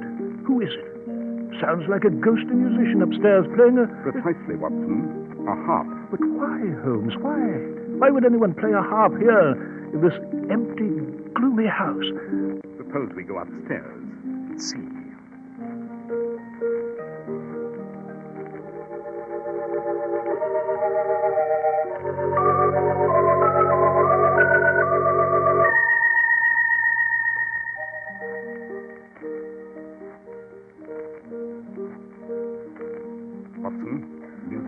Behind this door, suppose we enter and meet our ghostly musician.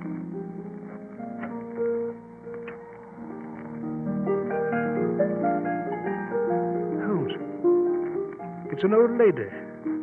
Look how she's dressed. The style of 30 years ago.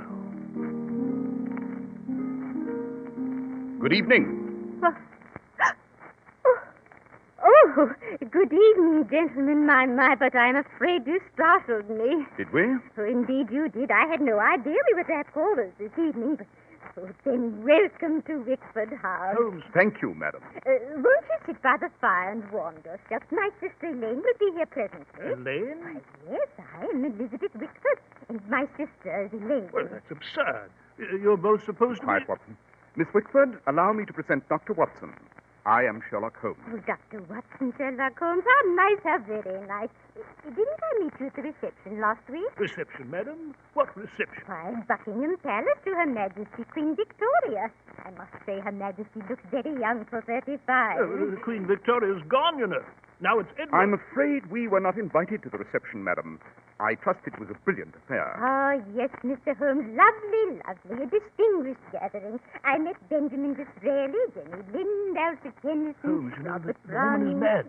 All these people are dead. Yes, quite, Watson. Yes, Miss Wickford, they're all famous indeed. This is a great and fruitful year for Britain, isn't it? Yes, Mr. Holmes, yes, indeed. And in less than 30 years, we shall all be seeing the turn of a new century. Isn't it exciting? It's amazing. In a few days now, it will be the new year, 1873. Oh, I do wish Arthur was with me now. Arthur? Oh, yes, Arthur Harvey, my husband. You see, I am really Mrs. Arthur Harvey, but Arthur left me not long ago. Something about one of Father's unfortunate financial transactions. Sir Percy Wickford, you know. And you don't know where Arthur is? No, Mr. Holmes. But every evening at this time here in my house, I play the harp. Arthur loved the harp. In that selection I was just playing was his favorite. I play it in the hope that he will return to me someday. Let us hope, madam, that he will. Elizabeth. Oh. Elizabeth, is there someone with you? Oh, Elaine, come into the sitting room, my dear. Elizabeth, I was once... Oh. Elaine, this is Mr. Holmes, and this is Dr. Watson, gentlemen, my sister Elaine Wickford. How do you do? I cannot say that I've had the pleasure. We had some acquaintance with Arthur Harvey. Isn't that lovely, Elaine? They know Arthur, and of course we shall ask them to stay to tea, you will, gentlemen. Oh, we should be delighted. Elizabeth, dear, it's rather late, and I don't think Oh, please, Elaine, it's so lonely in this big house, and we haven't had gentlemen callers in such a long time. Very well. Suppose you continue with your music, Elizabeth, until tea is ready. I'll chat with our two guests in the library. Oh, you are such a dear, Elaine. Oh, won't it be cozy to have tea before the fire again?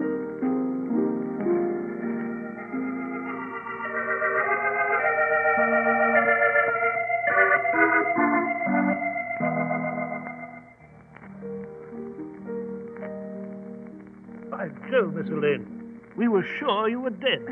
As far as the world knows, Dr. Watson, we are dead. But now that you two are here, I'm afraid we cannot keep our secret any longer. The fact is, we were on that ship with our father, Sir Percy, when it went down. But Elizabeth and I found a raft and made our way to shore. Yet you deliberately concealed the fact that you were alive. Yes, Mr. Holmes. After our father disgraced us, we wanted to hide from the world. And you've lived here in absolute seclusion for 30 years. Yes, Dr. Watson, for 30 years. No one else has ever been here. No tradesman, no other visitor. I go out only at night to purchase the necessities. I see. Rather unusual situation, isn't it, Watson? I should say so. Miss Elaine, about your sister Elizabeth, I can't say I quite understand. Oh, Elizabeth. Well, you see, I'm afraid she's a little unbalanced, Dr. Watson. The shock of the family disgrace, the disappearance of her husband, the shipwreck, all caused her to lose her mind. She actually thinks she's living back in 1872. Yes, so we gathered. But as to Arthur Harvey, Miss Wickford, I presume you have not yet heard the news. What? Arthur Harvey is dead. Arthur?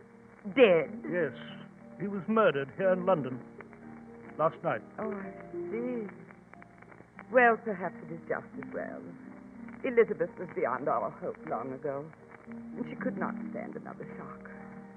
I ask only that you gentlemen humor her, as I have, while you are here. We will indeed. You can count on us, Miss Whitford. Thank you, gentlemen. And now, shall we go in to tea?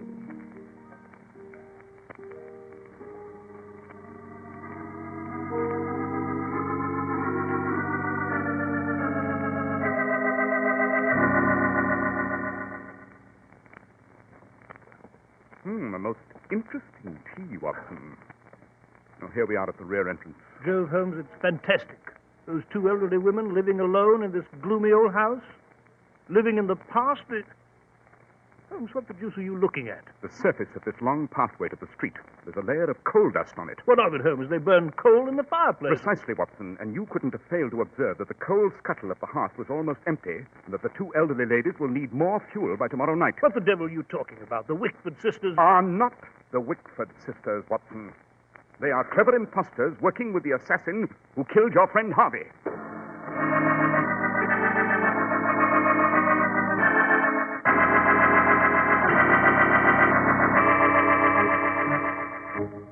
You took your time getting that bucket of coal here tonight, Dudley. I should say you did, Mr. Solicitor. You've been late with it every night. What do you expect us to do, freeze to death? Now, see here, you two. I'm sick and tired of having to carry that confounded coal up that long garden path. Oh, indeed, you're sick and tired. Yes, what about us, Margie and me, hanging about this old house, dressed up in these silly clothes, posing as a couple of balmy old ladies, the Wickford sisters. You'll just have to see it through until the auction comes off and the authorities discover you living Oh, here. very well, we'll see it through. But we each get a third of the inheritance, mind you. You'll get it, you'll get And it. while we're on the subject of discovery, it might interest you to know we had a couple of gentlemen callers last night. Gentlemen callers? Who? Sherlock Holmes and Dr. Watson. Not that they found anything. We pulled the wool over their eyes, we did. Sherlock Holmes. Precisely, Mr. Dudley. Holmes. Dr. Watson and I decided to return again tonight for more tea, Mr. Dudley. And I'd advise all of you not to make a false move. My colleague has a pistol, as you see, and he will not hesitate to use it.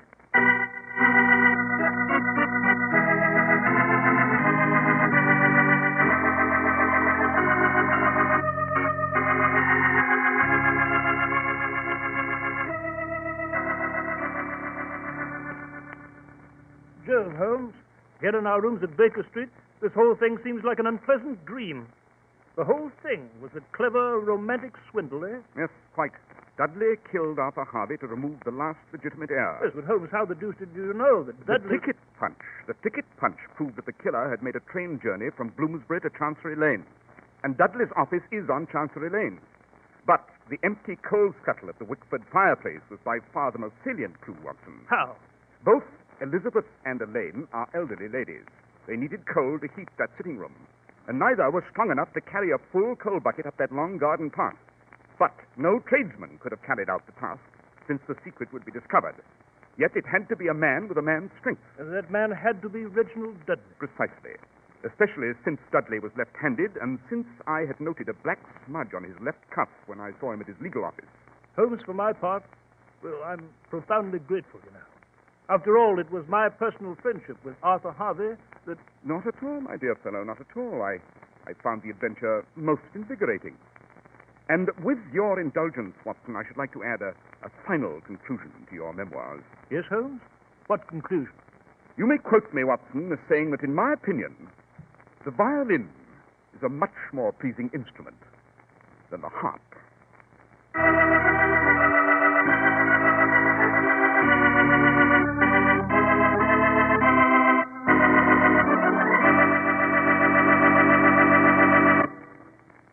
Well, Dr. Watson, that was an interesting adventure. Thank you, Mr. Harris. And, Doctor, what adventure will you relate to us next week? Next week's story, Mr. Harris, is called The Adventure of the Devil's Foot. It concerns some wild laughter, a lamp that burned by day, and a strange footprint in the garden.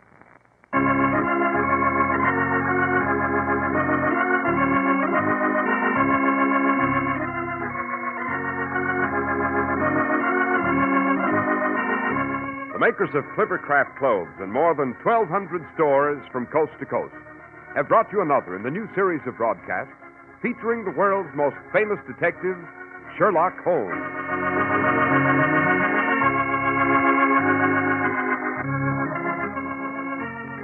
Our stories are based upon the character Sherlock Holmes, created by Sir Arthur Conan Doyle, and the program is produced and directed by Basil Loughrane. Sherlock Holmes is played by John Stanley, Dr. Watson by George Spelman. This week's story was written by Max Ehrlich with special music by Albert Berman. If you don't know your Clippercraft dealer, write Clippercraft, 200 Fifth Avenue, New York City. Infantile paralysis knows no mercy. It stalks the country, leaving its hideous mark on helpless little children. It must be stopped, but it can't be stopped without your help. Millions of dollars are needed, so send all the dimes and dollars you can spare to your local March of Dimes headquarters. Join the March of Dimes. Be sure to listen next week to Sherlock Holmes in The Adventure of the Devil's Foot.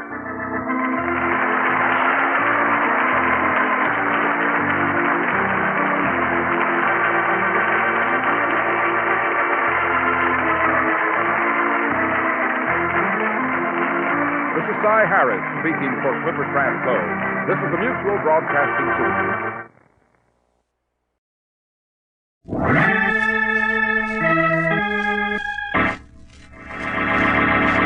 From New York City, the makers of Clippercraft Clothes for Men and more than 1,200 leading retail stores from coast to coast presents Sir Arthur Conan Doyle's immortal character, the world's most famous detective, Sherlock Holmes, starring John Stanley.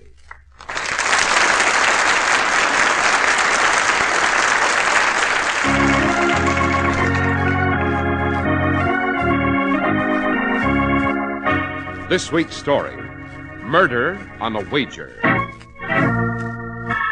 There's the dead body, Holmes, washed up on the beach. Yes, Watson. Obviously drowned, I should say. Yes, quite. Yet the death is not as simple as it would seem, Watson. I should say our two visitors to Monte Carlo, our two brilliant criminals, have concocted a special brew for me. I should say, quick, behind that tree. What do you see? A shadow with a gun. Get down, Watson!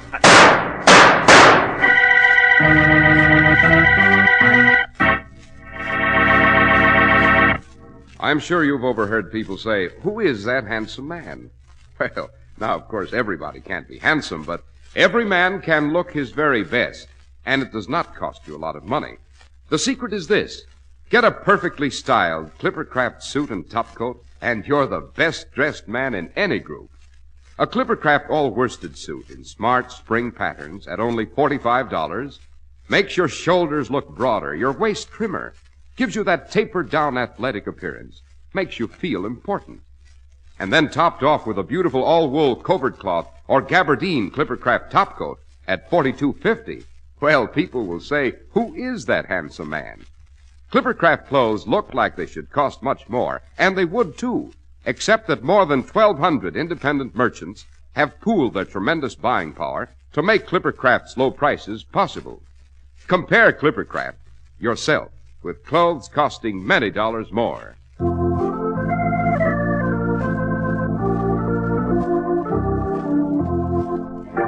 Dr. Watson, you've titled this evening's adventure, Murder on a Wager. But who would commit such a murder? It does seem an extraordinary motivation, doesn't it, Mr. Harris? Well, it was a summer evening in the late 1890s. We were at our flat at 221B Baker Street. We had a call. You represent the bank at Monte Carlo, Monsieur Guillaume? I do, Monsieur Holmes. Most remarkable spot, Monte Carlo. I'm terribly curious to know what prompts this visit, Mr. Guillaume. I am extending an invitation to you, Dr. Watson, and to Monsieur Holmes to visit Monte Carlo. At our expense, of course, and for whatever fee you wish to name. Surely not to admire the scenic beauties. No, Monsieur Holmes. We anticipate trouble. What sort of trouble do you expect? Are you acquainted with the names of Roger Douglas and Georges Anetrios? Oh, Roger Douglas, renowned gambler, isn't he? Yes, Watson. As for George Anetrios, he's an incredible character. A Greek, Douglas's counterpart in the Near East.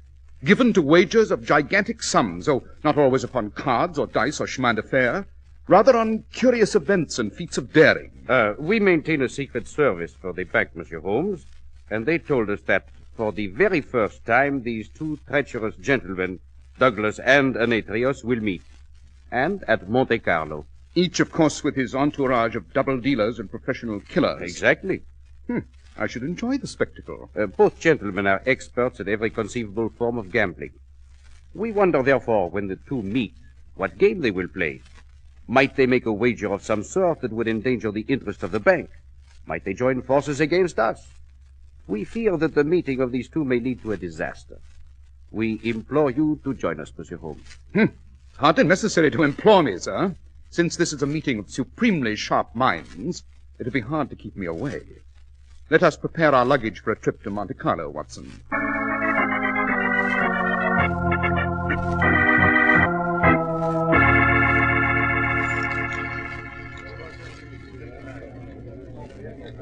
Mr. Douglas? Yes, Mr. Anetrios? I am delighted to meet you.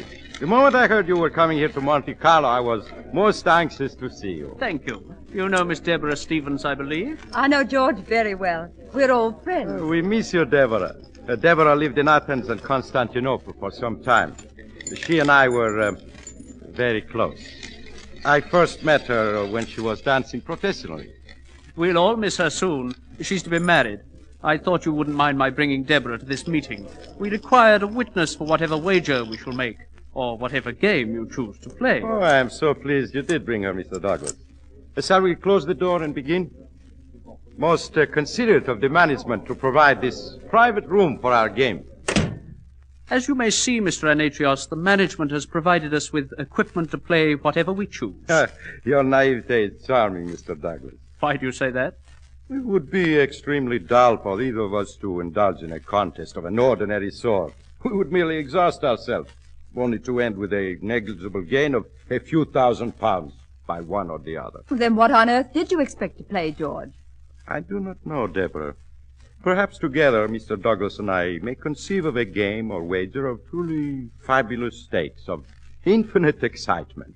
I have a suggestion that might intrigue you. Yes? Did you know that at this moment Mr. Sherlock Holmes is on his way here to Monte Carlo? Certainly. Mr. Holmes has a magnificent reputation as a criminologist. Well, Roger, what of it? Mr. Holmes's mission is undoubtedly to prevent either of us from committing a crime. Mr. Anatrios, I will wager whatever sum you wish on the fact that you cannot commit a crime, of whatever nature you specify, and elude Mr. Holmes. In short, that you cannot commit a crime while he is in this city and go scot-free. Wonderful suggestion. I accept. Witness, Deborah? Yes, Roger. To make the wager even more alluring, I shall allow you to name the sum and the crime. £50,000? 100,000. Agreed. And the crime?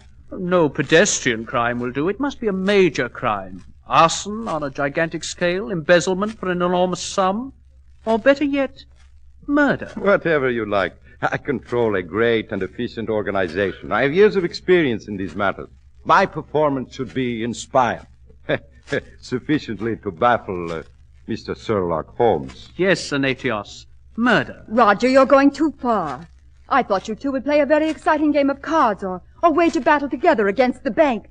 But murder... For your £100,000, do you have a potential victim? Yes, I believe I do. Have you heard of Leslie Dixon? Dixon. Yes, a magician. I've seen him at cabarets. He is no longer a magician. I discovered he had a more valuable talent for manufacturing. Oh, manufacturing? Yes, he had designs for wheels, bird cages, marked packs of cards, where the results would always be in my favor.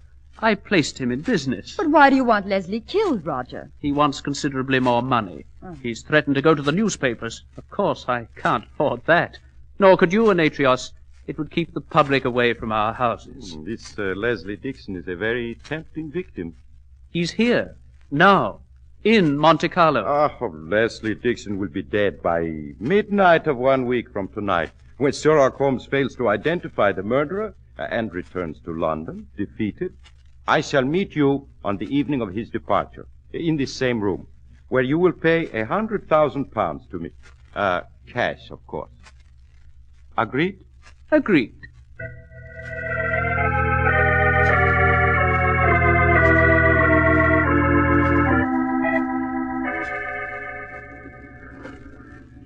Ready for your evening swim, Mr. Dixon? Yes, Reynolds. Have my dressing gown and towels ready, as usual. Yes, sir. They're back in the cottage, sir. I'll fetch them. It's lovely tonight here on the beach, isn't it? Yes, Mr. Dixon. I shall return within the customary half hour, sir. Fine, Reynolds. Now for the dip. How is it, sir? Water's wonderful. I'll see you later. I'm swimming out toward the raft. Very well, sir. I'll be at the cottage.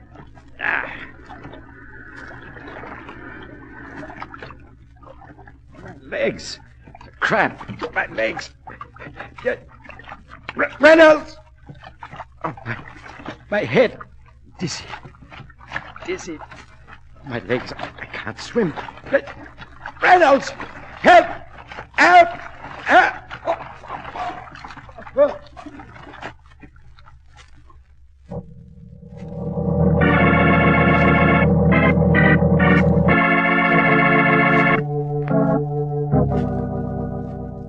There is the body of Monsieur Dixon, Monsieur Holmes.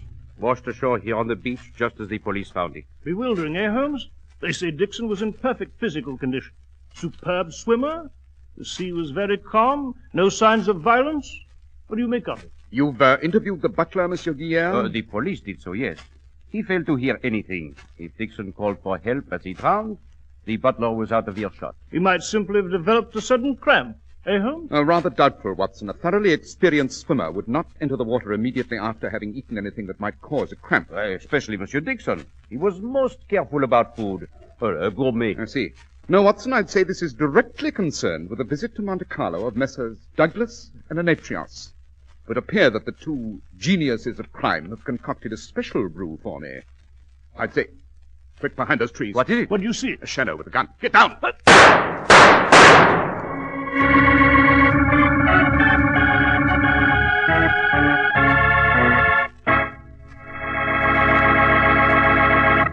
It's amazing what people can do working together. For instance, more than 1,200 independent merchants pool their tremendous buying power and thus make possible Clippercraft, America's greatest clothing values. These friendly hometown businessmen know that to get and keep your friendship, they have to give you more for your money. And when you get a new spring Clippercraft worsted suit for only $45, an all-wool covert cloth topcoat for $40, or an all-wool Clippercraft gabardine topcoat for $42.50, you're getting the most for your money. Clippercraft clothes take their name from the famous Clipper ships that established honest New England quality everywhere in the world. Yet they're as modern as the Clipper planes that fly around the world today.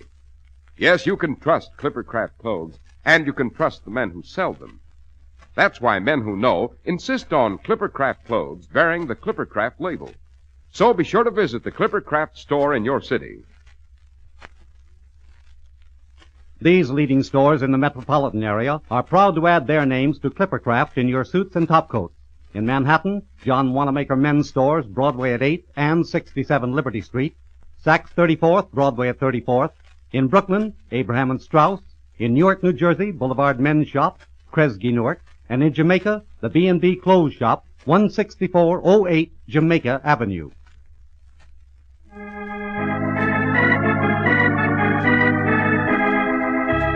Dr. Watson, shall we return to the murder committed on a wager? Yes, Mr. Harris, and to Monte Carlo, where on the beach in the moonlight we stood beside the dead body of Leslie Dixon. As Holmes bent over to examine the body, shots rang out from behind a tree. We fell flat upon our faces in the sand. When the firing ceased, I ran toward the trees from where the bullets had come, and as I returned... See anyone, Watson? Oh, Holmes, they've escaped. Just vanished into the darkness. It is Anetrios and Douglas. They are after you, Monsieur Holmes. They are afraid you will solve the murder. Yes, their fears are well grounded. I suggest the body be removed. I shall be interested in the results of an autopsy. Autopsy? Yes. But it is obvious that Dixon died of drowning. Nevertheless, I urge an autopsy. I have good reason. I shall so instruct the police. They are most cooperative with requests made by the bank. Good. And as for me, I shall discuss this case with someone well qualified in these matters. Mr. Anetrios. But he has just attempted to kill you. Now you would walk into his hands. Physical defeat has never frightened me, sir. It's the danger of mental defeat that lures me to whatever Anetrios has planned. Coming, Watson?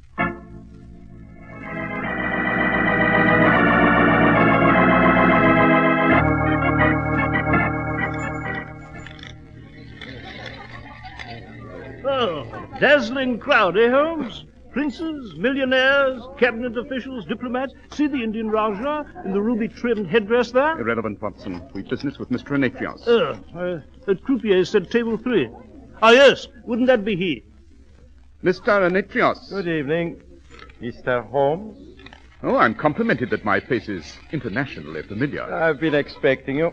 Shall we step into that private room? I wouldn't, if I were you, Holmes. You are upset by something, Dr. Watson? Yes, I certainly am, sir. If I were you, Holmes, I accept your invitation, Mr. Anetrios. Oh, before we step into the room, would you like to hold my gun, Dr. Watson? Well, Here. Perhaps it would put you at ease, huh? By Jove, I will take it. Excellent. After you, Mr. Holmes. Thank you. I shall save a great deal of time for you, Mr. Holmes. I did not kill Leslie Dixon. Didn't you? I was in the gambling rooms at the time of his death. For 2 hours previous to that, I enjoyed dinner at the Hotel Maurice. I can produce a dozen witnesses to that effect. Yes, I'd no doubt you'd have a flawless explanation. Previous to dinner, I attended a lawn party. Again, as many unimpeachable witnesses as you like. I see. I'm curious, Mr. Anetrios, about the game you played or the wager you made with Roger Douglas last night. Could it in any way have been connected with the death of Leslie Dixon? Very directly. I wagered, Mr. Douglas, that I could murder Leslie Dixon in such a way that you, Holmes, would never succeed in proving I had committed the homicide. The sum, £100,000. Astonishing.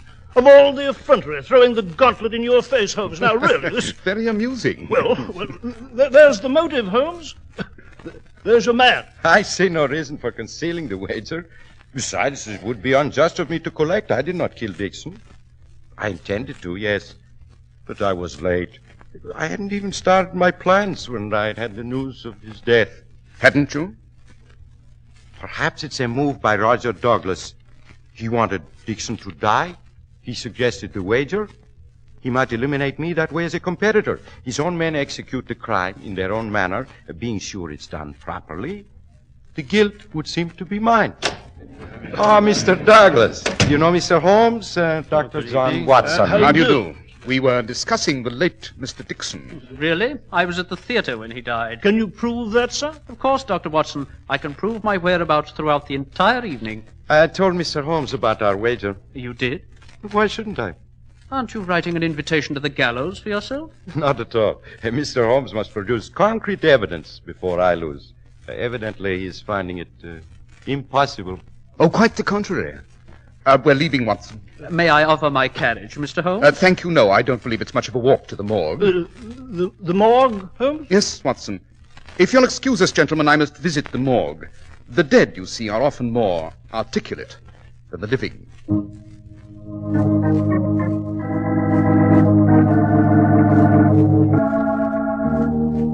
Well, there's the body on that slab, Holmes. The police surgeon said you could examine whatever you wished. Yes. I see they've already performed the autopsy. Dixon drowned, Holmes. What the dickens are you probing about for? His lungs there show clearly that he was drowned. Yes. And why did he drown? Aha, as I thought. What do you see? I see that I must pay a visit to the late Mr. Dixon's cottage. Well, Holmes, if you insist upon being secretive... You, Watson, return to the casino. Keep an eye on Anatrios and his associates. I shall meet you at the casino very shortly with a thorough explanation of the murder and the identity of the killer.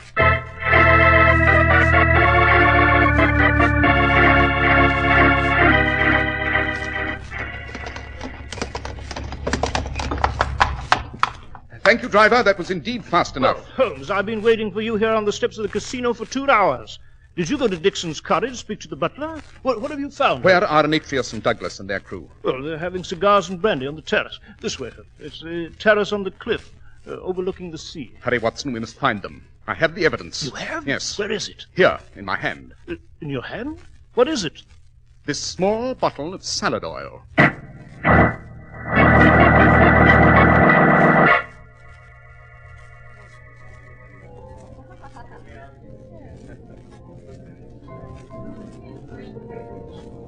There they are, Holmes, with that girl. The table by the railing there. Oh, yes, I see them. I regret disturbing you, gentlemen. Mr. Holmes, you've met Mr. Douglas. This is Deborah Stevens. How do you do? How do you do, Miss Stevens? I presume, Mr. Holmes, you've some sort of evidence you believe will prove I killed Leslie Dixon? No, Mr. Anatrios. Your remarkable instincts are wrong, for once. Then I'm sure, Mr. Holmes, you are prepared to accuse me, believing I carried out the crime, having engineered it so that Anatrios would suffer for it. No, Mr. Douglas. But Holmes, one of them... Neither of them, my dear Watson. Then the butler? Nor the butler. Mr. Leslie Dixon was killed by you, Miss Stevens, with this innocent-looking small bottle of salad oil. Where did you find that? You know what you are talking about, Holmes. It was obvious someone had contrived for Dixon to drown. But how? There was no external evidence of violence. No, the sole possibility was that he'd been given something internally. In all likelihood, something that would cause him to lose control of his arms and legs, that would cause unconsciousness, so that when he set off on his nightly swim alone, he'd drown. Stay where you are, Miss Stevens. I've had my service revolver along this trip. I knew I'd have use for it. Go on, Holmes. So I insisted upon an autopsy. It revealed to me that Dixon's stomach lining was affected by an extreme irritant. It confirmed my suspicion. Dixon was subtly poisoned. I won't listen to this. You'd better, Miss Stevens. It's your death warrant.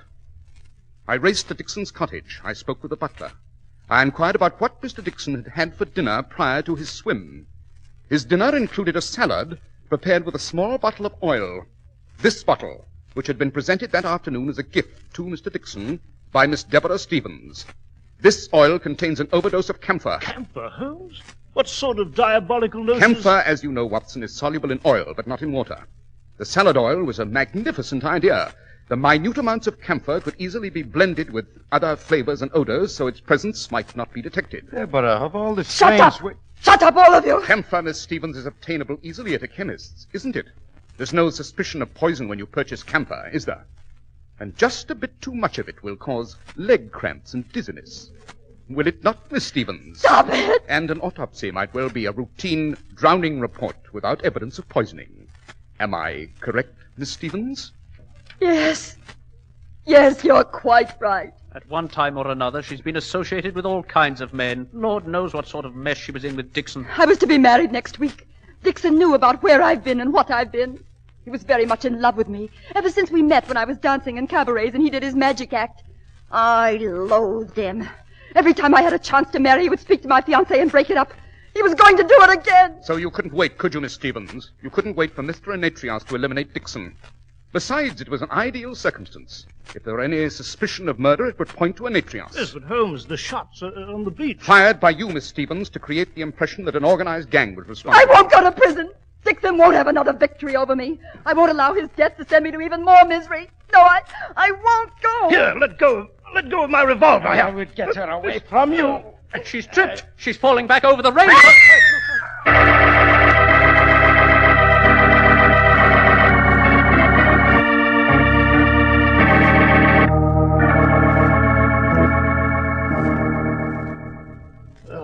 Fisherman down below said Miss Stevens' body struck the rocks, floated out to sea her. Yes, a more satisfactory finish for her, Watson, I dare say. Avoiding the long, painful trial and inevitable execution. Now, Mr. Anetrios, Mr. Douglas, if you'll excuse me. Returning to London, Mr. Holmes? Yes, and to Baker Street. But before I go, gentlemen, I propose a toast. A toast, sir? Yes. To George Anetrios and Roger Douglas, two surprisingly pleasant scoundrels. To our next meeting. To your next fantastic wager.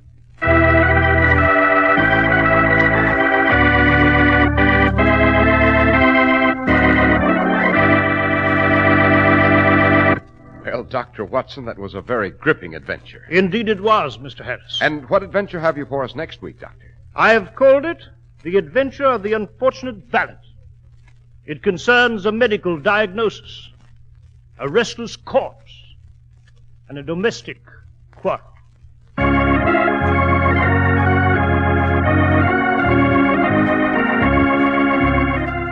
The makers of Clippercraft clothes and more than 1,200 stores from coast to coast have brought you another in the new series of broadcasts featuring the world's most famous detective, Sherlock Holmes.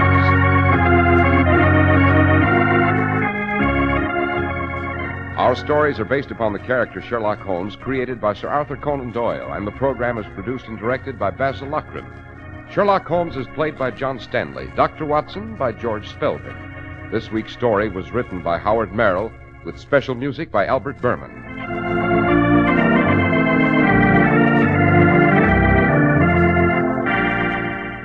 If you don't know your Clippercraft dealer, write Clippercraft, 200 Fifth Avenue, New York City. A happy birthday to the Girl Scouts. March 12th is your 37th anniversary. You and Girl Scouting are important, and we salute all of you all over America.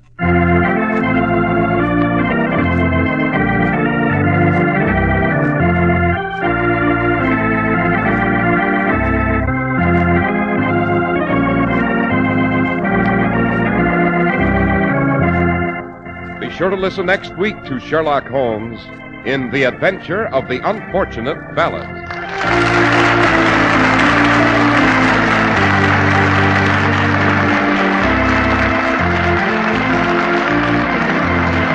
This is Cy Harris speaking for Clippercraft Clothes. This is the Mutual Broadcasting System.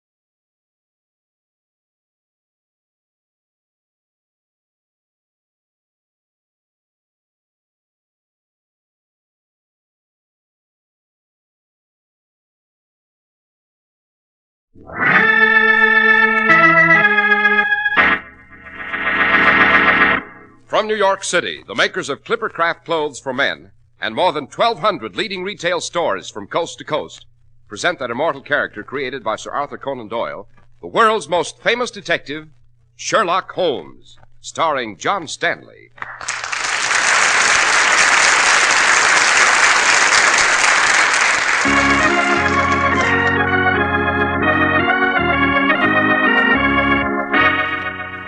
This week's story, The Adventure of the Unfortunate Valet. Quick, Watson, the test tube. Here you are, Holmes. Now, we pour this solution in the contents of this beaker, and... Aha! You see the cloudy white precipitate? I do indeed. What does it mean, Holmes? Death, Watson. The slow, creeping, and malicious death.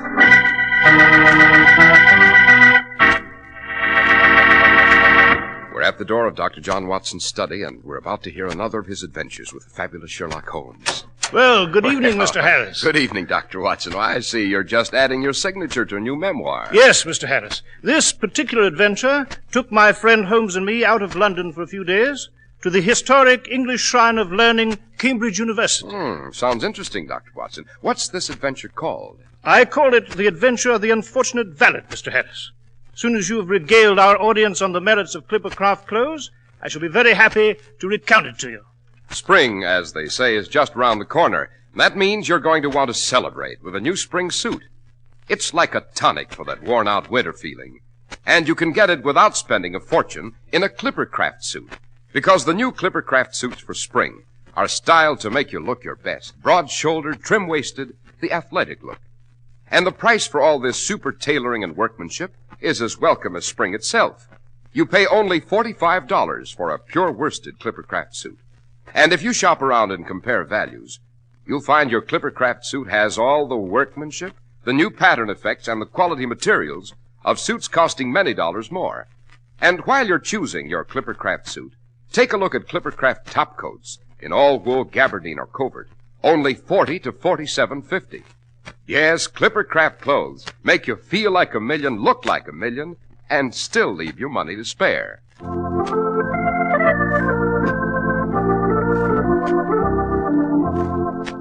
And now, Dr. Watson, what about The Adventure of the Unfortunate Valet? As I said, Mr. Harris, it began at Cambridge, seat of one of Britain's greatest universities. A quiet place of mellow buildings and green lawns. And specifically, it began in the area of Keyes College, the medical college of the university. Holmes and I became involved because of my old friendship with Ashley Webb, professor of anatomy at that college. But actually, the story began at the home of Dr. Charles Stanhope of the medical faculty, who at the moment was engaged in a violent quarrel with his wife. I tell you, Alicia, you've got to stop seeing so much of Professor Webb. The whole university is beginning to talk about it, and the faculty, too. Oh, they are they? Well, let me tell you something, my dear Charles. There is nothing between Ashley and myself. Oh, so it's Ashley now, is it?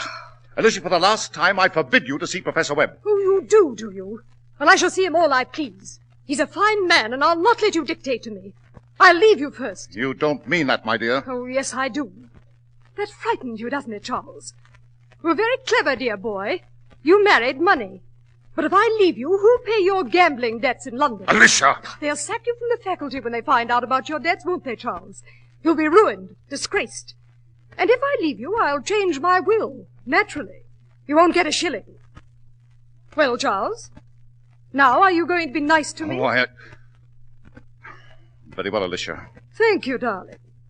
And since I'm going to have a few things to say around here from now on, there's one wish I want you to attend to immediately. Yes? I want you to discharge that new valet of yours, Briggs. Discharge Briggs? But why? I simply cannot stand the sight of the fellow. He acts so furtive, and he looks pale and ill. Get rid of him at once, Charles.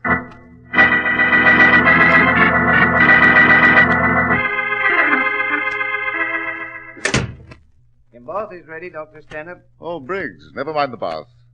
I want to talk to you. Yes, sir? My wife thinks you look pale, ill. You're feeling well enough? Why, I think so, sir. Do you ever have pains in your chest? Well, sometimes, sir. From observing your eyes and the pallor of your skin, it could be symptoms of... Of what, Dr. Stanhope? Oh, it's probably nothing, Briggs, nothing at all. Still, we can't be too careful, can we? Suppose we step in my laboratory while I give you a complete physical examination.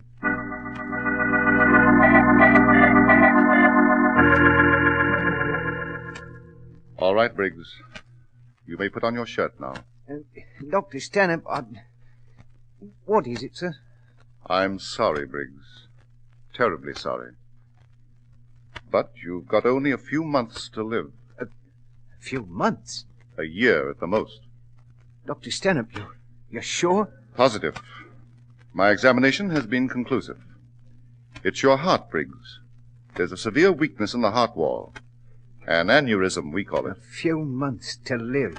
I'm sorry. A few months walking a tightrope. Never know what moment will be the last. Waiting to die in your sleep, maybe. Wondering whether you'll drop dead in the street. Oh, Dr. Stanhope, I can't stand it. I can't stand it. What'll I do? What'll I do? Well, for one thing, Briggs, I promise you there won't be any pain. I'll give you a special medicine for that. As for the few months of life you have, I would suggest that you live. Live? How? To the full, Briggs. Have the things you could never afford before. Wine, women, and song. Wear the best clothes, go to the theaters, the music halls. Live a lifetime in a few months.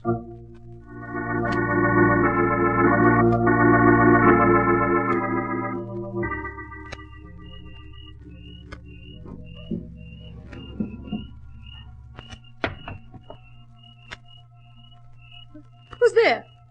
Who's in my room? No. No! No!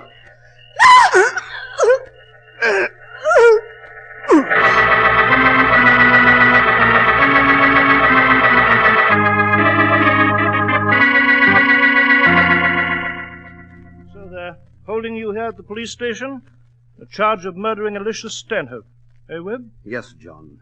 And believe me, I'm grateful that you should remember our old professional friendship and brought Mr. Holmes here to Cambridge. Professor Webb, I must say that on the evidence it would appear that you are guilty and that we're wasting our time. Holmes! However, let us review the facts.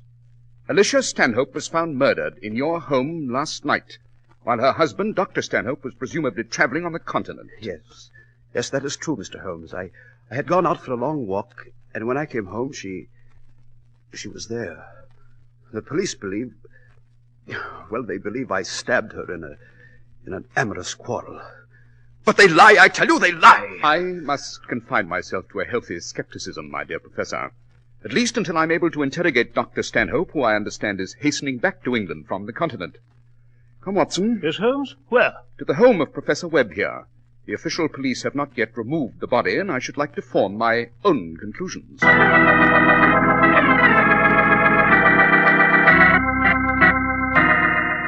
Observe, Watson. Alicia Stanhope was stabbed 3 times in the region of the heart. Doesn't that convey anything to you? I cannot say it does. Oh, come, man, you're being obtuse. It's like a signpost on an open road. Holmes, you mean you know who the murderer is? Not exactly, Watson, but I know who he is not. Eh? But... Observe again, my dear fellow. Although Alicia Stanhope was presumably stabbed on this couch, there's no sign of blood on the covering. Jove, Holmes, you're right. Quite. A most peculiar phenomenon, Watson. Now, suppose we explore the garden adjacent to this room.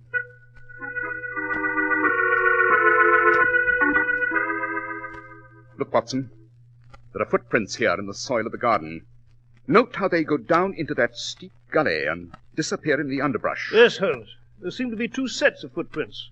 One going toward the window, one moving away. Quite. And they prove, Watson, that the killer carried the dead woman into Professor Webb's house and left her there. How'd you know that? Oh, it's elementary, my dear fellow. The tracks leading to the window are of a deeper imprint. Hence, the killer was carrying a heavy burden.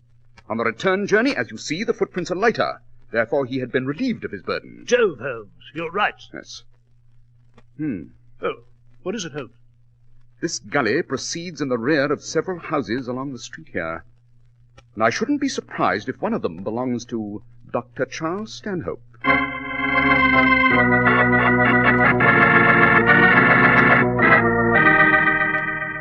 Holmes, I hope you realize we're breaking and entering Dr. Stanhope's premises. I cannot be concerned with legal quibbling now, Watson.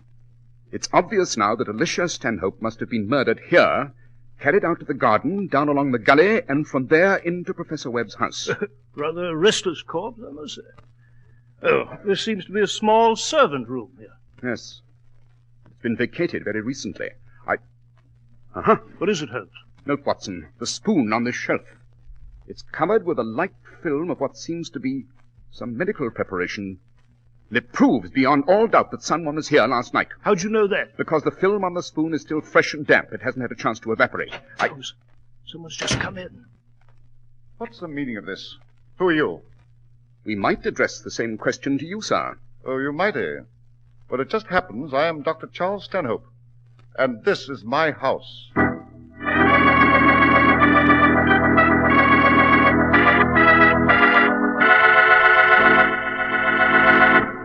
Well, Dr. Watson, this is certainly an exciting adventure. And what happened after that? I shall be delighted to reveal the rest of the story to you, Mr. Harris, as soon as you've told our audience some pertinent facts regarding Clippercraft clothes. You know, men, good style doesn't have to cost you a lot of money. You can be the best-dressed man in any crowd and stay within your budget when you buy Clippercraft clothes. A new spring Clippercraft worsted suit at $45, or a Clippercraft topcoat from $40 to $47.50 has the styling and the quality that you usually expect only in clothes that cost many dollars more. Now, that's because more than 1,200 friendly independent merchants from coast to coast pool their tremendous buying power to make Clippercraft's amazing values possible. In Clippercraft clothes, you get all the quality workmanship traditional of New England. New England, the home of the famous Clipper ships, from which Clippercraft clothes take their name. And Clippercraft clothes are sold by established businessmen whose business it is to give you honest value. That's why men who know insist on Clippercraft clothes bearing the Clippercraft label. So be sure to visit the Clippercraft store in your city. These leading stores in the metropolitan area are proud to add their names to Clippercraft in your suits and topcoats. In Manhattan, Saks 34th, Broadway at 34th, John Wanamaker Men's Stores, Broadway at 8th and 67 Liberty Street. In Brooklyn, Abraham and Strauss. In Newark, New Jersey, Boulevard Men's Shop, Kresge, Newark. And in Jamaica, the B&B Clothes Shop, 16408 Jamaica Avenue.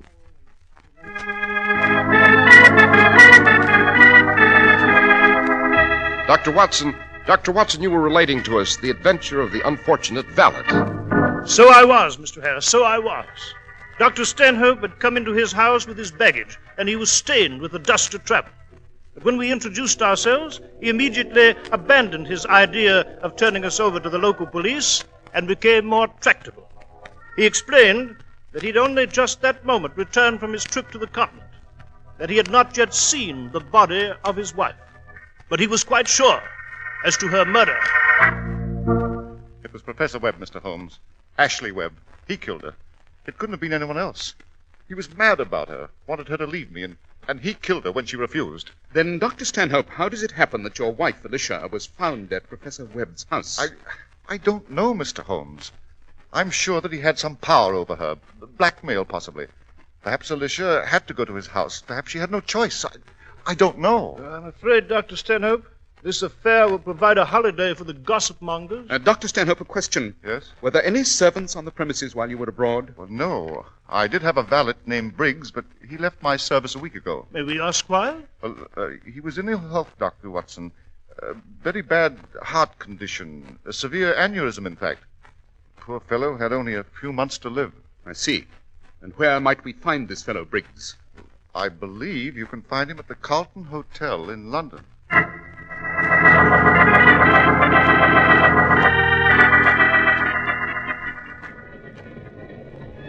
Well, Holmes, I confess I'm puzzled. Indeed?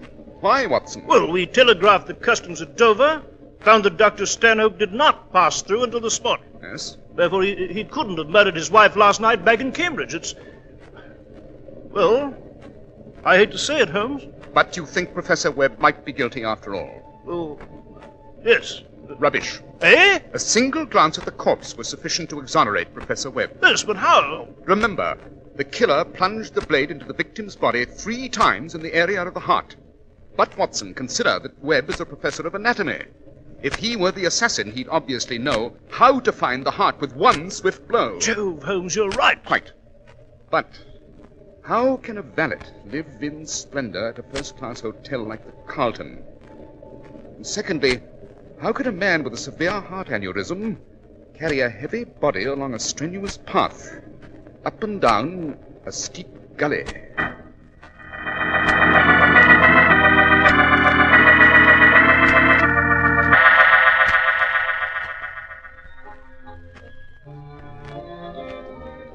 Yes, Elmer. More champagne, dearie. Thank you, Jackie. Don't Nothing mind if I like do. the old bubbly, is there? Right. Ah, the old bubbly makes a man forget. That's what it does. Well, drink up, Selma. Drink up. Oh, Briggsy, you're a real sporting gentleman. Think so? I should say, a real top.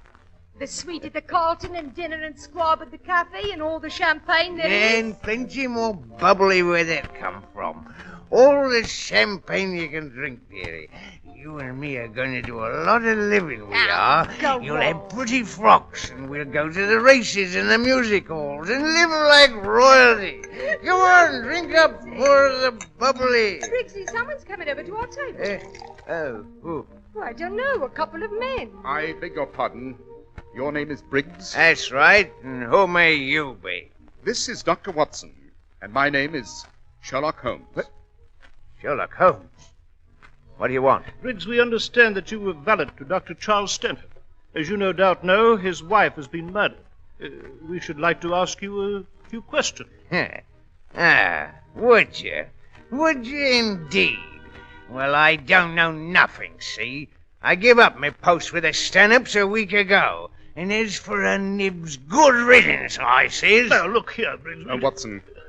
Yes, Holmes? Suppose we question this fellow another time. He seems to be in no condition to make sober answers at the moment.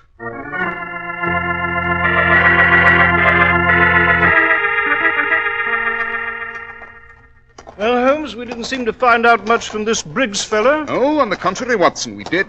What do you mean? Our friend Briggs, my dear fellow, happens to be an ex-convict. Eh? How'd you know that? Oh, it's elementary, Watson. The pallor of his face was characteristic of long confinement. And his hands proved the point even more. His hands? Yes, the kind of scarred hands any convict might acquire in the jute workshop of a prison. And speaking of prisons, Watson, yes? Our next step is to find which institution harbored Briggs as its guest. And after that, it would be most interesting to examine the fellow's medical record.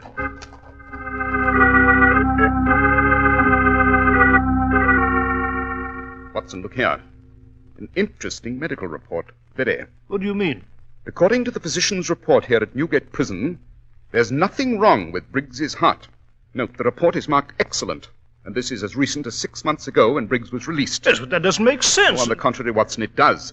You have the spoon we found in the servants' quarters at the Stanhope house? The spoon with a film of medicine on it? Yes, I wrapped it in a piece of paper, put it in my pocket. But what now, Holmes? Back to Baker Street. Back to Baker Street to conduct a chemical experiment.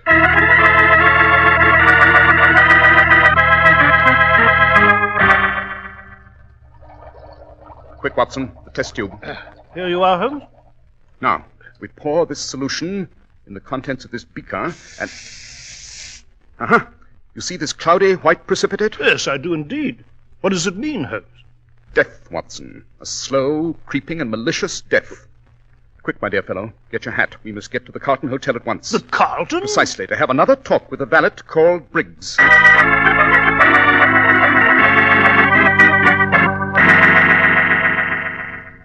Well, Briggs, there's the evidence as I've related it to you.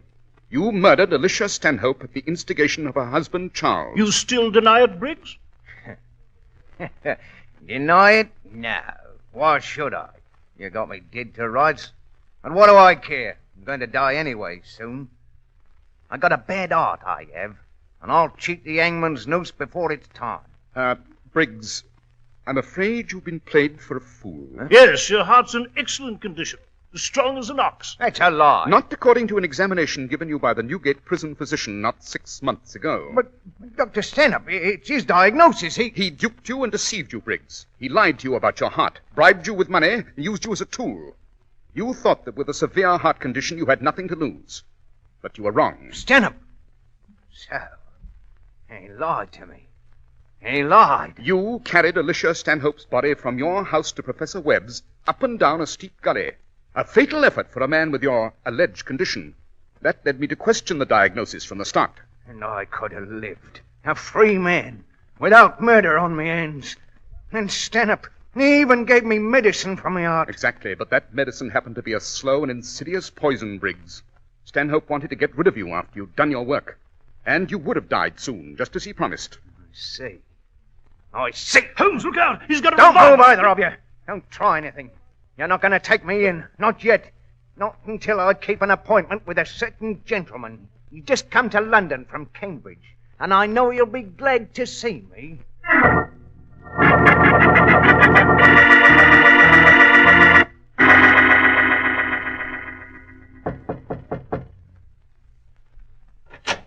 Oh, Briggs, what on earth... Hello, Stanhope. What the devil? You're carrying a revolver. You've got a bad heart, Briggs. Remember what you told me, Doctor? With a straight face, too, remember? I'm sorry, Briggs. It's bad news. You've got but a few months to live. Now, Briggs... You listen. lied to me. You cheated me. Made me kill for your dirty money. The £1,000 you gave me. And then you tried to poison me with your medicine. Didn't you, Doctor? Now, wait a minute. Get away from that desk. Don't reach for that gun. Got me. But I still got time to send you to... I'll make sure of it. Remember, Doctor, you told me I didn't have long to live. You're right. You're right. But this time, it's better this way than dangling on the end of a rope. Briggs! Briggs! I saw him coming here, Watson. But those shots were... Holmes. Good Lord. They're both dead. Yes, Watson. We're too late. But note how justice has been done. They both have a bullet through the heart.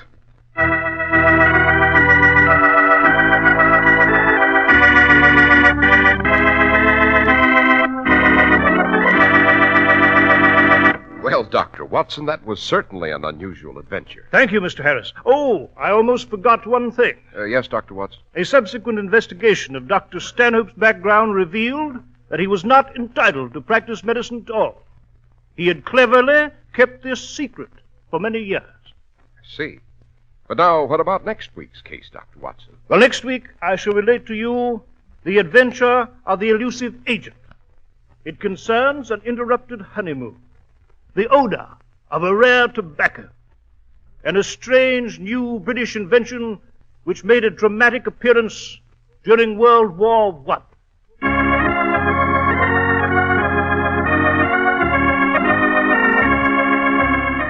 The makers of Clippercraft clothes and more than 1,200 stores from coast to coast have brought you another in the new series of broadcasts featuring the world's most famous detective, Sherlock Holmes.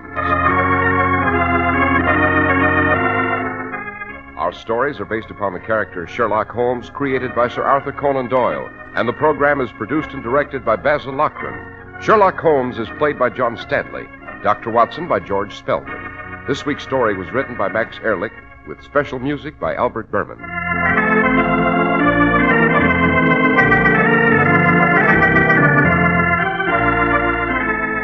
If you don't know your Clippercraft dealer, write Clippercraft, 200 Fifth Avenue, New York City.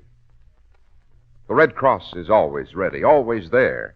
You too can act and help through the Red Cross 1949 Fund.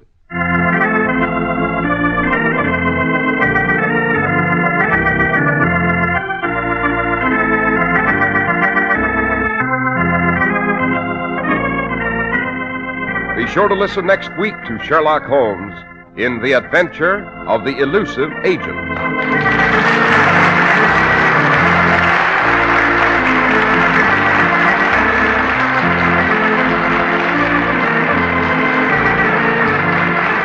This is Cy Harris speaking for Clippercraft Clothes. This is the Mutual Broadcasting System.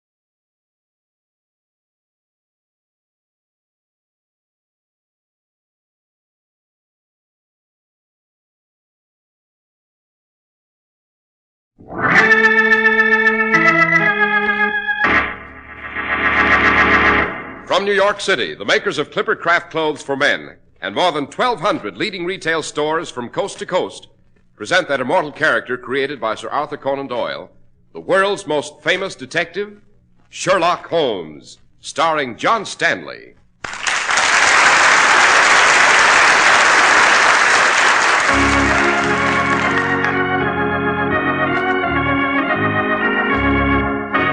This week's story, The Adventure of the Elusive Agent.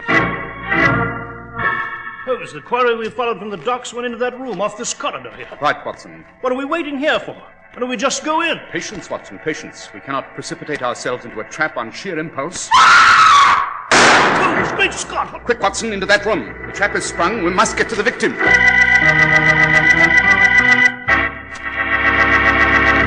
We're at the door of Dr. John Watson's study, and we're about to hear another of his adventures with the fabulous Sherlock Holmes. Well, good evening, Mr. Harris. Good evening, Dr. Watson. You have a memoir for us tonight, I hope? I have indeed, Mr. Harris. In fact, I had just finished editing it when you came in. I might say that this particular adventure is of first-rank importance, not only in the life of my friend Holmes, but on the course of history itself. The stakes were the highest, and on the outcome hinged the issue of empire itself. In no other adventure that I can recall were our protagonists more ruthless, more shrewd, and more cruel. Sounds like you've got a treat for us tonight. What do you call it, Dr. Watson? Well, Holmes and I always refer to it as the adventure of the elusive agent.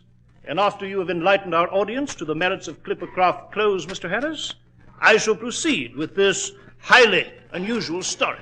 Today, it's official. It's spring. Time for you, Mr. Man, to get a new spring suit and a new spring topcoat. Make sure you get Clippercraft. Clippercraft, the best clothes you can buy for the money.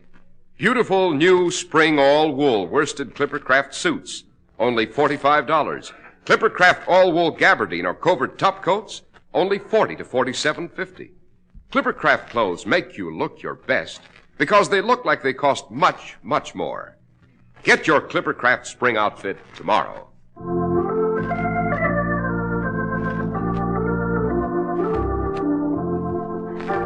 Now, Dr. Watson, what about the adventure of the elusive agent? Well, Mr. Harris, it began in 1913.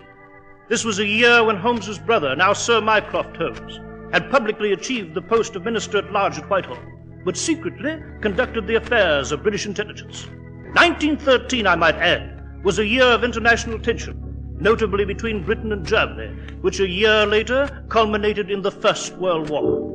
It was behind the shadowy scenes of espionage that this adventure first began. And specifically, it began one dark night on the Berlin Express, plunging northward from Budapest toward the German capital. There was a knock on a compartment door. Yeah, who is it? Who's there? Trade Inspector Herr Malone. What is it? What do you want? I have a telegram for you, Herr Mynheer. Oh, one moment. I don't... Donnerwetter! You are not... Don't make a sound, Malone. Get back in that compartment of yours. Get back, I said, or I'll blow your head off. Now, that's better, my friend. Much better. So, you're an Englishman. What do you want? The plans, mein Herr. Plans? I do not know what you're talking about. Don't you, Herr Malone? Then listen. Last night in Budapest, you knifed an Englishman in the back. Took a waterproof packet of papers from him. You're on your way to deliver them to the Wilhelmstrasse in Berlin now. Hand them over. Be quick about it. You'll never get those plans, you swine. Sorry, Herr Miller, but I must have them now. No. Yes, I must have them. Yes, Herr Miller.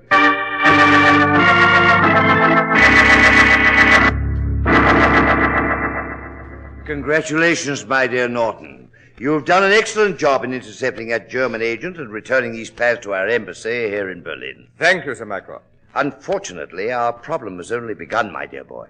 These plans are of the highest importance, and we must get them out of Germany and back to Whitehall at once. Now, you understand, these are the originals, the only copies of the plans in existence. They were stolen by this German agent you intercepted from the inventor himself before he was able to get them to the War Office, and we could have copies made. But I understand you're returning to London tonight, are you not, Sir Mycroft? I am, but I cannot take the plans with me. No? Why not, sir? Ostensibly, I am Sir Mycroft Holmes, British minister without portfolio, here on official business. Actually, I'm here to see that these plans get back to London, and the Wilhelmstrasse knows it. I see. I have been watched every step of the way. The Germans have revoked our former privilege and will examine all diplomats of the customs. And we can't risk relaying the data to Whitehall by code on the chance that the Germans may already have broken it. It will be a dangerous and delicate mission to smuggle them out of Germany and... One moment, my boy. By Jove, I believe I have it. Yes, sir? I recall reading in the newspapers that you are to marry a British subject here in Berlin by the name of Miss Pamela Rivers. That's right, Sir Mycroft. And, if I remember, you are to be married this Saturday and will return to England for your honeymoon. Yes, sir, those are our intentions. Yes, I'm sure it will work. Philip Norton, British attaché, takes bride, honeymoons in England. Excellent, excellent. Very romantic, innocuous in purpose, not calculated to arouse suspicion. Sir, I don't understand. Norton, my boy, marry your girl. Take your bride to England with you. And take something else in addition. Yes, Sir Mycroft. What? The plans, Norton. The plans.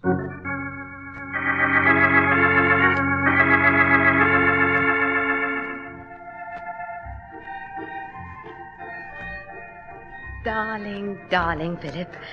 Oh, it all seems like a wonderful dream. Does it, Pam? Yes, Philip, yes. I'm glad we didn't dance that last dance. I'm glad we came up on deck here together, just the two of us alone. I think I'll always remember this moment, Philip. This moment of our honeymoon.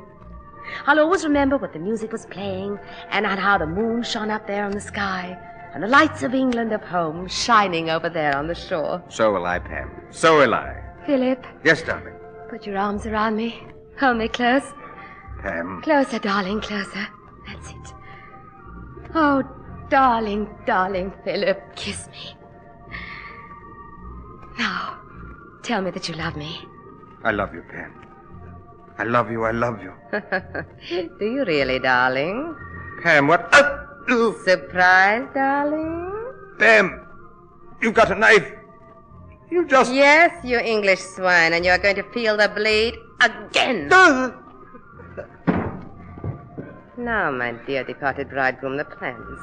Ah, yes, here in your coat pocket, as I thought. Now, if I can roll you overboard through the opening in this rail. There, over you go. Goodbye, my romantic darling. And thanks for the wedding present.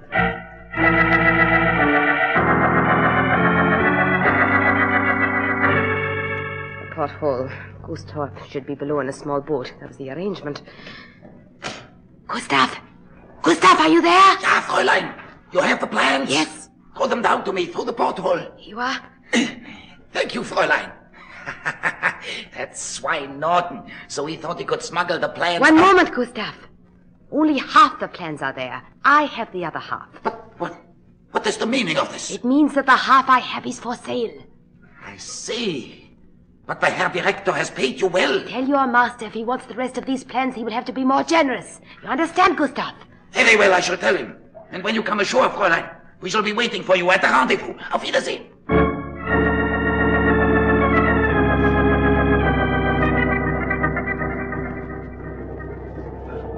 So, young Norton disappeared while the Oceania lay at quarantine in Southampton, eh, Mycroft? Yes, Sherlock. I'm sorry to have roused you and Dr. Watson here in the dead of night on a mission you never anticipated, but we have impounded the passengers and crew of the vessel at Southampton for questioning, and we need your talents desperately now. Indeed, if the plans are not recovered, the life of England and of the Empire itself are in jeopardy. Sounds like a formidable affair, I must say. Quite. But, my dear Mycroft, since we are to become involved with these plans, it might be helpful to know something of their nature. These papers, 10 in all, were the designs of a new weapon, Sherlock. A kind of land monster built to revolutionize modern warfare. In short, an armor-plated mobile vehicle we call a tank. A tank, eh? By Jove, Holmes, this sounds like something out of Jules Verne. Yes, it does indeed, Watson. Sherlock, I beg of you to bend every effort to the recovery of those plans, to use every facet of your genius to track them down. Now, be of good cheer, Mycroft. It's my opinion that the plans have already been spirited from the Oceania, but it may not yet be too late. When I get aboard, I shall have some pertinent questions to ask. Whom will you begin with, Holmes? Since it's the bridegroom who's missing, my dear Watson, I shall obviously begin with the bride.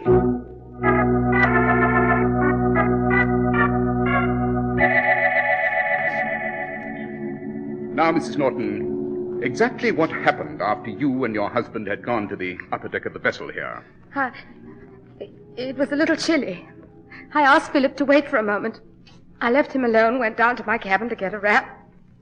When I returned, he was gone. And after you searched the boat and couldn't find him, you notified the captain, eh? Yes, Dr. Watson, yes. Mr. Holmes, please, I can't answer any more questions, not now. Philip, my husband, he's gone. I loved him so, now he's gone. I'm sorry, Mrs. Norton. I realize what a strain you've been under, and there's no need to detain you any longer. You are at liberty to retire to your cabin now. Thank you, Mr. Holmes. Thank you very much. The deuce, Holmes. I must confess I found it a heartbreaking experience. Watch this poor girl. Did you, Watson? Eh? What do you mean? I mean that the woman lied. What? Come, Watson. It's painfully obvious.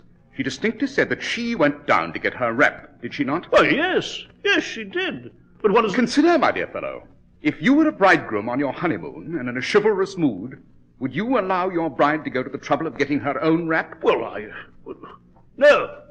No, dashed if I would. Precisely. You would not. No man would. Watson. Yes, Holmes? Notify the authorities to allow all passengers to disembark. Yes, but Holmes, you haven't questioned any of the others. I don't think it will be necessary, Watson. Time is too short and we must gamble at long odds. From now on, we shall concentrate all our energies on following the bereaved bride.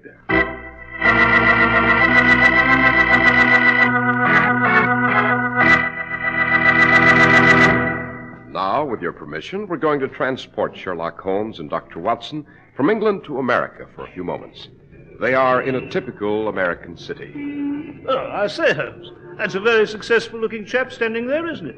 A banker, would you say? Not at all, my dear Watson. He is not a man of wealth or position, but a man of extremely good taste. He looks successful because he's succeeded in finding an excellent tailor. Well, then he's an athlete, wouldn't you say? At first glance, yes. But I'm quite sure that his broad shoulders and tapering waist are really the results of excellent clothing design. Well, then he must be wealthy to afford such a splendid tailor. To see what beautiful fabric is in his suit. Oh, my dear Watson, you're obviously unfamiliar with the American way of life. That man to whom you refer is wearing a Clippercraft suit, which, if I'm not mistaken, sells for only $45. But how? Well, you see, Watson, some 1,200 retail merchants all over America have pooled their tremendous buying power to make these really extraordinary Clippercraft values possible. Yes, but Don't interrupt, Watson. As a symbol of the honest New England quality and value of Clippercraft clothing, they have adopted the name Clippercraft in emulation of the famous New England Clipper ships and the modern aircraft of the same name. These are synonymous with New England quality. Oh, I see. But tell me, Holmes, how did you recognize that chap as the wearer of a Clippercraft suit? Elementary, my dear Watson. He's the best-dressed man in sight. How right you are, Sherlock Holmes. The best-dressed man in sight, the successful-looking man, is the man who wears a Clippercraft suit. Yet Clippercraft new spring suits cost only $45, and Clippercraft gabardine and covert topcoats only $40 to $47.50. See the new Clippercraft spring styles tomorrow. Clippercraft clothes are sold by your local store, whose business it is to give you honest value. That's why men who know insist on Clippercraft clothes bearing the Clippercraft label. So be sure to visit the Clippercraft store in your city. These leading stores in the metropolitan area are proud to add their names to Clippercraft in your suits and topcoats. In Manhattan, John Wanamaker's Men's Stores, Broadway at 8th and 67 Liberty Street. Saks 34th, Broadway at 34th. In Brooklyn, Abram and Strauss. In Newark, New Jersey, Boulevard Men's Shop, Kresge, Newark. And in Jamaica, the B&B Clothes Shop, 16408 Jamaica Avenue.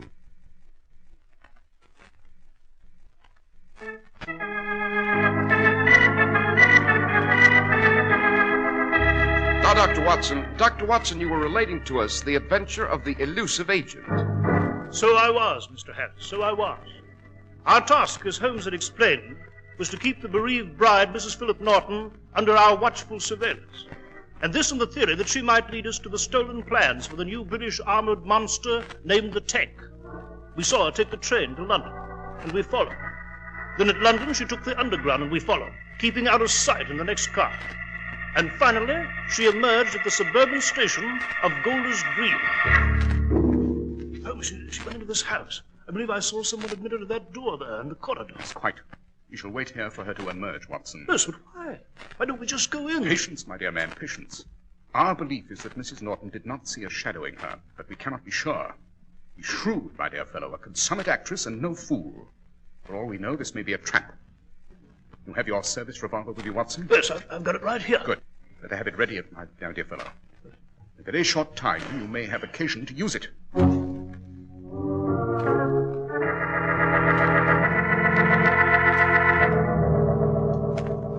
Ah, so you have already come to see us, Frau Norton. I do not wish to be caught, Frau, any longer, Gustav.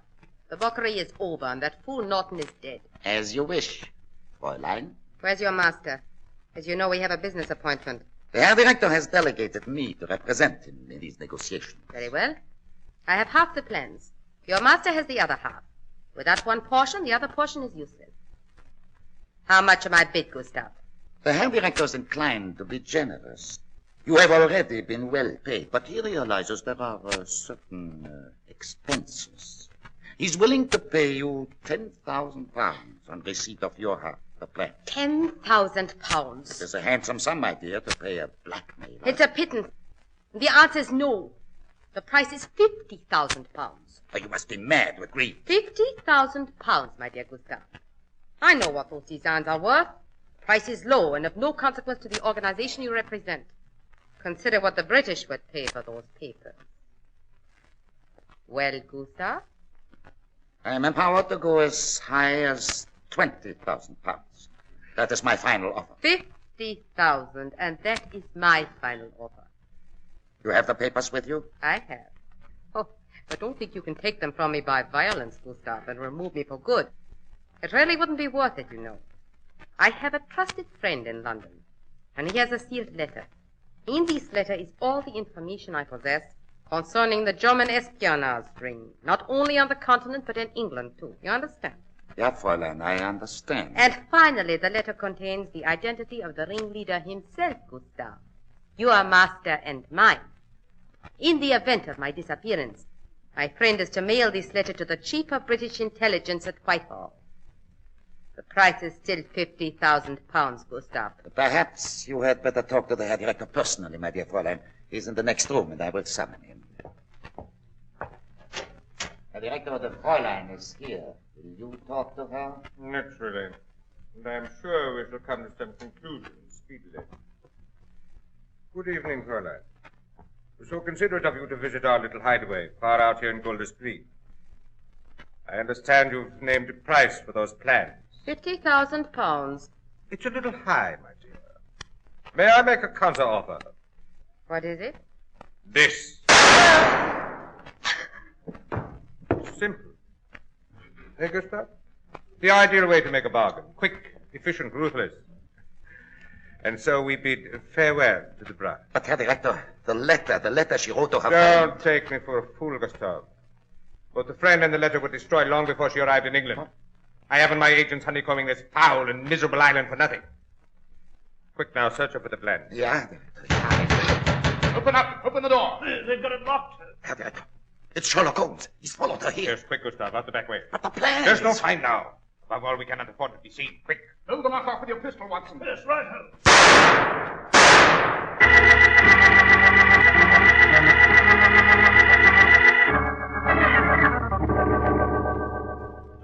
Yes, no, Holmes, the beggar's got away with the garden wall.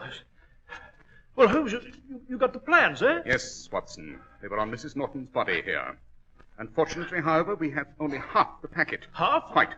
Only 5 designs are here, and you'll recall Mycroft told us there were 10 in all. Yes, but the other 5, where could they be? No doubt in the hands of the ruthless agents who just shot Mrs. Norton here. Might very well have been that she came here with the idea of selling them, and... Watson. Yes, Holmes? You detect a faint odor of tobacco in this room? Tobacco? Yes. Yes, Holmes. Come to think of it, I do. Interesting scent, Watson. Very. What do you mean? Yes, smells like ordinary tobacco to me. On the contrary, this one's a rare and very unusual blend. Yes? Well, what? It's a cross mixture, Watson. The base is a strong and heavy Perique, tempered with a bit of burley, and more than just a touch of Euphrates yellow leaf grown in the river valleys of eastern Turkey. Only one expert in London or in all of England would create a mixture like this. Grimsby. Grimsby? Grimsby, the tobacconist. He specializes in these rare and exotic blends. He owns a little hole in the wall in Soho. Well, by Jove, Holmes, we can go there and ascertain who ordered this blend, eh? Precisely. But one thing is sure, my dear fellow. One thing is certain. Now that we possess half the plans, our constant companion is danger. And we are marked men.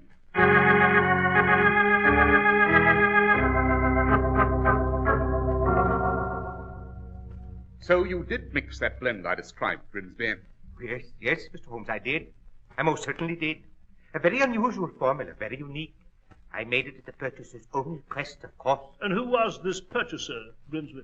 Well, now, it was a foreign gentleman named Marco, Sir Emil Marco. Marco, eh? Could you describe him to us? Oh, yes, Mr. Holmes. He had a most unusual face, one that you wouldn't soon forget. A tall man he was, sir, very fastidiously dressed with a thin face, somewhat like a hatchet. But it was his mouth you'd notice anywhere. Yes? What about his mouth? And now, Dr. Watson, it had a sort of unfortunate twitch at the corner every now and then, a very annoying habit, to be sure. Yes, quite. Would you know where this Emil Marco lived, Grimsby? Yes, Mr. Holmes, I would. I had a messenger deliver a tin of his tobacco mixture to him. He's staying at the Berkeley Hotel.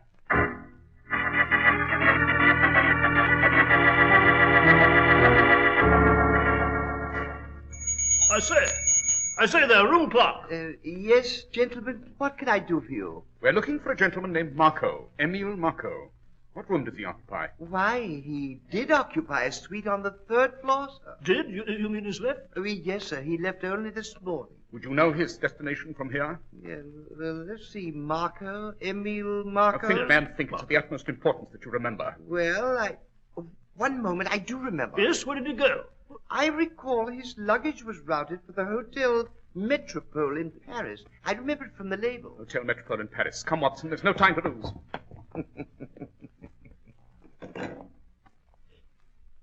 Operator, give me City 923. Yes.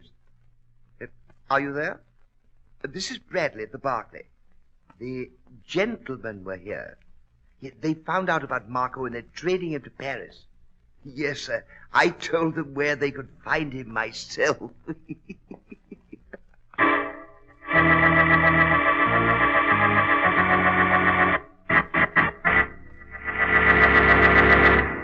Well, Dr. Watson, you've got us sitting on the edges of our chairs. What happened next in Paris? Patience, my dear Mr. Harris, patience.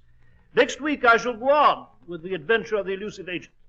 I can only tell you that from here on, events move forward with breathtaking speed, that we walked in the midst of a strange espionage plot, met some ruthless and deadly persons, and almost lost our lives.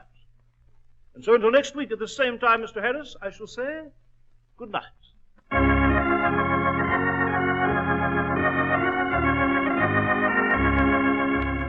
The makers of Clippercraft clothes and more than 1,200 stores from coast to coast have brought you another in the new series of broadcasts featuring the world's most famous detective, Sherlock Holmes. Our stories are based upon the character Sherlock Holmes, created by Sir Arthur Conan Doyle, and the program is produced and directed by Basil Lochran. Sherlock Holmes is played by John Stanley, Dr. Watson by George Spelton. This week's story was written by Max Ehrlich, with special music by Albert Bourbon.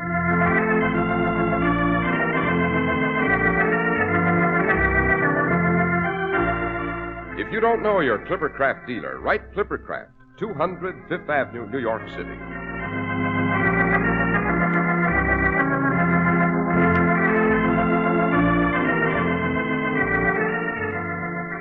Be sure to listen next week to Sherlock Holmes in Part 2 of The Adventure of the Elusive Agent.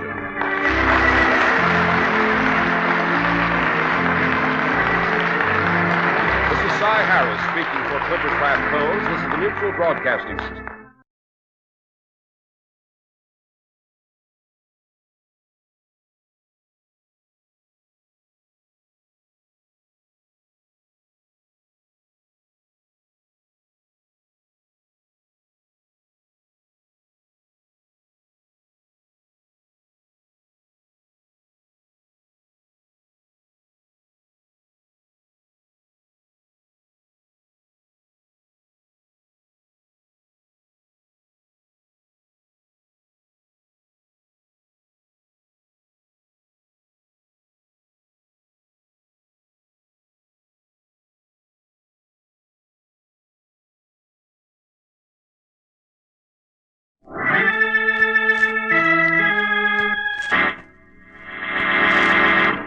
From New York City, the makers of Clippercraft clothes for men and more than 1,200 leading retail stores from coast to coast present Sir Arthur Conan Doyle's immortal character, the world's most famous detective, Sherlock Holmes, starring John Stanley.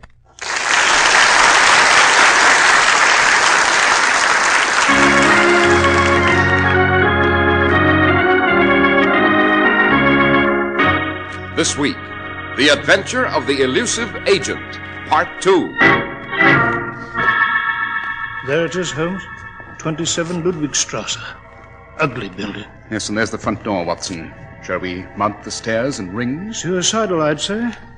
But if it's our only chance of finding that enemy agent and the plans that he's stolen... It is our only chance, and the security of the Empire depends on it. So come along. We enter this awful building alive and well, although undoubtedly we will not leave this way. Come in, Mr. Holmes and Dr. Watson. We've quite a reception prepared for you.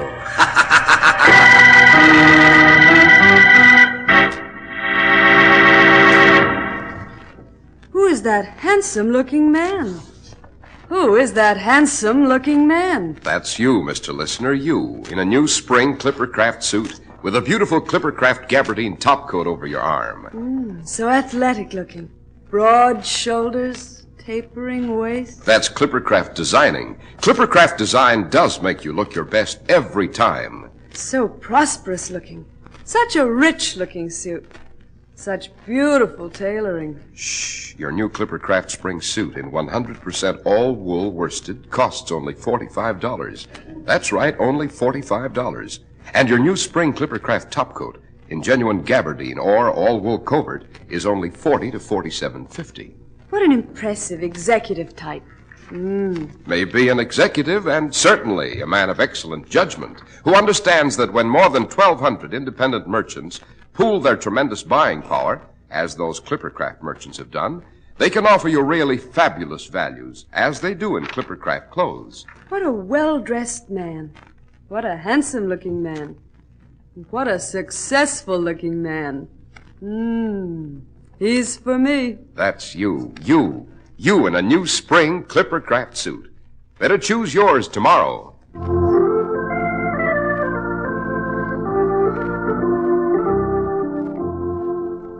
Dr. Watson, last week in relating the adventure of the elusive agent, you left off as you and Mr. Holmes were pursuing an espionage agent named Emil Marco. Yes, Mr. Harris.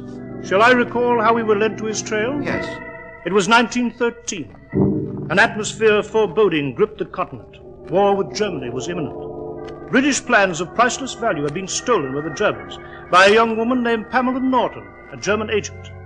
This Norton girl turned over half of the plans that she'd stolen to a chap named Gustav, who represented the leader of a huge espionage ring. Following the disappearance of the plans, Sir Mycroft Holmes asked his brother Sherlock to step in. In short order, Holmes and I were close to capturing the girl. But you may remember, Mr. Harris, we arrived too late. She'd been killed by the master spy because she refused to turn the other half of the plans over to him without receiving a gigantic sum. The master spy then vanished without having had time to seize the missing half from the girl's dead body.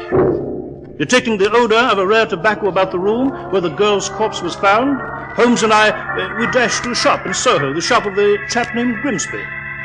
We'd half the plans. The Germans had the other half. Both sides were in a deadlock, for the plans were useless unless they were complete. Grimsby, the tobacconist, described his client who used that tobacco, a Mr. Emil Marco, he said. Tall, thin, with a weird habit of twitching his mouth. We learned that this Emil Marco, the master spy, was in Paris at the Hotel Metropole. Shortly thereafter, Mr. Harris, Holmes and I were aboard the boat train for Dover on our way to Paris. We sat together, very silent and tense, realizing that every moment was vital. Holmes, the compartment door is opening. Yes, we have a visitor, Watson. Look, there's a hand with a gun. Extinguish the lights in your compartment, Holmes. We'll do nothing of the sort. I will not enter until you have extinguished the lights. Do as he says, Watson. He couldn't possibly miss you from there. Well, Very well.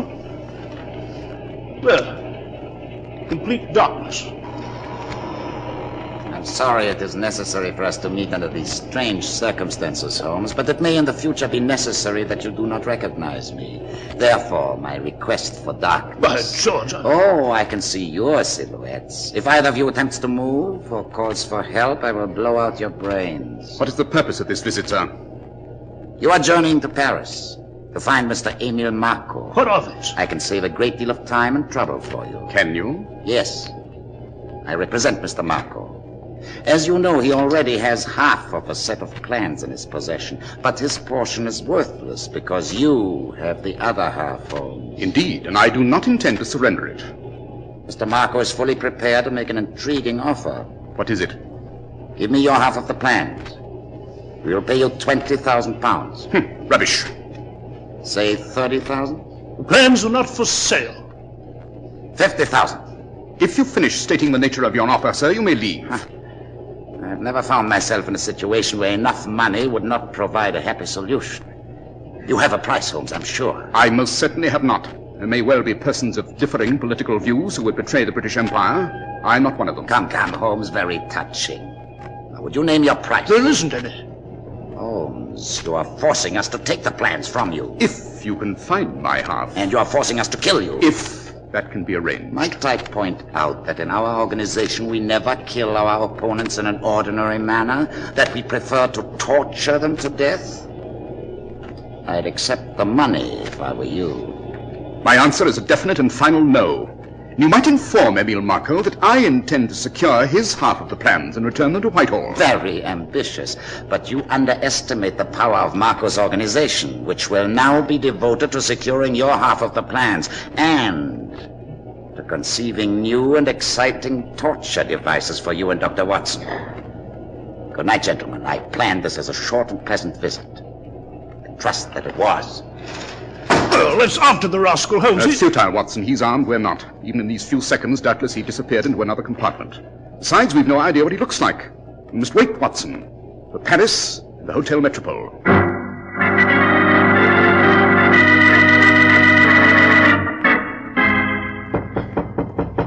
Maman, I will open the door. Ah, bonsoir. Bonsoir, mademoiselle. I am Sherlock Holmes. My colleague, Dr. Watson. Oh, how do you do? Enchanté. The clerk downstairs told us this was Emile Marco's suite. It is. May we come in? Yes, of course. I am Mademoiselle Mathilde Piaget. Emile is not here. Make yourselves comfortable, gentlemen. Thank you. May I help you? When will Mr. Marco return, mademoiselle? Emile said he would return tonight at 9. You are a friend of his, I presume? I met Emile at the bar of this hotel just a short time ago. But we are already very close friends. You know much about him? I never ask questions. What my gentlemen acquaintances do is their business. I see. This Marco, is he tall, thin? Yes, with green eyes. Fascinating. Exciting. Does he have a curious habit of twitching his mouth? He does. Well, he's our man, Holmes. What do you want with him? I thought you were more interested in details about your gentlemen acquaintances. Very well. Ça m'est égal. I do not care. Emile has an exquisite suite here. He has invited me to enjoy it until his return. Would you care to wait? Have a drink? Perhaps we may become friends, too. Thank you, no. We've more urgent matters at hand. Come, Watson, to our room. Mademoiselle, we shall return at 9 sharp to meet Emile Marco.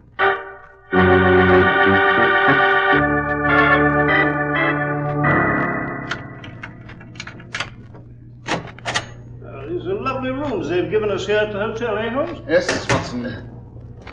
But obviously an intruder has chosen to upset the decor. Yes, by Jove, someone has been here to our rooms. Made a ghastly mess of them. Look, they've opened every drawer in the chest. And our luggage. Yes, forced open and the contents strewn on the floor. I should say the alluring demoiselle was also a member of this fantastic ring of spies that's closing in on us. Mathilde? Do you really think so? Quite. Clearly, the objective was to lure us to Marco's suite, occupy us temporarily, while others went through our luggage here in our room. But the plans, Holmes, they were here in your valise. They may have stolen your half of the plans. Precisely why I'm rummaging through the luggage. Well, are they gone? Yes, Watson. The plans are gone. Well, then you bungled it, Holmes. For the first time in your entire career, Holmes, you bungled it. And for such high stakes. Have I? Did you hear a strange sound, huh? Yes, I do. Coming from that closet to your left. Open it, Watson. Careful. That's right. See anything in there? One of my traveling bags, that's all. Are you sure? Absolutely. Bring the bag here to me quickly. All right. There you are.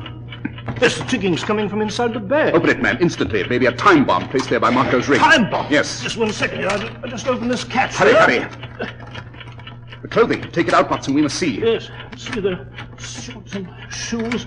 Yes, I see it, Holmes. A small black object here. Quick, give it to me. Watson, open the window. Throw it, man. Hurry, go on, Holmes. We'll be killed.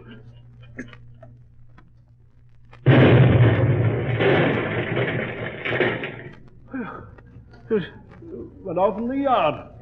We were a split second away from being blown to bits. It's quite. The stairway, Watson. Follow me. Where to? Downstairs. I shall speak to the clerk at the main desk. I don't believe a word that French girl said. I do not believe Marco's gone until 9. I do believe that if we challenge this spy ring that has us trapped here in the hotel, it'll be death immediately, either for them or for us. And that is just the way I want it.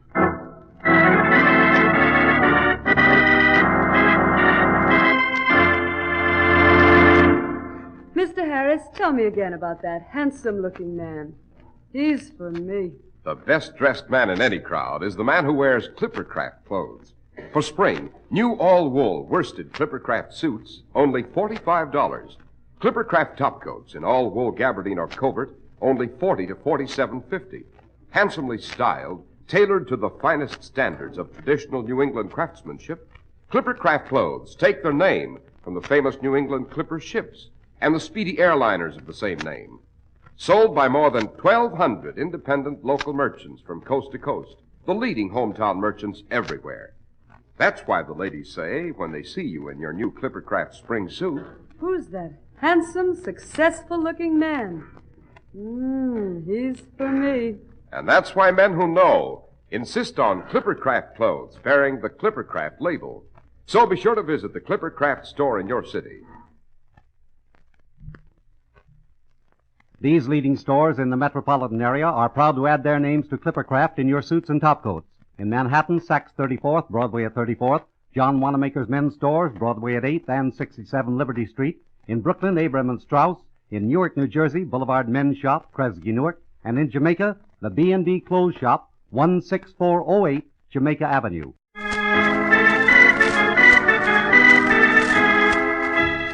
Dr. Watson, I can't recall you and Mr. Holmes being in a more baffling and dangerous situation than at the Hotel Metropole in Paris, a few steps behind Emile Marco, the elusive enemy agent. It was extremely dangerous, Mr. Harris.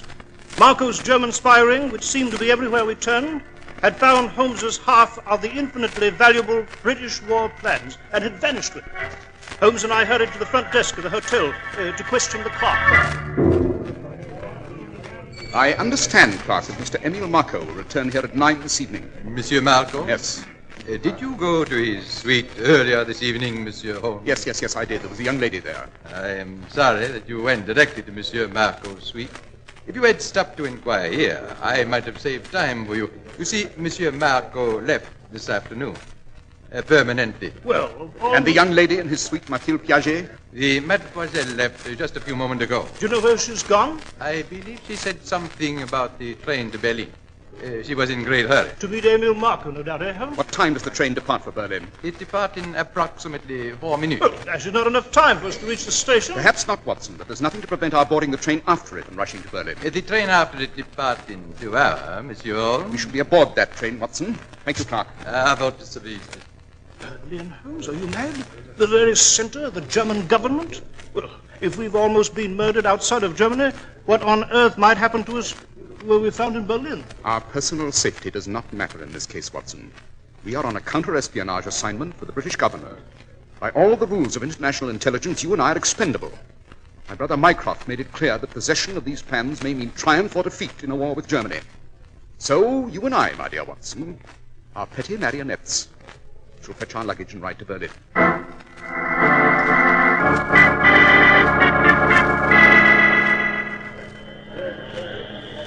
It's awfully crowded, this Berlin station, Holmes. Yes, Watson, and I dare say this crowd is neatly spiced with Marco's men awaiting an opportunity to strike.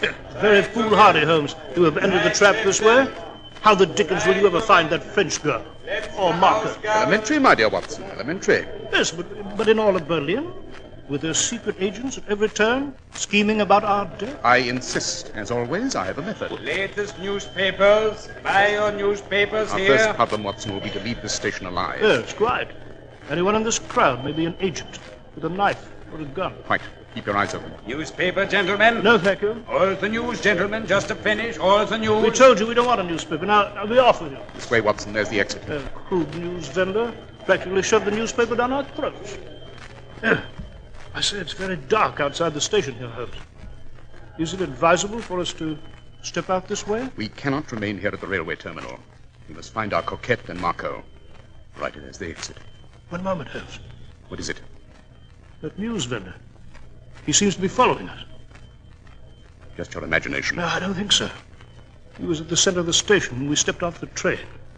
He's been right behind us ever since. All right. Walk through the exit. That's it. Watch him. He's still behind us. Duck into this doorway. It's as black as pitch. We'll lose him. Yes, right. Now, wait. If he comes through the exit. We'll be helpless, Holmes. I'm sure he has a gun. Shh. Wait. There he is. He's looking about. I see you two gentlemen in the doorway. You will remain there, please. Do not move, do not speak. I have a gun. I am coming over to chat with you.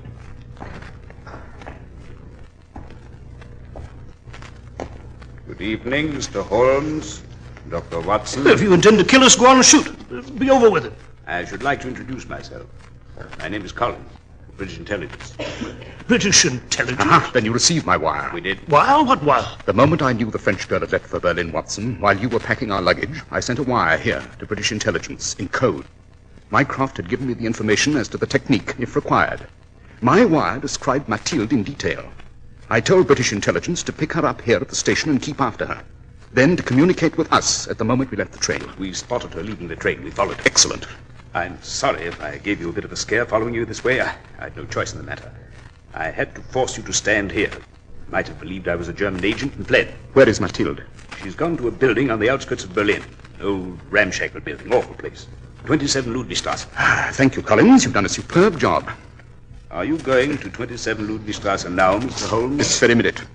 Just you and Dr. Watson? Just the two of us. A third party might alarm the Germans so much that they'd simply fire at us as we approach the building. There must be more beguiling. It must appear as though Watson and I are merely dupes falling into their hands. Holmes, how can the two of us possibly hope to overcome whatever crew of blasted devils is at 27 Ludwigstrasse? It does seem rash, Mr. Holmes. Nevertheless, it must be done. Watson and I must enter that building if we're to find Marco and the plans.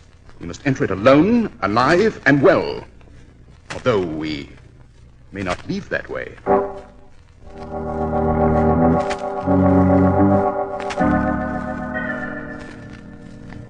There it is, Holmes. 27 Ludwigstrasse. It's an ugly building. Front door, Watson. Shall we mount the stairs and ring? Suicidal, I'd say. But if it's our only chance, Come along, then.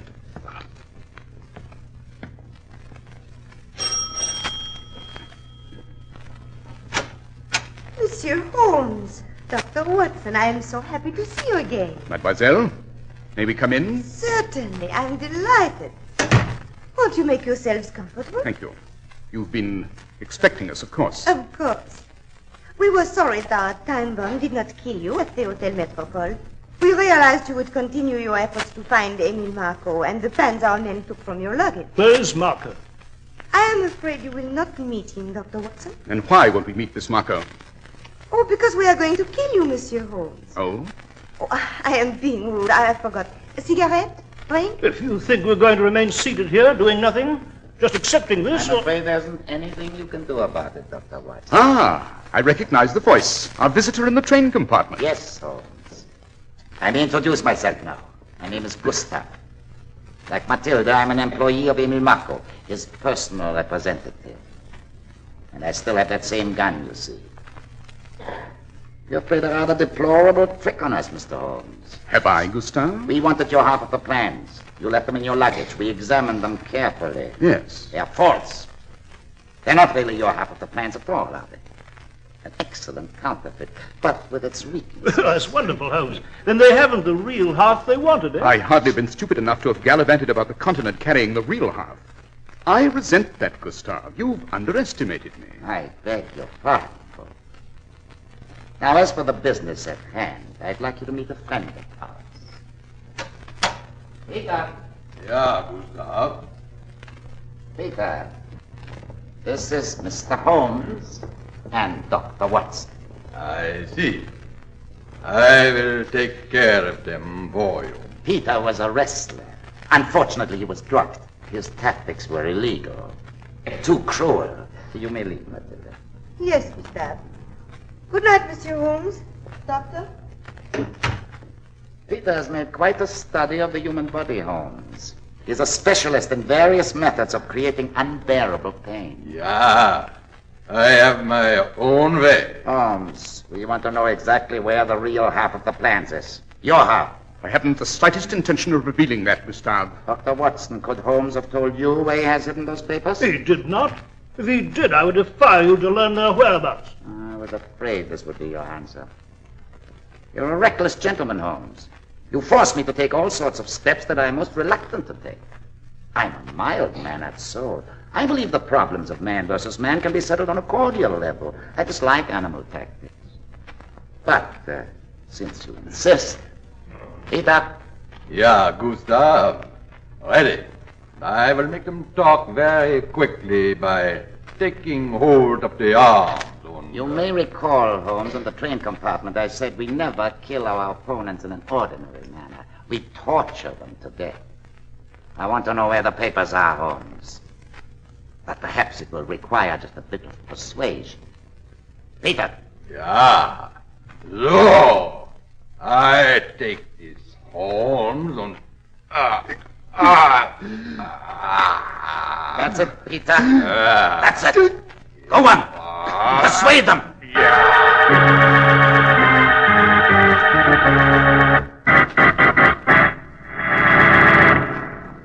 Dr. Watson, are you going to stop here at this crucial point? Well, time will allow no more for this evening, Mr. Harris. However, next week I shall tell you the utterly astonishing end of our adventure of the elusive agent. The most surprising development in all of Holmes's adventures. The final chapter concerned a horrible illusion, a bloody battle in an abandoned castle, and a revelation about the missing plans that altered the entire course of the First World War.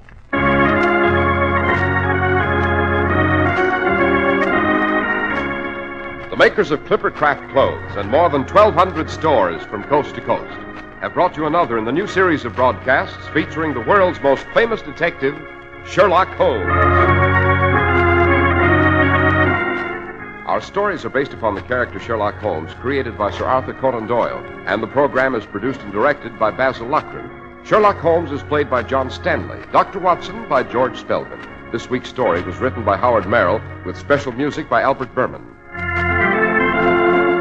If you don't know your Clippercraft dealer, write Clippercraft, 200 Fifth Avenue, New York City. Be sure to listen next week to Sherlock Holmes in the final chapter of The Adventure of the Elusive Agent.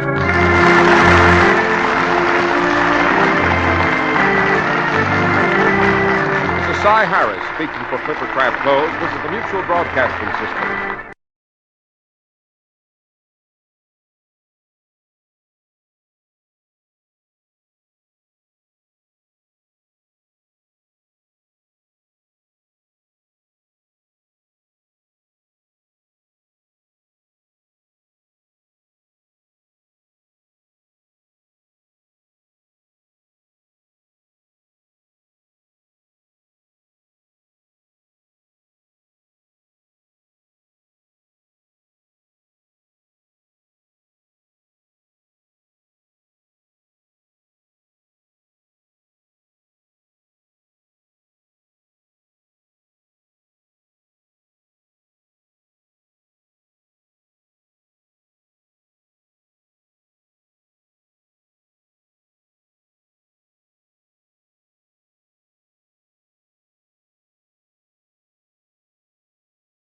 From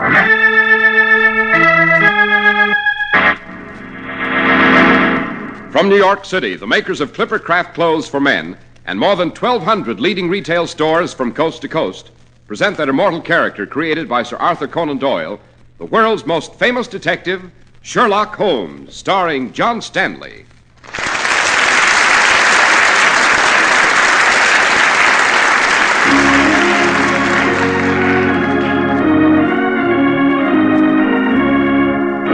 This week's story, The Adventure of the Elusive Agent, Part 3, the concluding episode. Well, Mr. Holmes, before long, Gustav will kill Dr. Watson if you do not talk. Peter, I warn you if anything happens to Watson. Ah, but it will. You do not know, Gustav, a man with the smoothness of silk, but hard as stone beneath. You only can save Dr. Watson. I am quite aware of my dilemma. But what you and Gustav have failed to observe is that... Get back, you British swine. I'll kill you here and now.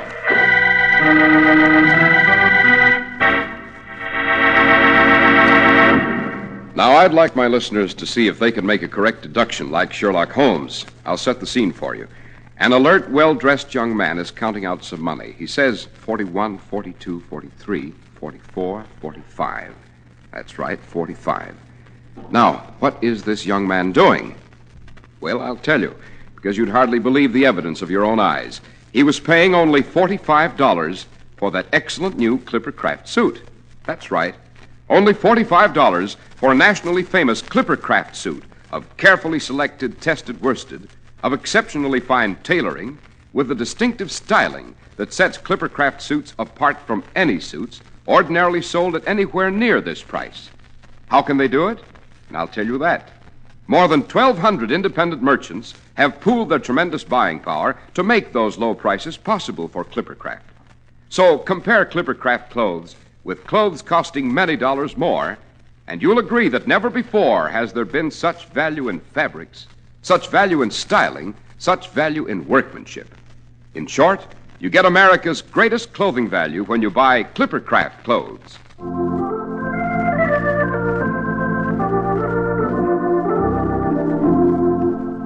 Dr. Watson, last week, in relating the adventure of the elusive agent, you arrived in Berlin and finally reached the house of Emil Marco, the phantom German secret agent you'd been pursuing over half a continent.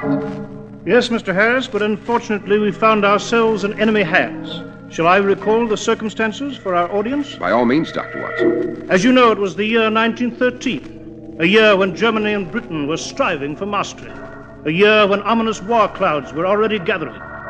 Holmes's brother, Sir Mycroft, who was head of British intelligence, had called us in to recover some plans for the new and top-secret British tech, which German intelligence had stolen.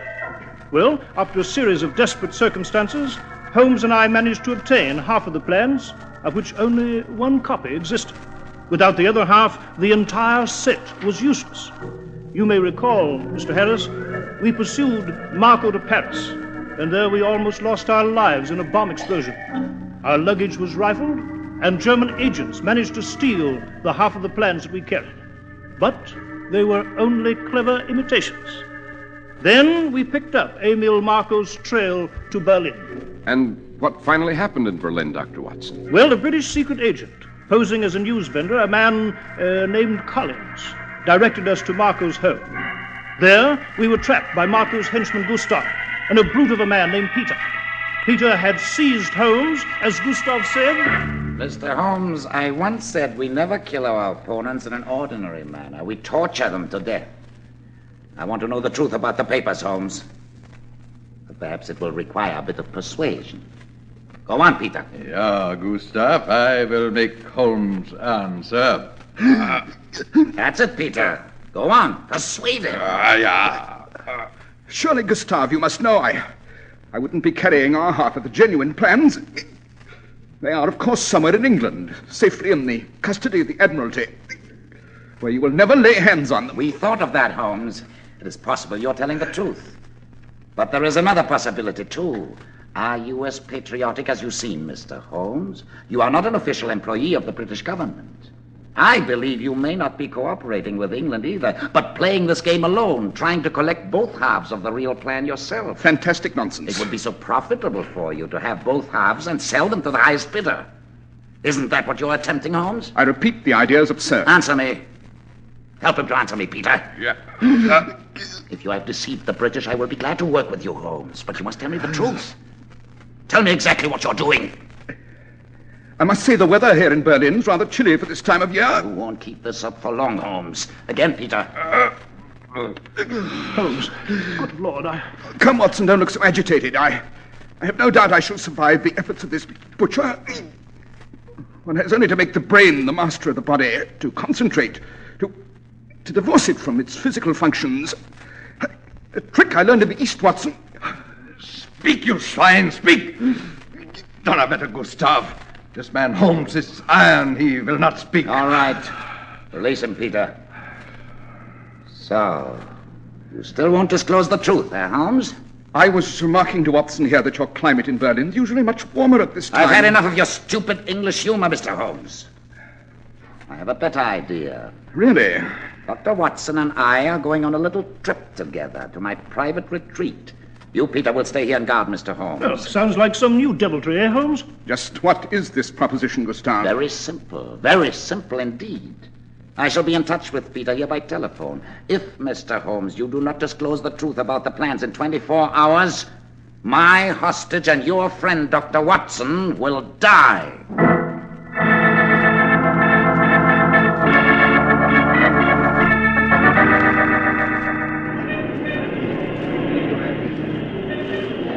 Newspaper, Fräulein? Afternoon newspaper? No, go away. I do not want any newspaper. But you will find it interesting to read for your lunch hour. The Kaiser has told the British... Go away. Stop following me. And if you persist, I shall call the police. Step into this alley here, quick. What do you want from... Collins, R52 British Intelligence. The fleet rides high at Scapa Flow. Quick, identify and give me the counterpass. Greta Brunner, telephone employee, Berlin Central Exchange G19. Counterpass, the Dahlias grow high in Devonshire. Good. Move back further into the alley. Yes. Here, where you can't be seen. Yes. Now listen. A friend of ours has been spirited from a house at 27 Ludwigstrasse. Another friend is being held there, also under custody. Telephone has been installed at the house. Yes, go on. It's possible that a call will come to the house from the German agent who has left it. Can you tap that call and find out where it came from? Yes. Yes, I think so. Another girl works the switchboard on that line, See but that she becomes ill and has to go home. You know how? Yes. If a call comes through, get in touch with me at once. I'll be waiting at this number.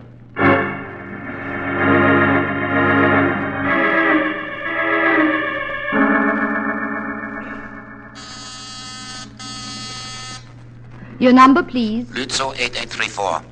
Lützow 8834. Danke sehr.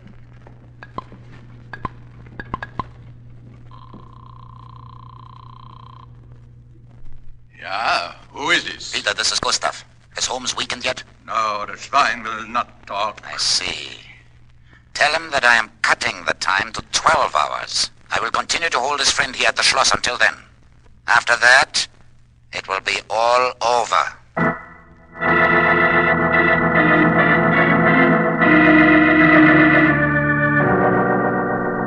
Well, Mr. Holmes, before long, Gustav will kill Dr. Watson if you do not talk. I'm quite aware of my dilemma. I'm also aware that if I gave your superior the information which I... Open up! Open the door! Who is that? Who do you think, you fool? I couldn't wait. I've done away with Watson. Now we'll give the same treatment to Holmes. Open the door. Yeah, Gustav. One moment. I was just trying again to get Holmes to talk and... Thank you, Collins. I must compliment you on your faculty for appearing in the right place at the right moment. Thank you, sir.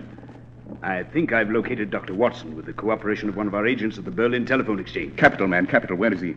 He's being held in a deserted castle at Spandau, sir. It belongs to the man Gustav's ancestral family. Excellent. Collins. Yes, sir? You're not above taking a dangerous risk. Danger is my vocation, sir. Good fellow.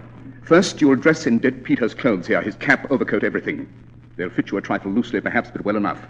In short, you will impersonate Gustav's dead henchman. Understand, Collins? Yes, Mr. Holmes. Then I take it we're going to Spandau? With all possible haste. Time is already running short, and the life of my good friend, Dr. Watson, hangs in the balance.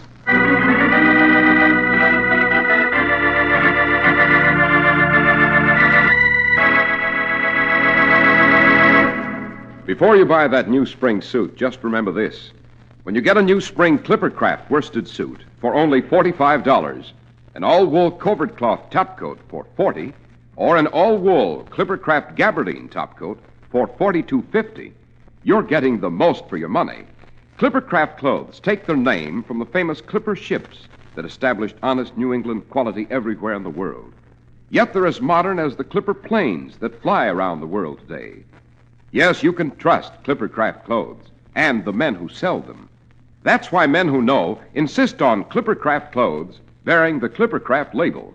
So be sure to visit the Clippercraft store in your city. These leading stores in the metropolitan area are proud to add their names to Clippercraft in your suits and topcoats. In Manhattan, John Wanamaker's Men's Stores, Broadway at 8th and 67 Liberty Street. Saks 34th, Broadway at 34th. In Brooklyn, Abram and Strauss. In Newark, New Jersey, Boulevard Men's Shops, Kresge, Newark. And in Jamaica, the B&B Clothes Shop, 16408 Jamaica Avenue.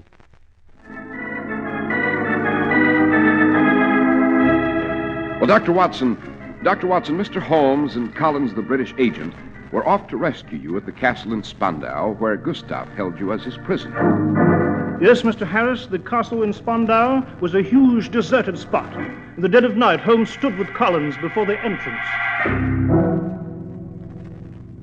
Look, Mr. Holmes. Vultures flying over the castle. Instinct, Collins. They expect a human death. Could Gustav have killed Watson? Are we too late? Perhaps. Now, you will walk to the main gate. Yes. In your disguise as Peter, you'll ring. You'll keep Gustav occupied at the front door. I understand. If Gustav becomes at all suspicious, shoot to kill. I shall. I will dash to the rear of the castle. I'll prowl about till I find the room where Watson's being held captive and free him. Then we shall attack Gustav while he's talking to you. Excellent. Good luck.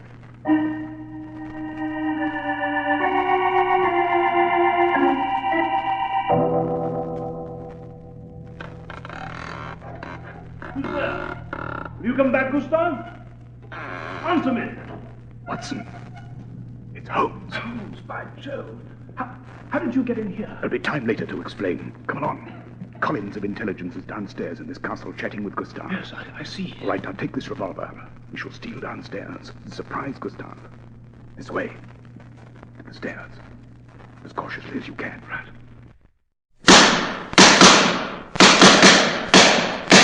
What on earth has happened? Something's gone wrong with Collins. Terribly wrong. Hurry, Watson. Run down these stairs. Wait, look. Staggering up these stairs toward us. It's Gustav. His face is covered with blood. Yes, he discovered Collins was disguised. They exchanged shots. Well, Gustav's been hit 2 or 3 times. You see? He's holding his side there. Blood from his chest, too. He's grasped the railing. Holmes! Dr. Watson! Where one German falls, many more will rise. We will yet have the plans. You seem successful now, but any victory over us is an illusion. Well, he's falling down the stairs. Just let him fall to the death he so eminently deserves, Watson. But where is our own agent? Where's Collins? This way, toward the front of the building, where he and Gustav shut it out. There he is, lying on the floor there. Is he dead? Yes, Watson. Poor devil. Shot through the head. Thank heaven the first bullet from Gustav's revolver ended it for him. He didn't suffer. I shall inform my brother Mycroft at Whitehall that Agent Collins died valiantly in the performance of his assigned duty. Where to now, Holmes? We've still not found Germany's half of the plans for the new tank. We've still not found the master spy, Emil Marker. The answer to those crucial questions, Watson, lies in London. Yes, but we left London days and days ago. We fought our way here to Berlin to find Marco and retrieve the papers. Nevertheless, the answer is in London. We must get out of Germany. How? We're surrounded. We shall board the very next train from Berlin to the French border and meet whatever awaits us.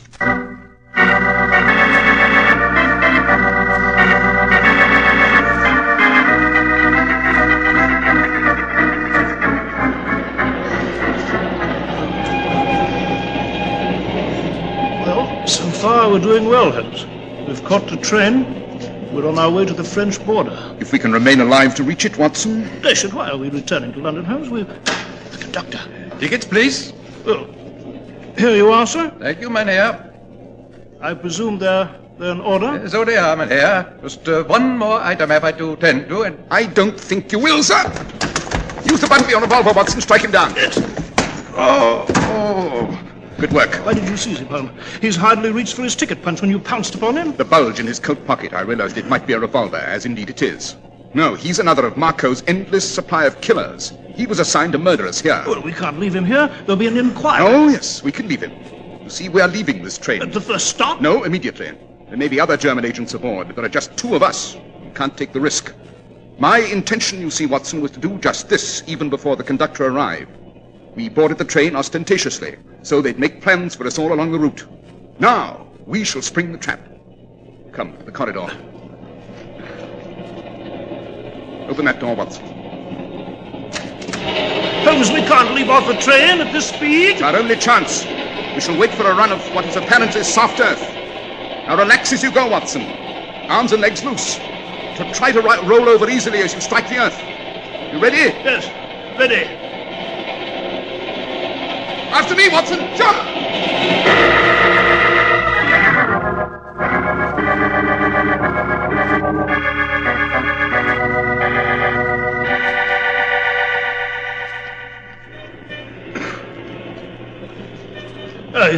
It's wonderful to be back on the streets of London, eh, Holmes? Yes, quite.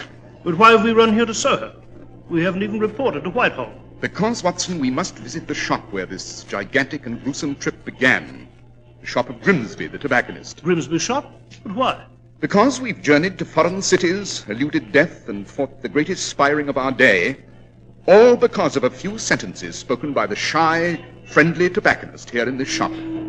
Shall we speak to him just once more?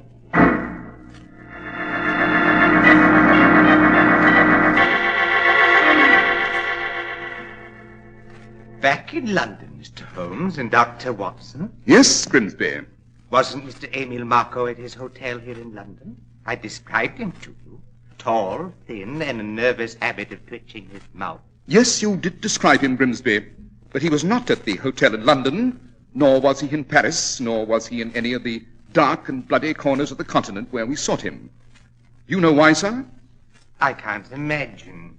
Because there isn't an Emil Marco. There never was an Emil Marco. This master of the German spy net that Watson and I and all of British intelligence have been pursuing is an illusion. Created by you, Grimsby. Holmes, I can't believe it. When Watson and I first visited your shop, Grimsby, I asked about your client, because I detected the odor of a rare tobacco in the room where we found a dead agent. I wanted the man who smoked that tobacco. He was the chief. He had the missing half of Britain's plans. You are that man, Grimsby. You didn't expect us, did you? You're smoking that brand of tobacco at this very moment. So I am. Yes, I'd hoped in creating Marco to attract you to Germany. I could learn the truth from you there. Then I could dispense with you. Very advisable. You could operate with ease in Germany rather than here in Britain. I simply informed my associate to pass the lie along, drawing you to Berlin with the phantom Marco as a magnet. I cannot wait to bargain with you for your half of the plans. I shall just destroy my half, reducing both my opponents to an equal status again. Your half being worthless, without mine. I shall burn my half. It's here, in my pocket. Britain will never have the weapon it seeks. Here, set a match to these papers I hold in my hand. Go on, Dr. Watson, or I shall blow your head off with this revolver. I can't do it, Holmes. Do as he says, Watson. He'll kill you. Very well. Thank you. Now I must leave. Lock this door from the outside. Do not attempt to shout or leave until I have disappeared down the street, or I will shoot. Auf Wiedersehen, gentlemen. He's gone, Holmes. Vanished into the crowd. The plans, they're burned to a crisp. Quickly, Watson, pick up that chair. Don't lose time trying to force the lock on that door. Smash the glass with that chair. Right you are. Now a cab, Watson. Grimsby will try to leave London instantly. A cab to Waterloo Station.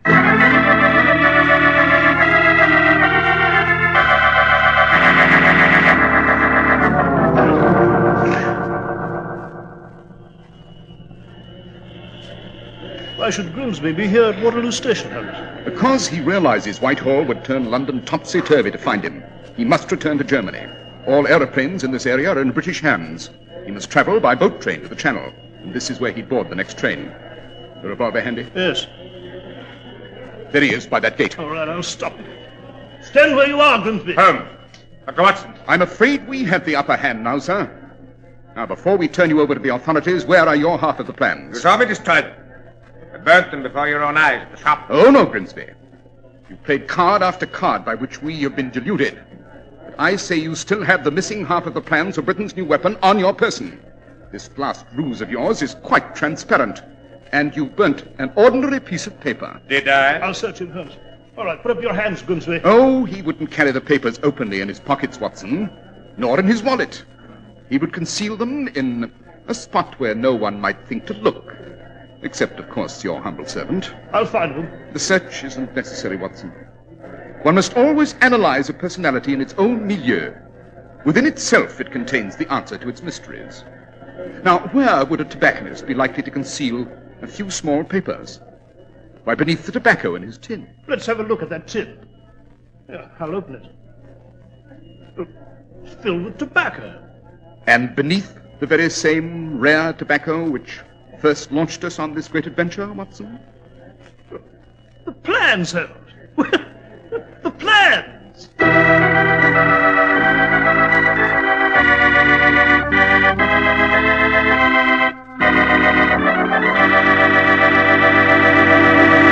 Well, Dr. Watson, the adventure of the elusive agent was really one of the most exciting adventures you and Mr. Holmes have ever had, and a crucial point in the history of World War I, may I add. Yes, indeed, Mr. Harris. As you know, the British did succeed in keeping their plans for the tank a secret.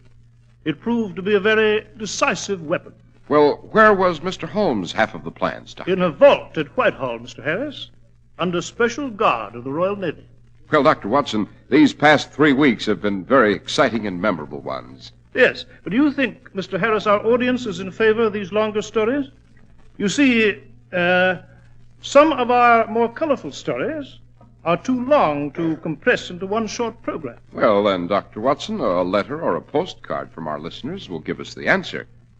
Just address Clippercraft in care of the station to which they're listening and tell us what they think. I presume, Dr. Watson, that your next memoir is just as gripping as this one. Well, next week, Mr. Harris, I shall relate a story about Holmes and myself that I've called The Mad Miners of Cardiff. It occurred in Wales at an abandoned coal mine. It concerned a miner's jacket, a murder committed in the darkest depths of the earth, and a spectacle so awful it drove human beings out of their minds.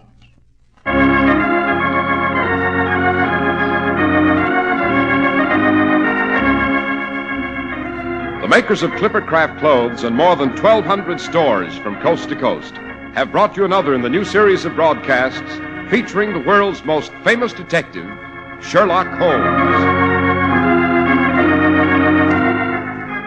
Our stories are based upon the character Sherlock Holmes, created by Sir Arthur Conan Doyle, and the program is produced and directed by Basil Loughrane. Sherlock Holmes is played by John Stanley, Dr. Watson by George Spelvin. This week's story was written by Max Ehrlich and Howard Merrill, with special music by Albert Berman.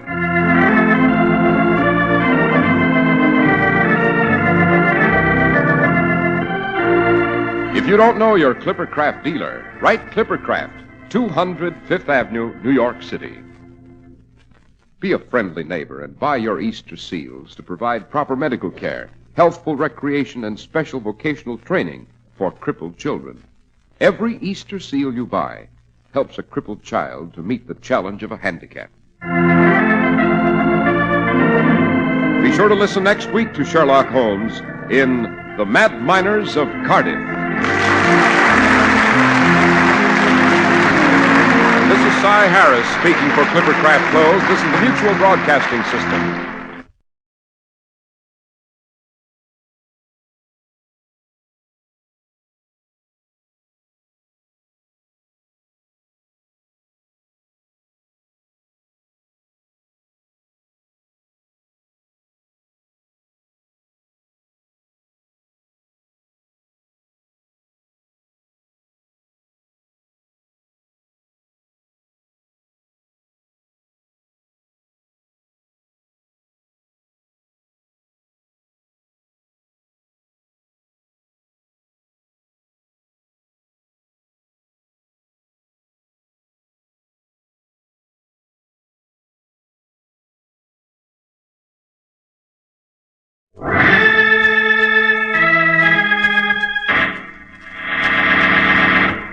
From New York City, the makers of Clippercraft clothes for men and more than 1,200 leading retail stores from coast to coast present Sir Arthur Conan Doyle's immortal character, the world's most famous detective, Sherlock Holmes, starring John Stanley.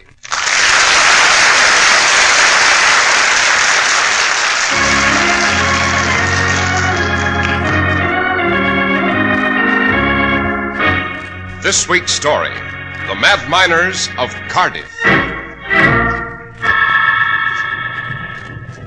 Hear that, Holmes? That crumbling noise? Yes, Watson. Well, this coal mine we're in may be collapsing, and we better hurry back to the lift. Without discovering what awful thing has been driving the miners insane? Not a bit of it. Yes, but listen. If we don't try to find the lift and return to the Earth's surface, there'll be just one consequence, Holmes. We'll be buried alive.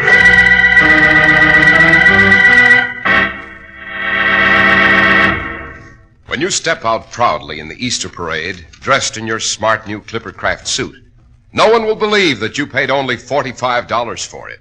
But that's right, because now $45 is all you have to pay for a nationally famous Clippercraft suit of carefully selected, tested worsted, of exceptionally fine tailoring, with a distinctive styling that sets Clippercraft suits apart from any suits ordinarily sold at anywhere near this price. Now, here's how this is accomplished.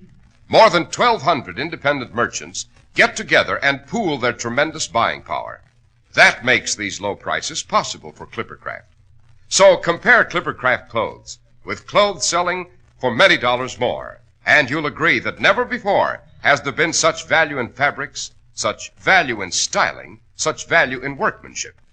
In short, you get America's greatest clothing value when you buy Clippercraft clothes.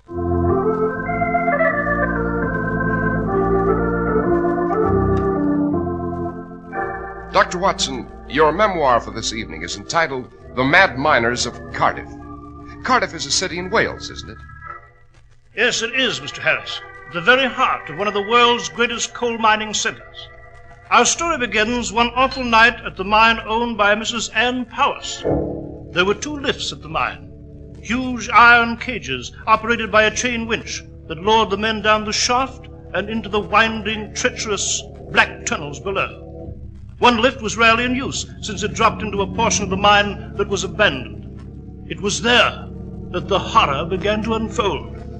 There stood Daniel Lowara, a veteran miner, covered with grime, his lamp still flickering in his hand, leaning on his pick and shovel. He had paused for a moment's rest on his way home this night, when he heard a sound. Strange, he thought. No one had used this lift in some time. This section of the mine had been picked clean and deserted as too dangerous, you see. Daniel walked slowly toward the mouth of the shaft.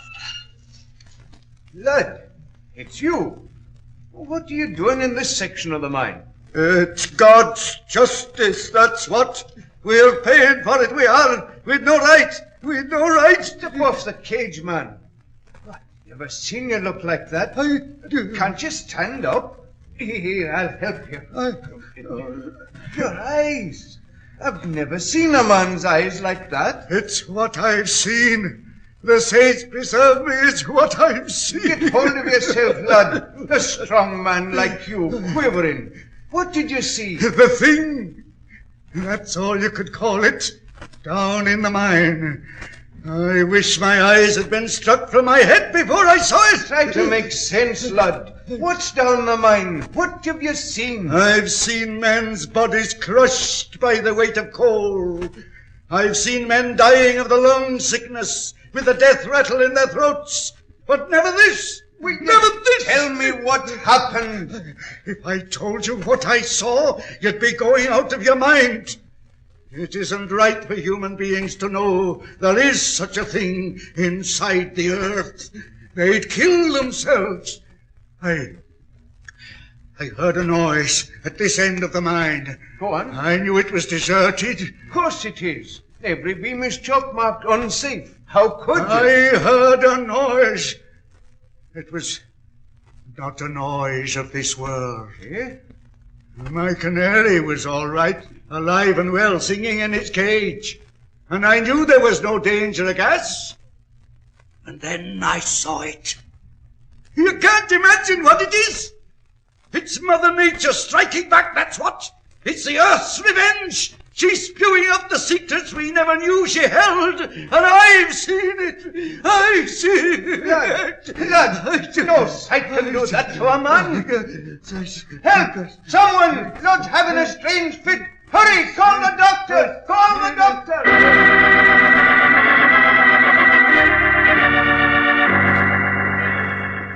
Lud, the miner, in a half-crazed state, was removed to the hospital. Then Daniel volunteered to descend the lift at the far end of the mine to learn what the unspeakable horror was below. When Daniel came up the lift... Lud was right. Better I'd have been blind. A man's mind can't stand such a sight. In the name of mercy, make me unconscious. I mustn't think of it. But I couldn't think of anything else again. Ever. Not of life, nor of what we do in life. Just this. What is all I've ever known or know. Just what I've seen down in the mine.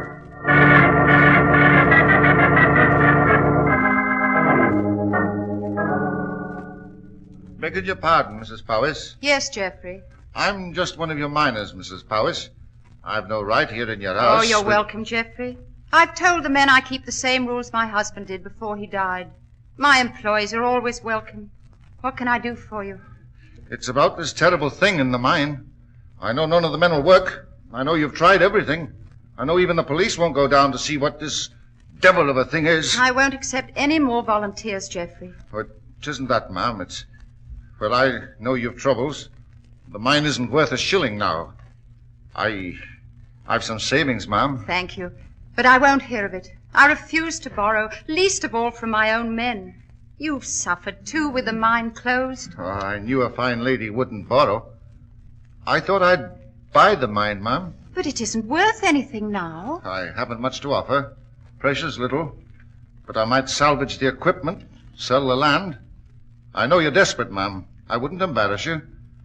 But you need a rest. You could at least go away. I was fond of your late husband. I want to help his widow. We men are fond of her, too. I appreciate it, Geoffrey. But I shall try to keep the mine a bit longer. I must face it. This indescribable thing in the mine must be unmasked. But how? You won't allow... Since no one will descend the shaft and look at the site. I've one last hope, Geoffrey. He's an expert on the curious, the outlandish, on mysteries of this sort. He's in London. A Mr. Sherlock Holmes.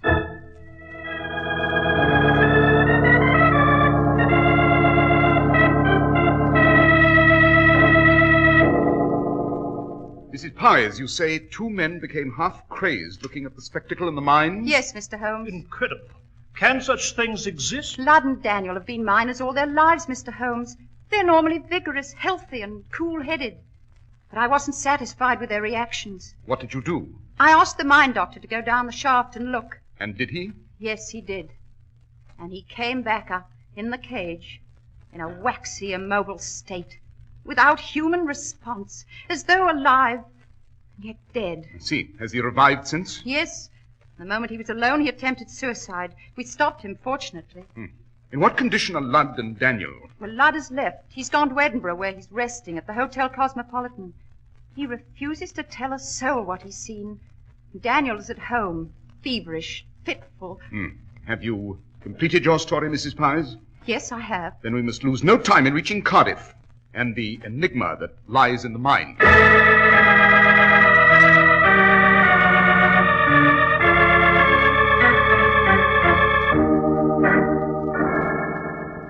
This is the lift that descends to the abandoned portion of the mine, Mrs. Powys? Yes, Mr. Holmes.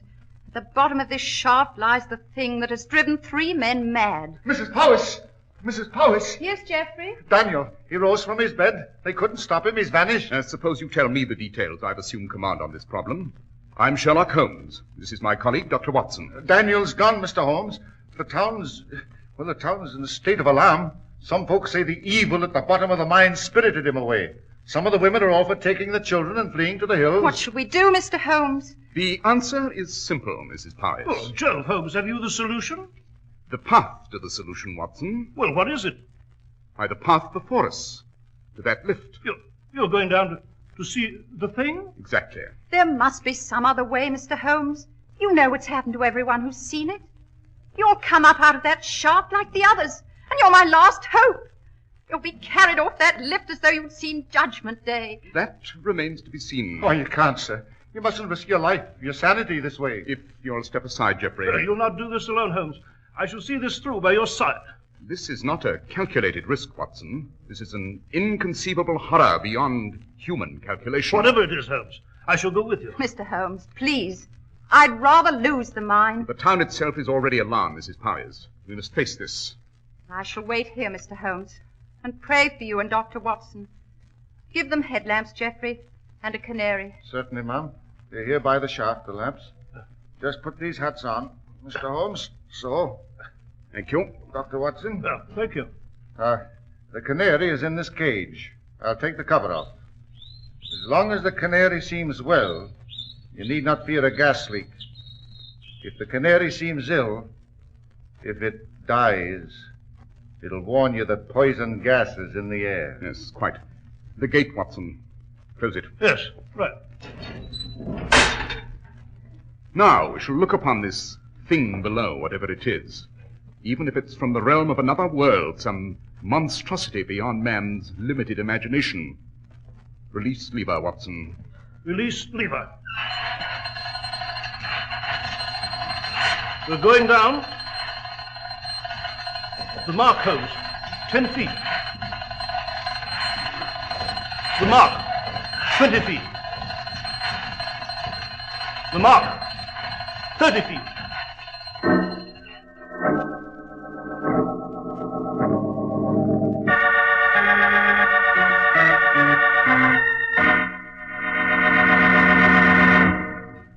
Here's the way to get the most for your money when you buy a new spring outfit. Look for the Clippercraft label. Be sure of the Clippercraft label.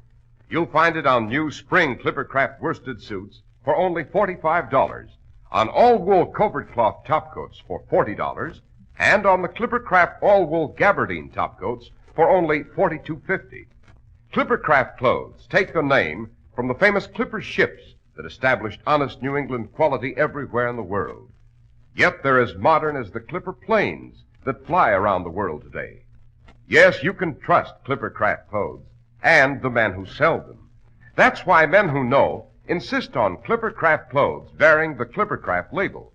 So be sure to visit the Clippercraft store in your city. These leading stores in the metropolitan area are proud to add their names to Clippercraft in your suits and topcoats.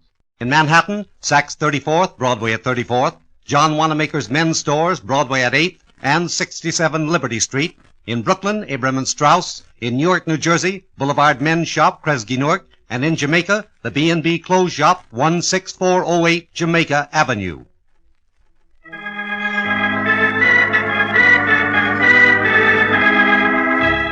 Dr. Watson, we left you and Mr. Holmes dropping deep into the abandoned mine on the outskirts of Cardiff. Yes, so you did, Mr. Harris.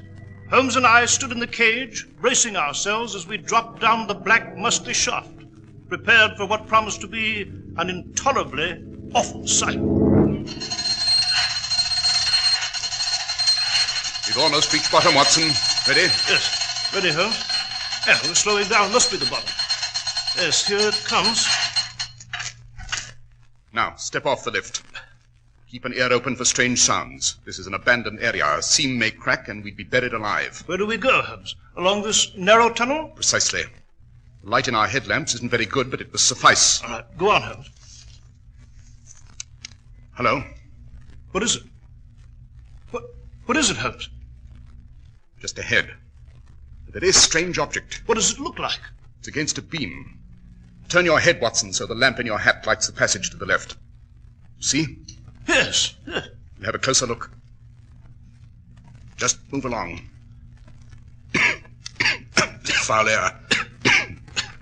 The canary all right? Shh. We'll see. Wait. Yes, this is all right. No poison gas in the air yet? Good. Here we are. That object. Why, it's a human body. A dead man. From the description Mrs. Powers gave, I should say this is Daniel, the second miner to have witnessed the vision. The man Jeffrey said disappeared a while ago. See his throat? Brutally strangled. But who could have done it, Holmes? How did this happen? You hear that? There's a crumbling noise. Yes. It might be a cave-in. Hadn't we better hurry back to the lift? No, wait. Listen. Well, come, Holmes. We must try to reach the lift and go to the surface. This mine may be collapsing here. No, Watson, it isn't the mine. Then what is it? The thing? It was the other lift. Someone's approaching. Someone is approaching? Exactly, from the far end of this tunnel. I've been waiting for those footsteps. Is this thing on human feet? Why have you been waiting for footsteps? I've been waiting for the person you'll see standing before us in the passageway. It will be Jeffrey. The miner? Quite. You found Daniel's body. I thought you would. How did you get down here? Via the other lift, Watson, at the working end of the mine, the one he's been using all along. Well, Jeffrey, I imagine you'll present the same offer to us that you made to Ludden, the doctor, and Daniel. Offer, Holmes? Well, you see, my dear Watson, there isn't anything in this abandoned mine. The ghastly sight, so-called, is a device, rather adroitly employed by Jeffrey. My offer is very inviting, Mr. Holmes. You see, when I was down here just before this part of the mine was deserted, I located a new vein of coal, a rich vein, a vein that could make me, and all who helped me, millionaires. Yes, so you decided to frighten everyone away, lest they discover it. At least to keep them away until you owned the mine. I promised a share of the new vein to Ludd. He gave a fine performance, I thought. So did the doctor. I made an arrangement with him, too. Not so splendid a performance, Jeffrey. He must have injected himself with drugs to appear waxy and immobile. The story has worked well. It keeps the miners away. It makes the mine worthless. Giving you the opportunity to purchase it from Mrs. Powys for a trivial sum. She refused me, but she'll accept. Everyone comes round to my way of thinking. Obviously, Daniel didn't. Evidently, he chose to return here for another secret rendezvous with you to demand a larger share. So you did away with him. About my offer. We'll make no agreements with murderers, sir. My terms are that you will return to the surface. You will be as convincing a pair of actors as the others. You will rant and rave about what you've seen. You will, of course, say nothing of Daniel. You will collapse, seemingly hysterical. A few days in bed, then you recover. That is one of the most desperate... My terms are that you will swear like the others, never to describe what you have seen as long as you live. It is supposedly too hideous to repeat. In exchange for all this, 10% of the new vein. And if we reject the offer? Oh, I'm afraid there isn't much choice, Mr. Holmes. Listen. What is that hissing sound? I tapped the spot where I knew a very small amount of coal gas would escape, Dr. Watson. It's filtering now into this tunnel. I don't believe it. You're just trying to intimidate us. Am I? Watch your canary, Doctor. Just watch. Watch.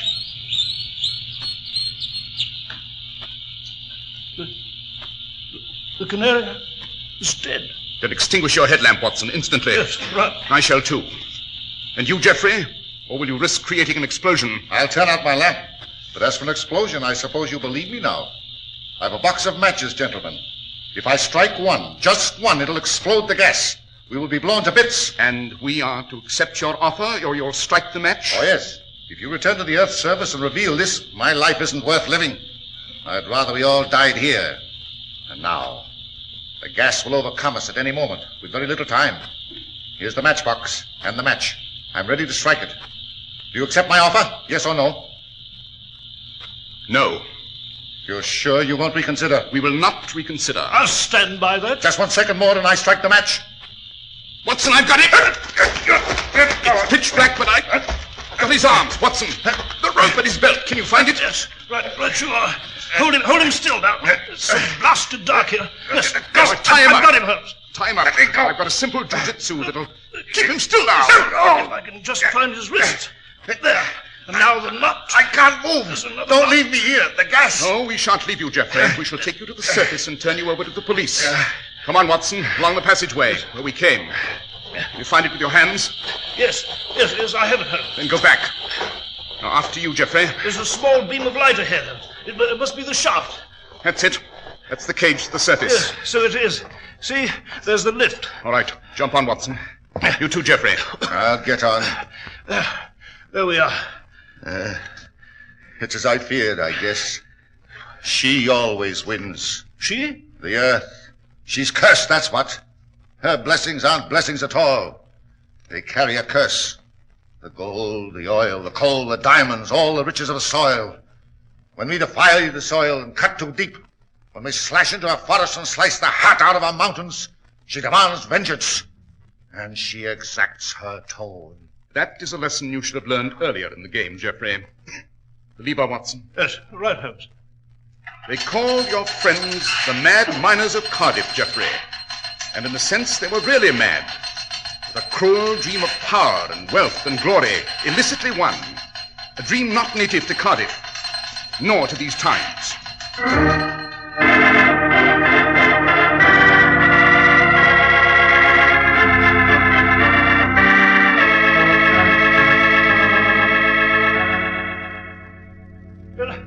By George, Holmes, I never thought we'd see the flat here at Baker Street again, eh? Lack of confidence in my ability, Watson. Therefore, totally unjustified. How did you know, Holmes, about there being no terrible sight at all in the mine? Well, you see, the miner, Ludd, departed suddenly for Edinburgh and the Cosmopolitan Hotel, a very expensive hotel. Curious that a miner should do that, unless he'd suddenly received money. Mrs. Powys said Ludd was a miner all his life. Would he spend his little savings on a lavish excursion? No, of course not. How did you know it would be Geoffrey in the mine? Well, if you recall when Geoffrey ran up to us with Mrs. Powys at the lift. Yes, I do. Well, I observed a chalk mark on the back of his jacket. It was a portion of the symbols employed upon the beams in a mine. The chalk had come off a beam and soiled the jacket, though Geoffrey didn't notice. Although no one was supposed to be in the mine recently, Geoffrey had clearly returned from a visit paid just a few minutes before. Oh, I see. Tell me, Holmes, about a sight that... Well, about some mysterious, unheard-of thing that would be so utterly awful it would drive the spectator instantly out of his mind. Are such things possible? Is there any reason to believe they're not, Watson? Couldn't there be such a thing lurking around the next turn of the street? Or nearer, perhaps, at the corner of your hallway? Or in the room next to where you're sitting now?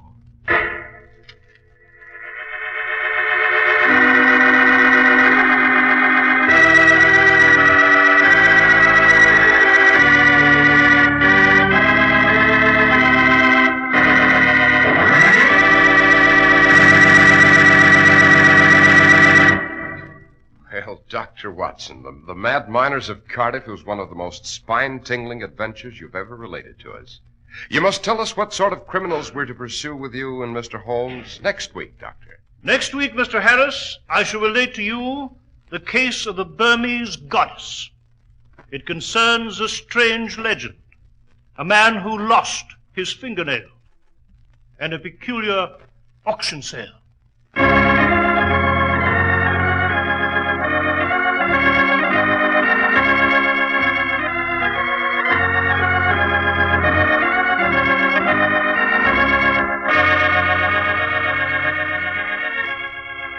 The makers of Clippercraft clothes and more than 1,200 stores from coast to coast have brought you another in the new series of broadcasts featuring the world's most famous detective, Sherlock Holmes.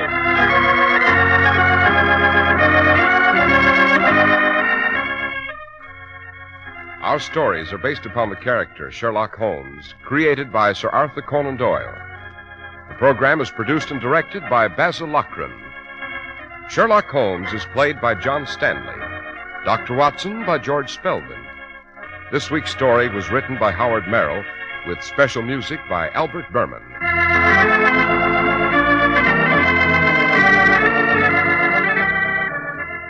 If you don't know your Clippercraft dealer, write Clippercraft, 200 Fifth Avenue, New York City.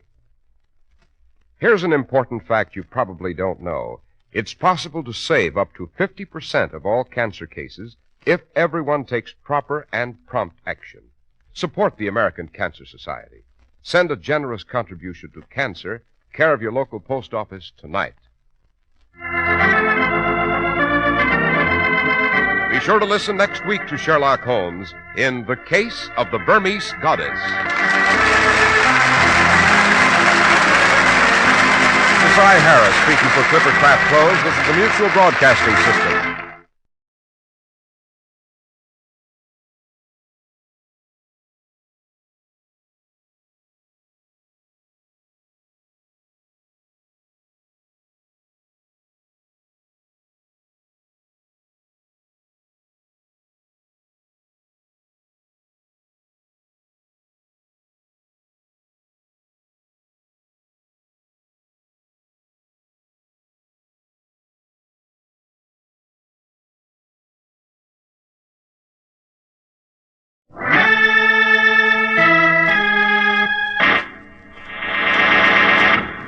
From New York City, the makers of Clippercraft clothes for men and more than 1,200 leading retail stores from coast to coast present that immortal character created by Sir Arthur Conan Doyle, the world's most famous detective, Sherlock Holmes, starring John Stanley.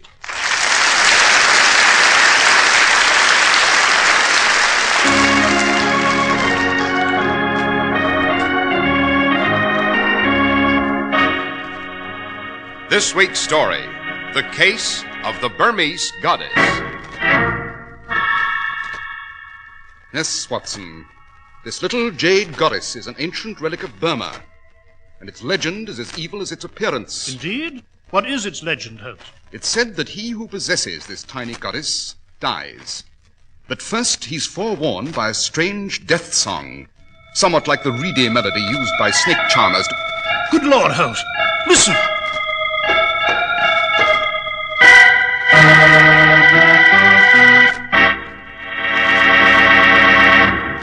We're at the door of Dr. John Watson's study, and we're about to hear another of his adventures with the fabulous Sherlock Holmes. Well, good evening, Mr. Harris. Good evening, Dr. Watson. I presume you have one of your memoirs ready for us tonight? Indeed I have. And this one, Mr. Harris, although taking place in our familiar haunts of London, had sinister and mysterious overtones from the far east, which to a lesser man than Holmes might have defied analysis. Well, what do you call this memoir, Dr. Watson? Holmes and I always refer to it as the case of the Burmese goddess. And Mr. Harris, after our audience is properly informed about the merits of Clippercraft clothes, I shall proceed with the facts of this very unusual story. One of the best investments you can make is a really fine suit of clothes. That's an investment that will help you socially, in business, and give you all-round lift. And you don't have to spend a fortune, because a Clippercraft suit of finest material, designed and beautifully finished by master tailors, now costs you only $45. That's right, only $45. But don't let that moderate price fool you. Every Clippercraft suit looks like it costs many, many dollars more. Here's the reason you get so much more in style, workmanship, and value in Clippercraft clothes. More than 1,200 independent local merchants have pooled their tremendous buying power to give you the amazing Clippercraft values. But remember this, aside from the money you save, a new Clippercraft suit will really do things for you. Put one on and see how it really hugs your neck, how it broadens your shoulders, slims your hips, gives you that keen, well-built look. So buy a nationally famous Clippercraft suit. See what really fine tailoring can do for you.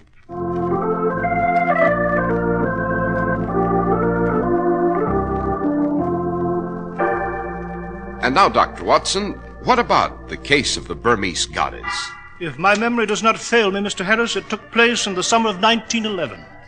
This was a time when England had consolidated her empire, and many of Britain roamed the far eastern domains in search of its ancient treasure.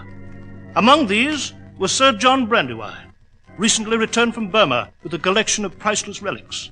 He hadn't been in London an hour, however, when he received a strange visitor. Sir John, my name is Daku. I have come a long way, indeed from my native land of Burma, for this interview. Yes, and what is it you want, sir? Some months ago, a sacred Burmese temple near Sitang was desecrated by vandals, robbed of its sacred relics. Among these was the jade goddess of Ema, the serpent goddess. Originally, there were two goddesses, the sisters of Ema, but one of them vanished centuries ago. Yes, quite. And I have the only remaining goddess in my collection now. Yes, Sir John. And I have come to purchase it from you and restore it to the temple. I'm sorry, Daku, but the goddess of Ema is not for sale. I am prepared to offer you a handsome sum, enough to keep you in luxury for the rest of your life. I have no need of money, sir. And I repeat, the goddess of Ema is not for sale at any price. I see. Sir John, no doubt you are aware of the old Burmese legend that he who possesses the goddess dies, that he is first warned by the song of the serpent, and then... Yes, I know the story. Pure nonsense and poppycock, of course. Doesn't frighten me.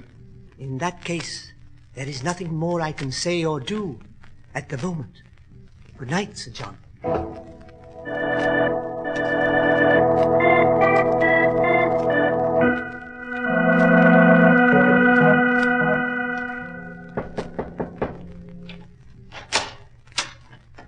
John Brandywine. Yes? My name is Bailey, Reginald Bailey. I am an art collector specializing in Oriental objects of art. Well, Mr. Bailey? A client of mine saw the goddess of Amar when you exhibited it briefly in Paris on your way to England here. He has commissioned me to purchase it for him. My dear sir, you're the second prospective purchaser I've seen this evening. And I'll repeat to you what I said to the first. The goddess is not for sale. My client is willing to pay £10,000, a generous offer. I'm sorry, Mr. Bailey. Sir John, I'm afraid you're being stubborn. I've been a collector long enough to know that there is no such thing as a priceless item. Everything has its price, and if it is a question of money... For the last time, sir, I shall try to make myself clear. I will not sell the idol at any price. And now, Mr. Bailey, good night.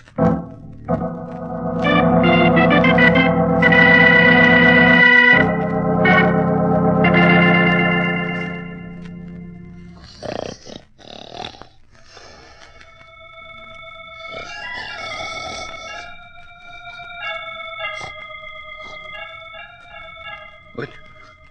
What's that devilish noise outside my window?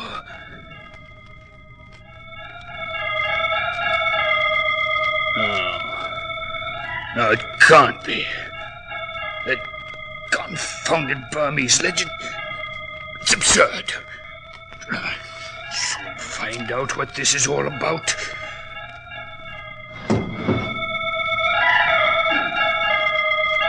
Who's down there in my garden? Good for you, speak up, or I'll... No! No!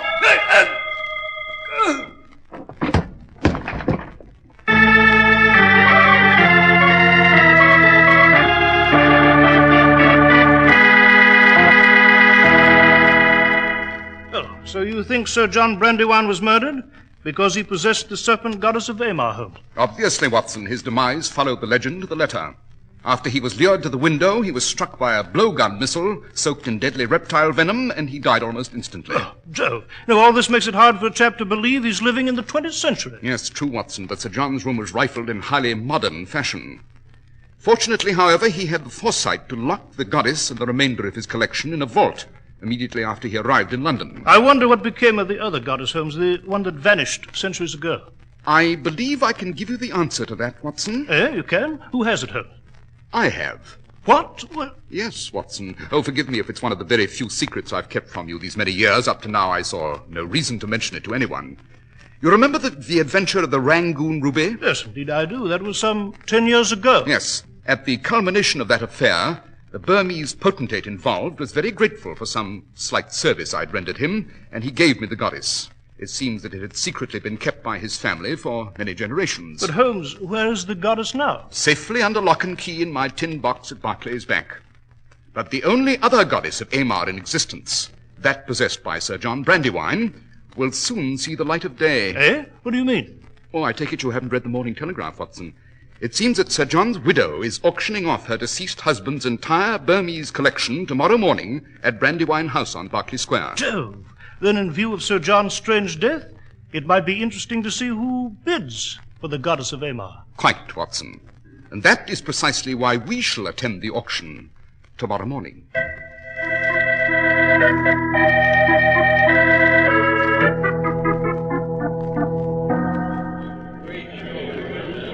Ladies and gentlemen, your attention, please. The next relic from the late Sir John Brandywine's famous Burmese collection is this tiny jade goddess, the famous serpent goddess of Amar, a rare collector's item indeed. I see a hand raised. Your name, sir? Monsieur Pierre Levy. And your bid, sir? £50. Holmes, that thin-faced Frenchman is doing the bidding. Quite. He's the only one. The others are obviously afraid of the legend. Watson, note the condition of the fellow's hair and hands. What about them? Interesting. Very. Very well, I have £50. £50 once. £100. £100. I am bid £100. £200. 300. 4. 5. Holmes, what are you trying to do? By the goddess, Watson, outbid this fellow Laville for reasons of my own. Coming into her own. £500. Will someone offer 6? 6. 7. £700. Will the gentleman in the rear row give me 8? 800 pounds. £1,000. £1,000. 1,000 I have bid. Holmes, the other chap stopped bidding. He's leaving the auction. Yes, he is indeed, Watson. But we have a new and late arrival. Note the high-born Burmese gentleman hurrying through the door. I have the 1,000 once, 1,000 twice. Sold for £1,000. Mr. Auctioneer, wait. My name is Adaku, and I wish to bid. I'm sorry, sir, but the goddess of Amar has already been sold to the tall gentleman in the front row.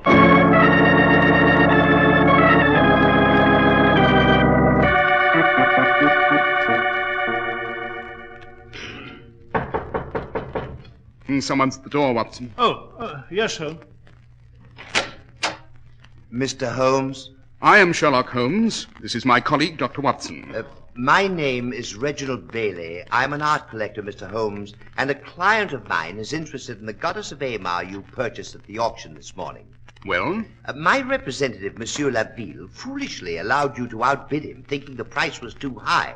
Well, I am interested in buying it now and am prepared to offer you a generous price. How generous? £10,000. 10,000? Holmes, that's 10 times what you paid for. Yes, quite, Watson. But the goddess of Amar is not for sale. Mr. Holmes, you don't realize what you're saying. On the contrary, I know perfectly well what I'm saying. I repeat, the goddess is not for sale at any price.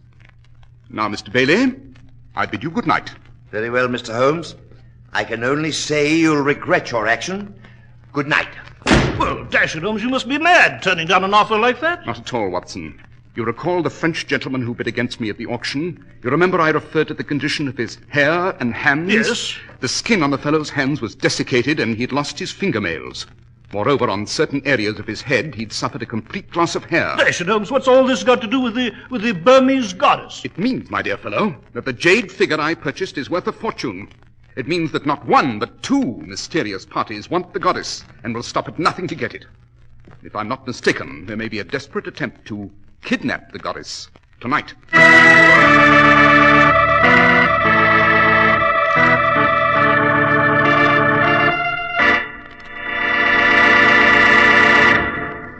You choose your family doctor, lawyer, and banker because you have confidence in them. It's just as smart to choose the place where you buy your clothes for the same reason. Right now in your own city, a friendly, respected, independent merchant sells Clippercraft clothes. He believes and acts on the belief that you will appreciate the genuine savings he passes on to you. He doesn't sell dubious merchandise. His business is built 4 square on a firm foundation. Fine tailoring, outstanding style, value, and quality. Exceptional quality is guaranteed by the Clippercraft label in every suit and topcoat. That respected trademark derived from the staunch Clipper ships that established honest New England quality everywhere in the world. Yes, you can trust Clippercraft clothes and the men who sell them. That's why men who know insist on Clippercraft clothes bearing the Clippercraft label. So be sure to visit the Clippercraft store in your city. These leading stores in the metropolitan area are proud to add their names to Clippercraft in your suits and topcoats. In Manhattan, John Wanamaker Men's Stores, Broadway at 8th and 67 Liberty Street, Saks 34th, Broadway at 34th. In Brooklyn, Abram and Strauss. In Newark, New Jersey, Boulevard Men's Shop, Kresge, Newark. And in Jamaica, the B&B Clothes Shop, 16408 Jamaica Avenue.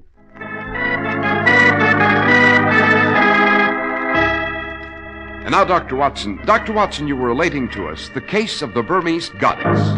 So I was, Mr. Harris. Holmes did not explain his observations any further, and I did not press him.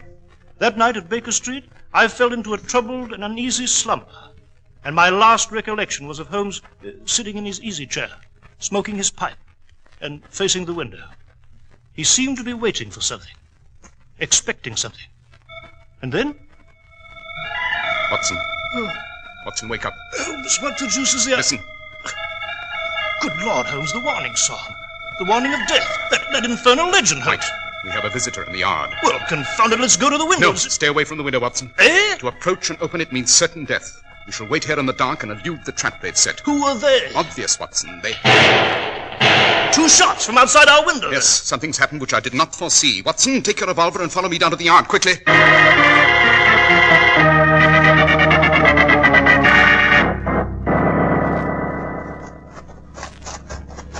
Holmes, there's a body of a man here in the yard. He's been shot. Yes, and look, there's a man. He's just run out of the shrubbery. Hello there! Stop! Stop or I'll shoot! Confounded, I missed him. He's right on the fence, Holmes. He's running down Baker Street. Quick, there. After him.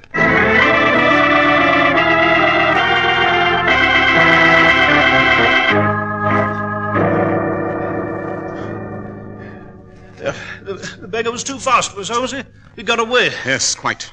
But he's left us a souvenir in this corpse here. Right, let us examine the body. Aha! What is it? Identification papers, Watson. And note, they prove that this dead man is Inspector Paul Dubois of the French Sûreté. Eh? What's a French police inspector got to do with a Burmese goddess, Holmes? Everything, my dear fellow, everything. Remember, my competitive bidder at the auction was also French. Yes, the pieces of this remarkable puzzle are beginning to assemble themselves into a clear and precise pattern. And... one moment, Watson. Yes? Observe this slip of paper on the dead man's body. Seems to be a torn piece of rather expensive stationery. What of it? On it are written the words Room 322 in red ink. Well, Holmes, what does it mean? It means that very soon, Watson, I shall have the answer to this whole riddle. Suppose you find the nearest constable and inform him of this affair. For the moment, I shall return to our flat upstairs. Well,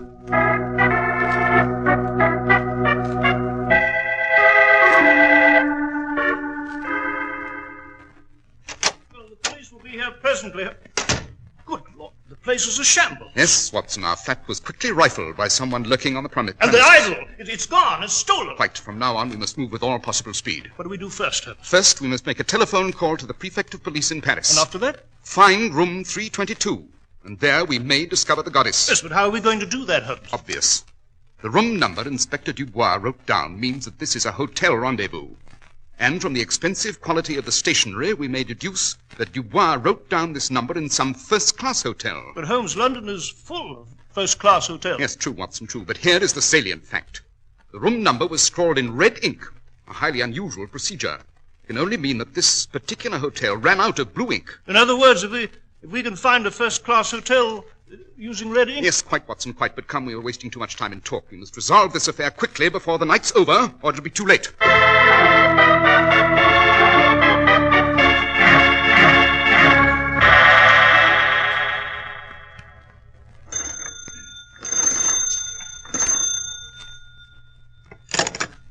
Hello?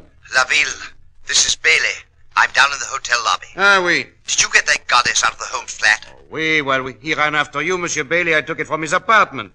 It is here on the table now. I have already broken the goddess from the lead base. Be careful what you do, Laville. Have no fear in these matters, monsieur. Am I not an expert? Yes, but these Burmese devils are after that goddess too, Laville. They were outside Holmes' flat when I got rid of Inspector Dubois. I'll be right up and then we'll get out. Oui, Monsieur Bailey. As for these Burmese natives, they do not know where we are. Monsieur Bailey. What is it? What's the matter? They are here. They've come for the goddess. What? The song, the death song. It is outside my window. Laville, hide the lead base, you hear? Let them have the goddess. That's all they want. Monsieur Bailey, there's someone at the window. On the fire escaping. No! Ah! Laville! Laville!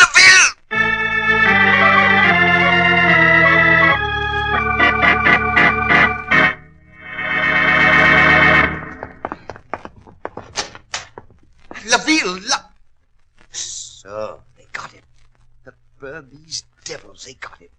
They took the goddess, but the base, yes, it's still here on the table. Oh, the Oriental fools didn't know. They left me a fortune. Now to get out. Canada, perhaps, Australia. Or Newgate Prison, Mr. Bailey. Holmes! Dr. Watson! No, Bailey. Don't reach for that gun. As you see, I have my service revolver aimed straight at your head. I should not hesitate to use it at the slightest provocation. Note, Watson, the dead man on the floor is Monsieur Laville, my competitor at the auction. And he suffered the same fate as Sir John Brandywine, the Burmese revenge. Oh, yes. They've taken the goddess home. Yes, and good riddance. Let them take it back to the sacred temple whence it was stolen. Our concern is with Mr. Bailey here. How did you find me here? A matter of routine investigation, my dear fellow. I shan't bore you with the details. And I wouldn't clutch that lead base so tightly if I were you. I believe you'll find it worthless. What do you mean? I mean that it's merely a solid block of lead. You see, my dear fellow, you purloined the wrong goddess. What? Holmes, you mean you switched the figures? You took the goddess that you owned from the tin box at Barclays Bank and placed it in our flat? Precisely, Watson. And the goddess I purchased at the auction now rests quite safely in the custody of Inspector Lestrade at Scotland Yard. You cheated me. You cheated me out of a fortune. Quite. What's all this about? What fortune? Fortune in radium, Watson. Radium? Exactly. A grain of radium stolen from the Curie laboratories in Paris, hidden in the base of the goddess of Aymar, and thus smuggled into England.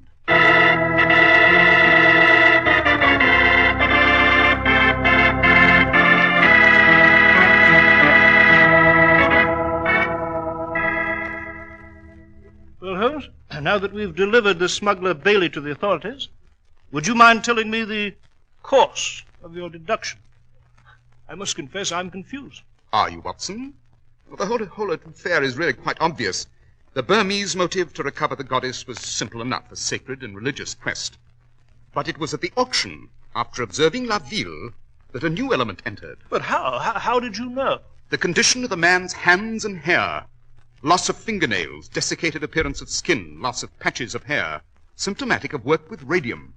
The fact that he was a Frenchman further heightened my suspicions. Yes, but Holmes, I still don't see how... La Ville, as I learned from the Paris prefect of police, was a worker in the Curie laboratory. He entered a conspiracy with this international thief Bailey to steal a grain of radium. The next problem was to smuggle it out of the country. And so they concealed it in the goddess of Aymar, while Sir John Brandywine displayed his collection in Paris, eh? Exactly. The lead base, of course, was a perfect carrier in which to hide the loot and get it past the customs and out of the country.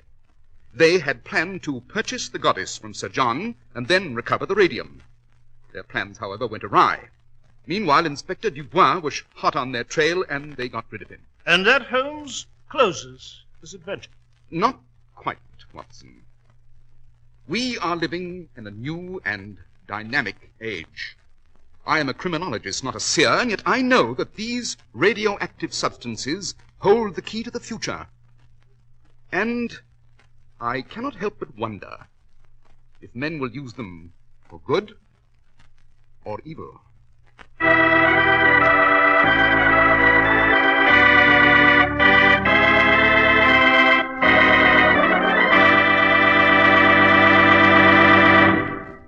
Well, Dr. Watson, that was quite an adventure, sir. Yes, indeed it was, Mr. Harris. It is, in fact, one of my favorite memoirs, and significant in the light of what is being done with radioactive substances today. And now, Dr. Watson, what adventure will you have for us next week? Next week, Mr. Harris, I shall relate to you the adventure of the golden pince-nez. It concerns an untidy rug, a box of Egyptian cigarettes, and a stab in the dark.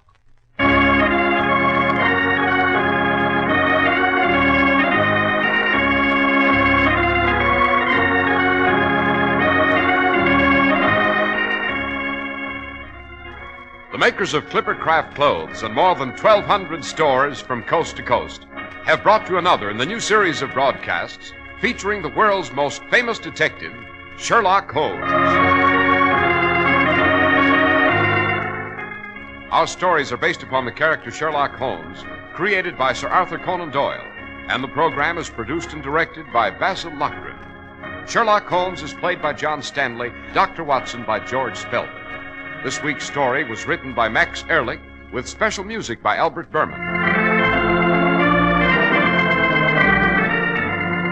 If you don't know your Clippercraft dealer, write Clippercraft, 200 Fifth Avenue, New York City. Be sure to listen next week to Sherlock Holmes in The Adventure of the Golden Pince-Nez. This is Cy Harris speaking for Clippercraft Clothes, Mutual Broadcasting System. The most comfortable shoe sole in the world. The Neolite sole. Light. It's light as leather. Smart. It's smart as leather. And wear. It outwears leather 2 to 1. For men, women, children. Get the Neolite sole. Step on it. This is WOR, New York, serving the largest single-station audience in America.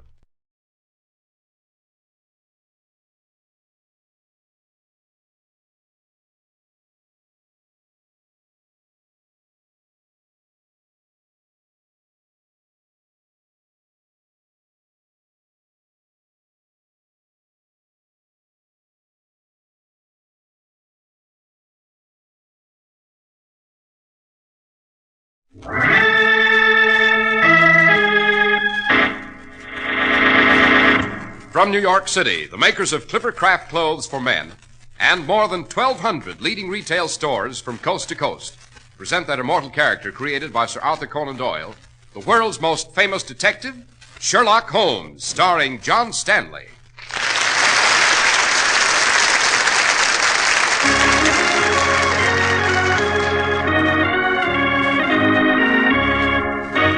This week's story, The Adventure of the Golden Pince-Nez. Watson, keep your revolver at the ready. But Holmes, why? The killer, my dear fellow, is here in this room with us. What? Dash it, Holmes, what are you talking about? Observe, Watson. The panel in this wall is loose. Suppose we open it to find what is revealed beyond.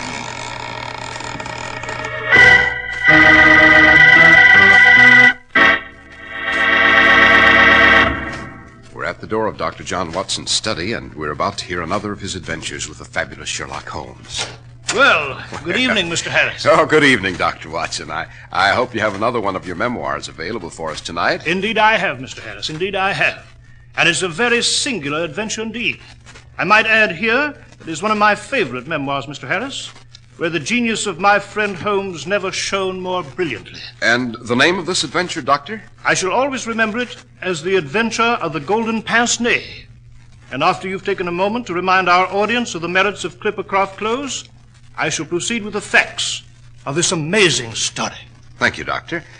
Maybe you've heard someone say, well, if I had his money, I could be well dressed too. But that's not necessarily so, because the amount of money you spend doesn't make you well dressed. It's what you buy, where you buy it, and how well it suits you. You can prove it to yourself. It's as easy as this.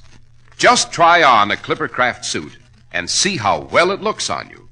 And you don't have to pay a fortune for Clippercraft. A fine new Clippercraft spring all-worsted suit costs you only $45.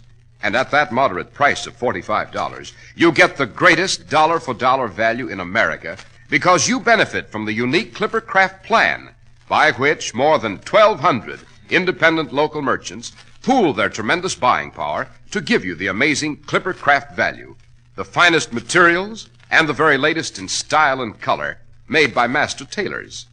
Yes, sir, a Clippercraft suit at $45 is a great, great investment. So treat yourself to a Clippercraft suit and see what really fine tailoring can do for you.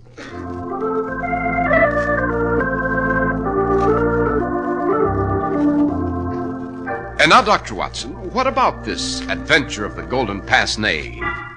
Well, Mr. Harris, it took place in the year 1894.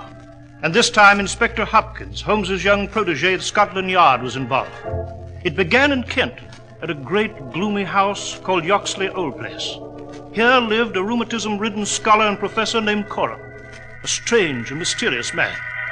One night, the professor, hobbling about the house on his stick, surprised his secretary, Sergius, in his study. Sergius. Professor Coram. What are you doing at that cabinet? Why, Trying to rob me, tampering with the lock when I came in, weren't you? I was a fool to trust you, you sneak thief. Professor Coram, I'm sorry. Get away from that cabinet before I bash your head in with this stick. Yes, Now sir. leave this house. You're no longer my secretary. I'm giving you the sack, you hear, and if you ever come back to Yoxley Old Place, I'll kill you.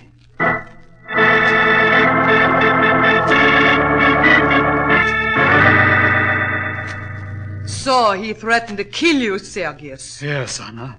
He gave me the sack and took on a new secretary, a Mr. Willoughby Smith. Sergius, I must get into that locked cabinet in the study. I must. I will stop at nothing, nothing. Do you understand? And you must help me. No, Anna, not I. I've taken an impression of the cabinet lock, and here's a floor plan of the house. This is as far as I shall go. I see. So you are afraid. Yes, Anna. I am afraid. I will have nothing more to do with this affair. This Professor Coram is mad, dangerous. To get in his way means death.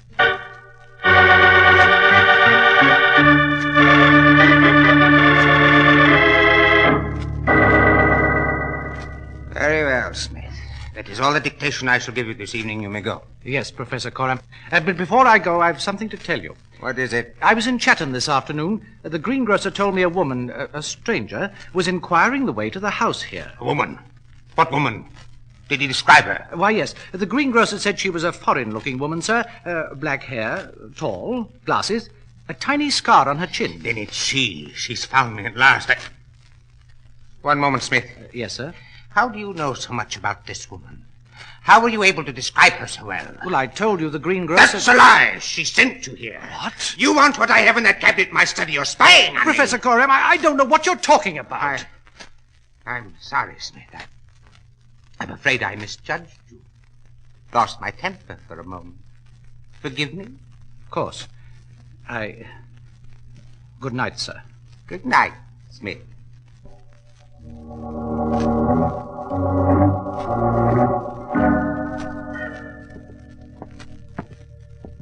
Mr. Smith? Mr. Smith?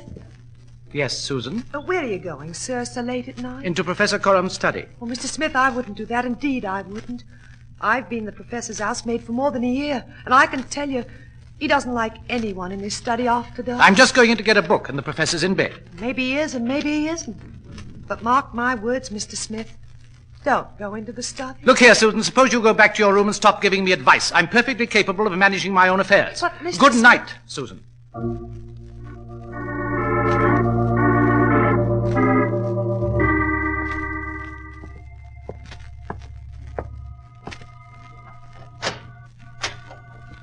Let's see, where is that lamp?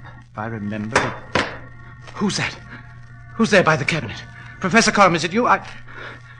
No, don't...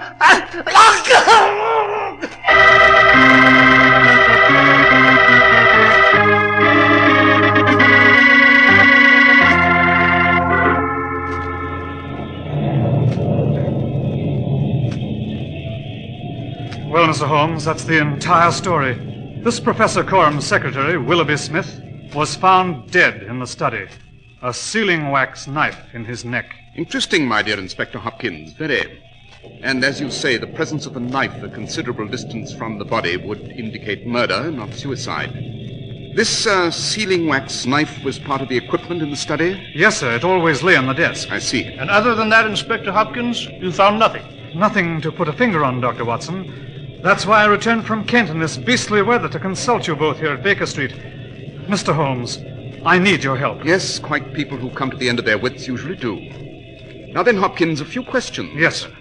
You examined the grounds? I did. What did you find? A few faint impressions on the garden path. It must have been the killer. It was the only way to enter the house, since the front door was locked and bolted. These footprints, Hopkins, were they coming or going? I couldn't say for sure, sir. They were so faint. Were they large or small? I couldn't distinguish, Mr. Holmes. As I said, they were... Oh, rubbish. Holmes, what the deuce? Oh, Hopkins, I'm disappointed in you. The faintest impressions in the earth, when viewed with open eyes, are enormously revealing. Now, in this pouring rain, they've no doubt been obliterated entirely. Watson? Yes, Holmes? Get your waterproof and your hat. You mean we're going to... Yes, quite. We're going to Yoxley Old Place in Kent. I believe there's a train for Chatham leaving Charing Cross in an hour.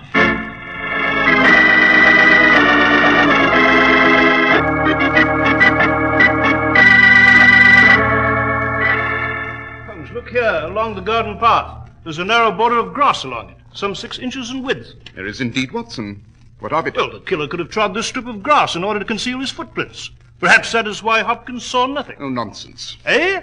Well, whoever entered the garden gate, Watson, and came along this path to enter the house had no intention of committing murder. Well, how'd you know that? Well, it's elementary, my dear fellow. A killer would have come armed with a weapon. But this assassin used a sealing wax knife snatched from the study desk.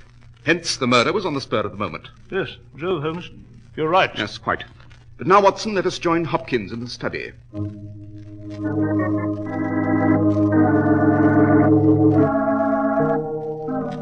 My dear Hopkins, surely you're aware that the dead man, Willoughby Smith, has a pair of glasses clutched in his hands? Certainly, Mr. Holmes. They're his. He must have just taken them off when he was attacked. Well, that makes sense, Holmes. They're just the type a secretary would wear.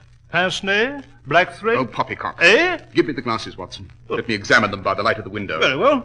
Here you are, Holmes. Holmes, why the deuce are you trying them on? What can you find by... What is it, Mr. Holmes? These glasses tell a story indeed. What story? They belong to a woman. She's of good circumstance, a person well dressed and refined. She has a thick nose, eyes set close together, a puckered forehead, peering expression, and probably rounded shoulders. Good Lord. How the deuce do you know all that, Mr. Holmes? Oh, it's obvious, Hopkins, obvious. The glasses are dainty and delicately constructed, hence a woman's. They're handsomely mounted in solid gold, hence the owner is a woman of means and probably fastidious in the rest of her apparel. The width of the bridge is wide, hence a broad nose. And yet the eyes are close together, since I have a narrow face and yet cannot focus my eyes through the lenses. Yes, but Holmes, how do you know this mysterious woman has a peering expression, a puckered forehead, and rounded shoulders, The lenses, Watson, the lenses, they're extremely strong, and since the woman is myopic or nearsighted, it's reasonable to suppose she possesses these characteristics. But come, let's leave this room. Where to now, Holmes? The corridor, Watson. The corridor leading to this room and the professor's bedroom. You may find it extremely revealing. Well, seems to be an ordinary corridor to me. Yes, Mr. Holmes, I'm of a mind with Dr. Watson. Nothing seems amiss here. Indeed? Use your eyes, Hopkins, use your eyes. Observe. This corridor between the garden door and the study is covered with a kind of coconut matting. So, too, is the hall leading to Professor Corum's bedroom. They're exactly similar in nature. Is that significant, Holmes? Very. It means that the killer never left this house. What, Holmes? You mean the killer's here at this moment? Hiding somewhere, perhaps? Precisely, Watson. And now, suppose we have a few words with this mysterious Professor Corum.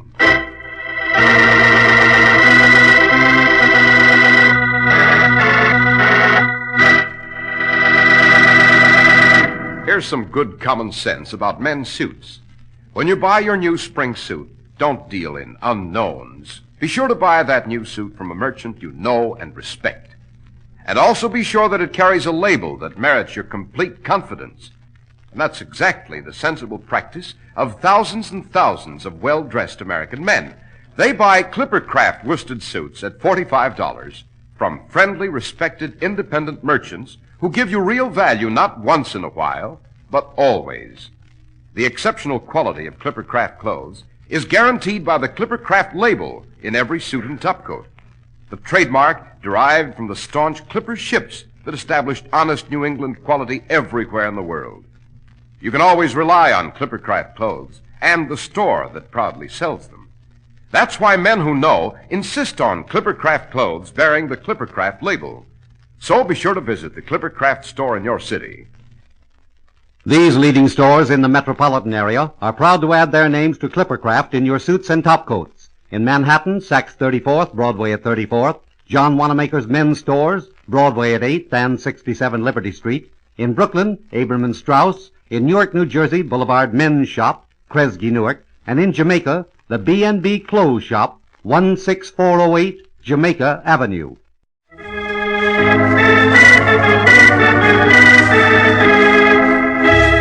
Now, Dr. Watson, you were relating to us the adventure of the Golden Pince-Nez.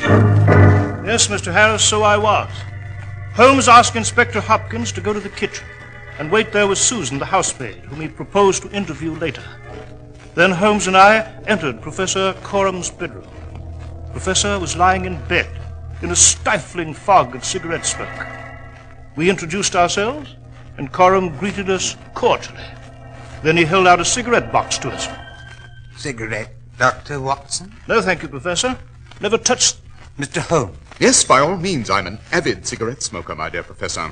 Holmes, what the devil... Watson, a light, if you please. Oh, yeah. Yes. These seem to be an unusual brand. Oh, yes. They are a rare blend, sir. Do you like them, Mr. Holmes? I do indeed. They're very mild, Professor. Now, about the murder of your secretary, Willoughby Smith. Oh, yes, Smith, a great catastrophe. A fine young man, able and intelligent. The loss is paralyzing to my household. I shall miss him indeed. And you have no idea who killed him or why? No, Dr. Watson, I have not. Unfortunately, I knew very little of the young man. He had no enemies that you were aware of? Mr. Holmes, I do not pry into the personal affairs of my employer. Holmes. Yes, Watson? Do you mind if I wait for you in the corridor? This room's so heavy with smoke. Oh, not at all, my dear fellow. I have but one or two more questions to ask Professor Corum here, and I shall be out presently.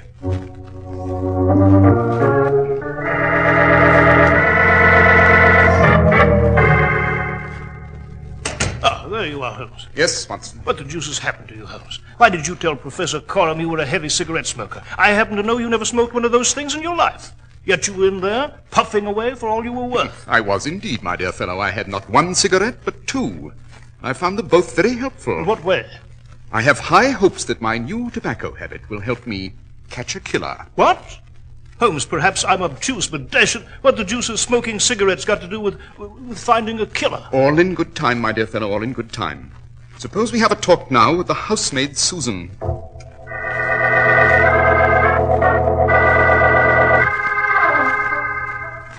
Now then, Susan, what happened after you heard the scream? Why, sir, I ran to the study, and there he was, poor Mr. Smith, lying on the floor. When I got to him, he opened his eyes for a moment before he died, poor lad. And he said something very peculiar.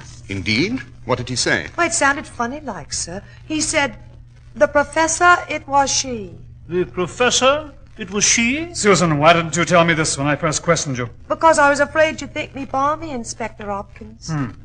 The professor, it was she. I must say it makes no sense, the professor being a man and all. On the contrary, my dear Hopkins, it's both a logical phrase and a legitimate observation. It is now clear... Oh. What's that bell, Susan? Why, that's Professor Coram, sir, asking for his dinner. I'd better take it to him at once. I see. By the cutlets you're bringing him on that tray, my dear Susan, I'd say the professor is a man of healthy appetite. You're right there, Holmes. There's enough there for a longshoreman. Susan, one more question. Is the professor a man of variable appetite? Why, yes, sir. So it seems lately, sir. I must say his appetite has increased sharply. Very good, Susan. You may take your tray in now. Yes, sir. Thank you, sir. Well, Mr. Holmes, what do you make of it? It's 1 o'clock now, Inspector Hopkins. We have only to wait an hour until 2. Yes, Holmes? What will happen at 2? Then, Watson, we shall talk to the professor again, and I shall produce the killer.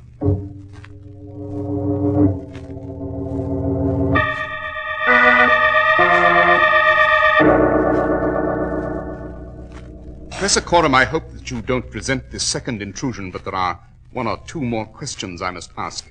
Of course. Cigarette, Mr. Holmes. No, thank you, not this time. Now then, sir, what is it you wish to know? How can I help you solve this deplorable crime? Oh, I've already solved it, sir. Indeed, I've already found the killer. A remarkable statement, Mr. Holmes. A most remarkable statement. Just where is this killer? Right here in this room. Holmes, you mean the professor here? I mean, Watson, that last night the professor here received a strange and unexpected visit. Oh, no, you don't, Mr. Holmes. Holmes, he has a gun under his pillow there. You'll never know the truth, do you hear? Give me that gun, Professor. Give it to me! Holmes, thank heaven you managed to wrest the gun away and the shots went wild into the wall. On the contrary, Watson, they almost reached their mark. You see, my dear fellow, the killer is in a recess behind that empty bookcase on the opposite wall. What? That's a lie, you hear, a lie. Is it? Then suppose we see for ourselves. Note, Watson, this bookcase swings outward from the wall. Good Lord. So, you have found me. Holmes, it's a woman. Just as you described her. Exactly. The woman who killed Willoughby Smith. I didn't mean to do it. I wanted the papers in the cabinet. I came to get them, and he walked into the room. It was dark, and he heard me, and then I seized the knife and... Allow me to complete your story, madam. You struck Smith in the neck, dropped the knife, and ran. In the struggle, your victim snatched off your glasses, these golden pince-nez here. Oh, you don't know what it is like to be half blind. I have searched and searched. In your myopic condition, and because the corridors appeared similar, you made a mistake. You ran into the professor's room here, instead of through the garden door. Yes, I came for the papers. I had to have them. I had to. What papers? Anna, you fool, be quiet. No, I shall not be quiet. It is you who are responsible, Anatole. Mr. Holmes, you must know the truth, the whole truth. This man is my husband. Your husband? Proceed, madam. He is a Russian, not an Englishman. We were married in Kiev many years ago, and we were nihilists. Revolutionists, Yes, then trouble came, the Tsarist police. My husband here betrayed me to save his own skin. I was sent to Siberia, and he... Silence, Anna! No, I will go on. I met a man in Siberia. I fell in love with him. He's still there. I needed papers to procure his release. But my husband had them in the cabinet in his study. And he would not give them to me out of malice and hatred. Then why did he hide you when you came into the room here? Because if I were found at large and arrested, he knew I would expose him. And I have friends who would cut his throat if they knew. That is why he hid me behind that bookcase, and for no other reason. But now what difference does it make? I have killed a man. I have killed a man, and I have... She has a vial in her hand. Stop her. Give it to Oh, no! No, give it to me. There. That's it. Why didn't you let me die? Why didn't you let me die? Why didn't you let me take the poison? Madam, it is more to your advantage, believe me, to stand before an English court and be judged. Here in our country, unlike yours, we do not subscribe to tyranny or verdict by decree. We have certain rights, and one of them is trial by jury. And in view of the nature of your deed and the motive behind it, there are certain extenuating circumstances. I'm afraid I cannot say the same for Professor Coram here. I have done nothing, and I am not subject to arrest. On the contrary, my dear Professor, you've shielded a murderer and a moment ago attempted murder yourself. Watson. Yes, Holmes? Suppose you admit Inspector Hopkins. He's waiting outside.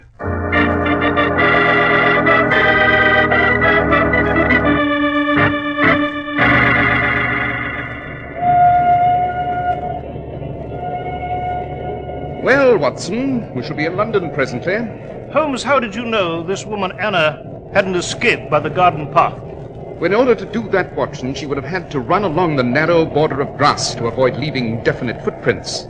An impossible task, certainly, for a nearsighted person in the dead of night. Remember, Anna had lost her glasses. Therefore, since Hopkins had reported no definite tracks, she had never left the house at all. Exactly. And Professor Coram's voracious appetite indicated that two people were eating those cutlets and not one. Therefore, I suspected that she was hidden somewhere in his room. Then I noted that there was one section of bookcase built on hinges to swing loose. But Holmes, what did the cigarettes you smoked have to do with it? You said they helped to find the woman. They did indeed, Watson. I sprinkled the ashes on the carpet in front of the suspected bookcase. When we returned later, I noted that the pattern of the ashes on the carpet had been disturbed. That meant that our quarry had come out from her hiding place. You see, Watson, I may be a bachelor, but I know that any vain woman who has lost her glasses will go to almost any lengths to find them.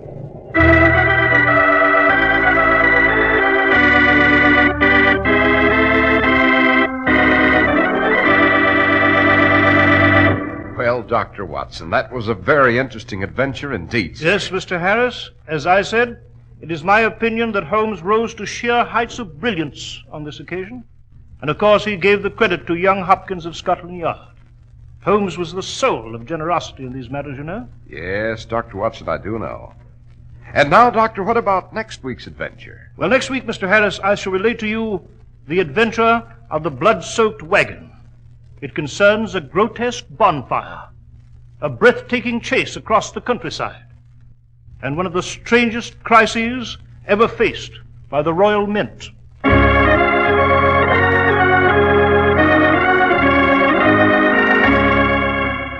The makers of Clippercraft clothes and more than 1,200 stores from coast to coast have brought you another in the new series of broadcasts featuring the world's most famous detective, Sherlock Holmes.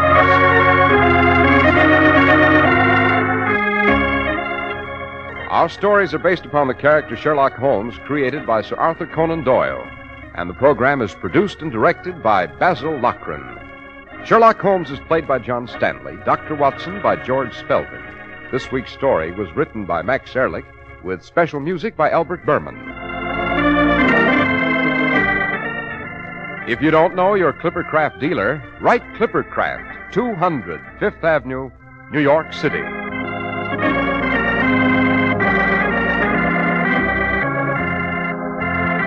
Be sure to listen next week to Sherlock Holmes in The Adventure of the Blood-Soaked Wagon.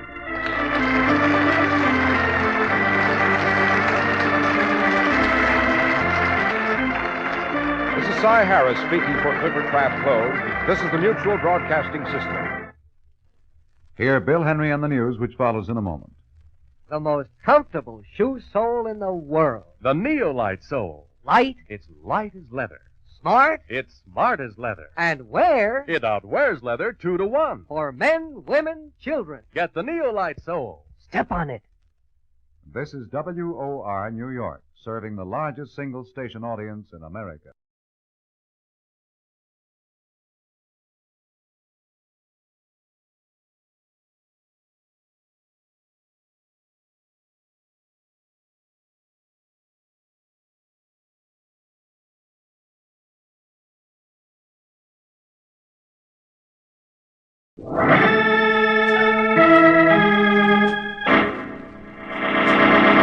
From New York City, the makers of Clippercraft clothes for men and more than 1,200 leading retail stores from coast to coast present Sir Arthur Conan Doyle's immortal character, the world's most famous detective, Sherlock Holmes, starring John Stanley.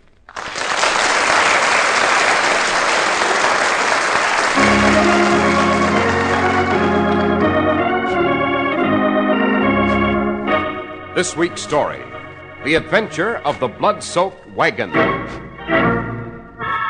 Watson. Yes, Holmes? Stand still, wait. That dart game. What of it? The stocky chap throwing the darts. I don't trust him. He's looking this way. I see what you mean, Holmes. If he's working with the escaped murderer, he'll send a dart our way. A dart in a man's ear, penetrating to his brain, or a dart into the eye. We must walk past him. Cautiously. Slowly, Watson. He's staring at us. He's raising a dart. Terrifying expression on his face. Now he's going to throw it!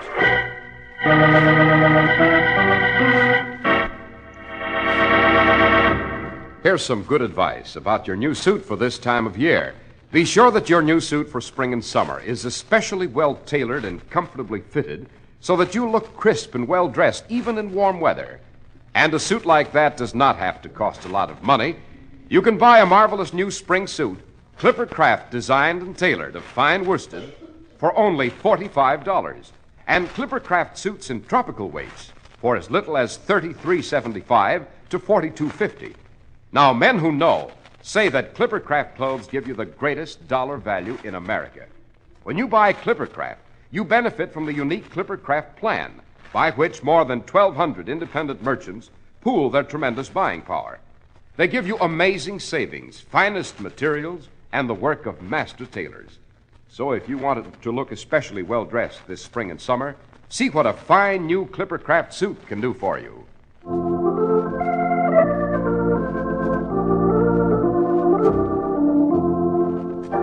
Well, Dr. Watson, you've entitled tonight's story, The Adventure of the Blood-Soaked Wagon. Why, it must have been a hideous spectacle. It was, Mr. Harris. Began one awful night in the fall of 1899 on the outskirts of London. On a vast, desolate meadow, in the dead of night, a huge series of bonfires was blazing, surrounded by the silhouettes of armed men. Some men were shoveling what seemed to be piles of paper into the flames. Others stood about, revolvers at their sides. Holmes had invited me to meet him at the gateway to the meadow. Oh, so then. Why have you asked me to come out here at this hour? What is this weird ceremony? I had no doubt you'd find it most intriguing, my dear Watson. Yes, but what is it? You know our British banknotes become dirty and mutilated from constant use. Of course. The Bank of England periodically calls in such currency and replaces the old banknotes with new issues. The old currency is then destroyed by fire. Then what those men are shoveling into the fires is currency? Exactly. Astonishing. They're burning fortunes. But Holmes, why are you here? The bank, Watson, foresighted as ever, realizes that this operation has its dangers. If anything were to go wrong, the financial stability of the empire would be gravely threatened. Therefore, they invited me to be present, stating that they'd feel more secure. Their sentiment was easily understood, and the invitation quickly accepted. Fascinating operation. This wagon before us, for instance, it's typical. 3 men on it. The driver and 2 guards, all armed. Those others carrying the bundles from the wagon? Well, they've removed the lower denomination bundles. The very highest value notes still remain in the wagon. Yes, I see. They'll be extra cautious now, I imagine. You see, the driver's taken out his revolver. The guards are going to step down. Holmes, the driver shot the guards. It looks as if he's killed both of them. Yes, Watson. Good Lord, he's driving off! Stop him! Stop him! All right, up, everybody! Get up from after Robert! Get up! Let's go! Up. You other men, fire at that wagon. The wagon, Holmes! Holmes, but not the driver. We must be after him, Watson. The carriage I came in, Holmes. We can use that. It's over there. Come on. Is the driver about? I told him to wait. It's so difficult to find a cab out here. Yes, there he is. Driver, we want to follow that wagon. Me, Governor? Drive my fine new carriage after that madman? Me drive after him so as we can all have our heads blown off? Perhaps this will change your mind. £5. Yes, there's 5 more if we catch that wagon. Ah, up aboard, gentlemen. Quickly, man, quickly. Right you are. Up. Get up! Get up!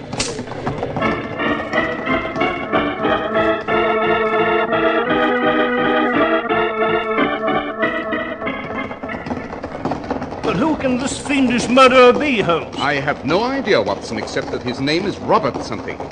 I distinctly heard him call to his horses, "Get up for Master Robert." Yes, Robert was clever. He knew it'd be black as pitch along this road. He's doused his wagon lights.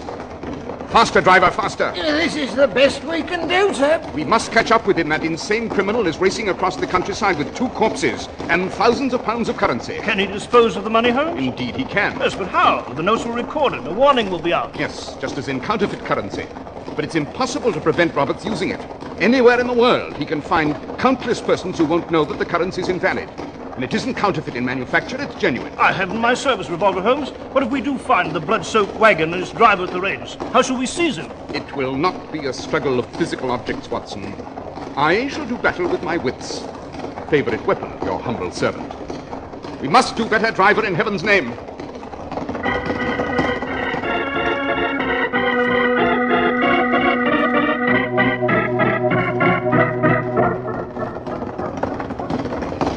Look, Watson, there's an inn. See the sign? Yes. Says the Dancing Lady. There's the chance Robert stopped here to water his horses. He couldn't have gone much farther. The beasts would be exhausted. We shall stop and inquire. Stop at the Dancing Lady, driver. Yes, sir. Well, perhaps Robert's hidden his wagon behind the inn, eh, Holmes? He might be stalking about with his revolver, waiting to dispose of anyone who's followed him. Perhaps. Hold up there. Whoa. Hey. Wait here in front of the inn, driver. Right, sir. Step down, Watson. See the wagon anywhere? No. Precious few lights in the inn. Foul looking. Building's half rotting away. Shall we go in? By all means. Open the door.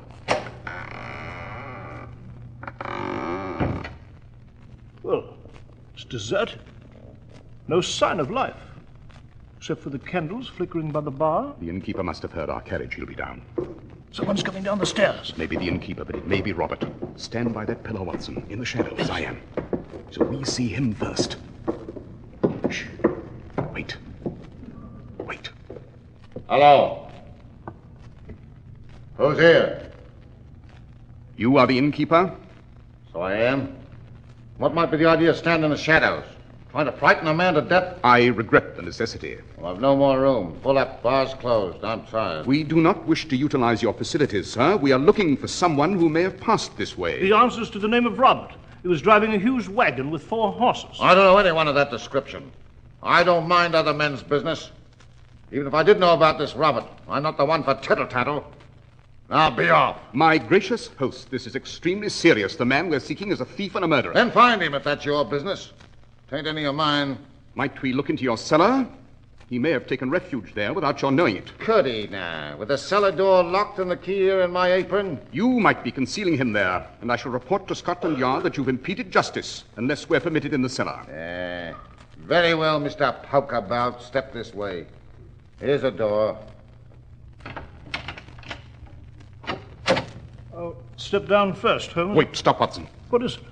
A board sticking up from the first step. Why, I might have tripped on that. Fallen downstairs, struck my head. And been killed, Watson, certainly. Well, Mr. Innkeeper, was that an unfortunate accident, or did you arrange it? Arrange it? Robert couldn't have passed this in and bribed you to do away with us, could he? Now get out of here, or I'll take this. A bread knife, Holmes. He's taken it from the table. Now get out, both of you.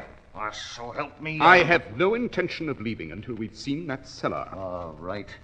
Then I'll just take that throat of yours and this knife and do what I promised to do. Night prowlers, eh? This knife's very sharp and will do the job nicely. Now we'll see how it cuts.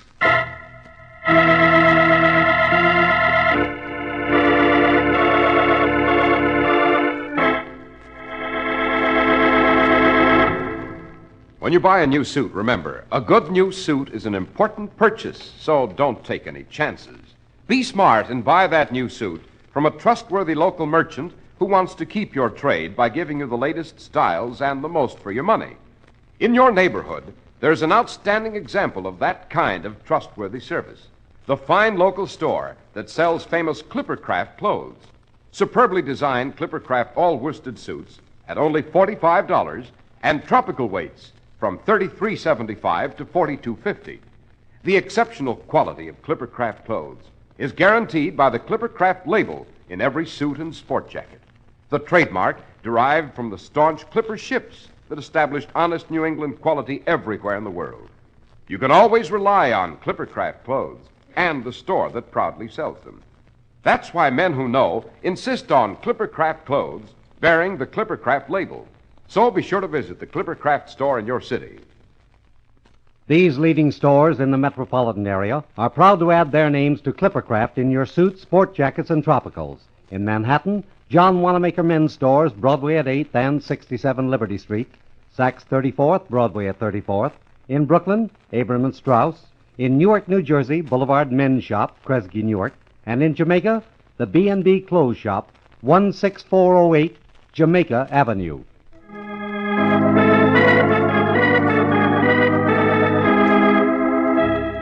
Dr. Watson, you and Mr. Holmes were caught with a furious innkeeper striding toward you with a bread knife while you lost precious moments in pursuit of the killer who'd run off with the blood-soaked wagon. Yes, Mr. Harris? As that innkeeper drew closer and closer? I told you. There's less likelihood of an accident, sir. The knife were in my hand. Simple technique of jiu-jitsu. Take the knife, Watson.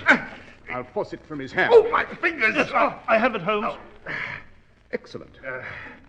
Now, Mr. Innkeeper, if you'll step aside, we shall have a look at your cellar. Push this board aside. I'll go down, Holmes. Interlopers. That's what you are. I'll call the police. I have an absolutely amazing faculty for remaining a considerable distance ahead of the police. It's a very small cellar, Holmes. Empty. Just a few wine barrels here and some flour. No sign of Robert. Come up then, Watson, quickly. Brixton, that's where you belong. You two should be in Brixton prison. To the carriage, Watson. We must continue along this road. Yes, certainly. Good night, Mr. Innkeeper. I return your knife with thanks for your dazzling hospitality. All right, driver. We'll move along now. Yes, sir. Top speed, driver. Top speed, Mr. Rowe.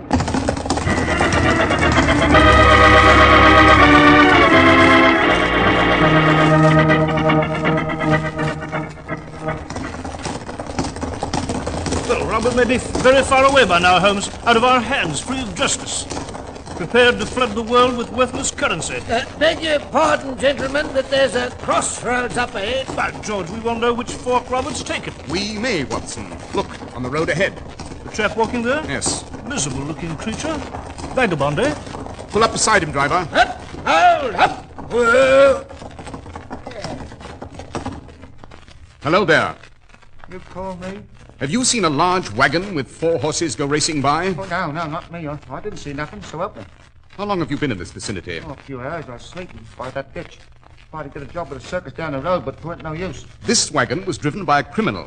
Aiding him constitutes a serious offense. I didn't do nothing. I didn't do nothing, honest. Surely someone with a prison pallor as pronounced as yours is familiar with the law.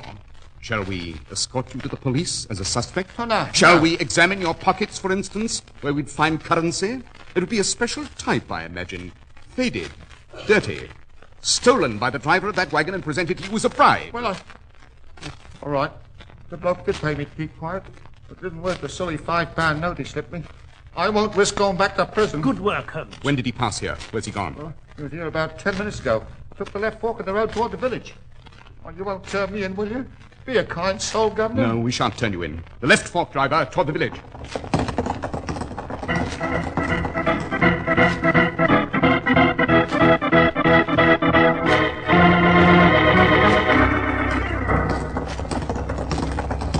Well, we've passed the village, Holmes. Still can't find Robert. You know, look, Holmes, there. Yes, Watson, his wagon. He's abandoned it by the road. But stop! No. The abandoned wagon's of no value. We must find the man. And since that traveling circus the vagabond mentioned is just ahead of us, I'd say that Roberts left his wagon here and raced to the circus grounds. Pull up by that entrance to the circus, driver. Righto, Mr. Holmes.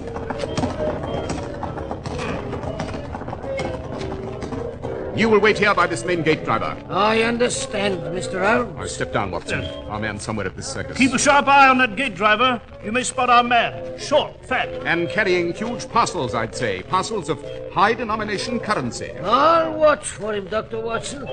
If I see this Robert Sylvester, I'll whoop hello and hang on to him for dear life. Splendid. Come along, Watson. There's the ticket booth. Oh, beautiful bright lights, eh, Holmes? Oh, that queue. There's so many people. I'll explain. We must pass through immediately. Here, you two. To the end of the queue, if you don't mind. Constable, I am Sherlock Holmes, and this is Dr. John Watson. Yes, and I'm His Excellency, the Prime Minister.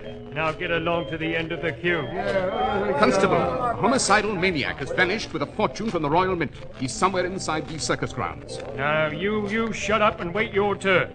But I am Sherlock Holmes. It so happens that I'm a very close friend of that great detective, I am.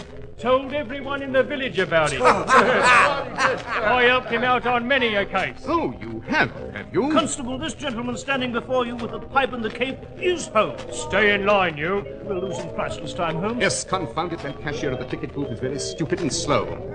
Constable, did a short, stout chap pass into the fair a few minutes ago, probably carrying large parcels? Yes, a friend of yours? He's the criminal we're after. Oh, yes, surely. But it's all true, Constable. Won't you join us, break through this gate and pursue the murderer? Well, Constable? Stay in line, I said. If you won't allow us through instantly, Wait, Holmes, the cashier's ready for us now. At last.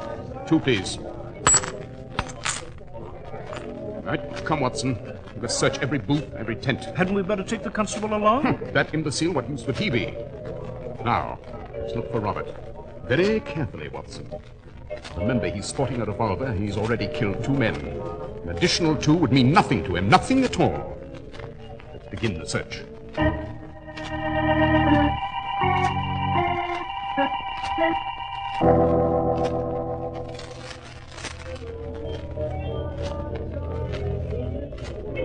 Well, no sign of Robert, Holmes. We haven't inspected beyond the ground, Watson. But there. That woods? Right. He might have dashed into those woods. Then let's try. Wait. What is it? The dart game. What of it? We must pass it slowly. The stocky chap throwing the darts. Aha, yes. He too might be in this with Robert, eh? If Robert's hiding in the woods, our dart-playing friend might send out one our way, eh? Just one could easily be fatal. The ear to the brain. Walk past him cautiously. Bullseye. It's a dead shot. Walk toward the woods and keep watching him. Yes, I am. Just a few more steps. We'll be out of range. He's looking this way. Never mind. Walk on. He's raising a dart. Staring at us. We're past his range. Now over the ropes, across the road to the woods. Run!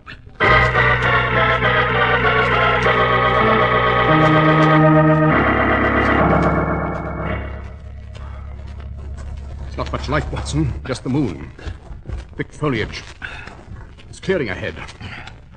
I see water. Yes, there's the Thames. Yes, there's the Thames. All right, stand where you are, both of you. You've led us a most intriguing chase, Robert, here to this river bank. The chase is over. You're going to die now. Don't move. You're waiting for a small boat, eh, Robert? With your dreams in those great parcels at your feet. The stolen currency. The boat will be headed across the river to fresh horses, I presume. You won't live to spread an alarm, to announce my whereabouts. You're going to die, like the 2 guards. I still have my revolver, you see. We must stop him, Holmes. Oh, we have a moment, Watson. Robert must wait for the boat. And for his master. His master? What do you know of that? A great deal.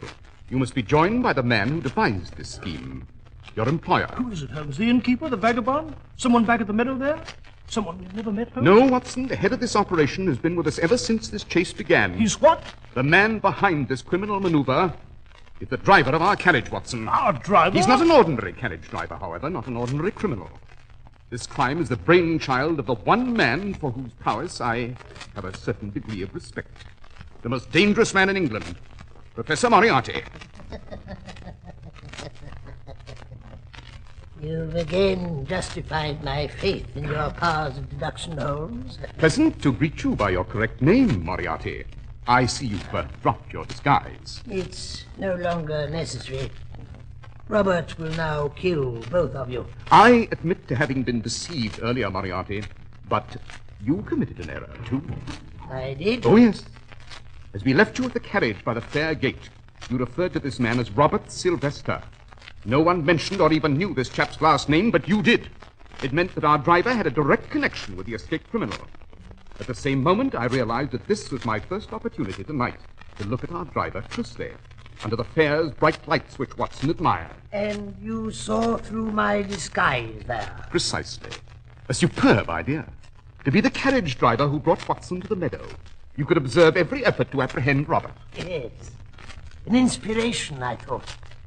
One commits a crime, yet one is with the forces of law as they seek to solve the crime. A delightful experience for me. It appeased my appetite for new adventures in the world of evil. I see the lights of our boat approaching. Go on, Robert. You will kill Dr. Watson and Holmes. Now, empty your revolver into those two. Yes, Professor. Ready, Robert? Ready, Professor. I have always warned you, Holmes, that the ultimate triumph in our years of combat will be mine. Oh, there you are. The constable from the circus. Robert's gun, Watson. Yes, I have it, Holmes. No. Stay where you are, Robert. What on earth's this all about? Moriarty, he's dashed back into the woods. I'll wing him home. I missed him. He's gone. He dashed about those trees like a jackrabbit. Shall I offer him home? No, Moriarty as a quarry is more elusive than your quickest animal. Well, so you came to rescue us, eh, Constable? Yeah, rescue you? Yes. Now there's our prisoner, Robert, with his stolen currency. Stuff and nonsense. I came here to arrest you and your friend with the cape. You what? Cheating the poor cashier of his proper change, eh? She sent me after you. Took a while to find you, but the jig's up now. I deliberately cheated the cashier, Watson. You may recall I noticed she was dull, easy prey. I knew we'd need a policeman to save us were we in trouble. I knew she'd send this lumbering woodenhead after us, probably the only way to come along. Lumbering woodenhead, is it? You'll whistle a different tune at the village jail, you will. Constable, don't you realize what's happened? Look at those parcels. Rip one open. Why, there's a fortune in them. Now, you can tell your friends the truth. You did work with Sherlock Holmes and Dr. John Watson, and you've helped us capture a thief and a killer. You've eliminated an awful threat to the economic stability of the Empire. Do you believe us now? Oh, I believe this fellow's a criminal, and that's stolen currency, and I've helped save the day. But as for him being Dr. Watson, and you're being Mr. Sherlock Holmes, oh, that's a likely story. A likely story indeed.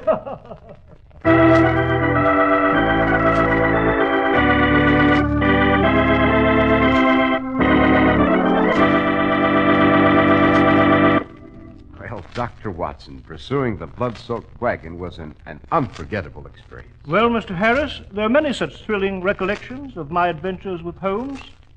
And one of the most surprising was the one I've selected for next week. And what do you call it, Doctor? It's the adventure of the three Garradents. It concerns one of the queerest wills ever fired. A butterfly collector and a gambler's duel to the death.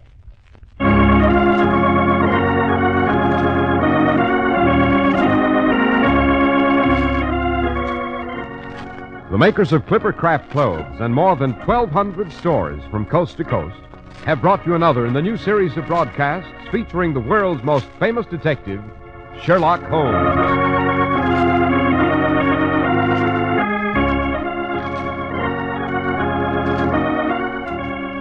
Our stories are based upon the character Sherlock Holmes, created by Sir Arthur Conan Doyle, and the program is produced and directed by Basil Loughrane. Sherlock Holmes is played by John Stanley, Dr. Watson by George Spelman. This week's story was written by Howard Merrill with special music by Albert Berman.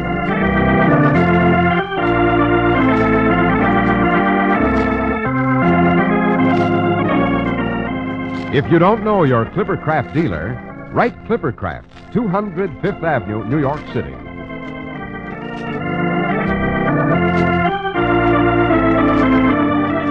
Be sure to listen next week to Sherlock Holmes in The Adventure of the Three Garridays. This is Cy Harris speaking for Clippercraft Clothes.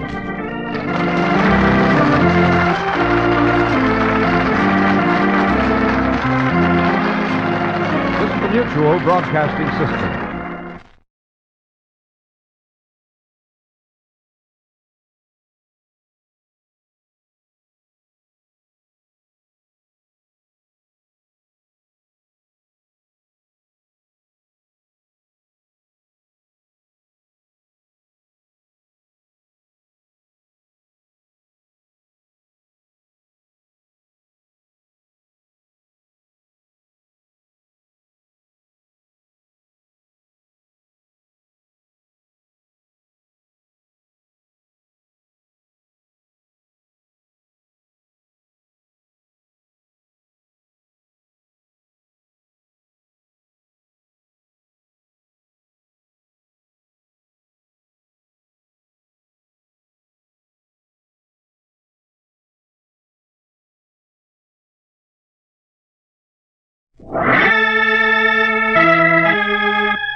From New York City, the makers of Clippercraft clothes for men and more than 1,200 leading retail stores from coast to coast present Sir Arthur Conan Doyle's immortal character, the world's most famous detective, Sherlock Holmes, starring John Stanley.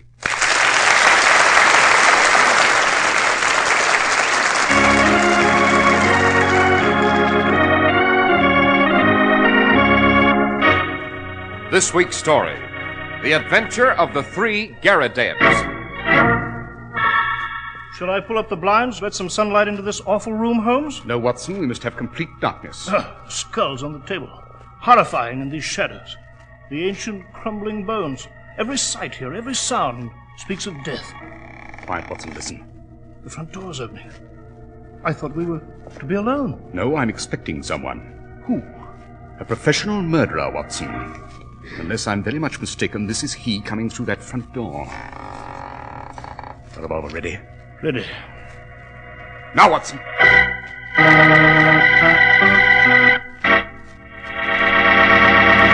If you want to look your best this summer, take no chances on the kind of suit you buy for warm weather wear. Be sure it's light and cool, but be doubly sure that it's so smartly tailored, so perfectly fitted, that you never look heat-crumpled. Only expert tailoring can assure that. The kind of master tailoring you get in fine Clippercraft suits. And they don't cost you a lot of money. You can buy a Clippercraft summer suit of tropical weight for as little as $33.75 to $42.50.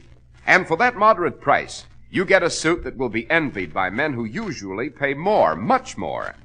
You save all that money through the unique Clippercraft plan, whereby more than 1,200 independent merchants from coast to coast pool their tremendous buying power. You get the benefit. A Clippercraft spring and summer suit will help you face the summer with the confidence that goes with perfect grooming.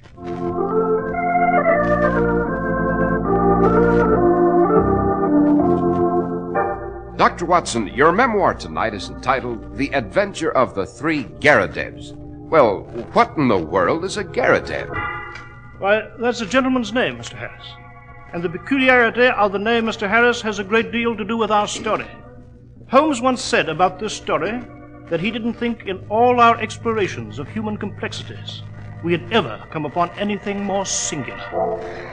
It was January 1895. On Waterloo Road at a gaming club, two men were playing cards.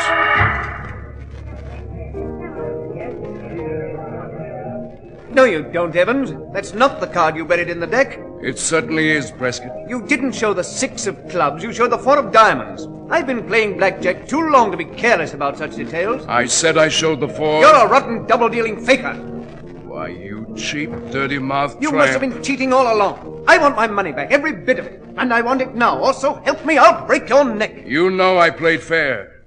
You just want your money because you can't stand losing. Give me that money. I'll give you this. So you carry a gun, Prescott, huh? Well, if you like fireworks...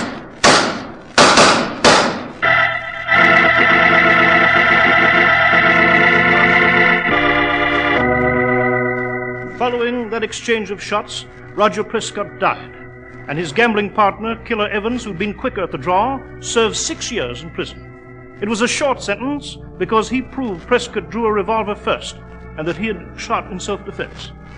After his term was over, Evans disappeared into the dim, fog-bound world of men released from prison. One morning in late June of 1902, I was present when Holmes had an odd visitor at the flat on Baker Street. It was this first seemingly pleasant visit that was to lead us to the discovery of a great crime. Mr. Holmes, pray sit down, sir. You are, of course, Mr. John Garrideb. May I present my colleague, Dr. Watson? How do you do, sir? Garrideb? As for your problem, sir, your friend, Mr. Nathan Garrideb, has already invited me to be of assistance. Yeah, so he told me. That's why I've come. Nathan Garrideb? And you're John Garrideb?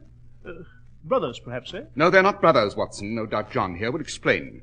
It concerns this document in my hand. Oh, Nathan sent that, did he? He did, but with precious little explanation. If we might have a clear account from you... In the presence of... Of Watson, certainly. We usually work together. Well, years ago in the United States, there was a man named Alexander Garrideb. A third Garrideb? Really, I'm rather confused about this. It's simple, Doctor. Alexander Garrideb made his money in real estate. He bought land along the Arkansas River. He became fabulously wealthy. But he'd no relatives. And he developed a strange mental quirk. Which was? Well, he took a kind of pride in the queerness of his name. Garrideb. I had a law practice then in Topeka, and there we met. I imagine he took a liking to you, since your name was also Garrideb. Exactly, Mr. Holmes. His pet fad seemed to be to find out if there were any other Garridebs in the world. In fact, when he died, he left a very queer will. The document I have in my hand. That's it. You see, his property was divided into 3 parts. I was to have 1, provided 2 other Garridebs were found to share the remainder. Well, is it a considerable sum? $5 million to each man. Fantastic. Yes. And since the sum was so gigantic, I set aside my practice to find 2 more gentlemen named Garrideb. There isn't one in the United States, so I tried England. And here in London you found a Mr. Nathan Garrideb, my client. 2 days ago, at 136 Little Ryder Street. I located him with the London telephone directory. Well, you're very fortunate. Does he have relatives? No, none. And the will states that all 3 Garridebs must be adult males. Whimsical, eh, Watson? Mr. Garrideb, have you tried advertising in the agony columns of the newspapers? Yes, I have. No replies. It's a most curious little problem. Oh, by the way, you mentioned having come from Topeka. I had a correspondent there once, who's dead now, old Dr. Lysander Starr, who was mayor in 1890. Oh, yes, a wonderful chap. I knew him intimately. Really? Intimately. Well, Mr. Holmes, we must find a 3rd man named Garrideb somewhere in the globe, or lose millions. We depend upon you, sir. As well you may. I shall communicate any new developments to you. Thank you. Good morning. Good morning. Good morning, sir. Well, Watson, I haven't indulged in such a conversation for a long, long time. What do you mean? I mean that everything Mr. John Garrideb said here in this flat just now was a lie. What? Every word a lie. What? A brightly colored camouflage, Watson. Very deceiving. But underneath it, I wonder what hideous crime.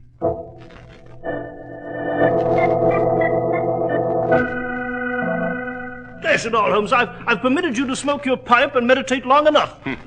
Your faculty of keeping silent at the proper moments, my dear Watson, is one of the most impressive recommendations as a companion. Oh, thank you. Thank you. Well, tell me, why did you say John Garrideb died?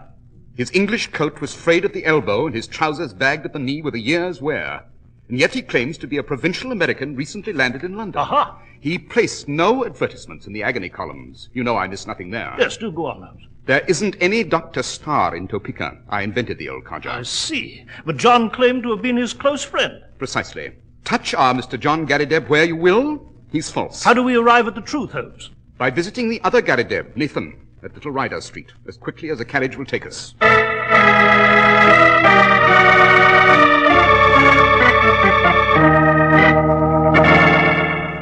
This is Nathan Garrideb's residence, Watson. Yes, I'll ring Holmes.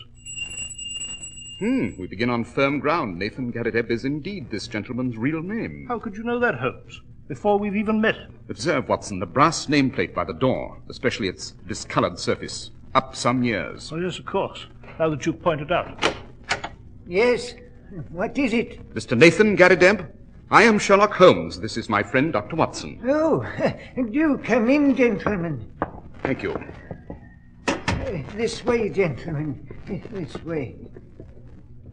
Fascinating room, sir. Do you find it so? I'm very proud of my collection. Yes, incredible number of cupboards and cabinets. That's my butterfly collection where you're standing, Doctor. In this case, gentlemen, my ancient coins.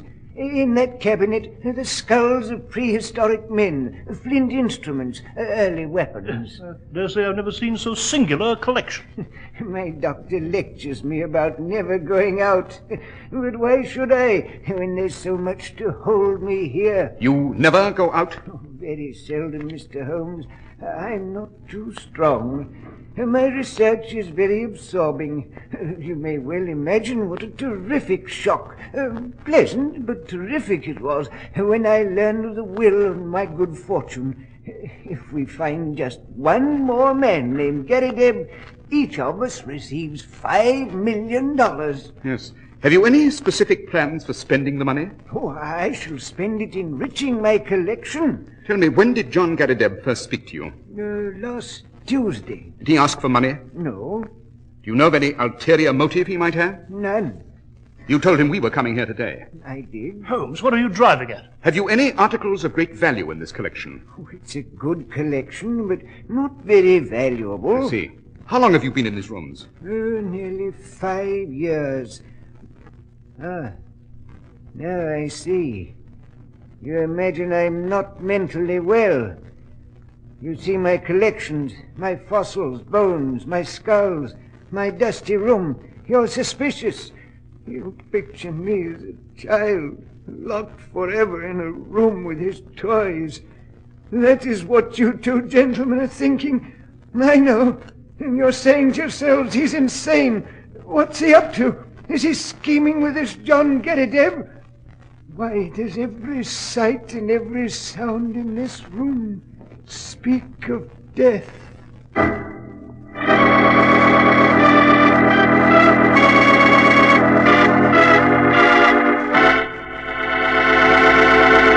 Here's a friendly message from the fine independent merchants who serve you with Clippercraft clothes. They say, come in soon and have first choice of their outstanding summer suits. Come in soon before the sudden heat wave creates a buying rush. They want to give you the very best in service, in selection, and in alterations that may be necessary. They want your new Clippercraft suit to be an advertisement of your good judgment in clothes. And you certainly display good judgment when you buy from the fine local store that sells famous Clippercraft suits at only $45. The exceptional quality of Clippercraft clothes is guaranteed by the Clippercraft label in every suit and sport jacket, the trademark derived from the staunch Clipper ships that established honest New England quality everywhere in the world. You can always rely on Clippercraft clothes and the store that proudly sells them. That's why men who know insist on Clippercraft clothes bearing the Clippercraft label. So be sure to visit the Clippercraft store in your city. These leading stores in the metropolitan area are proud to add their names to Clippercraft in your suits, sport jackets, and tropicals. In Manhattan, Saks 34th, Broadway at 34th, John Wanamaker's Men's Stores, Broadway at 8th, and 67 Liberty Street. In Brooklyn, Abram and Strauss. In Newark, New Jersey, Boulevard Men's Shop, Kresge, Newark. And in Jamaica, the B&B Clothes Shop, 16408 Jamaica Avenue.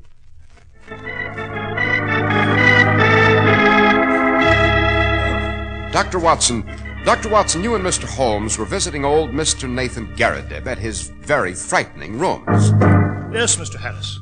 And Garrideb had a wild gleam in his eye as he ranted on about himself and about how suspicious he thought we were. You've exaggerated our viewpoint, Nathan Garrideb. Have I? I hope so. I hope you trust me. Actually, I'm a gentle and very innocent and rather exhausted old man. Now, who might that be? I have it. Well, Mr. John Garrideb, Mr. Holmes, I've found the third man. Have you really? I hoped you'd be here, Mr. Holmes. Dr. Watson, to hear the good news. Look. Well, where is the third man? Who is he? How'd you find him? This newspaper. May I examine it? $5 million. Each of us collects $5 million. What's in that newspaper? May I see? I've made inquiries in Birmingham. My agent there sent me this advertisement from a local paper. Read it. Let me see. Howard Garrideb, constructor of agricultural machinery, binders, plows, farmers' carts, buckboards, other appliances. Estimates for artesian wells. Apply Grosvenor Buildings, Aston. You see?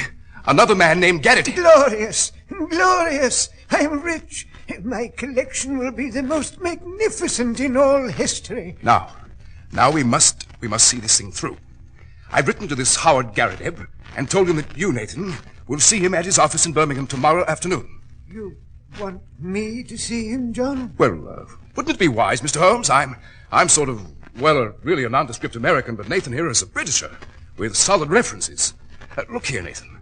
All you must do is see the man, explain about the will, and get an affidavit of his existence. Oh, dear. I must leave this room. I haven't been out in years. Yes, but you can be at Birmingham in a little over 2 hours, and I could follow you if there's any trouble. I'm not used to travel.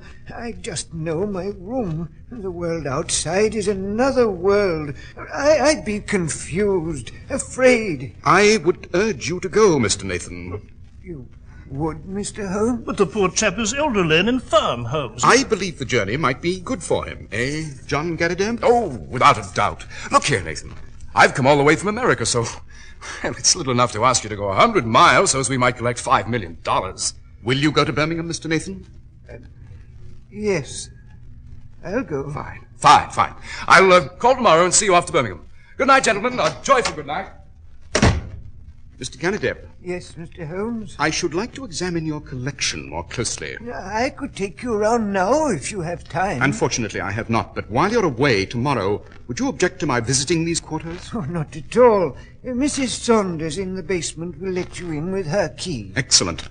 Oh, by the way, who is your house agent? His house agent, Holmes? Holloway and Steele in the Edgware Road. But why? I was wondering if this house was Queen Anne or Georgian. Oh, Georgian, beyond doubt. Really, I should have thought it a little earlier. However, goodbye, Mr. Garrideb, and may you have every success in Birmingham. Thank you, Mr. Holmes. And Dr. Watson. Goodbye. Goodbye, sir. Well, it's astonishing. They found the third man for the will, eh, Holmes? Is it, Watson? Did you notice nothing curious about the advertisement John Garrideb showed us in that newspaper? Jove, yes, I did. The word plough was misspelled. Yes, P-L-O-W, but we spell it P-L-O-U-G-H. It was bad English, but good American. Then the buckboards. That is American also. And artesian wells are commoner with them than with us. It was a typical American advertisement, but supposedly from an English firm. What do you make of that? Well, this same liar, this John Garrideb, inserted the advertisement himself. Yes, but then there isn't any Howard Garrideb in Birmingham at all. Quite. Nathan's off on a futile trip, Holmes. Precisely. I permitted him to go ahead, though. Deliberately. But why? Why, Holmes? You'll see, Watson. You'll see.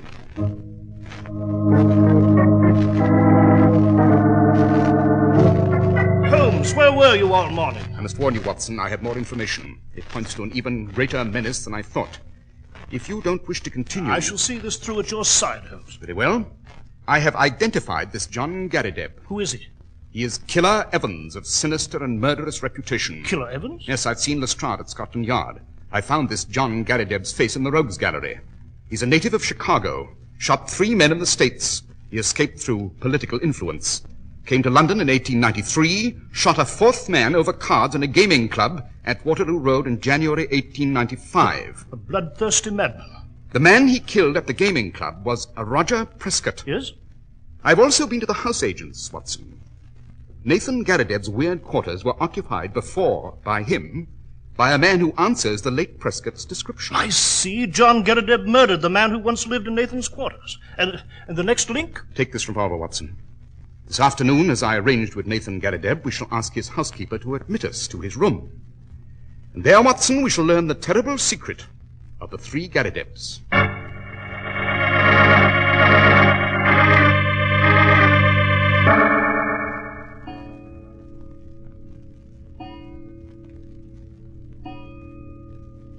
Shall I pull up the blinds? Allow some sunlight in, Holmes? This room of Nathan's so dark. No, Watson. Skulls. Horrifying. The shadows. Ancient crumbling bones here. This whole place, you know, so musty, as the air of a graveyard. Why have you told me to be quiet? Why don't you look about? Because I'm expecting someone. Who? John Garrideb, alias Killer Evans. Well, how do you know he'll come? Why should he? Watson, the whole of this story about the three Garridebs, the will, the $5 million they'd inherit, is an invention. An invention of the killers. An invention? Yes. There isn't any Alexander Garrideb who died and left such a will? There is not. John has woven his plot with remarkable cunning. But what did he want? That is what we're here to find out. There's nothing whatever to do with Nathan. This will was a device to send Nathan to Birmingham. John required such a device. Nathan was a fanatic about never leaving this room. But what's in this room? At first, I thought Nathan might have something valuable in his collection, something worth the attention of a criminal like John. The fact that Prescott, the gambler, lived here years ago points to a deeper reason. Wait, hear that? Yes, it's a key. Someone's at the front door. Quickly, let's hide behind that cupboard at the end of the room. Yes, right you are. Revolver ready. Yes, ready. Shh. The front door's opening. It's John Garrideb. Yes. Watch him.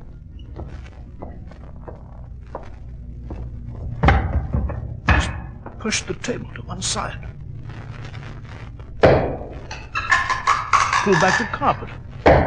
Now he's using a tool to pry up the boards of the floor. He's lit a candle. Holmes, there's a trap door under that carpet. Leads to something below there. Garrideb's going down. Now, Watson, we'll seize him. Pleasant to see you again, Mr. Garrideb. Holmes! If you look just behind you, you'll see that my revolver is pointed directly at your head. I believe it might be more accurate were we to dispense with your fictitious name and address you as Killer Evans. Well, I guess you've been too much for me, Holmes, eh? Has played me for a sucker from the very beginning. I've got to hand it to you. Of course, I've looked into the business end of a revolver before, and what I always do is... I thought... I have him, Watson. Struck him with my pistol. You hurt? No, it's nothing, Holmes. Just a mere scratch. Look down there, Holmes. Through the trap door, beneath this room. There's machinery, papers, and bottles. Stacks of money there. Yes, Watson. A printing press. This is a counterfeiter's outfit. Just a moment. John is trying to speak. There's blood pouring over his face. He's trying to speak. That's stuff down there. Oh, my head. That belonged to the greatest counterfeiter London ever saw. To Roger Prescott. No living man could tell a Prescott note from a Bank of England. Prescott, the man you killed in the gambling duel. Yes. Let's make a deal. Those bundles of money. Prescott made them. They're perfect. Fit to pass anywhere. Worth a fortune. Take them. Let me beat it. Not a bit of it. We're turning you over to Scotland Yard. I was the only one who knew where Prescott made the notes. Oh, my. I had to get Nathan Garrideb out. That crazy bug hunter with a queer name living here on top of this, never knowing it. Dreaming of all the money in the world, when it was right beneath the dirty floorboards he walked on all night. Take the money. Let me go, please. I've done nothing, please. Aside from a charge of attempted murder, sir, I'm quite sure that Scotland Yard has a formidable list of other subjects to discuss with you.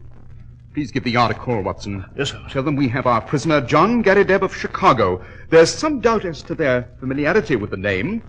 And tell them the name of his captor, Sherlock Holmes of Baker Street.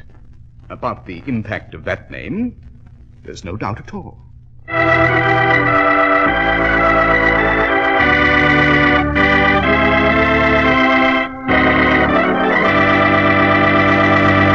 Well, Dr. Watson, what became of Nathan Garrideb? Well, Mr. Harris, he never got over the shock of his broken dreams. When his castle in the air tumbled down, it buried him beneath the ruins. He was last heard of at a nursing home in Brixton. And Killer Evans, Doctor? Well, the bird was returned to his roost at the penitentiary. I'm sure, Doctor, you've an equally thrilling adventure planned for us next week. A breathtaking adventure it is indeed, Mr. Harris. I have given it the title, The Adventure of the Grey Pasha. It concerns a Derby favorite, a broken roof, and a trail of peculiar footprints.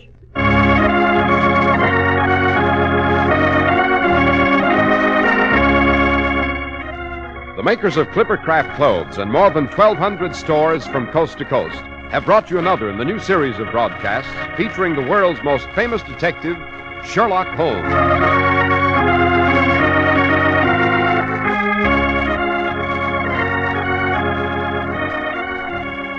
Our stories are based upon the character Sherlock Holmes, created by Sir Arthur Conan Doyle, and the program is produced and directed by Basil Lochran. Sherlock Holmes is played by John Stanley, Dr. Watson by George Spelvin. This week's story was written by Howard Merrill with special music by Albert Berman.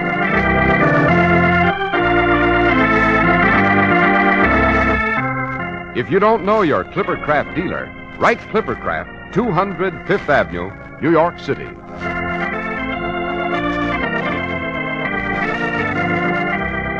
Be sure to listen next week to Sherlock Holmes in The Adventure of the Grey Pasha. This is I. Harris speaking for Clippercraft Clothes.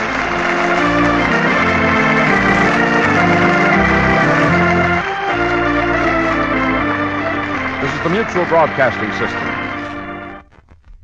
The most comfortable shoe sole in the world.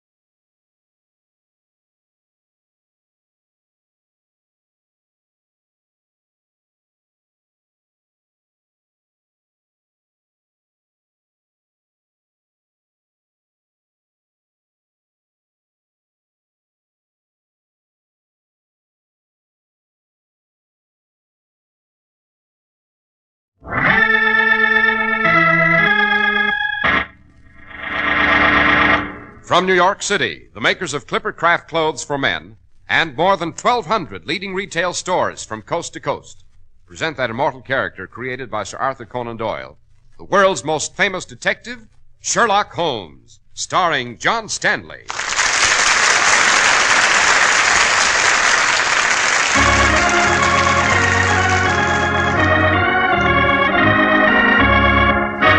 This week's story, The Adventure of the Grey Pasha.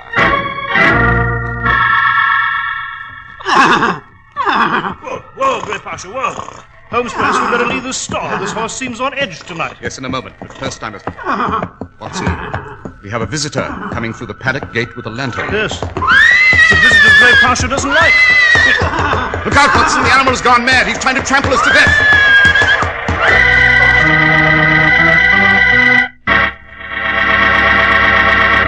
We're at the door of Dr. John Watson's study, and we're about to hear another of his adventures with the fabulous Sherlock Holmes. Well, good evening, Mr. Harris. Good evening, Dr. Watson. Hard at work tonight? Yes, I've just finished a rather remarkable memoir, Mr. Harris.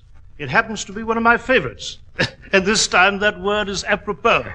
In short, Mr. Harris, this particular adventure concerns the sport of kings. Well, horses, eh? More particularly, a horse, Mr. Harris.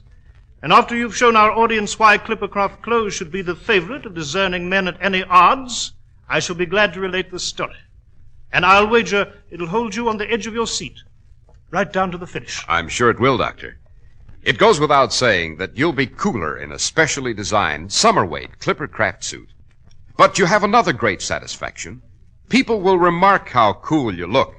That's right, you feel better and look better in your new Clippercraft suit because Master Tailoring assures you that this suit won't creep up or crawl or turn into a mass of ugly wrinkles. That special smartness, that wonderful cool look, won't cost you a lot of money either, because you can buy a tropical weight Clippercraft suit for only $33.75 to $42.50. You get a better suit and save money through the unique Clippercraft plan, whereby more than 1,200 independent merchants pool their tremendous buying power. You get the benefit. So common sense says, be sure your summer suit is a cool Clippercraft.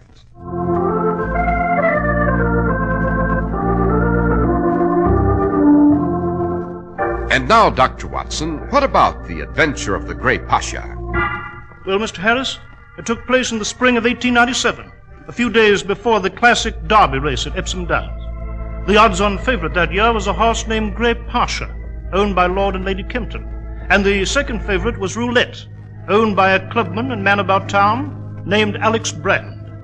Lord Kempton and Brand hated each other mortally, and London gossip whispered that Lady Kempton was the reason. Then one night in a London club, the two men gambled at cards. Lord Kempton lost heavily. And finally... Well, Brand, you've cleaned me out. You hold my IOUs for everything I owe. Oh, not everything, Lord Kempton. You still have one asset I should like to possess. My wife, no doubt. You forget your manners, my dear sir.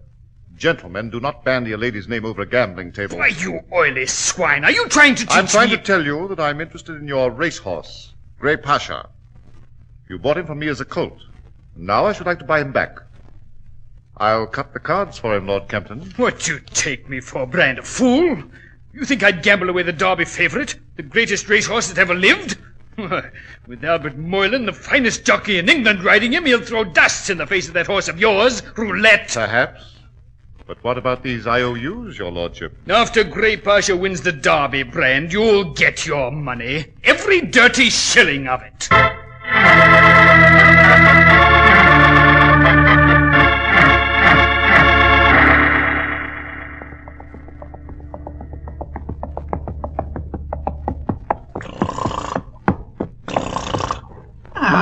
Good boy, Pasha. Good run, lad. All right, Charlie. Take him, will you? All right, Albert. Now, make sure you give him a good rub down. Oh, hello, Moylan. Mr. Brand, who'd expect to... Mr. Brand, what are you doing here? If Lord Kempton finds you're about his training grounds... Don't worry about his lordship, Moylan. I expect to own his estate here right after the Derby. That was a good ride you gave Grey Pasha just now. Oh, we'll do fine in the Derby, I expect. Suppose you don't do so well in the Derby run, Moylan. What do you mean? I mean, my horse Roulette can win if Grey Pasha doesn't. Naturally, I expect to pay for any small services you might render, and pay liberally. Shall we say £1,000? Not for 10,000, Mr. Brand. You can't bribe me. I've worn his lordship's colours for 5 years, fair and honest, and I ain't going to sell him out. And if you're not off these grounds pretty quick, I'll call Lord Kempton to run you off.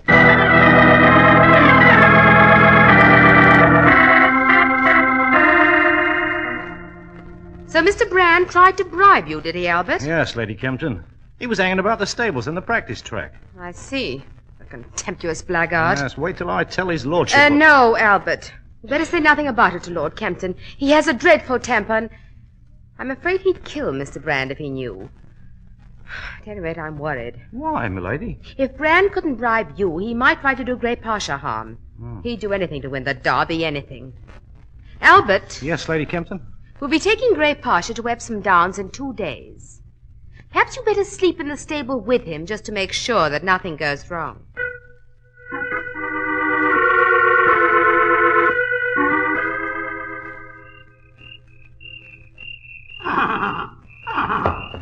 Here now, Pasha. There, boy. Now, what's come over you? Whinnying and prancing about half the night here in your stall, waking me from my sleep. Oh, I never saw you so strung up and edgy, I didn't. Oh, what is it, lad? There's no one about but us. Pasha, what is it? Here, what's come over you? Pasha, no, be still, boy. Pasha, have you gone crazy? Pasha, no, Pasha, no.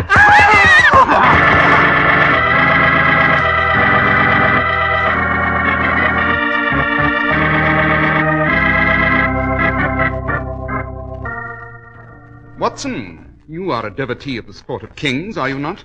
Well, Holmes, I must confess some acquaintance with the bookmakers, much to my distress. Yes, Watson, so I've observed. But why this inquiry?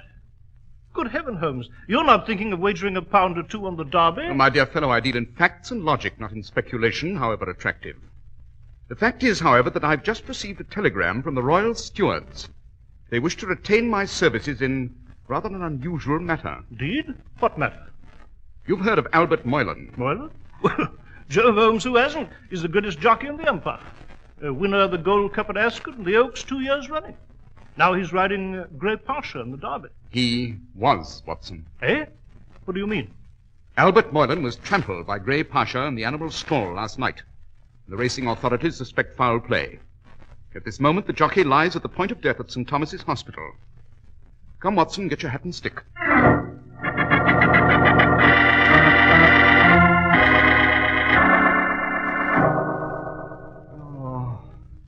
Moylan, Moylan, listen to me. Try to answer my question. He's in a bad way, Holmes. Took a horrible beating, smashing hooves of that horse. But he hasn't long to go. Moylan, listen to me, old fellow. Did you see anyone around the premises when... After Pasha went balmy, I saw someone running with a lantern. Yes, go on, my lad. With a lantern through the paddock gate. I thought it was... Moylan. Freddy's gone, Holmes. Yes, poor chap. Sad ending. A great career. Yes, quite. Well, Watson, there's nothing more we can do here. Watson, about this man Brand. It's correct, is it not, that he and Lord Kempton, the owner of Grey Pasha, are mortal enemies? Yes, Holmes. Not only that, Brand used to own Grey Pasha's colt. And now he owns Roulette, second favorite in the Derby. I see. All right, come, Watson, let's proceed to the Kempton grounds and examine the stables. It's barely possible that our equine killer had a human collaborator.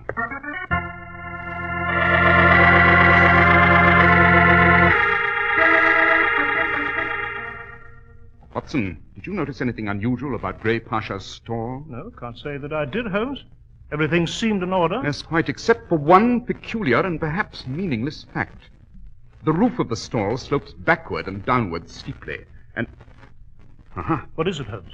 Note the footprints here by the paddock gate. What about them? They're some hours old and probably were made by the person Albert Moylan saw last night. And apparently that person was intoxicated. Eh? How'd you know that? It's elementary, my dear fellow, elementary. Observe the irregular, staggered pattern of man's hobnail boots. Note how the prints veer onto the grass and then back onto the footpath.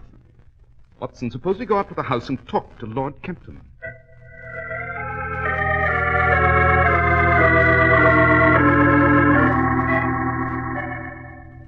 Mr. Holmes, Dr. Watson, this whole affair has proved my ruin. Indeed? How, Lord Kempton? I'd counted heavily on Grey Pasha's winning the Derby. I needed the purse money desperately for personal reasons. And now Grey Pasha can't win. Moylan's dead. Do I understand, then, your lordship, that this jockey Moylan was indispensable? Yes, Mr. Holmes. Pasha's a high-spirited, temperamental brute. With unfamiliar hands at the reins, he'd be unmanageable. Only Moylan could ride him. This will confound every tout in London, your lordship. Bookmakers are sure to name Roulette the favourite now. Jove, what a sensation this will be at Epsom Downs. And Roulette is owned by Alex Brand, eh? Yes, Mr. Holmes. Alex Brand. Blackguard. He's responsible for this somehow. He hates me and he's trying to break me.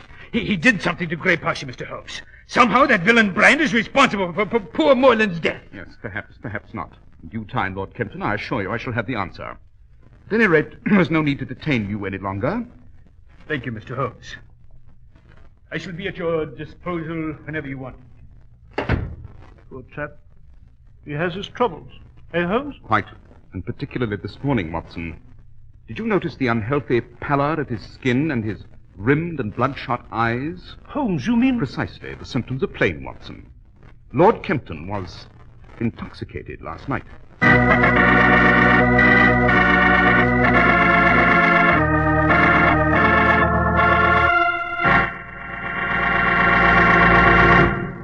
Now, let's begin by pointing out that Clippercraft clothes are essentially economical. In fact, you'll be surprised at the amount of money you save on a fine Clippercraft suit. But that's not the only reason Clippercraft clothes are worn by the best-dressed men in your community. Men who could pay more, much more. They choose Clippercraft because they like the master tailoring, the exceptional materials, and because they have such implicit confidence in the fine local independent merchants who sell Clippercraft clothes. Each Clippercraft suit and sport jacket is guaranteed by the Clippercraft label, that famous trademark derived from the staunch Clipper ships that established honest New England trade everywhere in the world. Now remember, you can get a superbly fitted, all-worsted Clippercraft suit for only $45. That's why men who know insist on Clippercraft clothes bearing the Clippercraft label. So be sure to visit the Clippercraft store in your city. These leading stores in the metropolitan area are proud to add their names to Clippercraft in your suits, sport jackets, and tropicals. In Manhattan, John Wanamaker's Men's Stores, Broadway at 8th and 67 Liberty Street, Saks 34th, Broadway at 34th. In Brooklyn, Abram and Strauss. In Newark, New Jersey, Boulevard Men's Shop, Kresge, Newark. And in Jamaica, the B&B Clothes Shop, 16408 Jamaica Avenue.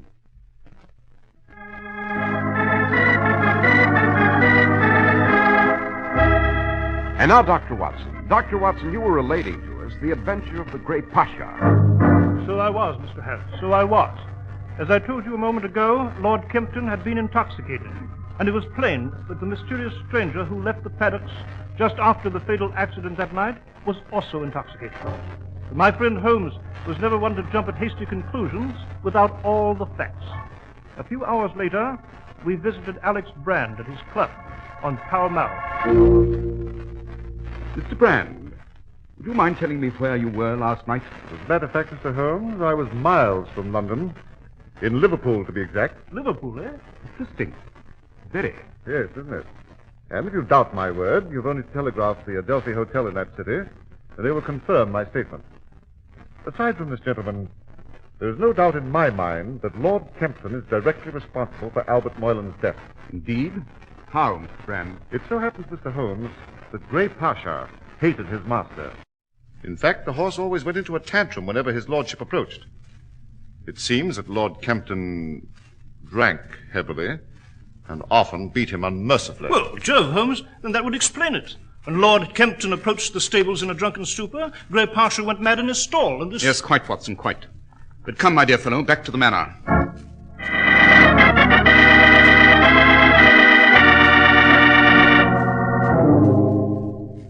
So his lordship did leave the house late last night, Lady Kempton. And in an intoxicated condition, eh? Oh, yes, there's no use denying it. He drank heavily because he was worried about his debts to that blackguard, Mr. Brand. It might interest you to know, Lady Kempton, that his lordship wandered down to the stables last night. Charles? He went down to the stables? Then Great Pasha, he must have seen Charles coming, and he must have... He must have what, Lady Kempton? Nothing, Mr. Holmes, nothing. I regret to say your hesitation is significant. Very. What do you mean? We have it on some authority that Grey Pasha hated Lord Kempton, went into a tantrum at his very appearance. Mr. Holmes, what are you trying to say? I'm afraid the implication, unfortunately for his lordship, is quite obvious.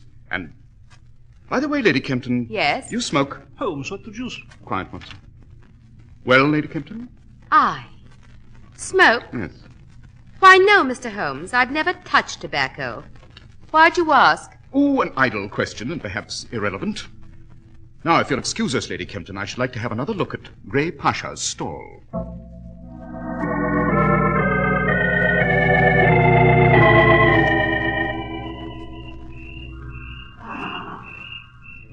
Well, Watson, there's Grey Pasha's stall just ahead in the moonlight. Dash it, Holmes. Why did you ask Lady Kempton whether she smoked? Because I noticed a brown stain on her fingers resembling nicotine. Well, what of it? Merely a detail, perhaps worthless, perhaps significant. And speaking of details, did you notice that Lady Kempton is a slim and athletic woman, and that the rug on her sitting room floor was a bit untidy? What's the floor of her sitting room got to do with all this? I shall know better when I examine the roof. Confound it, Holmes, you are a Chinese riddle tonight. First you speak of a floor, then of a roof. What roof? The roof of Grey Pasha's stall here, Watson. As you see, it's quite accessible to anyone of reasonable agility because of its low pitch to the ground. I propose to climb up there now and give it a thorough examination. Well, Holmes, what the deuce do you expect to find up there on the roof? Patience, Watson, patience. What is it? What'd you find? The boards of the stall roof here are warped apart. I can see down into the stall itself through this aperture. Is that significant, Holmes? It is indeed very significant. Watson, suppose you find a dark lantern somewhere about the premises. I'm quite sure you'll find one of the groom's cottage, if nowhere else. But why, Holmes? For what purpose? I should like to examine the interior of the stall below, and particularly its occupant, Grey Pasha.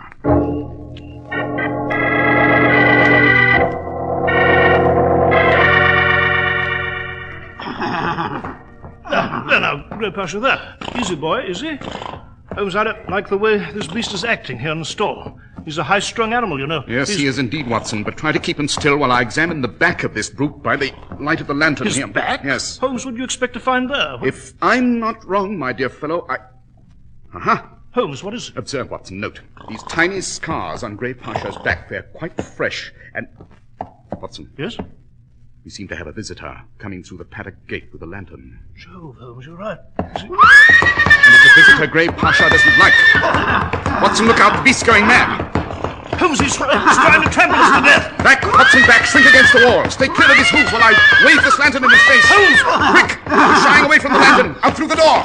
Back, you brute, back. Hurry, Holmes, I'll get the door open for you. Quick, Holmes! Oh, thank heaven. Got out safely. That was close. Yes. So speaking of getting out, Watson, our visitor's doing the same, running toward the manor in the moonlight. Holmes, who can it be? I can't tell from here. The man who plotted this fiendish and devilish scheme, Watson. Mr. Alex Brand. Brand? And he lied. He was here last